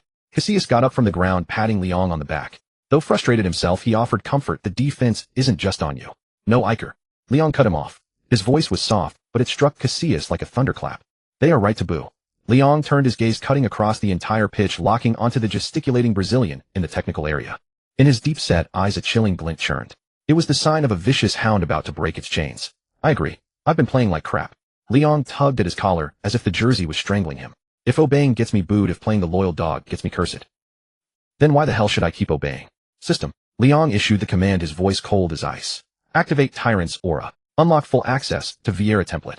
I'm done playing this charade. A terrifying presence began to emanate from the young man. The jeers at the Bernabéu continued to rain down. 35th minute. The clouds above the Bernabéu hung lower and lower, as if they might collapse at any moment. The situation on the pitch was like a string stretched to its breaking point, poised to snap at any second. Real Madrid's attack once again came to nothing against Zaragoza's dense defense. Zidane's pass was intercepted, and the ball, as if guided by some unseen force, was swiftly shifted to the right flank, the most vulnerable area of Madrid's defense. Zaragoza's counterattack was coming again, this time faster and more lethal than any before it. Fall back. Casillas let out a desperate roar from his goal line. At this moment, Real Madrid's formation was severely disjointed due to their prolonged failure to break through. The star players up front lingered near the opponent's penalty area, while the defensive line dared not push forward, wary of the opponent's pace. In between, a vast vacuum had formed, and in that vacuum stood a single figure in the number 24 jersey. Leon. He stood 5 meters behind the center circle, rooted to the spot, like a nail driven into a cross. To his left, Zaragoza's midfield maestro Connie was advancing at speed with the ball. To his right, winger Savio was making a blazing run forward, and directly ahead, the Argentine striker Diego Milito, like a shark catching the scent of blood, prowled the space between the center backs. A three-pronged attack. A golden opportunity for a counter. Liang's body reacted instinctively. His muscles tensed, his center of gravity dropped, ready to charge at Connie and intercept, or at least disrupt the attack with a tactical foul. It was the instinct of a top-tier defensive midfielder. But just as he started to move, that damned directive yanked at his ankles like an invisible shackle. Your primary zone is 10 meters in front of the defensive line. Unless the ball is dead, I don't want to see you in the broadcast frame on the opponent's half. Your job is to cover for the defenders. Liang's movement showed a momentary hesitation, barely perceptible, yet fatal at this level. He didn't press immediately. Instead, he instinctively stepped back, attempting to block the passing lane. That single step back surrendered the initiative. What a chance. Connie, a seasoned veteran, instantly seized upon Liang's indecision. Without a moment's hesitation, he flicked his ankle and delivered a piercing low diagonal pass. The ball, like a venomous snake, skimmed across the turf and slithered precisely through the gap between Leon and Salgado. There, Diego Milito had already sprung into action. One-on-one. Commentator Carlos Martinez gasped. Milito collected the ball, took a touch to burst forward, and left the slow-turning substitute center-back Pavon trailing in his wake. Facing the on-rushing Casillas, the Argentine striker, famed for his composure, made no mistake. He shaped to shoot, froze Casillas with a feint, then calmly slotted the ball into the near corner. The ball rippled the net. 0-1. Real Madrid at their own stadium were behind. Boom. If the earlier jeers were scattered raindrops, then now the Bernabéu had erupted into a full-blown tsunami of fury. The combined jeers and insults of 80,000 fans were enough to shatter anyone's mental fortitude. Countless white handkerchiefs waved in the stands, the ultimate gesture of protest from Madrid fans against their team's performance. Refund. Refund. Is this the defense worth 30 million? He's standing there like a wooden post. Is he watching a show? Get out. Leon, get out. Luxemburgo, get out. The torrent of abuse surged towards Leon in the center of the pitch. Leon stood still, staring at the ball rolling in the back of the net, his chest heaving violently. He didn't watch Milito's celebration, nor did he meet the disappointed gazes of his teammates. He slowly turned his head, his gaze piercing across half the pitch, fixing on the bench. There, Luxemburgo was furiously hurling his water bottle to the ground, cursing under his breath, while pointing an accusatory finger at Leon on the pitch, as if proclaiming to the world, "Look, this idiot screwed everything up." Heh. Leon wiped the sweat from his face. What a perfectly aimed scapegoat. The remaining 10 minutes of the first half were nothing short of a disaster. After conceding, Real Madrid completely lost their composure. Their attacks were chaotic, their defense jittery. Leon remained rigidly confined to the back, and whenever he received the ball, if he didn't pass it immediately, piercing jeers erupted from the stands. Mr. 30 million. I see it as 30 million euros flushed down the toilet. Martinez sneered mercilessly from the commentary box. All he does is pass sideways or backwards. What else can he do? Where is the all-conquering tyrant from Getafe? Swallowed up by the Bernabéu turf. Tweet. When the referee finally blew the whistle for halftime, it felt like a reprieve for the Madrid players. Heads bowed, they hurried through the mixed zone, scurrying into the dressing room, as if fleeing the scene. In the tunnel, the atmosphere was suffocatingly heavy. Ronaldo, his face dark, kicked a water bottle out of his path. Zidane remained silent, breathing heavily. Raul frowned deeply, as if pondering how to turn the tide. Only Leon walked at the back. His expression was eerily calm, a calm that concealed compressed gunpowder ready to explode at any moment. The dressing room door had barely closed when Luxemburgo's roar exploded. Is this the football you play? Huh? This is the Bernabéu, our home. You play like a bunch of weaned infants. Luxemburgo paced back and forth like a mad lion, spittle flying everywhere. He berated the defenders for losing their marks, the forwards for not making runs, and finally, he stopped abruptly in front of Leon. He pointed down at Liang's nose, his eyes filled with venom and vindictiveness. And you, Leon, what are you doing out there? Sleepwalking. That goal. Why didn't you press?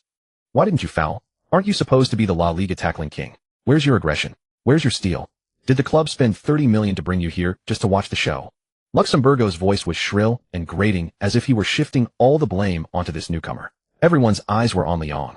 Beauty frowned about to speak, but Raoul held him back. Liang sat on the bench, head bowed, a towel in hand, slowly wiping the sweat from his hair. He didn't retort immediately, just let Luxemburgo's spittle rain down in front of him. Say something. Cack out your tongue. Seeing Liang silent, Luxemburgo thought he had cowed him and grew bolder.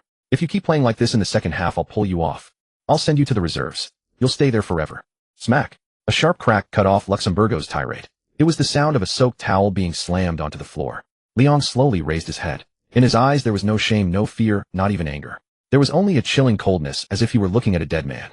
He rose slowly. His strong 185-meter frame cast a large shadow in the cramped dressing room, instantly overpowering Luxemburgo's presence. Are you done? Liang's voice was soft, yet it sent the temperature in the room plummeting. You? What did you say? Luxemburgo was taken aback. I said, are you done? Liang took a step forward, forcing Luxemburgo to instinctively step back. Not pressing, not fouling. Liang let out a cold laugh, dripping with sarcasm. Who was it that stood at the tactical board with a marker, drew a circle, and told me never to leave that zone? Who told me my only job was to clean up everyone else's mess just to hold my position? Who put this damn tactical leash on me like a dog? With each question, Liang took another step forward. His voice grew louder, culminating in a thunderous roar that rattled Luxemburgo's eardrums.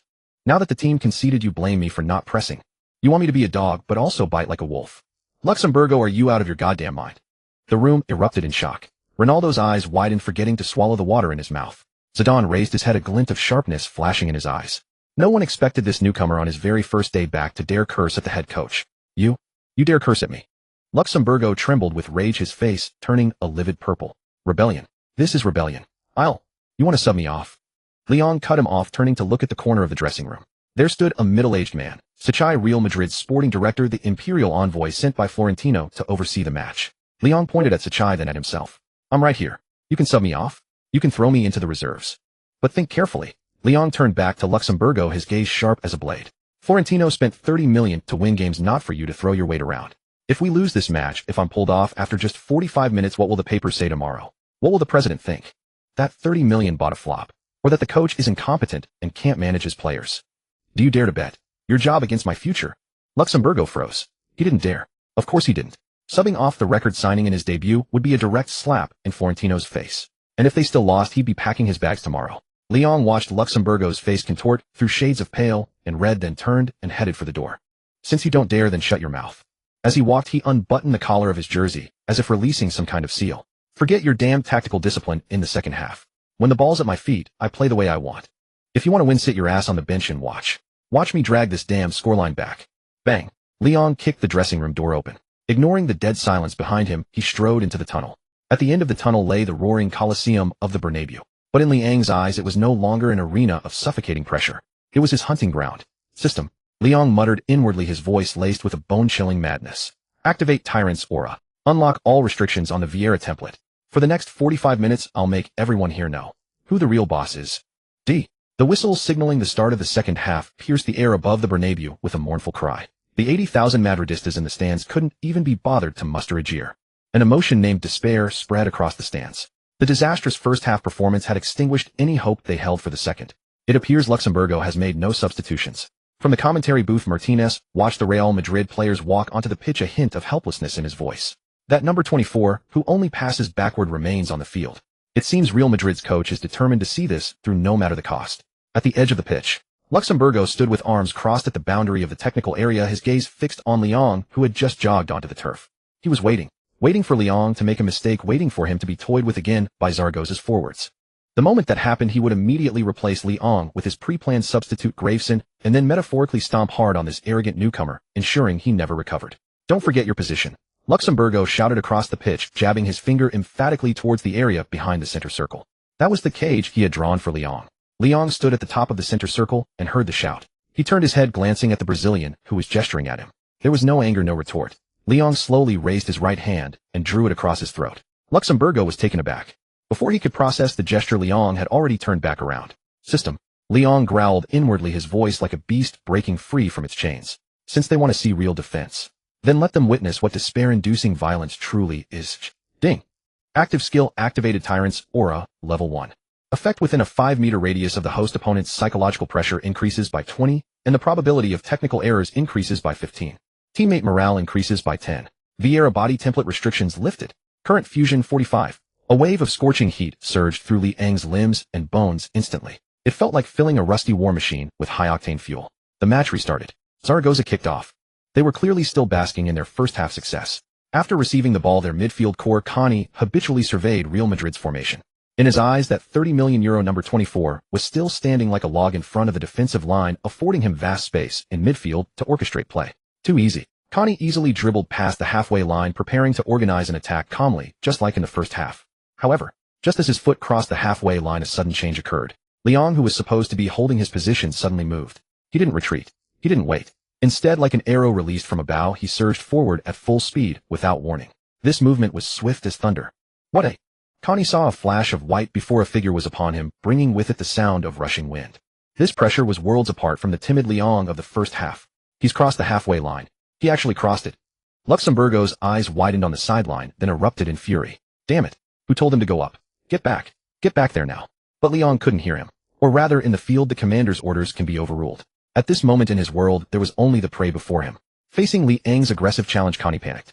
Instinctively, he tried to shield the ball and turned, looking to pass back to a teammate. But Liang gave him no such chance. Brutal charging. In full sprint, using the momentum of his run, Liang turned his 185 centimeters frame into a heavy bomb, slamming directly into the side of Connie's body as he shielded the ball. Bang! A sickening crunch of colliding muscle. Connie felt as if he'd been struck in the ribs by a rampaging rhino. His organs seemed to shift. Before he could even grunt, he was sent flying sideways, tumbling 3 times across the turf before coming to a stop. Liang, meanwhile, merely shook his shoulder, his feet planted as firmly as roots. The ball was now securely under his control. The referee's whistle blew. A foul. No. The referee signaled play on with both arms extended. It was a fierce yet perfectly legal shoulder-to-shoulder challenge. A conversation between men. My goodness. The commentator gasped. Is this the same Liang from the first half? This is a monster. After winning the ball, Liang didn't rush to pass it like before. He stood on the ball in Zaragoza's half, his gaze sharp as lightning. Come on. Liang roared at the Zaragoza players, his voice echoing around the Bernabéu. Weren't you full of running just now? Now who dares to come get the ball? The overwhelming dominance and killing intent emanating from him caused the Zaragoza players, who had been preparing to swarm him, to instinctively halt. Presence. This was the oppressive aura of the tyrant's aura. On the football pitch, the weak fear the strong fear the ruthless, and the ruthless fear the reckless. And right now Liang was that reckless tyrant. Bastard. What are you doing? Pass. Pass the ball. Luxemburgo shouted frantically from the touchline. Liang paid him no heed. He glanced to the right. Beckham was standing there looking at him in astonishment. David. Run. Liang yelled at Beckham, simultaneously whipping the ball with the outside of his right boot. The ball, like an obedient viper, sliced through the gap between 2 Zaragoza defenders and rolled perfectly to Beckham's feet. The pass was perfect in power, angle, and timing. For a moment, as he received it, Beckham felt a lump in his throat. It was so comfortable. In this half-season, he had never received such a perfectly weighted pass from midfield. No need to slow down, no need to adjust his stride. The ball arrived right into his path, allowing him to accelerate immediately. That's more like it. The long-extinguished fire within Beckham was reignited. Without hesitation, he sprinted with the ball. The former Manchester United engine was back. Real Madrid's counterattack was underway. Beckham surged down the right flank, delivering his trademark curling cross, finding Ronaldo in the box with pinpoint accuracy. Although Ronaldo's header sailed just over the crossbar, this attacking wave was like a shot of adrenaline injected directly into the veins of the Bernabéu. Whoa! In the stands, the previously lifeless Real Madrid fans finally erupted with their first cheer of the match. Though no goal was scored, that long-missed aggressive style of attack gave them hope. Did you see that? This is the Real Madrid we want. This is the midfield anchor we need. Some fans were so excited they even threw their scarves onto the pitch. The match continued. Once unshackled, Liang was unstoppable. He was no longer the stationary post guarding the backline, but a roaming ranger covering every blade of grass. Minute 55. Zaragoza attempted to attack down their left flank. Their winger Savio barely started his run before a white flash tackled him ball and all over the touchline. It was Liang. He had tracked back all the way from the defensive midfield position to the flank. The sliding tackle was so ferocious it looked like he was trying to flip the turf, yet his studs made pristine contact with the ball first. Clean, crisp, ruthless. Savio picked himself up off the ground, looked at the expressionless number 24, swallowed hard, and said nothing. Minute 63. Zaragoza's midfielder Ponzio received the ball and prepared to turn. Liang appeared behind him like a phantom, using his powerful chest to shield him off, extending a long leg like a vice to dispossess him. Then, without a moment's hesitation, he drove forward through the middle with the ball. Stop him. Zaragoza's defensive midfielder charged in, looking for a tactical foul. But Liang had no intention of changing direction. He activated brutal charge and ran straight at him. Bang! They collided. The Zaragoza midfielder felt like he had run into a moving fortress. He staggered backward, stumbling and landing hard on the ground. Liang, however, merely swayed slightly, his pace undiminished. Obliteration. This is absolute physical domination. The commentator yelled excitedly. Liang is plowing through Zaragoza's midfield like a tank. At this moment the Bernabéu erupted completely. This style of play, brimming with power and destructive force, this relentless forward drive, was precisely what these noble Madrid fans usually looked down upon, yet now desperately craved. The aesthetics of violence. Liang drove the ball to the edge of the box, drawing the attention of three defenders. Just as everyone expected a shot, he suddenly flicked his ankle and delivered a wonderfully imaginative lofted pass. The ball sailed over the defense to the far post. There Zidane had arrived. Unfortunately, Zidane's volley struck the post. Although the goal didn't come, Real Madrid's morale had fully ignited. Liang stood at the edge of the box, hands on his hips, surveying the scattered Zaragoza defenders he had torn apart. Then he slowly turned and looked towards the coaching bench on the sideline. Luxemburgo stood there, pale lips trembling like a plucked rooster. He wanted to curse to make a substitution, but he didn't dare, because he heard it. He heard the 80,000 fans in the stands behind him chanting one name. Liang. Liang. The waves of sound were deafening. Liang looked at Luxemburgo, his eyes full of provocation and contempt. He raised a finger, pointed to his own head, then pointed to the turf beneath his feet, as if to say, "You see this? This is your tactical discipline. In front of me it means nothing. At the Bernabéu, winning is the only truth. And I am that truth." At this moment the former outcast, the defensive midfielder seen as a mere workhorse, shattered the coach's authority and all the doubts in a near rebellious display. He proved to everyone with his actions. In the field the commander's orders can be overruled. The clock at the Santiago Bernabéu ticked to the 68th minute. The score remained 0-1, with Real Madrid trailing. Although Real Madrid, orchestrated by Liang, had crafted several threatening attacks over the past 20 minutes, the proverbial glass ceiling of a goal remained unbroken. Real Zaragoza's players frenziedly stacked the edge of the penalty area, attempting to defend their hard-earned lead with sheer numerical superiority. Frustration. This emotion spread through the stands like a plague. Damn it. Can we just score? If we don't score now, we'll run out of time. The patience of the Madridistas was slowly wearing thin. Though they had cheered for Liang moments before, in the ruthless world of competitive sports, efforts without results are often swiftly forgotten. If they lost this match, no matter how well Liang performed, he would inevitably bear the brunt of the blame. On the sidelines, Luxemburgo seemed to feel confident again. He adjusted his tie and stood at the edge of the technical area. Though he dared not shout, his sinister gaze remained fixed on Liang's back. He was waiting for the moment Real Madrid lost, which would be his prime opportunity to settle scores with this traitor. Huff. Liang stood near the center circle, wiping the sweat that had trickled into his eyes. The system's countdown ticked in his mind. The duration of Tyrant's halo was limited. The physical drain from operating Vieira template at full power was immense. He could feel his thigh muscles beginning to ache slightly, a warning from his body. Can't delay any longer. Liang squinted, watching the Zaragoza player preparing to take a throw-in. This round must end it. The 69th minute. A Zaragoza defender hoofed the ball upfield, aiming for their striker Milito. Just as Milito prepared to control the ball with his chest, he felt an overwhelming force from behind. Liang had arrived unnoticed. He leaped high like a hunting eagle, collided fiercely with Milito in midair, and headed the ball down to Zidane beside him. After landing, Liang didn't pause for a moment. "Run," he shouted to Zidane. Zidane, a top-tier maestro, didn't hold the ball. With a flick of his ankle, the ball, as if guided by a navigation system, returned perfectly to the feet of the advancing Liang. A 1-2. Liang carried the ball past the halfway line. By now Zaragoza's midfield defense was set. Two defensive midfielders plus a retreating winger formed a triangular encirclement before him. Conventional tactics dictated a pass to the wing or a back pass to reorganize. But conventional was not in Liang's dictionary. Trying to stop me? Then come and try. Skill activated wild charge. Liang didn't change direction or use feints. While dribbling at high speed, he suddenly accelerated again. In that instant, he seemed less like a footballer and more like a running back charging with an American football or a heavy tank at full throttle. Boom!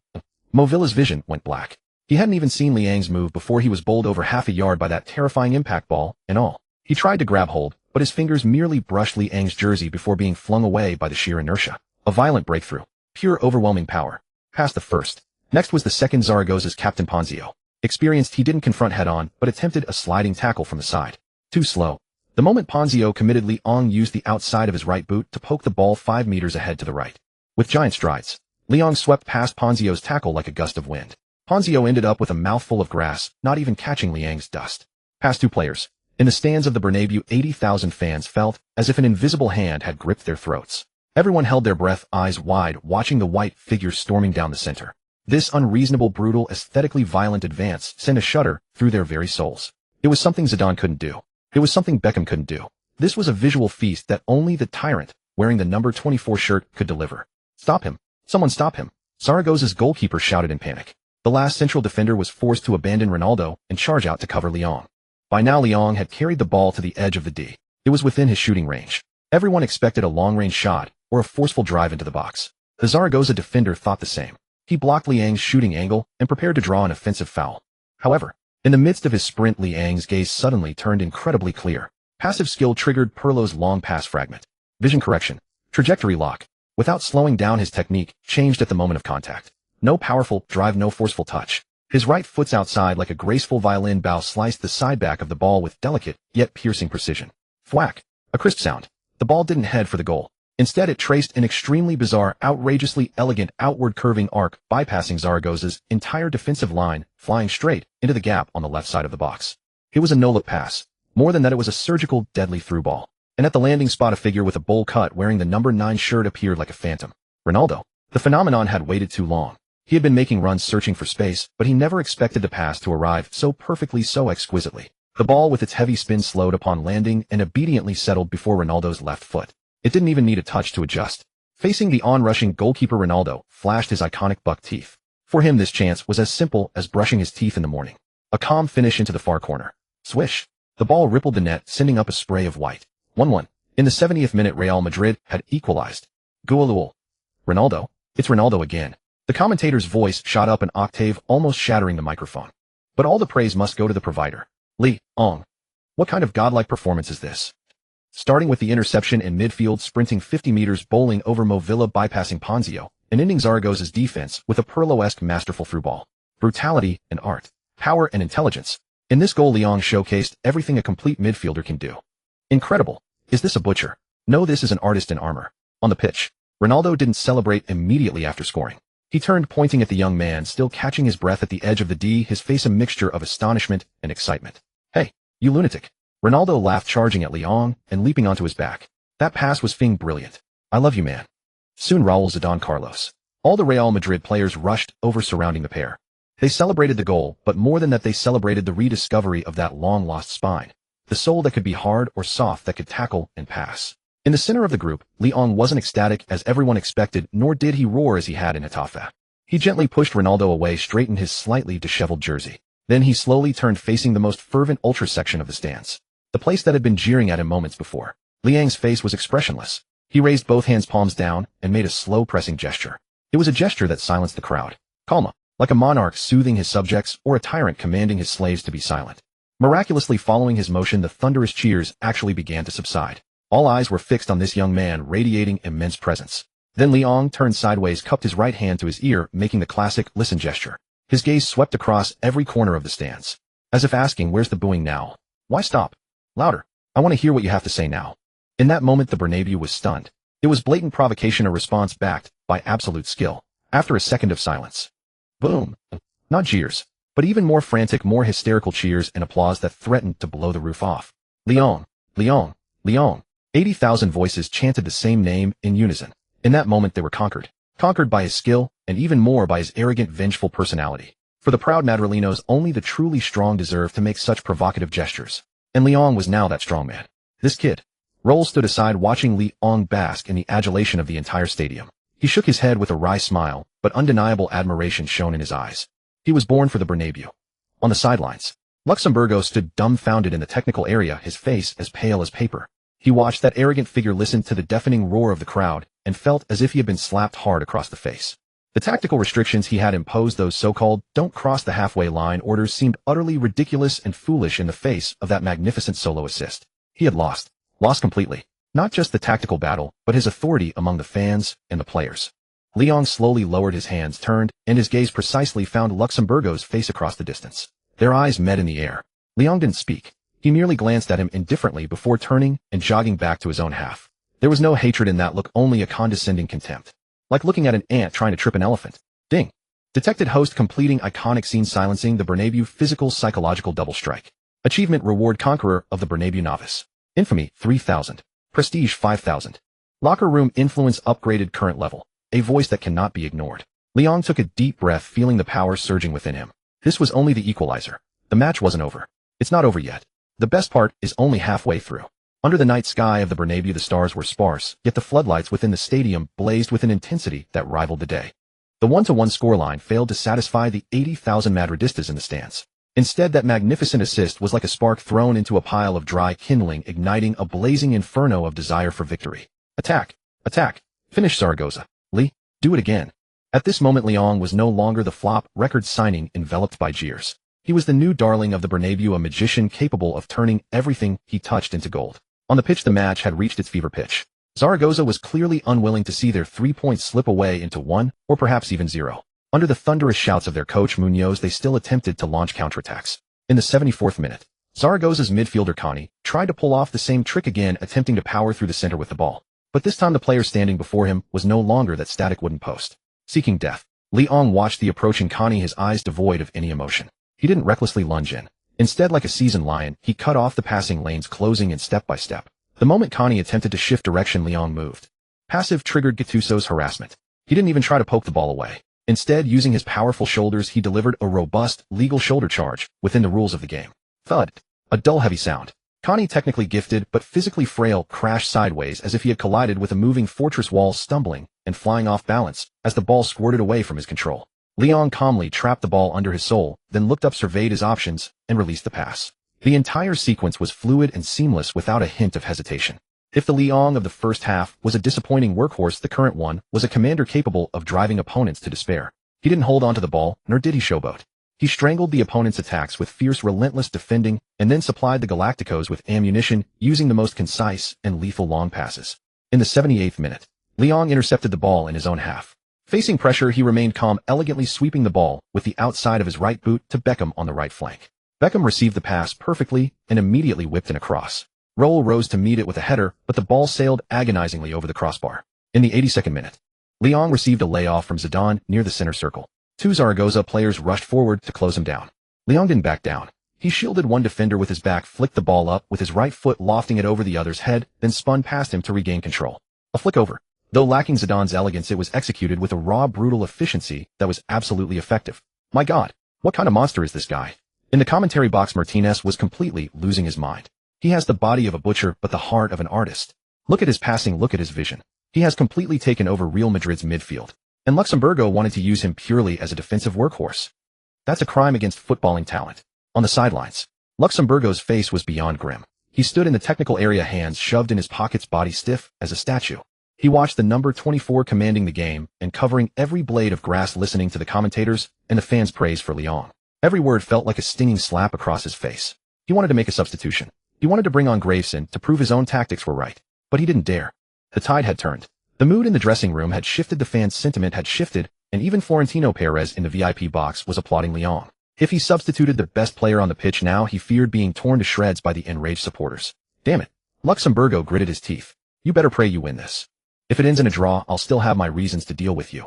Time ticked by relentlessly. In the 88th minute, the score remained 1-1.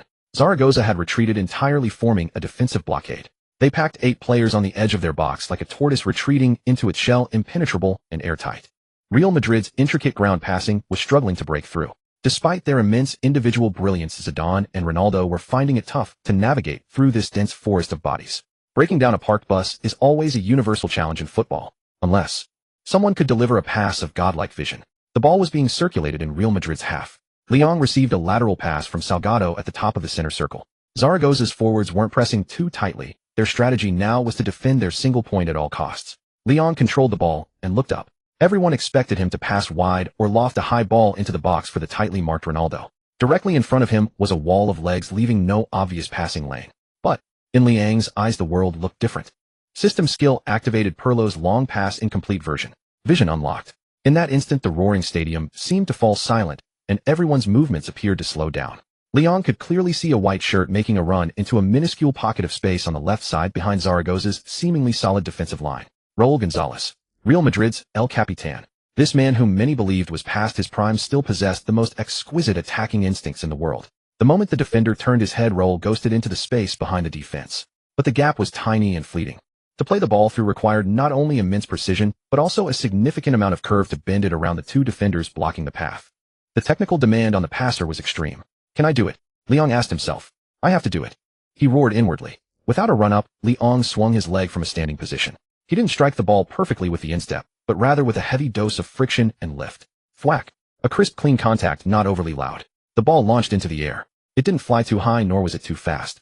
It carried a strange, violent inward spin, like a scimitar tracing an unbelievable C-shaped arc through the air. He scuffed it. A fan in the stands instinctively cried out.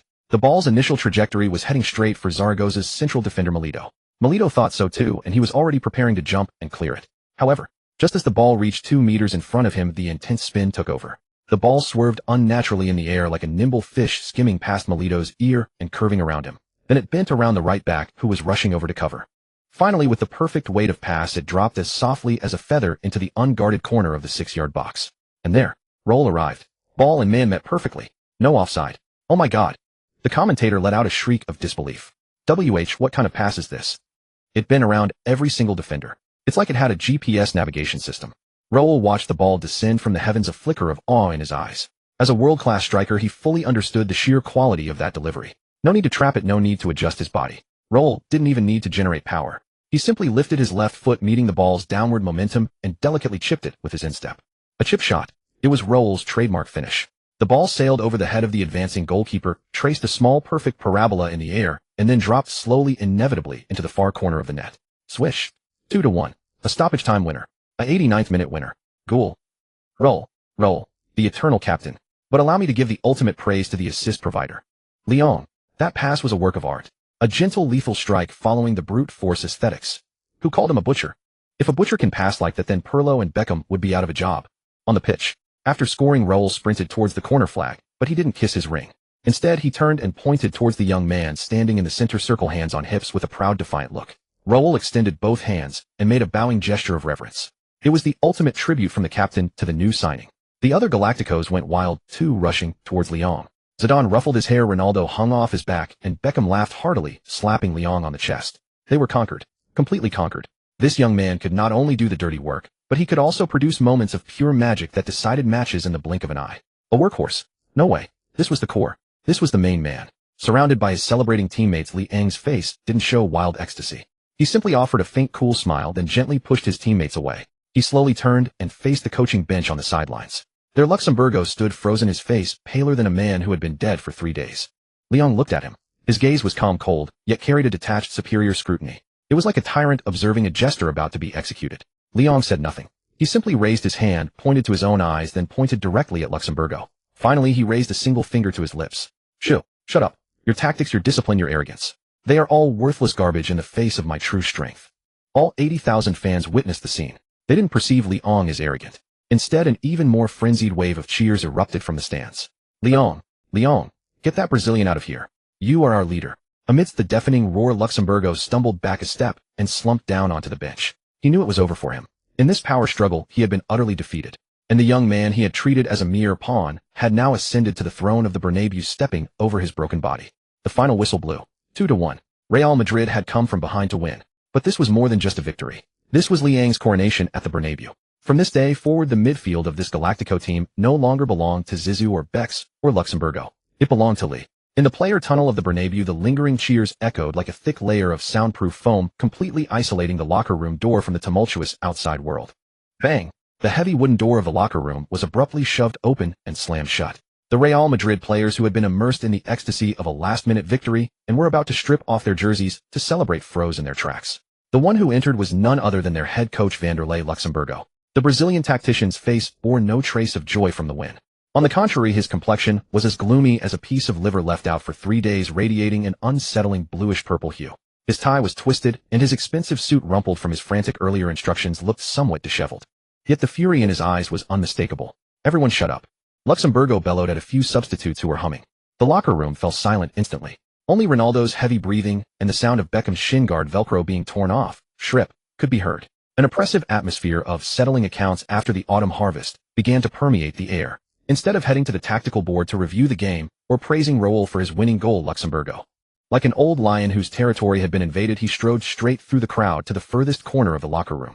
There Leon sat on a bench, bare-chested, leisurely unwinding the bandage from his ankle. His body was covered in grass clippings and mud stains, and the bruise on his chest from the ball striking him looked shocking against his pale skin. Sensing the shadow cast before him, Leon didn't pause his movements, nor did he lift his head. Something on your mind, coach? His voice was calm, tinged with the hoarseness of a high-intensity match just finished. Something on my mind. Luxemburgo laughed bitterly in anger. He pointed at Liang's nose, his finger trembling with rage. You have the nerve to ask me what's on my mind. Leon, tell me what tactical instructions did I give before the game? That circle I drew on the tactical board. Are you blind, or did you just not see it? I told you to stay back. I told you not to cross the halfway line. I told you to cover for the defenders. But what did you do? What were you playing at? Luxemburgo's roar exploded in the confined space, making everyone's eardrums ache. Running all over the field, ignoring discipline, even charging forward to deliver through balls. Who do you think you are? Zidane? Or Maradona? Do you have any idea how dangerous our backline was because of your dereliction of duty? If that ball hadn't gotten through, if Zaragoza had countered, we'd be the laughingstock of all Spain right now. Luxemburgo grew more agitated, spittle nearly flying onto Liang's face. He had to lose his temper, not just to vent, but to salvage his precarious authority. A victory achieved outside his tactical framework proved that his system was superfluous, even harmful. For a head coach, that was an absolutely intolerable rebellion. He had to nip this in the bud, even if it took the harshest measures. Starting tomorrow, you report to the reserve team. Luxemburgo delivered his final verdict, his eyes venomous. I'm imposing an internal suspension on you. The reason: gross violation of tactical discipline, blatant disregard for the head coach's authority. Until you learn how to be an obedient dog. The room erupted in shock. The biggest hero who had single-handedly orchestrated the comeback less than 10 minutes ago was being sent to the reserves. This was madness. Beauty shot to his feet, about to speak, when he saw Leon slowly raise his head. Leon rolled the removed bandage into a ball and tossed it casually into the nearby trash can. Thud. A soft sound. Then he stood up, meeting Luxemburgo's blazing eyes. Leon was a full head taller than the coach. When he straightened up, the tyrannical aura of a man who had just been a killer in front of tens of thousands descended without restraint. Luxemburgo instinctively stepped back half a pace, then humiliated thrust his chest forward in defiance. Are you finished? Leon asked calmly. You? If you're done, then let me say a few words. Tactical discipline. Authority. Mr. Luxemburgo, your so-called tactical discipline means letting a relegation-battling team dominate us at home. Your so-called authority means standing by and watching the team lose without lifting a finger. You. Luxemburgo pointed at Leon. That's tactical necessity. It's balance. To hell with your balance. Leon suddenly erupted with a roar that instantly drowned out Luxemburgo. This is Real Madrid. This is the Bernabéu. Do the fans pay to come here and watch us defend like turtles? They want victory. They want attack. They want the kind of goal that makes them leap out of their seats. Leon pointed toward the door where the crowd could still be heard chanting, Ling. Hear that outside? Whose name are they shouting? Yours or mine? If we had followed your tactics, we'd be mourning in this locker room instead of celebrating victory. You? Luxemburgo turned pale, completely silenced. He hadn't expected Leon to be so bold. As for sending me to the reserves? Leon let out a cold laugh, his eyes full of contempt. You can try. I'll call Florentino right now and ask him whether he wants a troublemaker who wins games or a docile coach who only loses. Guess who'll end up being the one to pack his bags? It was a naked threat, and the most pragmatic game of interests. Luxemburgo trembled with rage. He turned to the others in the locker room, seeking allies. Look at him.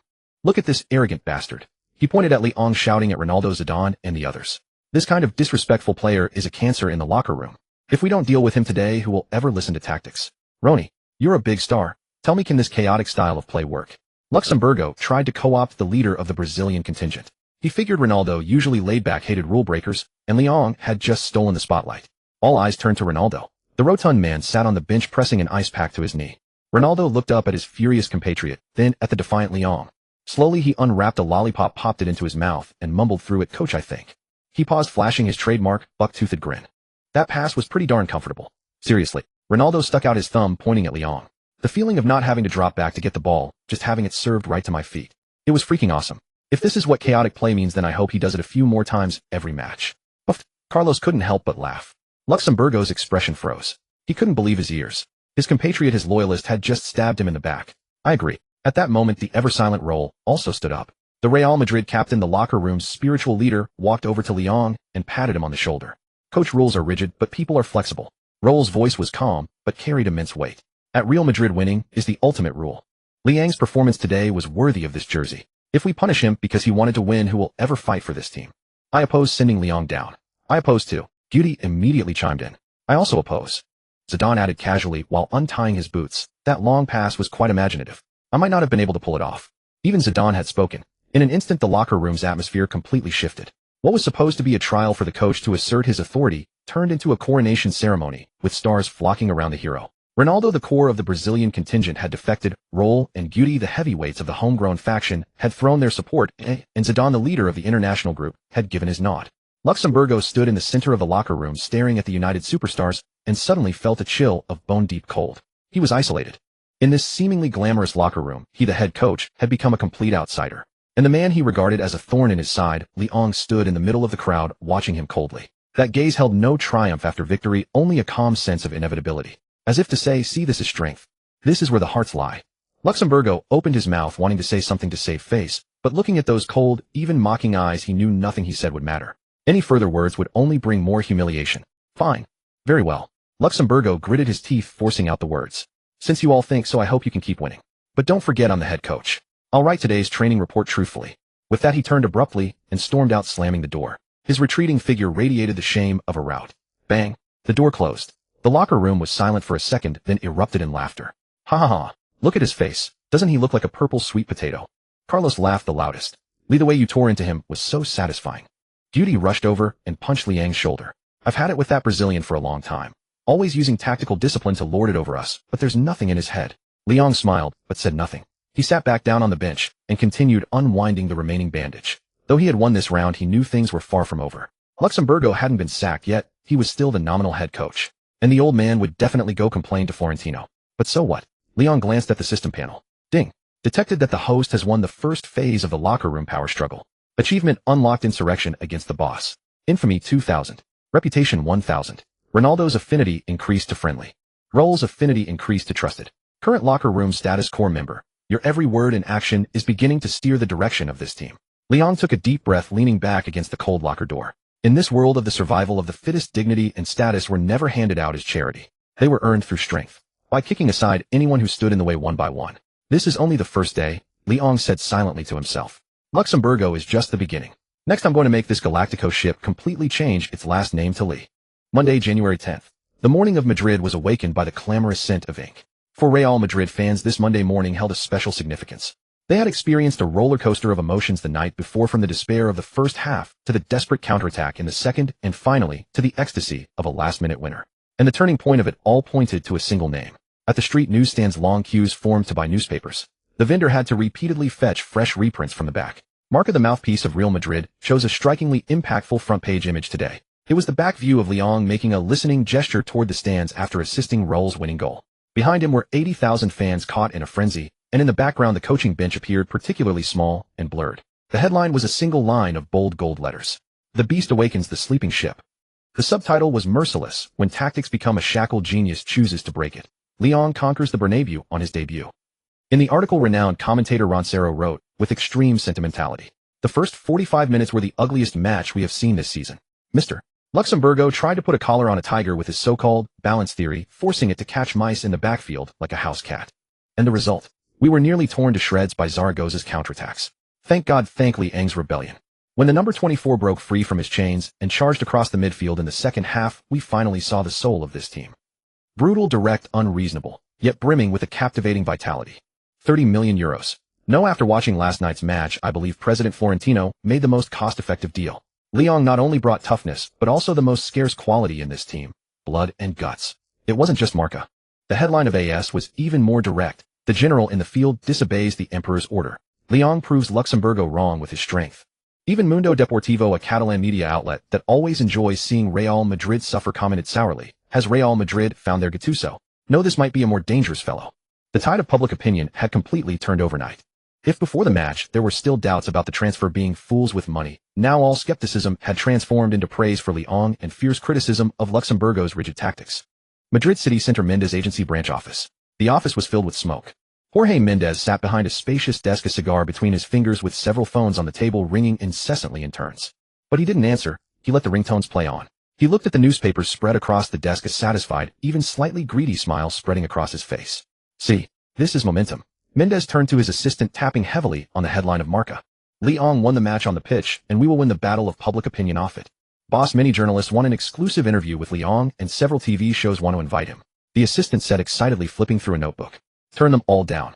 Mendes blew out a smoke ring, his eyes sharp as a fox. Now is not the time. Maintain the mystique, that tough and silent persona. Let him go on TV and clown around. That would ruin him. What we need to do is guide the narrative and fan the flames. Mendes picked up the landline and dialed a familiar number. A senior editor at AS, an old friend of his. Hey, old pal, did you watch last night's match? Mendes's voice became instantly warm. Yes, incredible. But I've heard some inside stories about what happened at halftime. Yes, you heard that too. Yes, Luxemburgo went berserk in the locker room. He even wanted to sub Liang off if not for Ronaldo and Raul stopping him.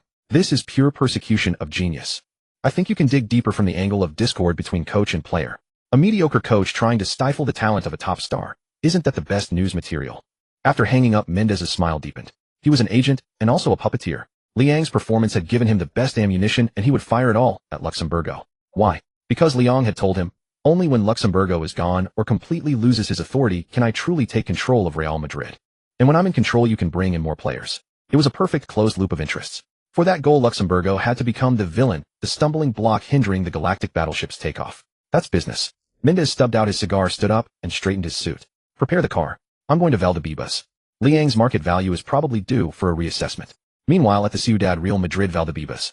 Although today was only a recovery training session, the base gate was crowded with more fans than on match day. Not only local diehard groups, but also fans who had traveled from other cities. In their hands were no longer posters of Ronaldo or Zidane but banners and slogans made overnight. The largest banner bore several striking words in black spray paint. Liberate Lyon. Liberate Lyon. Others read, don't lock the lion in a cage. We need a mad dog, not a wooden stake. When Liang's black Audi slowly drove through the gate, the crowd erupted. Li. The shouts were deafening. Countless hands reached out trying to touch the window to pass, and scarves and jerseys for autographs. Liang lowered the window and took off his sunglasses. He looked at the fervent faces outside, at the slogans supporting him, feeling a surge of warmth, but more so a sense of control over everything. Just yesterday these people were booing him, and today they had elevated him to a deity. This is football. This is the conquest brought by strength. Thank you. Liang waved at the crowd, his face expressionless, maintaining his cool demeanor. But that very aloofness only made the fans more frantic. So cool. This is a real tough guy. He's like a movie assassin. The car drove into the base. Liang parked and headed to the locker room. Along the way, the staff and youth players he encountered looked at him with different eyes. From doubt and wariness to awe and admiration. Even the security guard straightened up and saluted him. This was status. He pushed open the locker room door. The atmosphere was much more relaxed than yesterday, but still somewhat tense. Ronaldo was lying on a massage table, and when he saw Liang enter he whistled. Yo, our headline star is here. Ronaldo waved a newspaper and grinned. The paper says you're the beast that awakened the ship. Not a bad nickname. Sounds more menacing than alien. Don't kid me. Liang put down his bag, walked over to Ronaldo, and looked at his knee. How does it feel? Same old, a bit sore, but I can still run. Ronaldo shrugged. As long as you can still deliver those passes, I can run. That statement signified approval and alliance. Raul also came over and handed Liang a bottle of water. Well done. Now everyone's talking about you. But Raul lowered his voice, glancing toward the coach's office. Luxemburgo looks terrible today. I heard the president called him this morning and gave him a dressing down. Be careful lately, he might try to pick a fight. Pick a fight. Liang unscrewed the cap and took a sip. He's already in trouble. Does he have time to come after me? Public opinion is out and the fans are on my side. If he dares to restrict me like he did last match, he'll be going against the entire Bernabéu. Liang turned to face Raul, his eyes sharp. Captain, times have changed.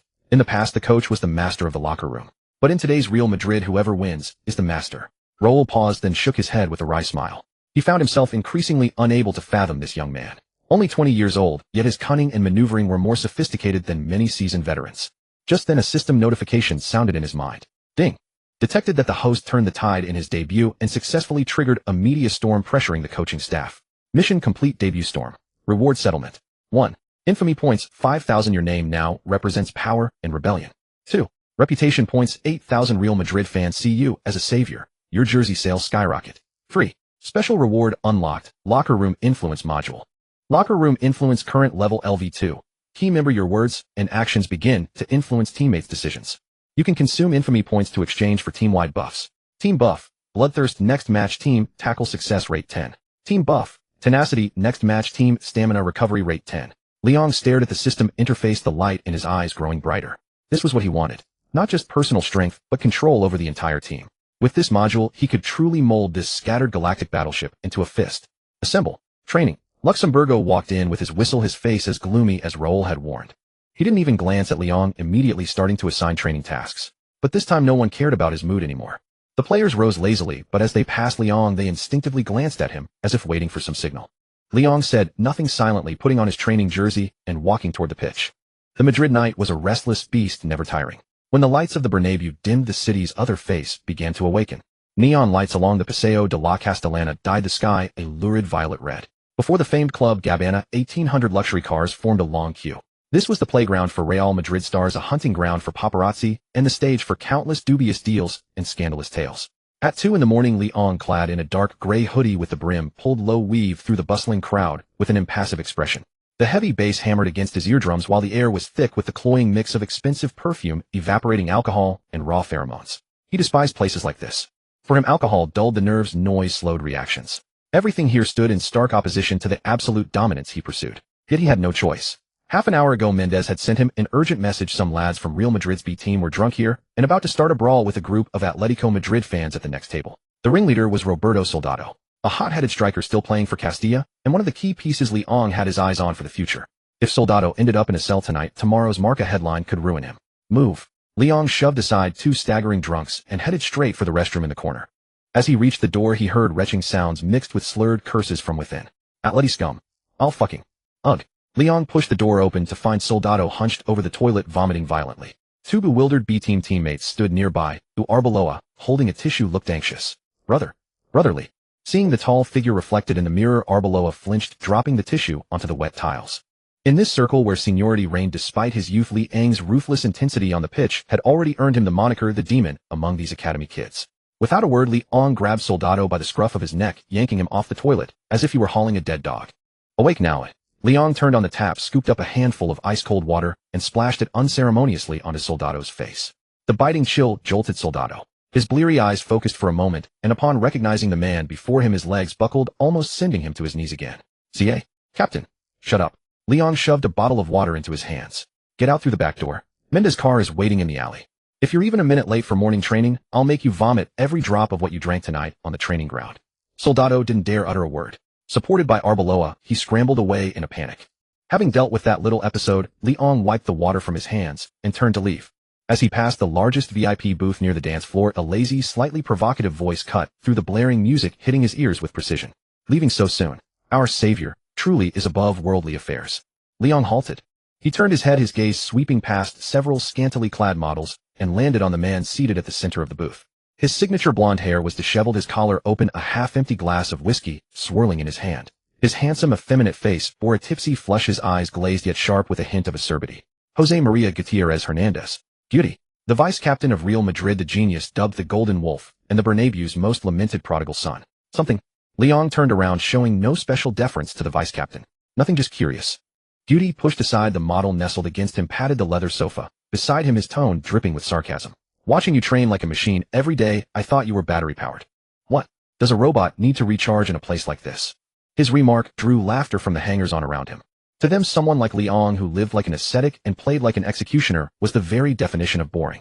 Leong looked into Guti's bloodshot eyes. He wasn't angry. On the contrary, he saw the profound loneliness and defiance hidden deep within those eyes, even beyond the alcohol's haze. At this Real Madrid, the Brazilian faction held the tactical core, while Zidane and Beckham occupied the starting spots. And the immensely talented Guti was left to waste away on the bench, watching the team lose time, and again powerless to change it. He was self-destructing.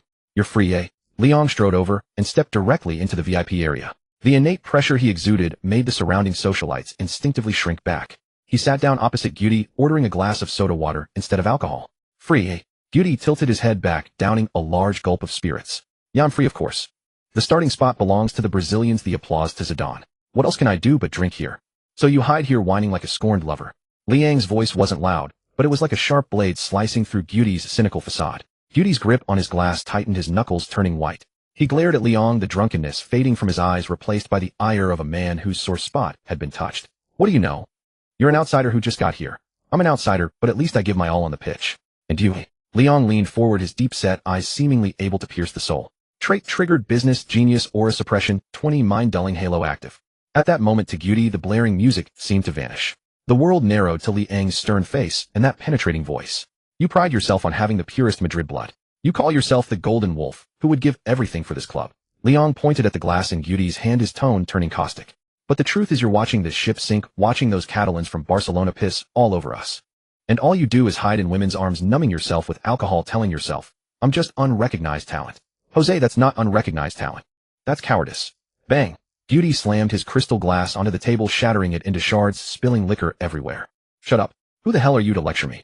Guti shot to his feet, his eyes bloodshot, looking ready to attack. Security guards nearby started forward, but were stopped by a single look from Leong. Leong remained seated calmly, not even flinching. He watched the furious Guti like one would watch a trapped beast. "Angry. Good, that's right." Leong took a sip of his soda, his tone suddenly softening, filled with an unnerving certainty. "If you couldn't even get angry anymore, then you'd truly be finished. Sit down. Two simple words, yet carrying an unignorable authority. Beauty's chest heaved violently. He wanted to flip the table to throw a punch, but somehow facing Liang's terrifyingly calm eyes, the fire within him inexplicably fizzled out. He slumped back onto the sofa, covering his face with his hands, his voice becoming hoarse and weary. So what do you want me to do? Luxemburgo doesn't trust me. He only trusts his Brazilians. Ronaldo, Carlos, Robinho. They're his clique. What can I do? It's simple. Liang set down his glass, leaning forward slightly like a demon whispering temptations or a warlord recruiting an ally. If they don't trust you, then push them aside. Beauty's head snapped up, staring at Liang in shock. You want to get rid of Luxemburgo? Not just him. Liang extended a hand, fingers long and powerful, clenching them into a fist in the air. I'm going to take back what's ours. Possession, tactical standing, and those damn trophies. But I can't do it alone. I need allies. Liang looked straight into Beauty's eyes, his tone earnest and fervent. Jose, I've seen your passing. That through ball, no one else in La Liga can play it. Your talent shouldn't be wasted on the bench, and definitely not in a bottle. Join me. I'll do the dirty work in midfield, win the ball back, and create space for you. All you have to do is what you do best, put that damn ball where it needs to go. I'll give you space, you deliver the killer blow. Together we'll wrest control of this team from the Brazilians. Beauty was stunned. He looked at this young man, nearly 10 years his junior, yet his heart began to pound uncontrollably. Take it back. Such treasonous talk was taboo in the Real Madrid dressing room. But coming from Liang's mouth, it carried a terrifying conviction. He recalled the match against Zaragoza, the thunderous long past the stadium, chanting Liang's name. Maybe. This madman could actually do it. You're serious? Beauty's voice trembled. I never joke. Liang extended his right hand, holding it in the air. Well, vice-captain, continue being a drunk here or come with me and be a madman on the pitch. Beauty stared at the hand. It was covered in calluses, the marks of relentless effort on the training ground. After a long silence, Beauty took a deep breath. The haze in his eyes vanished, replaced by a long dormant wildness and sharpness befitting the golden wolf. Fuck being a drunk. Beauty reached out and grasped Liang's hand firmly. Count me in. If you lie to me, I'll break your legs in training. Deal. Ding. Detected host successfully recruiting Real Madrid vice-captain Beauty through psychological warfare and mutual benefit. Hidden bond, activated partners in crime. Bond effect: when the host and Beauty are on the pitch together, Beauty's passing vision is shared with the host, and his through balls will prioritize the host's runs. Host's forward run success rate increases by 15% and shot conversion rate increases by 5%. Evaluation: one is a ruthless tyrant, the other a cunning blade. When you two join forces, even the Galacticos will have to sail your course. The next morning at the Valdebebas training ground, the entire dressing room was in shock. Beauty appeared bright and energetic, even proactively seeking out Liang for passing drills. Ronaldo rubbed his eyes and nudged Carlos. Am I still asleep? When did the Golden Wolf hook up with that butcher? Carlos's face darkened. He glanced at Luxemburgo, who was smiling at Beauty from a distance, then at Liang, who seemed unimpressed by Beauty's overture, his expression calm and collected. A sense of foreboding washed over him. He felt that the winds of change were blowing through the dressing room. In late January, the winter rain in Madrid fell without respite. This damp, bone-chilling weather was nothing short of a catastrophe for the joints and muscles of professional footballers. Yet within the hallowed grounds of Real Madrid's Valdebebas training facility, the assembled media felt no chill, for they were enveloped by a wave of fervent excitement. The reason was that the head coach Luxemburgo, renowned for his stern and rigid demeanor, had against all expectations smiled during the pre-match press conference. His smile was exceptionally benevolent, exceptionally insincere. Regarding Liang, Luxemburgo sat before the microphone, adopting a look of surprise when questioned by a Marca reporter about the rumored discord between him and his player. Oh my God, how could you possibly entertain such a notion? The Brazilian tactician spread his hands wide, speaking in a tone bordering on a melodic recitative. Liang is our most important player, the new engine of the Galacticos. Look at his performance in the last match. It was simply incredible. He is the kind of Iron Man every coach dreams of. In fact, we have already reached a mutual understanding. Luxemburgo looked into the cameras, a cunning glint of what might be called damning with praise flickering in his eyes. The upcoming schedule is incredibly dense. The Copa del Rey against Valladolid, the league matches against Mallorca and Espanyol. It's a grueling stretch of fixtures. But I have already decided that Liang will be the absolute core and will play every single minute of it. Because only when he is on the pitch is our defensive system complete. He is our cornerstone and indispensable leader. I am confident that with Liang's formidable physique, he is more than capable of handling this intensity. Don't you agree? The journalists below frantically clicked their shutters, capturing this seemingly harmonious scene between coach and star. Only a few seasoned reporters in the corner exchanged glances, sensing something amiss. Was throwing a 19-year-old rookie who had just endured a high-intensity match into the meat grinder of 2 or even 3 games a week, all while labeling it star treatment? This wasn't about giving him a more significant role. This was clearly about running him into the ground. Half an hour later, in the tactics meeting room, as Luxemburgo entered with the latest fixture list, the atmosphere in the dressing room instantly became tense. Liang sat in the front row, twirling a pen in his hand, his face an impassive mask. Beauty, seated beside him, wore a look of concern. Gentlemen, the next 2 weeks are crucial. Luxemburgo projected the fixture list onto the screen. The dense array of matches was enough to make one's legs feel weak just by looking at it. January 19th, the Copa del Rey round of 16, second leg away against Valladolid. January 23rd, La Liga round 20 home against Real Mallorca. January 30th, the La Liga round 21 away against Numancia. February 2nd, if we advance in the Copa del Rey, there's also the quarterfinal. To ensure results, we need to maintain squad stability during this period. Luxemburgo's gaze swept across the room, finally resting on Lyon. Lee, as I just told the media, you need to shoulder more responsibility. You will start in all these matches. And unless your leg falls off, I won't be taking you off. Luxemburgo's eyes were as cold as a viper's. You're the tyrant, the tough guy. I'm sure this level of intensity is just a warm-up for you, isn't it? This was an insidiously clever yet transparent scheme. If Lyon refused or showed any sign of reluctance, Luxemburgo could immediately seize the moral high ground, accusing him of lacking professionalism, being a flat-track bully, and that his physical prowess was overrated. The tough guy persona he had cultivated would crumble in an instant. But if Lyon accepted, under such a congested schedule, even a man of iron would tire, experience dips in form, or even get injured. If Lyon made a mistake due to exhaustion or worse, suffered a severe injury, Luxemburgo could eliminate this thorn in his side without bloodshed, conveniently blaming the overcrowded fixture list.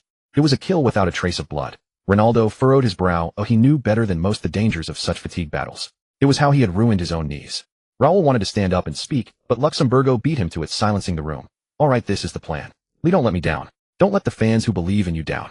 With that, Luxemburgo promptly dismissed the meeting, leaving no room for argument.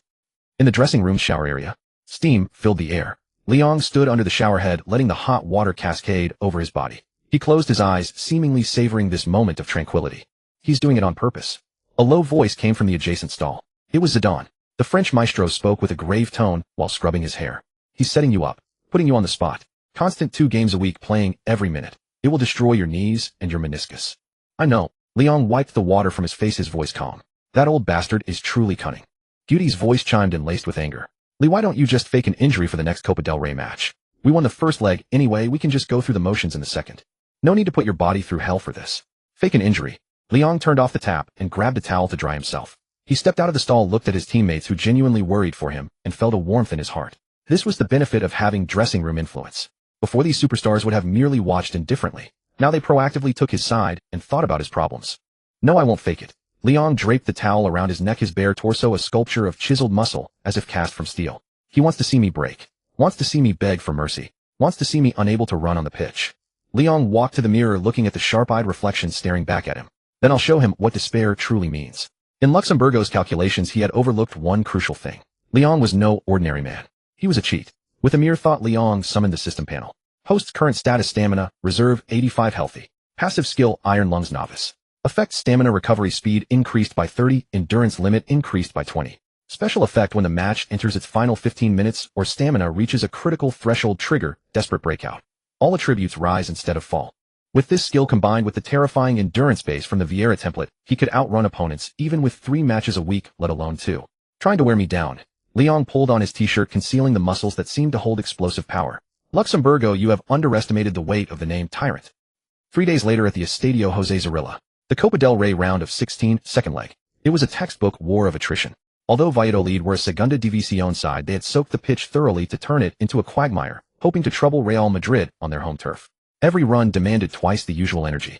Luxemburgo stood on the touchline wrapped in a thick down jacket, his gaze fixed intently on Lyon. He was waiting for that tall figure to slow down, to bend over and gasp for air, to see his form crumble under fatigue. Throughout the first half, Lyon was everywhere, intercepting, tackling, distributing. A flawless performance. Young man's got energy. Let's see how long you can keep it up. The 60th minute of the second half. Several Real Madrid players were already hunched over, hands on hips, gasping for breath. Gudi's runs had visibly diminished, and even the indefatigable Beckham's crosses were losing their accuracy. But the man wearing the number 24 shirt continued to appear in every dangerous area, like an untiring specter. The 75th minute.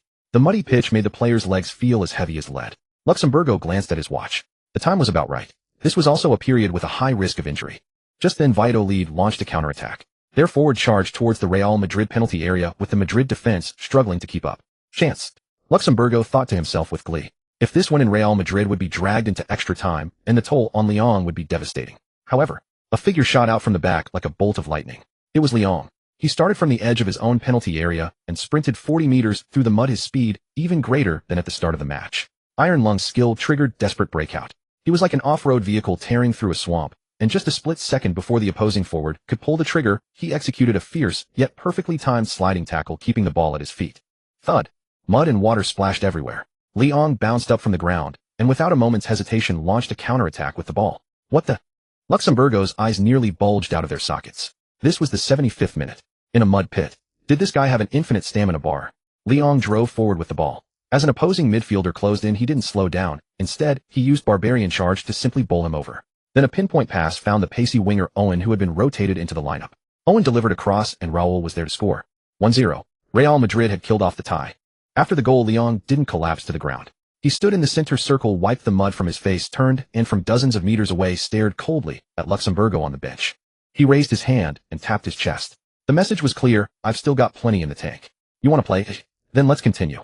Luxemburgo felt a chill run from the soles of his feet straight to the top of his head. Looking at that figure standing as firm as a pine tree in the mud, he experienced a feeling he rarely felt: fear. This man from the east. He wasn't human. He was a monster. A monster that couldn't be killed or tired out. This meticulously planned scheme was declared bankrupt before it had even truly begun. On the 23rd of January, Madrid was struck by a torrential downpour of a magnitude unseen in a decade. Despite the advanced drainage system of the Bernabéu, the relentless deluge left the pitch slick and treacherous, with shallow puddles forming in the lower lying areas. It was the 20th round of La Liga, with Real Madrid hosting Real Mallorca at home.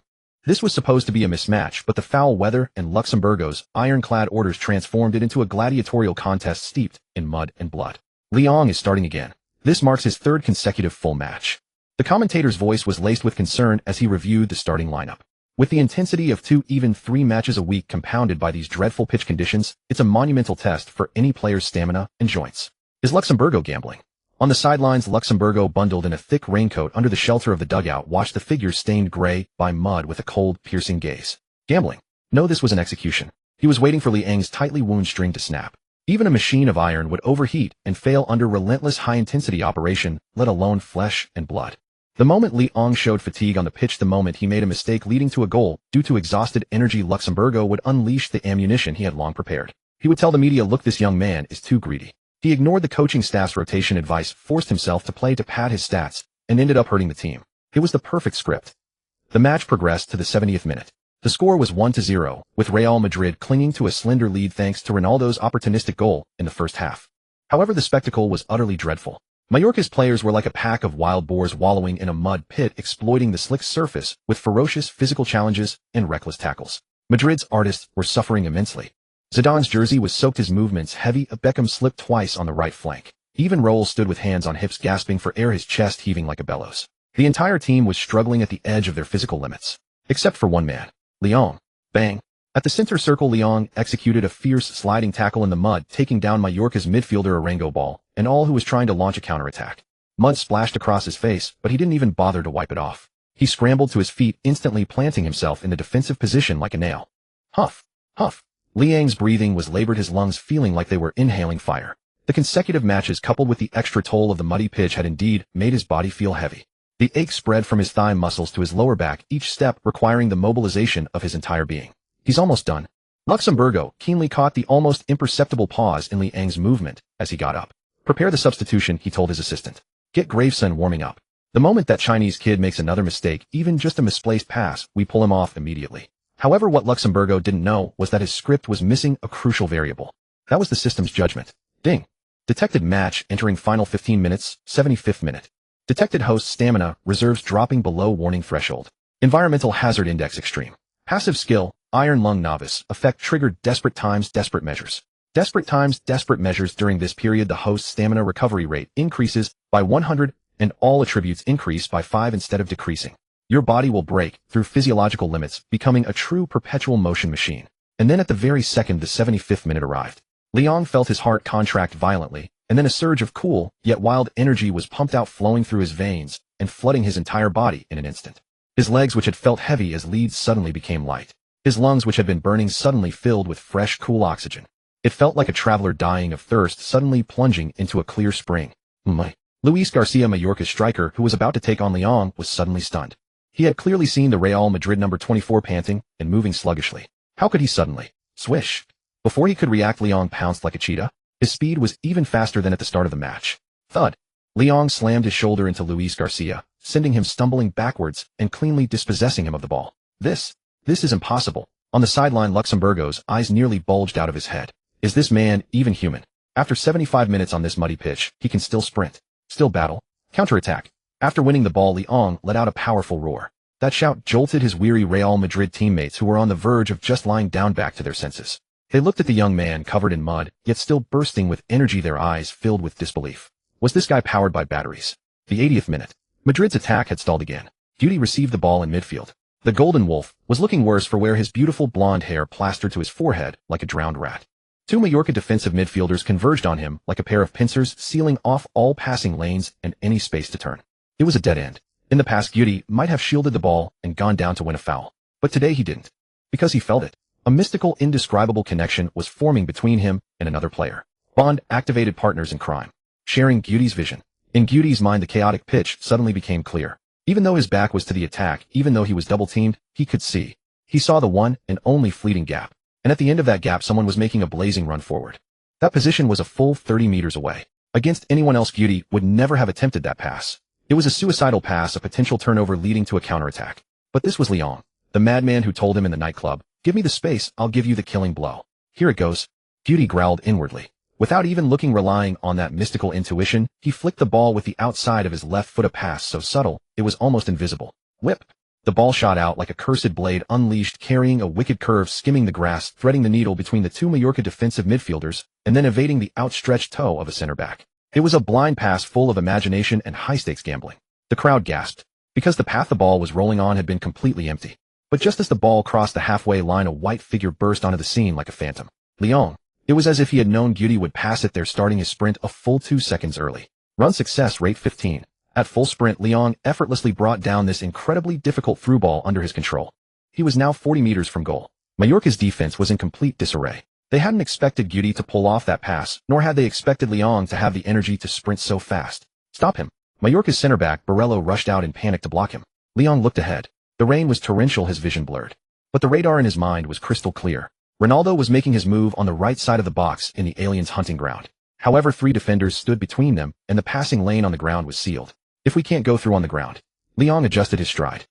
We'll go over the top. Passive triggered Pirlo's long pass, LV1. Distance 38 meters within optimal skill range. God's eye view activated. Without slowing down, Liang planted his left foot firmly into the muddy turf, splashing up a spray of water. He swung his right leg high, and with an elegant yet violent arc struck the bottom of the ball with the inside of his foot. Thumped.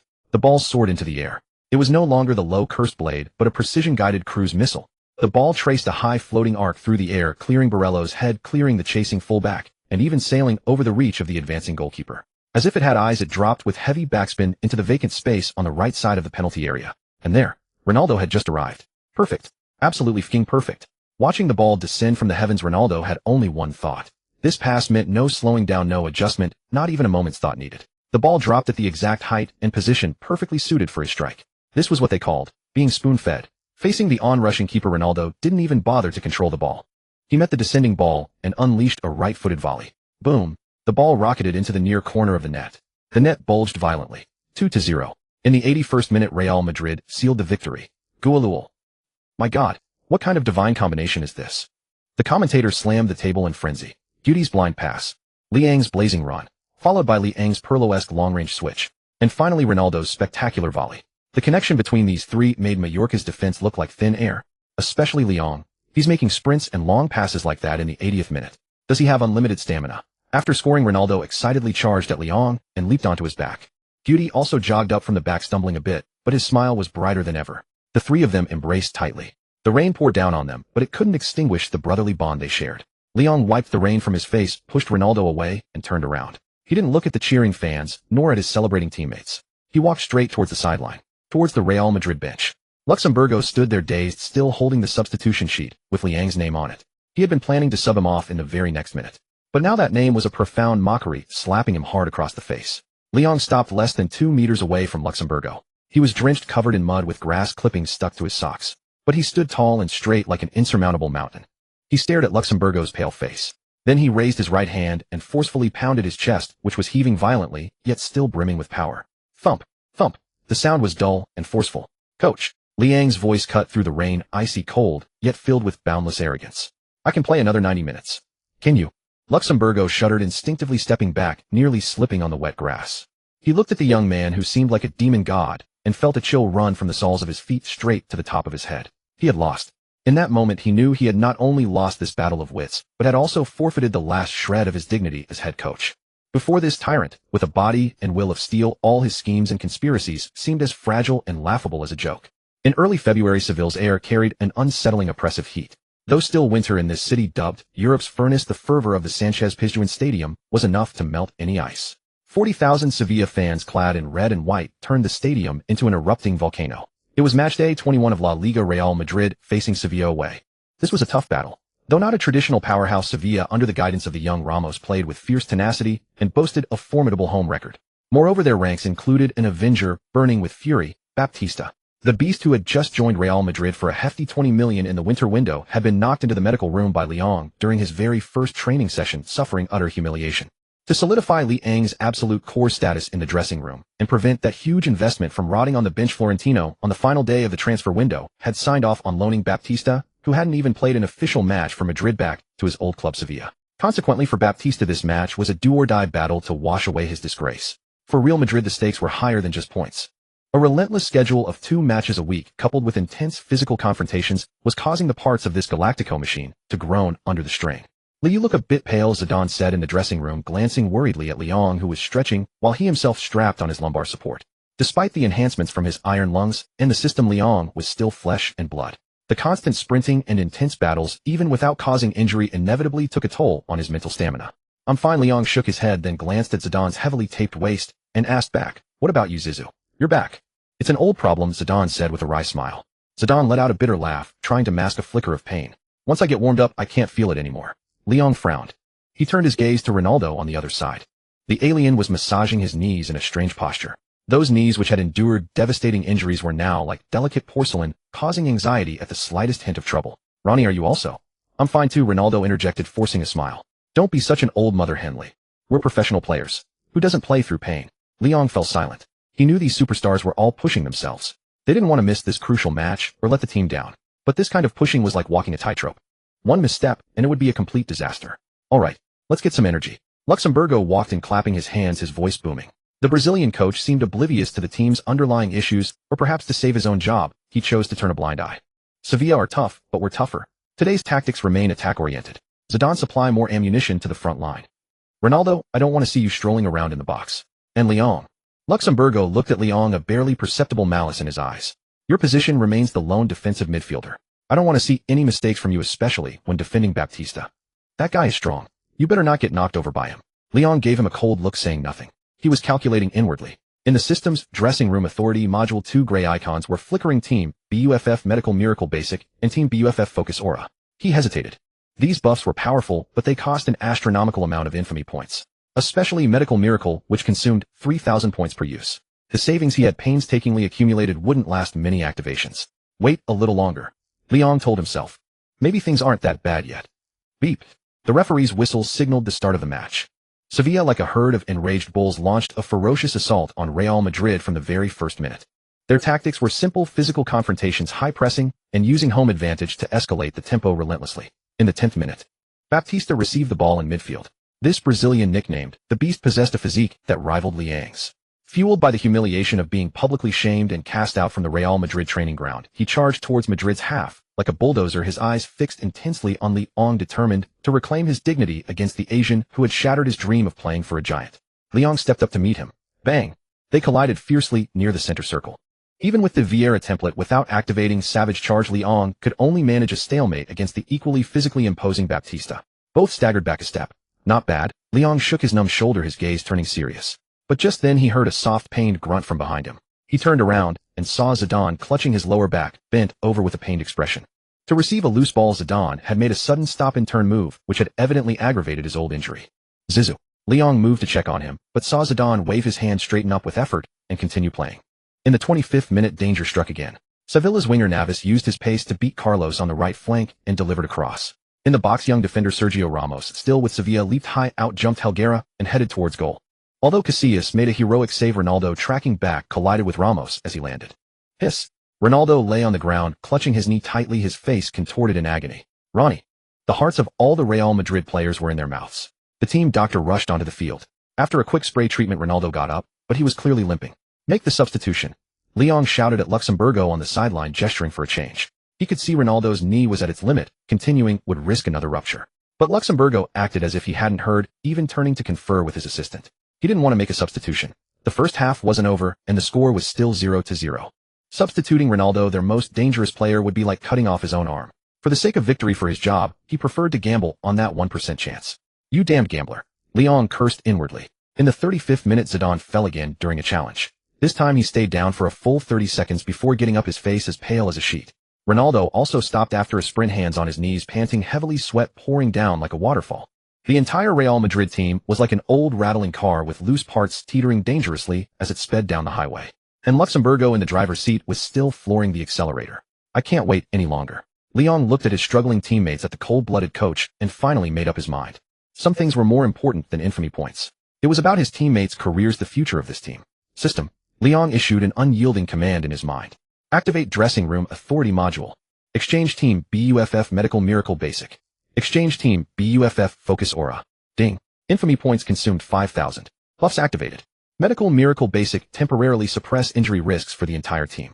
Probability of injury worsening reduced by 90. Pain sensation reduced by 30. Duration until the end of this match. Focus aura enhances the team's mental attributes. Increases concentration. Provides immunity to certain away game distractions. As the system notification faded, an invisible wave of energy instantly enveloped the entire Sanchez Pizjuan stadium. On the pitch, Zidane, who had been clutching his back, suddenly felt the piercing pain subside, significantly replaced by a soothing warmth. He straightened up, tentatively moving, and found that his previously stiff muscles had regained their flexibility. Zidane was astonished. On the other side, Ronaldo also felt the terrifying weakness in his knee vanish. He tried a few steps and felt surprisingly light on his feet. Incredible. Ronaldo's eyes lit up. Though they didn't understand what had happened, the physical improvement was undeniable. Real Madrid's engine began to run smoothly again. But Leong didn't relax. He knew this was just a temporary fix. The system's buff could only suppress pain, not heal injuries. If they kept pushing this hard, once the buff wore off after the game, the backlash would be even more severe. Substitutions were necessary. These two veterans at their limit had to rest. In the 40th minute, the ball went out of play. Leong didn't shout to the sideline this time. He walked directly to Zidane and grabbed the Frenchman, who was preparing to take a corner. "Zizou, stop playing." Liang's voice was low and firm. "What?" Zidane was taken aback. "I said stop playing. Go rest on the sideline." Leong pointed towards the bench. "Your back can't hold out. Don't ruin your World Cup for this one match." Mentioning the World Cup made something flicker in Zidane's eyes. It was his last obsession. "But the coach hasn't made a sub. Don't worry about him." Leong turned his head, his gaze sharp as lightning, directly at Luxemburgo on the sideline. Then, under the watchful eyes of 40,000 people, he made an incredibly bold, even insubordinate gesture. He made the substitution signal to the fourth official. Then he pointed at Zidane and then at the substitutes bench. The meaning was clear: substitution. Now. Immediately. "What are you doing? Who told you to direct?" Luxemburgo erupted on the sideline, rushing to the touchline and bellowing, "Get back in the game. No one leaves the pitch without my permission." Leong ignored Luxemburgo's ranting. He just looked calmly at Zidane. "Trust me," Leong said. "I'll win this match for you." Zidane looked into Liang's eyes, full of responsibility and confidence. After a long moment, he smiled. He took off his wristband and walked slowly towards the sideline. While Luxemburgo was still shouting, Zidane stepped over the line and sat down heavily on the bench, starting to untie his boots. This act was a resounding slap in the face for Luxemburgo. Soon after, Ronaldo also walked over. "I'm tired too." The alien winked at Leong, then also walked to the sideline and sat down next to Zidane. Two superstars without the manager's instruction had been persuaded off the pitch by a 19-year-old rookie. This scene, broadcast live, stunned the entire world. "My God, is this a mutiny?" the commentator exclaimed. "Leong is directing Zidane and Ronaldo off the pitch. And they're listening." On the sideline, Luxemburgo trembled with rage, his face ashen. He felt his authority being trampled into the dirt, shattered beyond repair. But looking at the two seated superstars, and at Leong on the pitch watching him with cold indifference, he couldn't even muster a harsh word. Because he knew that at this moment he had lost completely. In this team, the words of that young man, wearing the number 24 shirt, carried more weight than his own, the head coach. "Fine. Very well." Luxemburgo gritted his teeth, forced to call upon Guti and Owen from the bench. The match continued. Despite losing two superstars, Real Madrid's spirit had transformed. They knew that on the pitch, there was someone who genuinely cared about their careers, someone truly carrying the team forward on his shoulders. That was their new leader. The air at the Pizjuan Stadium froze solid in that moment. Over 40,000 Sevilla fans ceased their chants, their mouths agape, as they stared at the unbelievable scene unfolding on the sidelines. The referee even forgot to blow his whistle, and the fourth official's hand holding the electronic board froze mid-air like a comical statue. Without any stretcher being brought onto the pitch, without any instruction from the head coach Zidane, the maestro of world football, actually heeded the words of a 19-year-old rookie, unwrapped the bandage from his wrist, walked straight off the touchline, and plopped himself down on the substitutes bench. Immediately after, Ronaldo, as if nothing had happened, strolled out and sat down beside Zidane, even casually twisting open a bottle of water and handing it to the Frenchman. Two superstars voluntarily striking. No, this was not a strike. It was a silent declaration and endorsement of the absolute authority of that young leader on the pitch. Mad. All of them are mad. The cameraman on the sideline muttered to himself, his lens trembling as it focused on the scene. He knew this would definitely be the headline on tomorrow's global sports pages. Leon, you bastard. What are you doing? Luxemburgo finally snapped out of it. He felt as if Leon had peeled off his face and trampled it into the ground. As the head coach of Real Madrid, although he knew his position was precarious, being openly usurped by a player during a match was a first. This was a blatant coup. Luxemburgo, like an enraged bull, charged to the touchline, pointing at Leon on the field, his neck veins bulging. Who allowed you to command substitutions, eh? Who gave you that authority? Get back here. The match isn't over. Are you trying to rebel? His voice became shrill and piercing with extreme rage, spittle spraying all over the fourth official's face. On the field, Leon showed no hint of panic at the head coach's fury. He stood near the center circle watching the Brazilian hopping around on the sideline, his eyes as calm as a bottomless stagnant pool. He did not avoid it. Instead, he strode step by step toward the sideline. With each step, the aura around him intensified. That was not the reverence of an ordinary player facing a coach, but the coldness and oppressive pressure of a superior facing a buffoon. Ding. Detected that the host is facing a strong challenge from internal authority. Detected that the host has obtained absolute support from core players Ronaldo, Zidane, Raul. Legendary aura, dictator of the Bernabéu, transformed from Avenger. Activated. Aura effect when facing internal factions or coaches that do not obey the host, while the host's mental pressure is increased by 500. Forced trigger of intimidation, effect causing psychological panic and self-doubt in the opponent. Leon walked to the touchline. Between him and Luxemburgo there was only a white line. But at that moment that line seemed to become a boundary between life and death. Luxemburgo was still roaring, but when his eyes met Leon's, the words in his throat suddenly seemed to be choked off by an invisible hand. What kind of eyes were those? No anger, no emotion, only a hair-raising indifference. In those eyes, Luxemburgo saw no respect for the position of head coach. He only saw a tyrant's scrutiny of a subject. Rebel. Leon spoke, his voice not loud, but clearly piercing into the ears of everyone around. Mr. Luxemburgo, have you mistaken something? Leon pointed at Zidane and Ronaldo on the substitutes bench, the former applying an ice pack. That's Zidane, that's Ronaldo. They are assets of Real Madrid, treasures of fans worldwide, not expendable supplies you can recklessly drain to save your own position. If their knees are ruined, if their backs are broken, if because of your stubbornness they miss the World Cup, or even end their careers. Leon suddenly stepped forward and his tangible tyrannical aura erupted, pressing down on Luxemburgo like a mountain. How will you compensate? With your worthless coaching career? Or with your lives? Boom. Luxemburgo felt a buzzing in his head, his legs involuntarily giving way, and he stumbled back 2 steps, almost falling to the ground. He looked at the young man before him and felt a fear even more terrifying than facing Florentino Perez. No, it was even more dreadful. It was a shudder from the depths of his soul. In that instant, he even felt that if he dared to say one more unnecessary word, this madman would really strangle him on the spot. Luxemburgo opened his mouth, cold sweat streaming down his temples, but he could not utter a single defiant word. Just then, footsteps sounded from behind. Raul approached. The Real Madrid captain, his expression grave, did not try to persuade Leon, but silently stood half a step behind him. Then came Guti. Then Casillas. Even Owen, who had just finished changing into his kit and was about to come on. The veterans of Real Madrid completed their alignment in a silent, yet shocking manner. They stood behind Leon, forming a human wall, coldly staring at Luxemburgo. No words were spoken, but the message was clear: if you want to touch him, you'll have to go through us. Such was the power of dressing room authority. This was the absolute loyalty earned by Leon through countless desperate efforts and countless acts of defending his teammates. In that moment, Luxemburgo, the nominal head coach, was utterly isolated. Make the substitutions. Leon withdrew his piercing gaze, his tone returning to calmness, as if instructing a subordinate. Guti for Zidane, Owen for Ronaldo. There are still 50 minutes left, we can win. With that, he didn't even glance at Luxemburgo, turned and ran back onto the pitch. Luxemburgo stood rooted to the spot, trembling, his face ashen. He knew it was over. Regardless of the outcome of this match, his coaching career at Real Madrid had effectively ended at that moment. He had been sidelined. By a 19-year-old player in front of the whole world, he had been thoroughly sidelined. As the fourth official raised the substitution board, the match resumed. Though 2 Ballon d'Or winners were missing, the spirit of Real Madrid had undergone a dramatic transformation. The previous confusion, fatigue, and anxiety were swept away, replaced by a chilling cohesion. Because they knew that the number 24 standing in the center circle was truly responsible for them, truly capable of carrying that banner. Everyone get moving. Leon roared on the field. If anyone dares to slack off now, don't blame me for being harsh. In the second half, Sevilla tried to counterattack using the opportunity of Real Madrid's key players being substituted. The young Ramos charged like a lion on the wing, and Baptista, nicknamed the Beast, frequently made forward runs in the center. But they soon discovered they had hit a wall. A wall named Lyon. Vieira template, full power. Skill barbaric charge advanced. In the 55th minute, Baptista received the ball in midfield, intending to use his physical strength to overpower. Stay there. Lyon charged in from the side like a heavy tank, speeding at high velocity, without any fancy moves, and slammed into him with his shoulder. Boom. A dull thud. The muscular man known as the Beast was flung sideways, rolling twice on the grass before stopping. Lyon merely shook his shoulder, his feet planted like roots. The ball obediently stopped in front of him. The roaring support at Sevilla's Pizjuan Stadium experienced a momentary lapse.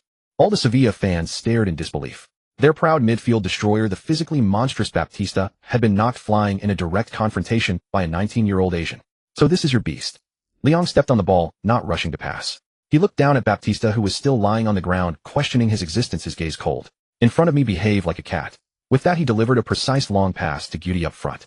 This collision shattered Sevilla's counterattack momentum and also shattered the last remaining doubts in the Real Madrid players' minds. In the 68th minute, Real Madrid won a rare corner kick opportunity. Lyon attracted most of the defensive pressure in the box, and substitute Owen in the chaos cleverly stabbed the ball home. 0-1. Real Madrid secured a precious lead in adversity. In the following time, Real Madrid retreated en masse, and the match turned into a suffocating defensive drill. Though lacking Zidane's control and Ronaldo's explosive threat, Real Madrid's attack was no longer dazzling. But under Liang's command, the team displayed unprecedented toughness. Lyon was everywhere. He covered for Carlos on the left, sliding in to stop Navas's dribble. He contested headers at the edge of the box, clearing Ramos's header. He tussled in midfield, paralyzing Sevilla's midfield organization. He was like a moving wall of size planted in front of Real Madrid's goal. And under the blessing of the medical miracle buff, even the slender Owen and Guti sprinted around the field like they were injected with adrenaline, contesting every ball. In the 93rd minute, as Casillas intercepted Sevilla's last corner kick, the referee blew the final whistle. 0-1. Real Madrid, away from home, with two key players injured, miraculously held on to a victory. We won. The moment the final whistle blew, Guti collapsed onto the turf, panting heavily, but with a wild grin on his face. On the substitutes bench, Ronaldo and Zidane, who had been applying ice packs, ignored their leg discomfort and rushed onto the pitch immediately. They didn't go to the goal scorer. Instead, they charged straight at the number 24, who was drenched in sweat and bending over, hands on his knees. Lee? Ronaldo threw his arm around Liang's neck, vigorously ruffling his hair. You did it. You really did it. Zidane also approached. The silent Frenchman's eyes were filled with unprecedented recognition. He reached out and heavily patted Lyon on the shoulder. Thank you. Two simple words, yet carrying immense weight. This was thanks from a king of football, and also submission from the dressing room leaders. Lyon straightened up, looking at the ecstatic teammates around him, at the small group of wildly celebrating Real Madrid away fans in the stands. He smiled. Though exhausted to the point of collapse, though the system indicated his notoriety value was almost depleted, it was all worth it. He turned his gaze past the crowd to the coaching bench on the sideline. Luxemburgo stood there alone. Surrounded by celebrating crowds and a sea of cheers, he seemed to be in another world. No player came to high-five him, no assistant coach came to embrace him. He just stood there watching Lyon, surrounded by stars, his eyes hollow and despairing. He knew Real Madrid had won this match, but he had lost. Lost completely. Lyon looked at Luxemburgo from afar, raised his hand, and made a wave goodbye gesture. That was a victor's declaration. It was also a final judgment on the loser. That night, the lights at the Pizjuan Stadium were exceptionally harsh. They illuminated the 3 points Real Madrid took away, and also illuminated a fact: the helmsman of the Galacticos had changed. In the morning, Madrid sunlight streamed through the massive floor-to-ceiling windows into the top-floor office of the ACS Group headquarters, yet it could not dispel the oppressive atmosphere that hung heavy in the air. Florentino Perez sat behind the spacious desk, holding a document that had just been delivered. It was not a transfer contract or a commercial sponsorship, but a 10-page, vehemently phrased letter of complaint. The signature read: Vanderlei Luxemburgo. In this report, the famous Brazilian coach described in a nearly hysterical tone everything that had happened at the Pizjuan Stadium last night. Disrespectful, openly usurping authority, a locker room bully. Liang's behavior has severely damaged the team's tactical discipline and dealt a devastating blow to the head coach's authority. If he is not immediately suspended and even demoted to the reserve team, I will be unable to continue fulfilling my duties as head coach. This is my bottom line, and it is for the dignity of Real Madrid. Every word carried Luxemburgo's anger and despair. This was not just a report, it was an ultimatum. He was cornering the president. He was forcing Florentino to choose between the head coach's authority and a newly bought newcomer. Florentino put down the report, removed his glasses, and rubbed his throbbing temples. He was not surprised. After last night's match, his phone had been blown up. The media was abuzz with sensationalism about the manager-player rift. Fans were polarized on forums, and even sponsors were inquiring whether the locker room was out of control. President Luxemburgo has been waiting outside for half an hour. The secretary pushed open the door and reported cautiously, "He says if you don't give him a satisfactory answer, he won't leave today. Let him in." Florentino sighed, put his glasses back on, and resumed the unflappable demeanor of a business magnate. Moments later, Luxemburgo stormed in fuming. The Brazilian coach looked like he hadn't slept all night. His eyes were puffy, his tie was askew, and he exuded a sense of desperate agitation. Mr. President, you must give me an explanation. Luxemburgo didn't even sit down. He placed both hands on the desk and shouted hoarsely. That Chinese man Liang, who does he think he is? He dared to command substitutions during the match. He dared to threaten me in public. If Real Madrid is still a club with rules, it must severely punish such a troublemaker. I demand a public apology. I want him out of the locker room. Otherwise I will. Otherwise you'll resign. Florentino interrupted him, his voice calm, but carrying an intimidating chill that conveyed authority without anger. Luxemburgo was taken aback, then braced himself and said, yes. If the club cannot even uphold the most basic dignity of its head coach, then what meaning is there in my staying? Florentino said nothing. He simply took out another document from his drawer and gently slid it across the desk to Luxemburgo. It was not a termination contract, but a confidential medical evaluation report from Real Madrid's chief team, Dr. Alfonso del Corral. Luxemburgo picked up the report with suspicion, and after one glance his face turned ashen. Emergency assessment of Zidane and Ronaldo's injuries. Conclusion. Zidane lumbar disc herniation symptoms have worsened. If he continues to play for more than 10 minutes, there is a high probability of nerve compression requiring surgery and ending his season. Ronaldo severe effusion and micro tears in the old anterior cruciate ligament injury of his right knee. Without timely rest and cold therapy, the risk of rupture exceeds 80. Note the timely substitution last night was a gift from God. If it had been 5 minutes later, Real Madrid would have lost both core players for the remainder of the season. This is impossible. Luxemburgo's hands trembled and the document nearly fell to the floor. How could it be impossible? Florentino leaned back in his chair, his gaze coldly fixed on him. These are the MRI results from this morning. Vanderlei, shouldn't you be grateful? Grateful that Liang made that decision for you. If Zidane and Ronaldo had been permanently injured on the pitch last night, do you think you could still stand here talking about dignity? The angry fans would tear down the Bernabéu and you would become the greatest sinner in Real Madrid's history. Luxemburgo opened his mouth to argue, but his throat felt as if it were blocked. He had lost completely. He thought he was upholding discipline, but in the face of the results his stubbornness had nearly destroyed the team.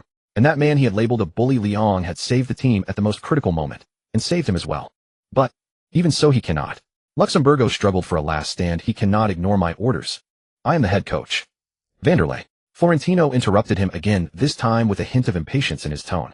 You are a smart man. You should know that at Real Madrid some things are more important than the so-called coach's authority. The old man stood up, walked to the floor-to-ceiling window, and turned his back to Luxemburgo. For example, victory. For example, the health of the stars. For example, the hearts of the locker room. This morning Raul and Guti came to see me.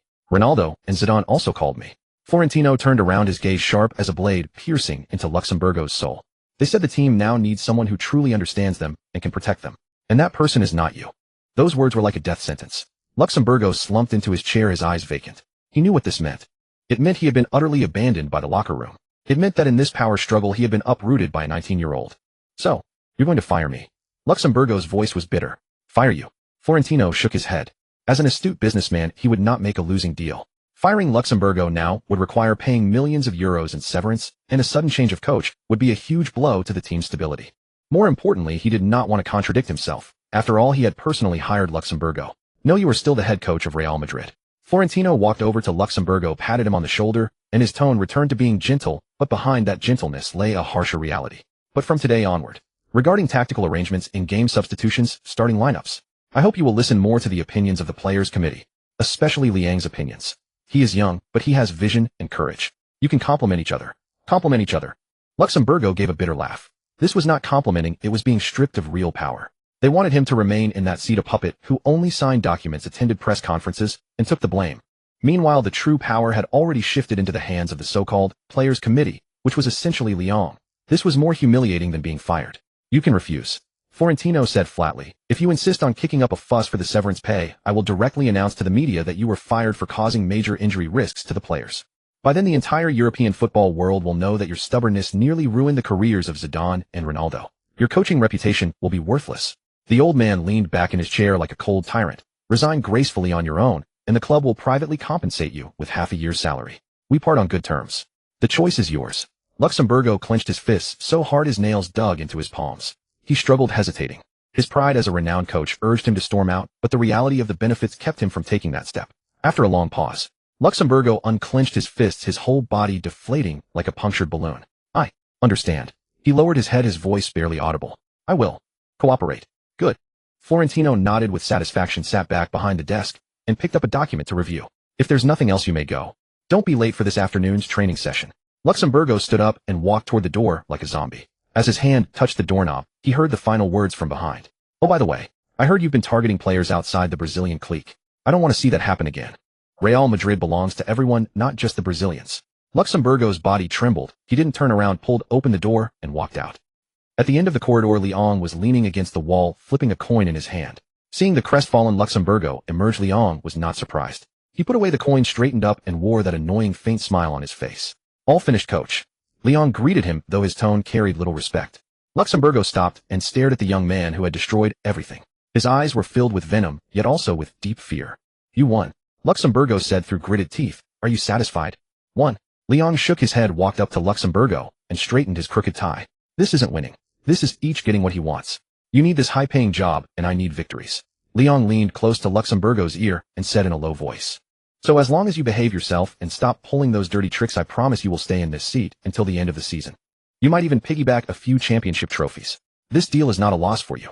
With that, Leon patted Luxemburgo on the shoulder like a boss, encouraging his employee. Come on, time for training. This afternoon we're going to practice something new. The steering wheel of a Ferrari. Leon walked past Luxemburgo without looking back, leaving one last remark. Now it's mine. Watching Liang's retreating figure, Luxemburgo stood frozen, not moving for a long time. The sunlight outside was still bright, but he felt chilled to the bone.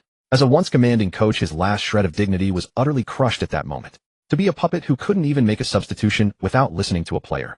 To hell with the severance pay. Luxemburgo spun around and strode back to the door of the president's office. A few hours later, Real Madrid's official website released an announcement that shook La Liga. Vanderlei Luxemburgo had voluntarily resigned as head coach due to personal reasons. Youth team head coach Juan Ramon Lopez Caro was promoted to interim coach, leading the team until the end of the season. The Galacticos era had completely changed.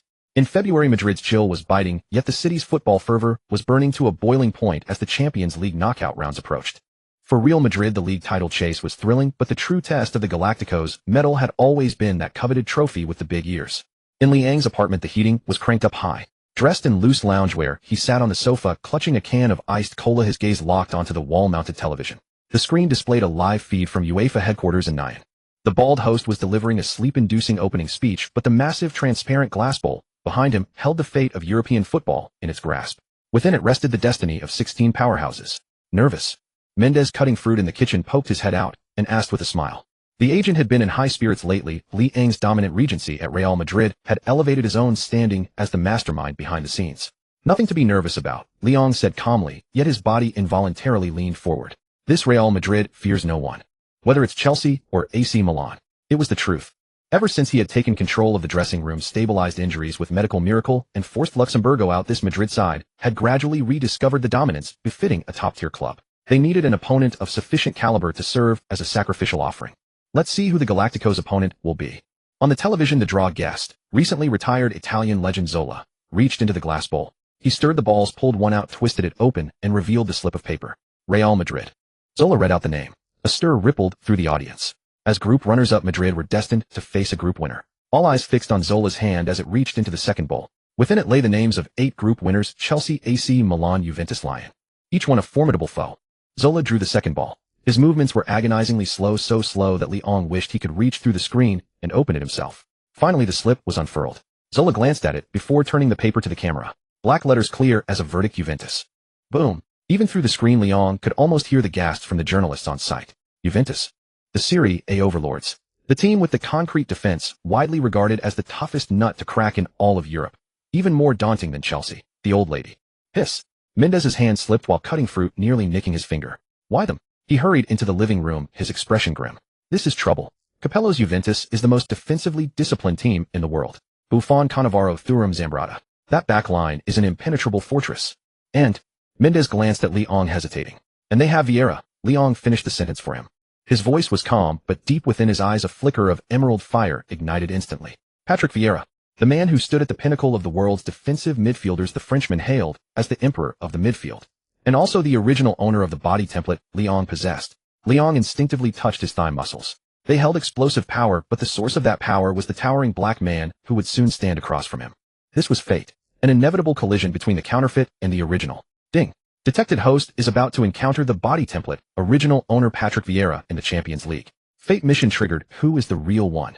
Mission description: you have been using Vieira's body template, reaping the benefits of his talent. The media calls you Vieira too, and fans say you are his shadow. Now the original is here. He intends to show you who the true midfield ruler is. Mission objectives: over the two legs, surpass Vieira in direct confrontation success rate. Dominate him in tackles and interceptions. Lead Real Madrid to the quarterfinals. Mission rewards: Vieira body template integration breaks through current bottleneck 50-60. Unlock hidden attribute midfield overlord: when in the midfield zone, all attributes 3 and opposing players suffer mental suppression. Failure penalty: randomly strip 1 physical talent, and template integration is permanently locked, unable to improve further. Staring at the blood-red text flickering on his retina, it was the thrill of a beast spotting its rival, eager to settle territorial dominance through combat. The real one. Then let me see just how far I am from that so-called world's best right now. As soon as the draw results were out, the entire European football world erupted. This was undoubtedly the most anticipated tie of the round of 16. Galacticos versus the old lady. The strongest spear versus the toughest shield. But what intrigued the media most wasn't the duel between Ronaldo and Buffon, nor Zidane facing his old club. It was the clash between the rising Real Madrid tyrant, Leong, and the midfield emperor Vieira. The next day, sports papers across the globe unanimously featured their photos on the front pages. Yes, when the mad dog meets the lion, who will reign at the Bernabéu. Marca Leong faces the ultimate test, the final hurdle to prove his world-class status. If the Spanish media were somewhat courteous, the Italian press were positively venomous. The notoriously sharp-tongued Tuttosport ran a massive comparison image on its front page. On the left, a dominant Vieira lifting a trophy at Highbury. On the right, a gritty snapshot of Leong bloodied and fierce in the mud. The headline screamed in bold black letters, "A counterfeit will always be a counterfeit." The article read, "The Spanish seem to have gotten carried away. They think that young man named Leong with his brute strength and a few crude fouls can be compared to the great Patrick Vieira. Don't make us laugh. Vieira is the art of defense, the emperor of midfield, a perfect blend of power and intelligence. And Leong, at best he's a physically gifted enforcer, a clumsy imitator. When the counterfeit meets the original, there can only be one outcome, utter destruction. We welcome Real Madrid to the Del Alpi. We'll show them what real defense and real despair mean." The article was quickly republished, sparking a firestorm online. Juventus fans mocked relentlessly on forums. Leong, that guy who only knows how to slide tackle. Vieira could shut him down with one hand. Can't wait for Patrick to teach that kid from the East a lesson. Madrid's midfield is too soft. Facing Emerson and Vieira, they'll be crying for their mamas. At Real Madrid's training ground, in the dressing room, Beauty, holding a translated copy of Tuttosport, slammed the paper to the floor in fury. These Italians, have they been eating garlic? So foul-mouthed. Beauty cursed. Counterfeit. They don't know a damn thing. Lee, ignore them. They're just trying to get into your head. Leong sat by his locker adjusting his shin guards. He bent down, picked up the paper, and looked at the mocking headline. There was no anger on his face. In fact, he smiled. "It's fine, Jose." Leong folded the newspaper neatly and placed it into his bag. Let them curse all they want. He stood up, scanning his teammates who were covertly watching his reaction. Ronaldo looked concerned. Raul seemed to want to say something, but held back. "They call me a counterfeit." Leong walked to the center of the dressing room. The aura of the dictator of the Bernabéu radiated from him, silencing everyone instinctively. Then let them watch as this counterfeit knocks their original to the ground, tramples over their corpses, and advances. Leong's gaze turned dangerously sharp, his voice a low rumble of thunder. "And see if their faces swell up like pig heads." Roni Zizou. Leong looked at the two superstars. "Be ready. This game isn't about playing football. It's about going to war." Ronaldo, meeting Leong's blazing, battle-hungry eyes, felt a shiver run down his spine. He knew this madman was serious now, and a tyrant in deadly earnest was more terrifying than any tactical scheme. "Then let's fight." Ronaldo slammed his fist into his palm, flashing his buck teeth. "Perfect. I've been wanting to shut those Italians up anyway." A storm was gathering over Turin. La Moraleja, the affluent district of Madrid. This is the enclave where Spain's wealthiest tycoons and football superstars reside. Though Leong's rented villa couldn't rival Ronaldo's sprawling estate with its pool and private golf course, it was nonetheless befitting of a Real Madrid core player. At 11 p.m., the study's lights blazed brightly. Dressed in a robe, Leong swirled a glass of ice water, his gaze shifting from the pitch-black night outside the floor-to-ceiling window to the man who had just entered. Jorge Mendes. The future crocodile of football, his face flushed with excitement. Even at this late hour, his hair was impeccably styled, and he clutched a black briefcase as if it held the key to heaven. "Lee, my God, you're an absolute wizard." Mendes tossed the briefcase onto the sofa the moment he entered, loosening his tie while shouting with exhilaration. "Or some kind of mystical Eastern oracle. You know what? NASDAQ just closed." Mendes pulled a stack of printed reports from his bag, his hands trembling slightly. "Google's stock price. It's insane. From the 85, when we built our position, it's now broken through 190. The stock itself has doubled, and it's still climbing. The craziest part is you had me put all that 100,000 euros into high-leverage short-term call options." Mendes took a deep breath, his gaze fixed on Leong, his voice hoarse with sheer excitement, hands trembling. A terrifying return of several dozen times. Your account assets have now surpassed 8 million euros. 8 million euros. In 2005, what did that mean? It was equivalent to Ronaldo's salary for over half a year, enough to buy 5 luxury mansions in Madrid's finest district, equal to the entire squad value of a mid-table Segunda División club. And all of this was merely gambled from Liang's 100,000 euros half a year ago. Liang looked at the dense figures, his face devoid of the ecstasy Mendes had anticipated. He merely offered a faint smile and took a sip of his ice water. Only 8 million. His tone was as calm as if discussing tomorrow's breakfast. Patience, Jorge. Let the bullet fly a little longer. This is just an appetizer. Mendes was stunned. He stared at the impossibly young face before him, once again feeling that profound, unfathomable sense of dread. Confronted with enough wealth to drive anyone mad, this young man hadn't even batted an eye. What did that signify? It signified his ambition knew no bounds. Have a seat. Liang gestured to the chair opposite him. Let's set the money aside for now. That's our arsenal. What I'm more concerned about is what game we'll hunt with this ammunition. Mendes composed himself, sat down, and regained his professional demeanor as a top-tier agent. You're right. With this capital we can accomplish a great deal. Are you thinking of buying a supercar? Or investing in property? No. Liang shook his head. I want to buy people. Buy people? Mendes was taken aback. Who do you want to buy? You're a player, not a chairman. But I can own their future. Liang set down his glass, and a faint stream of blue data flashed through his deep dark eyes. Passive skill, the merchant's nose beginner, activated. In his vision, the world transformed into a colossal database. He pulled a pre-prepared blank sheet of paper from a drawer and slid it across to Mendes. Jorge, your current empire is based mainly in Portugal. But in Spain and South America your reach isn't long enough. Liang picked up a pen and wrote the first name on the paper. David Silva. Remember that little guy playing at Ibar?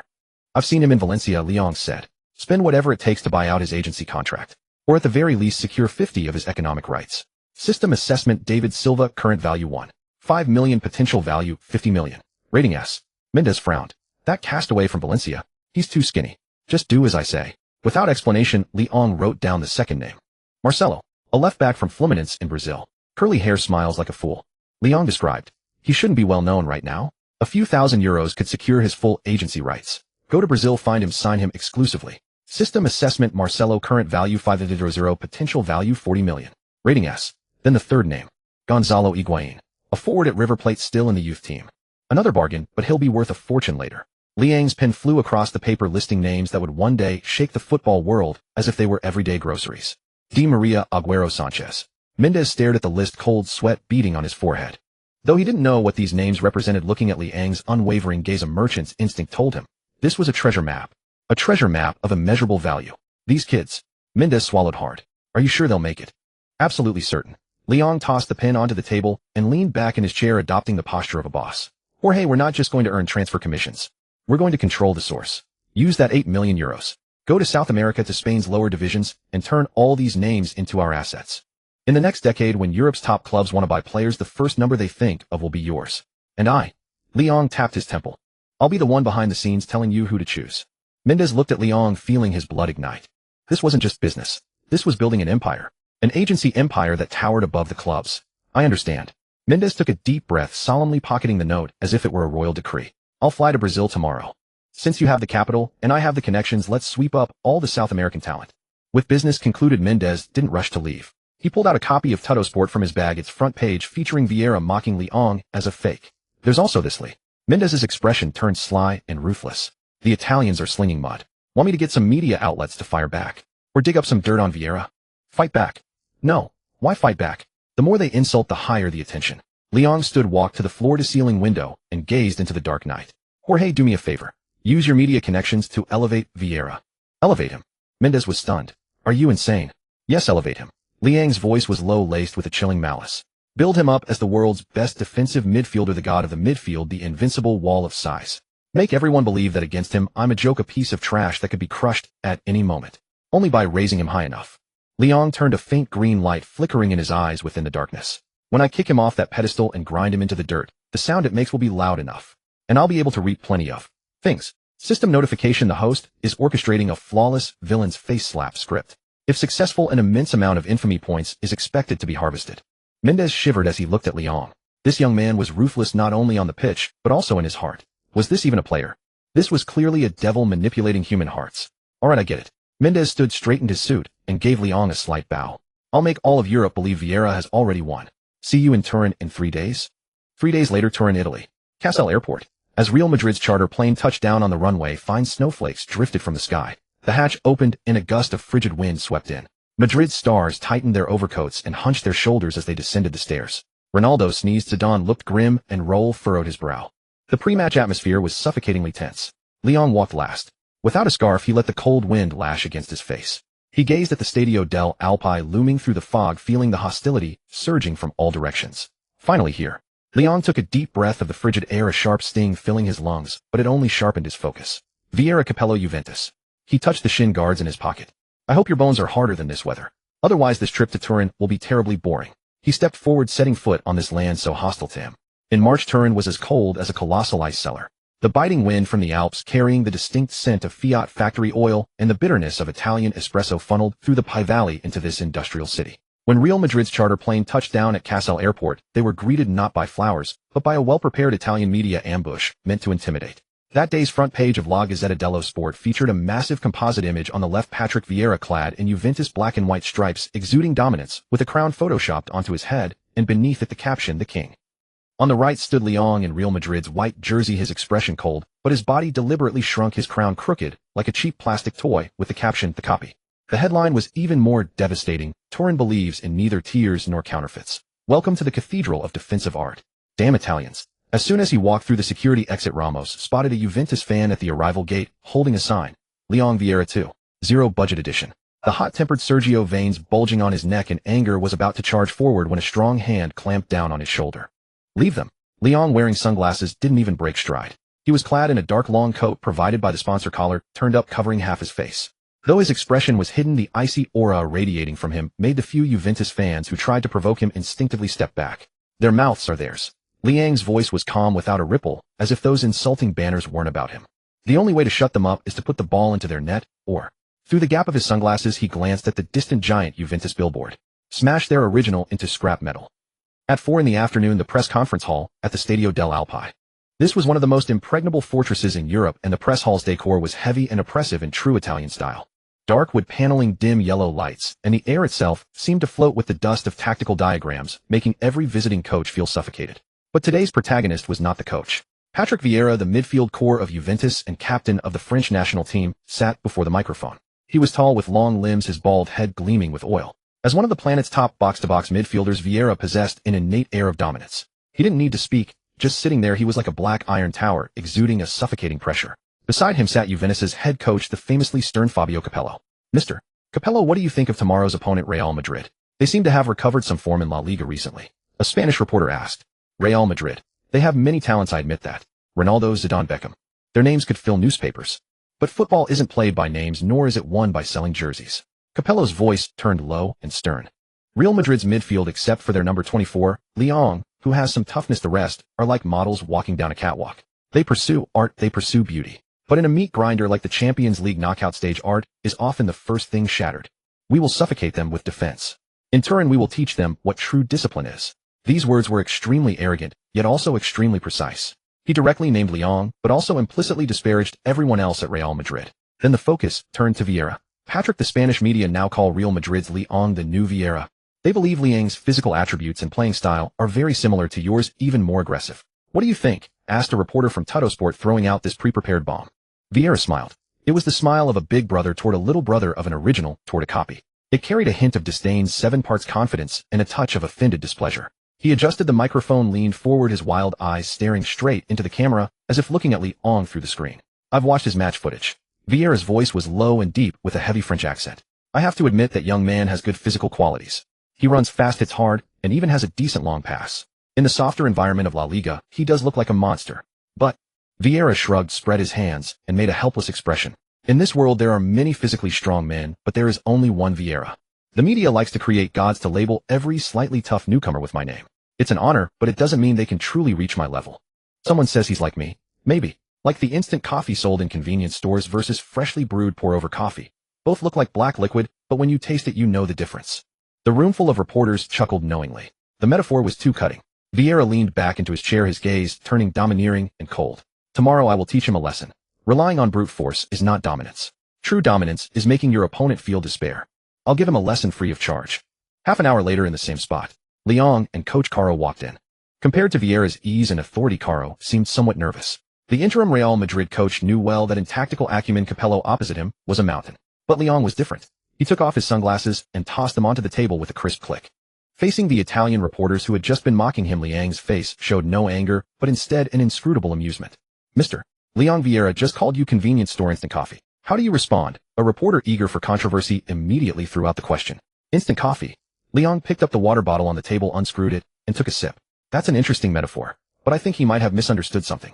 Leon set down the bottle, his gaze sweeping the room, finally, settling on the reporter who had asked. I never wanted to be the second Vieira. I am Leon.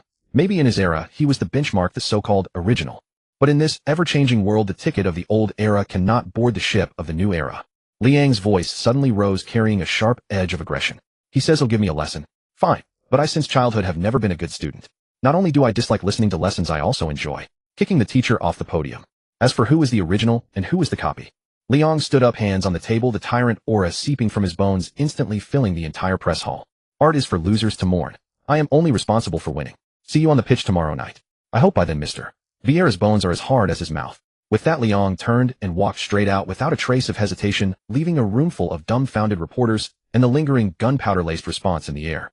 In the evening, on a closed training pitch outside the Juventus training ground, Real Madrid was holding their pre-match practice. Though it was meant to be a familiarization session, everyone's expressions were grim. Capello's Juventus defense was world-class. Cannavaro, Thuram, Zambrata. That backline was a solid wall of steel. Coupled with the midfield duo of Vieira and Emerson, it was a veritable meat grinder formation. Tomorrow's match will be tough. Zidane walked up to Leon, the former Juventus star, looking at the familiar pitch with complex eyes. Playing in Italy is completely different from Spain. Their defense isn't just physical duels, it's a system. Once you fall into their rhythm, it's like sinking into a swamp. You can't exert your strength. I know. Leon nodded, his eyes fixed on the goal. He had already experienced the ferocity of Italian defense in the system's simulation space. That suffocating space compression, those ubiquitous niggling fouls, truly annoying. Especially Vieira. As someone who possessed the Vieira body template, Leon knew best how terrifying this body could be. And now, with only 50 fusion facing the 100 full-fledged original, he had no absolute advantage in pure physical confrontation.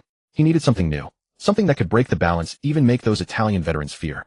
System. Leon summoned the interface in his mind. Current infamy points, 18,000 substantial gains from recent media war of words. Enable skill exchange. Open the physical enhancement category. Leon commanded. A light curtain unfolded before him, dazzling with a myriad of skill trees. Liang's gaze skipped over technical skills for dribbling and passing. Against Juventus, fancy techniques were useless. What he needed was the most direct, most brutal weapon. His eyes finally settled on an icon. A skull emblem gleaming with metallic luster. Skill name, Iron Head, gold grade, exchange price, 8,000 infamy points. Description heading is not just for scoring, but also for fighting. You will possess a skull as hard as steel. Effect 1, aerial dominance when contesting headers, jump height, 10, hang time 10, improve judgment of ball trajectory.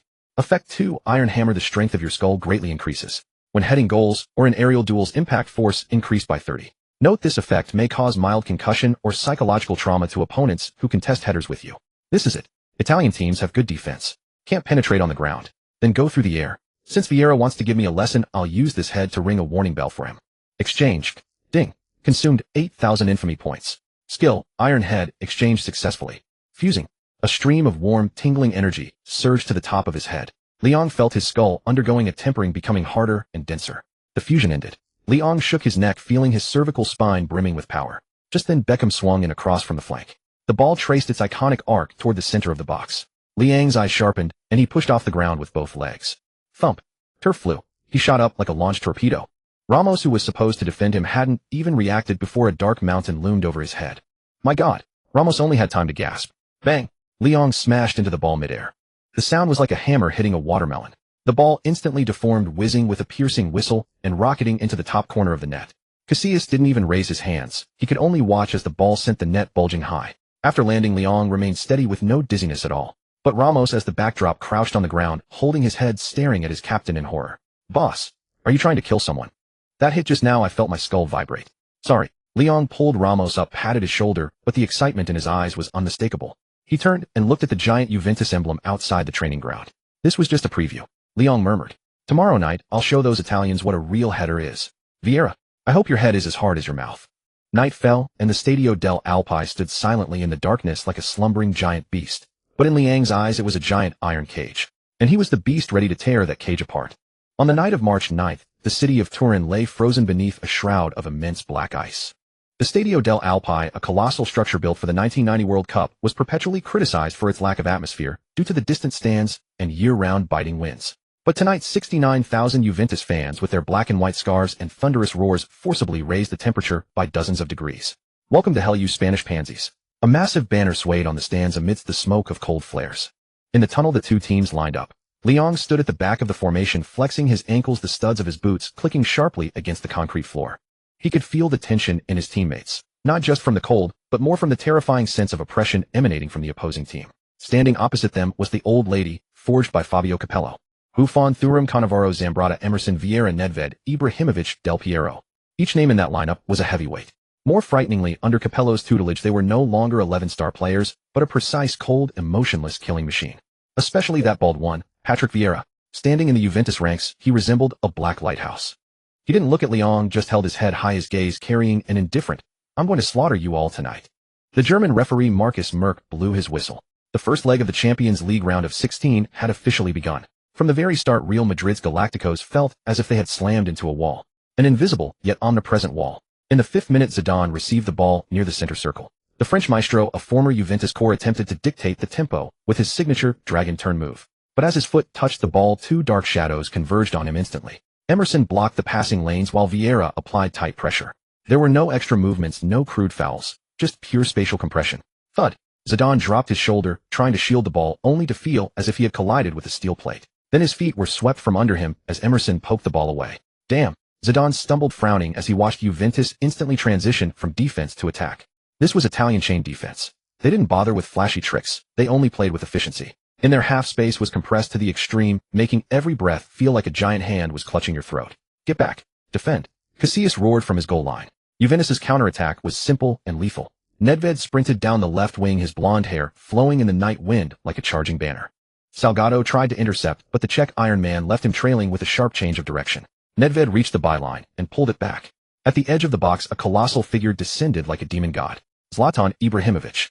The 1.95-meter Swedish tower displayed flexibility utterly incongruent with his size. He shielded Samuel with his back, controlled the ball with his chest, and without letting it drop executed a half-volleyed scissor kick. Boom. The ball shot like a cannonball whizzing towards the near post.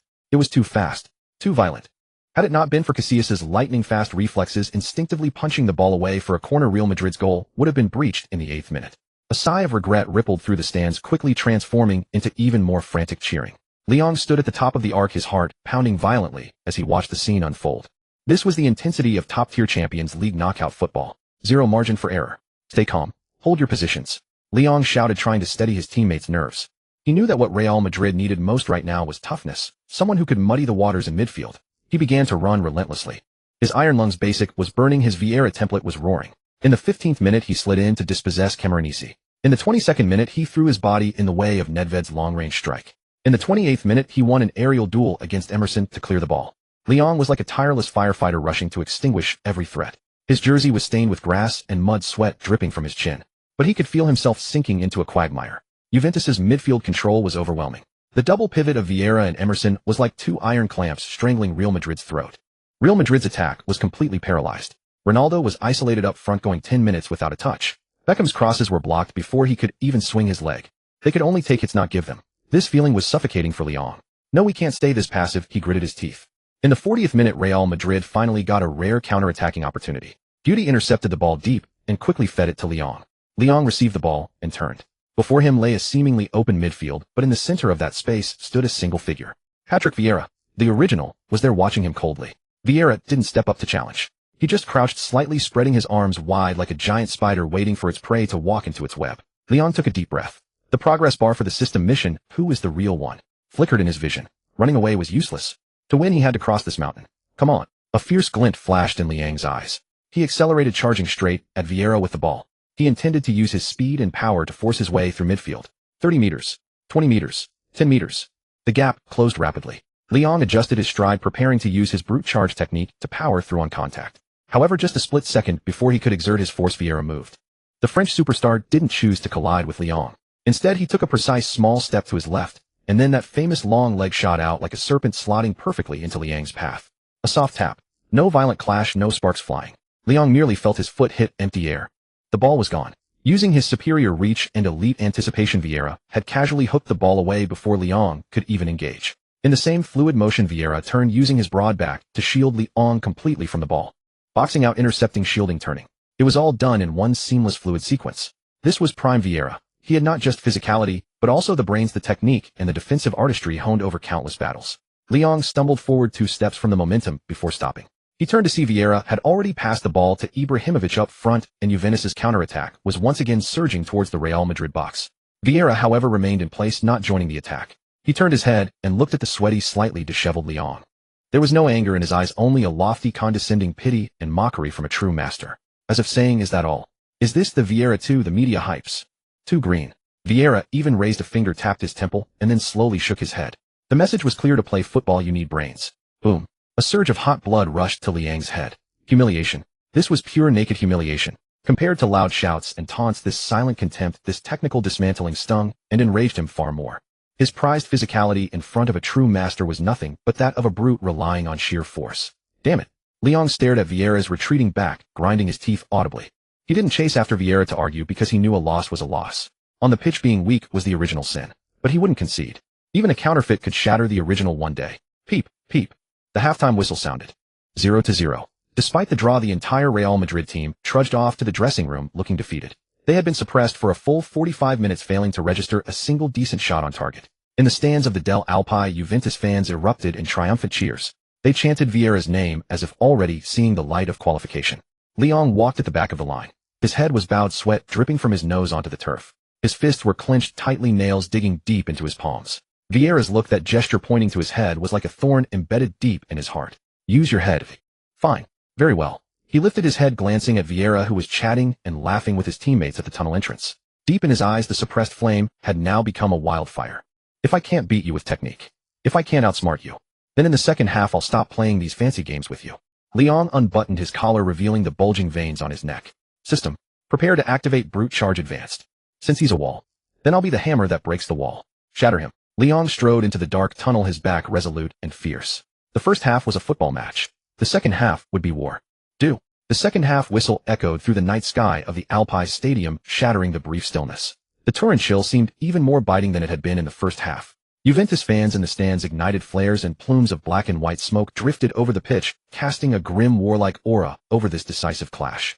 0-0. For Juventus playing on home turf, the scoreline was far from perfect, but it was by no means unfavorable. The Italians were masters of grinding down their opponents' edges in such suffocating stalemates, only to strike with lethal precision on the counter. Push forward. Don't give them a moment's rest. Capello bellowed from the touchline, his iconic black-rimmed glasses reflecting the stadium lights. With a sweep of his arm, he signaled the team to intensify their midfield press. Juventus's formation began to push higher. Emerson and Vieira, forming a double pivot, operated like two massive locks, methodically squeezing the space available to Real Madrid. In the 50th minute, Zidane received the ball near the center circle. Before he could even turn, Emerson was on him. Simultaneously, Nedved closed in from the flank to double team. Thud. Caught between the two, Zidane, despite his exquisite footwork, was powerless against such relentless physicality and could only concede possession. Counter. Nedved surged forward after winning the ball, his golden hair streaming in the wind. Real Madrid's defense instantly went on high alert. Liang was forced to abandon his position and charge out to close down the Czech powerhouse. But the moment he moved, Vieira ghosted into the space Liang had just vacated, receiving Nedved's square pass. Real Madrid's midfield was wide open. Damn it. Casillas broke into a cold sweat on his goal line. Vieira advanced with long, powerful strides, with only a backpedaling Samuel between him and the goal. The French captain displayed astonishing ball-carrying ability, his strides covering ground that would take ordinary players to achieve. As he neared the danger zone, Samuel had no choice but to commit a tactical foul, pulling Vieira down just outside the box. Tweet. A yellow card. A free kick. Although Del Piero's subsequent set-piece sailed just wide, the entire Real Madrid team had been shaken by the scare. We're too passive, Raul said, hands on his hips, brow furrowed. We can't hold the ball at all, the midfield is lost. Liang stood in front of the box, gasping for air. His gaze was locked onto Vieira nearby. That previous attack had showcased not just technique, but a sheer dominance that screamed, I am omnipotent in this midfield. He was like a king on the pitch, dictating terms against Real Madrid's defense, toying with Liang's positioning. Even after being fouled and getting up, Vieira deliberately shot a glance at Liang. It was as if he were saying, see this. This is the difference between us. You're just running yourself ragged while I control everything. Liang clenched his fists, his knuckles cracking audibly. The rage of being suppressed and belittled burned fiercely within his chest, searing his rationality and igniting his primal instincts. Difference. The one thing I've always hated in my life is people talking to me about differences. If they've got the tactical edge, if they're controlling the tempo, then I'll just flip the table. Forget tactics, let's just fight for our lives. 60th minute. The match had entered its most fiercely contested phase. Juventus attacked once more. This time it was Vieira again collecting the ball in midfield. Receiving a pass from Cannavaro, he didn't immediately spread it wide, but instead looked up and fixed his gaze dead ahead. There Leong stood directly in his path. Vieira smiled. He even slowed his pace slightly, as if deliberately allowing Leong to get set. In his mind, the earlier clash in the first half had already proven everything. This youngster had a decent physique, but against absolute power and experience he was still just a rookie. He intended in this moment watched by millions to use the simplest, most brutal method to run over this so-called Vieira 2. He wanted to utterly crush the young man's confidence and declare to the world the original is insurmountable. Come on, kid, Vieira muttered to himself, then suddenly accelerated. In that instant, the heavy tank named Patrick Vieira hit full throttle. With his 192 frame and the immense kinetic energy of his sprint, he looked utterly unstoppable. No feints, no changes of direction. It was a straight linear charge aimed directly at Liang's body. It was a provocation. It was a declaration of war. Move, Li. Get out of the way. Carlo shouted in terror from the sidelines. Facing a charging Vieira head-on was madness. The smart play was to angle your body or retreat. But Liang didn't retreat. He didn't even shift his weight. He watched the dark shadow bearing down on him like a mountain, saw the insufferable arrogance in Vieira's eyes. He smiled. It was the sneer of a tyrant seeing prey deliver itself to him. You want to run me over? Then let's see whose bones are harder. System command issued. Active skill activated, brutal charge advanced. Special state triggered, Vieira template resonance. Fated duel detected, all attributes boosted by 20. In that split second, Leong felt every muscle fiber in his body scream and rejoice. A power from the depths of his soul erupted like magma, flooding into his legs, his shoulders, his spine. He didn't brace for the impact. He chose to countercharge. Boom. Liang's right foot slammed into the turf, tearing up a chunk of grass in the process. Using that massive reaction force, he launched himself like a shell from a cannon, hurtling towards Vieira with everything he had. 2 heavy trucks at full speed. 2 meteors on a collision course. At the center circle of the Alpi Stadium, under the horrified gaze of 69,000 spectators, they collided with tremendous force. Crack. A thunderous noise. The sound was so dull and heavy it was unsettling, like 2 steel plates smashing together in midair, drowning out even the roar of the crowd. For a moment, time seemed to freeze. Everyone expected the smaller Leong to be sent flying. But reality slapped everyone across the face. At the moment of contact, Liang's shoulder was like a red-hot branding iron, carrying unmatched hardness and heat, slicing into Vieira's guard. Vieira's confident expression froze. Then it twisted into profound shock and pain. He felt as if he hadn't hit a man, but a mountain. An erupting volcano. An irresistible force traveled from his shoulder, instantly shattering his balance. Ugh! Vieira let out a muffled grunt, and his massive 192 frame, losing its equilibrium in the air, staggered backwards. 1 step, 2 steps, 3 steps. Thud. The world's best defensive midfielder, defeated in a pure physical contest, landed flat on his back on the turf. And Leong, he merely swayed slightly at the waist. His feet seemed rooted to the earth, unyielding. The ball, dislodged by the impact, popped into the air. Leong controlled it deftly on his chest, bringing it down under his foot. Their captain, their king, had been bowled over. Knocked over by a 19-year-old from Dachau in the very aspect he prided himself on as easily as if he were a child. This is impossible. The commentator's voice trembled. Vieira is down. On the pitch, Vieira sat on the ground, his mind briefly blank. The sharp pain in his shoulder told him this was no dream. He looked up at the figure still standing tall. Leong was looking down at him, his head slightly bowed from a position of absolute dominance. In those eyes there was no longer any caution or probing, only a suffocating, victorious arrogance. Leong slowly bent down, leaning closer to Vieira's shocked face. Is this your lesson? His voice was low, but to Vieira each word felt like a stinging slap across his face. Is this your so-called dominance? Leong raised a finger and pointed to his own steel-cast chest. Patrick, the times have changed. Your body is strong, but I am stronger. With that, Leong paid no more attention to the defeated man on the ground. He straightened up, took the ball, and advanced towards Juventus's half with the stride of a newly crowned king. And behind him, the once invincible original now stood like a toppled statue, utterly eclipsed. Ding! Host has thoroughly defeated the original owner of the body template, Patrick Vieira, in a direct, absolute physical contest. Fated mission: who is the real one? Phase 1 strength complete. Substantial infamy points gained. System reward distributed. Vieira body template integration rate significantly increased. Current integration 50 to 60. Hidden attribute unlocked. Midfield dominator. When you win a duel, opponent's attributes temporarily decrease by 5 for 10 minutes. As the system chimes echoed, Leong felt the previously sluggish power within him finally become completely fluid and unified. It was like an ill-fitting suit of armor suddenly molding perfectly to his skin.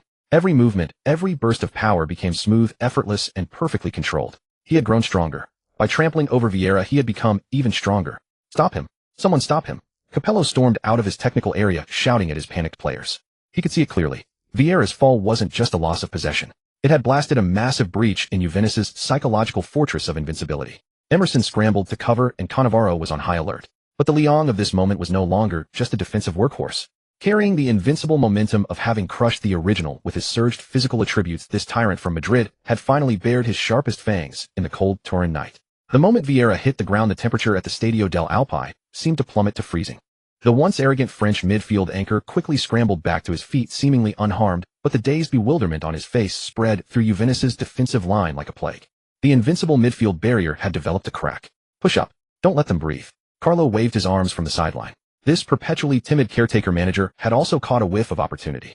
Real Madrid began to press forward en masse. But the Italians' defensive artistry was not built solely on physical confrontation. Capello stood in his technical area, hands buried in his trench coat pockets, his face stern as he made a pressing down gesture. The gesture was a military command. Juventus's formation swiftly contracted.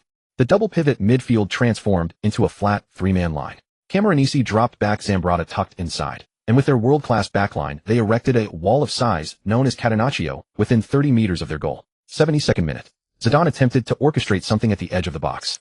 He beat Emerson with a series of feints, but just as he prepared to unleash a cross, Thuram shifted across like a black iron tower and cleanly dispossessed him. 78th minute. Ronaldo drifted wide to receive the ball, attempting to burn Cannavaro with sheer pace. But the future Ballon d'Or winning defender displayed astonishing anticipation. He didn't lunge in blindly. Instead, he held his ground, used a subtle shift of his center of gravity, and herded the Brazilian R9 into a dead end, eventually forcing him to run the ball out of bounds. Damn it. Ronaldo kicked the advertising, hoarding in frustration. The space was too tight. In the cold Turin night, Juventus was like a giant python tightening its muscles, squeezing the life out of Real Madrid's throat. Time ticked away. 80 minutes, 82, 84. The score remained 0-0. For the visiting Real Madrid side, a draw wasn't an unacceptable result. But for Liang, who had just physically dominated Vieira and was riding a wave of adrenaline, a draw was a fig leaf for losers. Liang stood at the center circle, his gaze sweeping over the dense thicket of black and white striped shirts ahead. Conventional penetration had failed. Ground passing couldn't break through this concrete. Time to change tactics, Liang calculated silently. His template integration had reached 60. The surging power within him felt like an urge to explode. He looked towards Guti nearby. Their eyes met. No words were needed. The understanding forged in Madrid's nightclubs came into play. Liang made an almost imperceptible gesture, thumb pointing to the box, then a hand chopping down. Guti understood perfectly. He was to make a forward run, disrupt the area in front of the box, and drag defenders away. Roberto, Salgado, push up. Liang turned and roared at the two fullbacks. The shout instantly diverted Juventus's defensive attention to the flanks. 85th minute. The moment of decision. Real Madrid won the ball in their own half.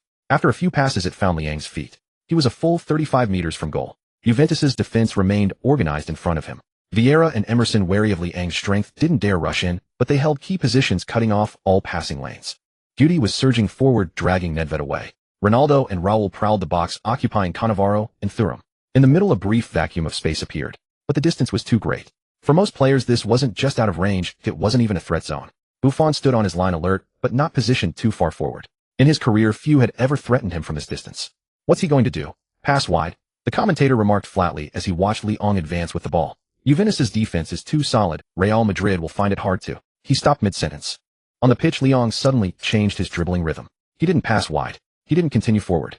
From over 35 meters out in the zone everyone considered safe, Liang made a mad decision.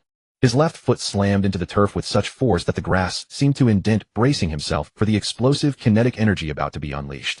His body leaned heavily to the left as his right leg cocked back, swinging forward like a colossal axe cleaving through the cold night air. Vieira template power burst. Wild charge converted to shot power. Passive triggered heavy cannon, hidden attribute awakened. In that instant, Liang felt the muscle fibers in his thigh scream. He poured the lingering force from flattening Vieira, the resentment of living two lives, and his almost pathological craving for victory into that single strike. Explode. A thunderous roar detonated above the Stadio del Alpi. The sound was deep and heavy like a cannon firing. The ball deformed instantly, then transformed into a streak of white light screaming forward. It had no spin, or rather the speed was so immense that the spin was devoured by the sheer power. Like an unstoppable cruise missile, it flew straight, fierce, and with world-destroying momentum towards the Juventus goal. What a... Vieira felt a rush of air whip past his ear and instinctively ducked his head. Emerson's eyes widened, unable to even stick out a leg to block. Too fast. So fast the cameras nearly lost it. On the goal line, Gianluigi Buffon, the man hailed as the world's #1 goalkeeper, felt his pupils contract to pinpricks. His expert intuition screamed danger. Due to aerodynamic forces, the ball began to wobble and dip erratically in flight. It was swerving, but it didn't slow down. Buffon roared, exploding off his line with every ounce of power in his legs, launching himself horizontally. His body stretched to its absolute limit in the air like a hunting falcon. It was a world-class save reaction. Against a normal long shot, he would have held it cleanly or tipped it over the bar. But this shot from Leong carried too much power. It was a full-force strike fused with Vieira's terrifying physicality. The ball slammed into Buffon's outstretched palms. A searing pain shot through his wrist. It felt like catching a boulder tumbling down a mountain, not an inflated ball. The sheer kinetic force blasted through his fingers. A spill. The ball wasn't parried clear but bounced off the gloves and deflected into the heart of the 6-yard box. Slowed but still spinning violently, it bounced on the turf. A chance. Real Madrid fans in the stands erupted with desperate screams. Juventus's defenders panicked. Cannavaro spun desperately to clear Thuram, threw himself into a sliding tackle. But one man was faster than all of them. The man in the number 7 shirt. The man known as the Prince of the Bernabéu. Raul Gonzalez. A poacher, a predator with an animalistic instinct inside the box. Raul had started his run the very moment Leong struck the ball. He trusted Leong. Or rather, he trusted the chaos that such violent aesthetics could create. The instant Buffon spilled it, Raul was already there, ghosting onto the ball's landing spot. Facing the empty net. Facing Buffon still on the ground. Raul didn't hesitate. A delicate side foot pass with his left. The ball rolled across the grass past the despairing fingertips of Cannavaro and nestled into the back of the net. Silence. The Stadio del Alpi felt like the air had been sucked out of it in that instant. All that could be heard was the sound of the black and white ball spinning in the net. 0-1. 86th minute. A late winner. An away goal. Gualul. The Spanish commentator's roar pierced through the broadcast signal, reaching the world. Raul. Raul. The Prince of the Bernabéu has drawn his sword in Turin. But we must give all the credit to the man who made it happen. Leong. That strike. My God, is that the power a human can generate? He broke through Buffon's hands. He shattered Italy's concrete defense. Raul scored, but 90% of this goal belongs to Leong. On the pitch, Raul didn't run to the corner flag. He turned, arms wide open, sprinting frantically towards the center circle. There Leong was, still in his shooting pose, balancing on one leg, watching the goal. His chest heaved, his thigh muscles still trembling. That strike had drained every ounce of his energy. Lee? Raul lunged at him, wrapping him in a bear hug, babbling with excitement. It's in. It's in. You crazy brute. That shot nearly broke Buffon's hands. The rest of the team swarmed them. Ronaldo ruffled Leong's hair. Guti slapped his back, and Casillas sprinted up from his own goal to join the celebration. It was a hard-fought victory. A victory forged from toughness, power, and sheer unreasonable force. Surrounded by his teammates, Leong wore a slightly ferocious grin. He looked over at Buffon. The world's guardian was sitting on the ground, nursing his swollen wrist, staring at Leong with a mix of shock and disbelief. Then his gaze shifted to Vieira. The once lofty original stood rooted to the spot, his face ashen, hands on his hips, silent. Leong pushed through his teammates and walked to the center circle. He said nothing. He simply raised his right hand, thumb pointing to the name on the back of his shirt. Leong. Then he made a gesture towards Vieira, not entirely polite, but absolutely dominant. He slapped his own thigh muscle. That was Vieira's most prized gift. Now it's mine, and it's stronger than yours. Who else? Leong's gaze swept across the entire Stadio del Alpi. The sheer arrogance of it made tens of thousands of Juventus fans seethe with hatred, yet it also sent a profound chill down their spines. This man from the East was a demon. On the sidelines, Capello watched the arrogant retreating figure. He wasn't enraged by the conceded goal. Instead, he wore the greedy look of a connoisseur discovering a rare treasure. Toughness, power, and that utterly unreasonable long-range shooting. Capello murmured to himself, "Isn't this exactly the element my Juventus, and indeed all of Italian football, lacks?" Leong.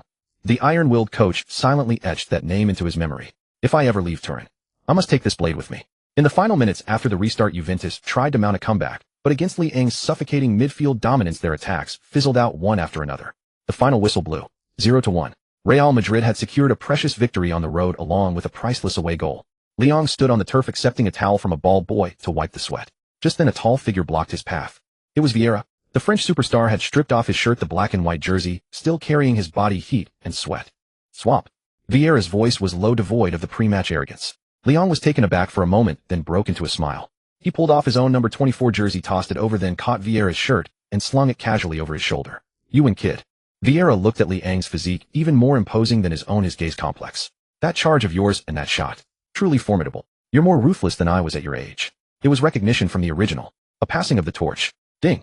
Host has received verbal acknowledgement and a jersey swap from the original Vieira. Template integration increased to 65.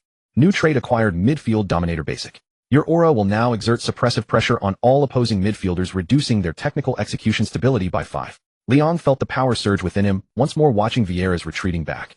"Acknowledge me, huh? But this isn't enough." He turned and walked towards the away end, where 3,000 traveling Real Madrid fans were roaring deliriously. Leong raised his fist, answering their frenzy. The cold Turin night remained bitter, but Leong's heart burned hot. This was only the first leg.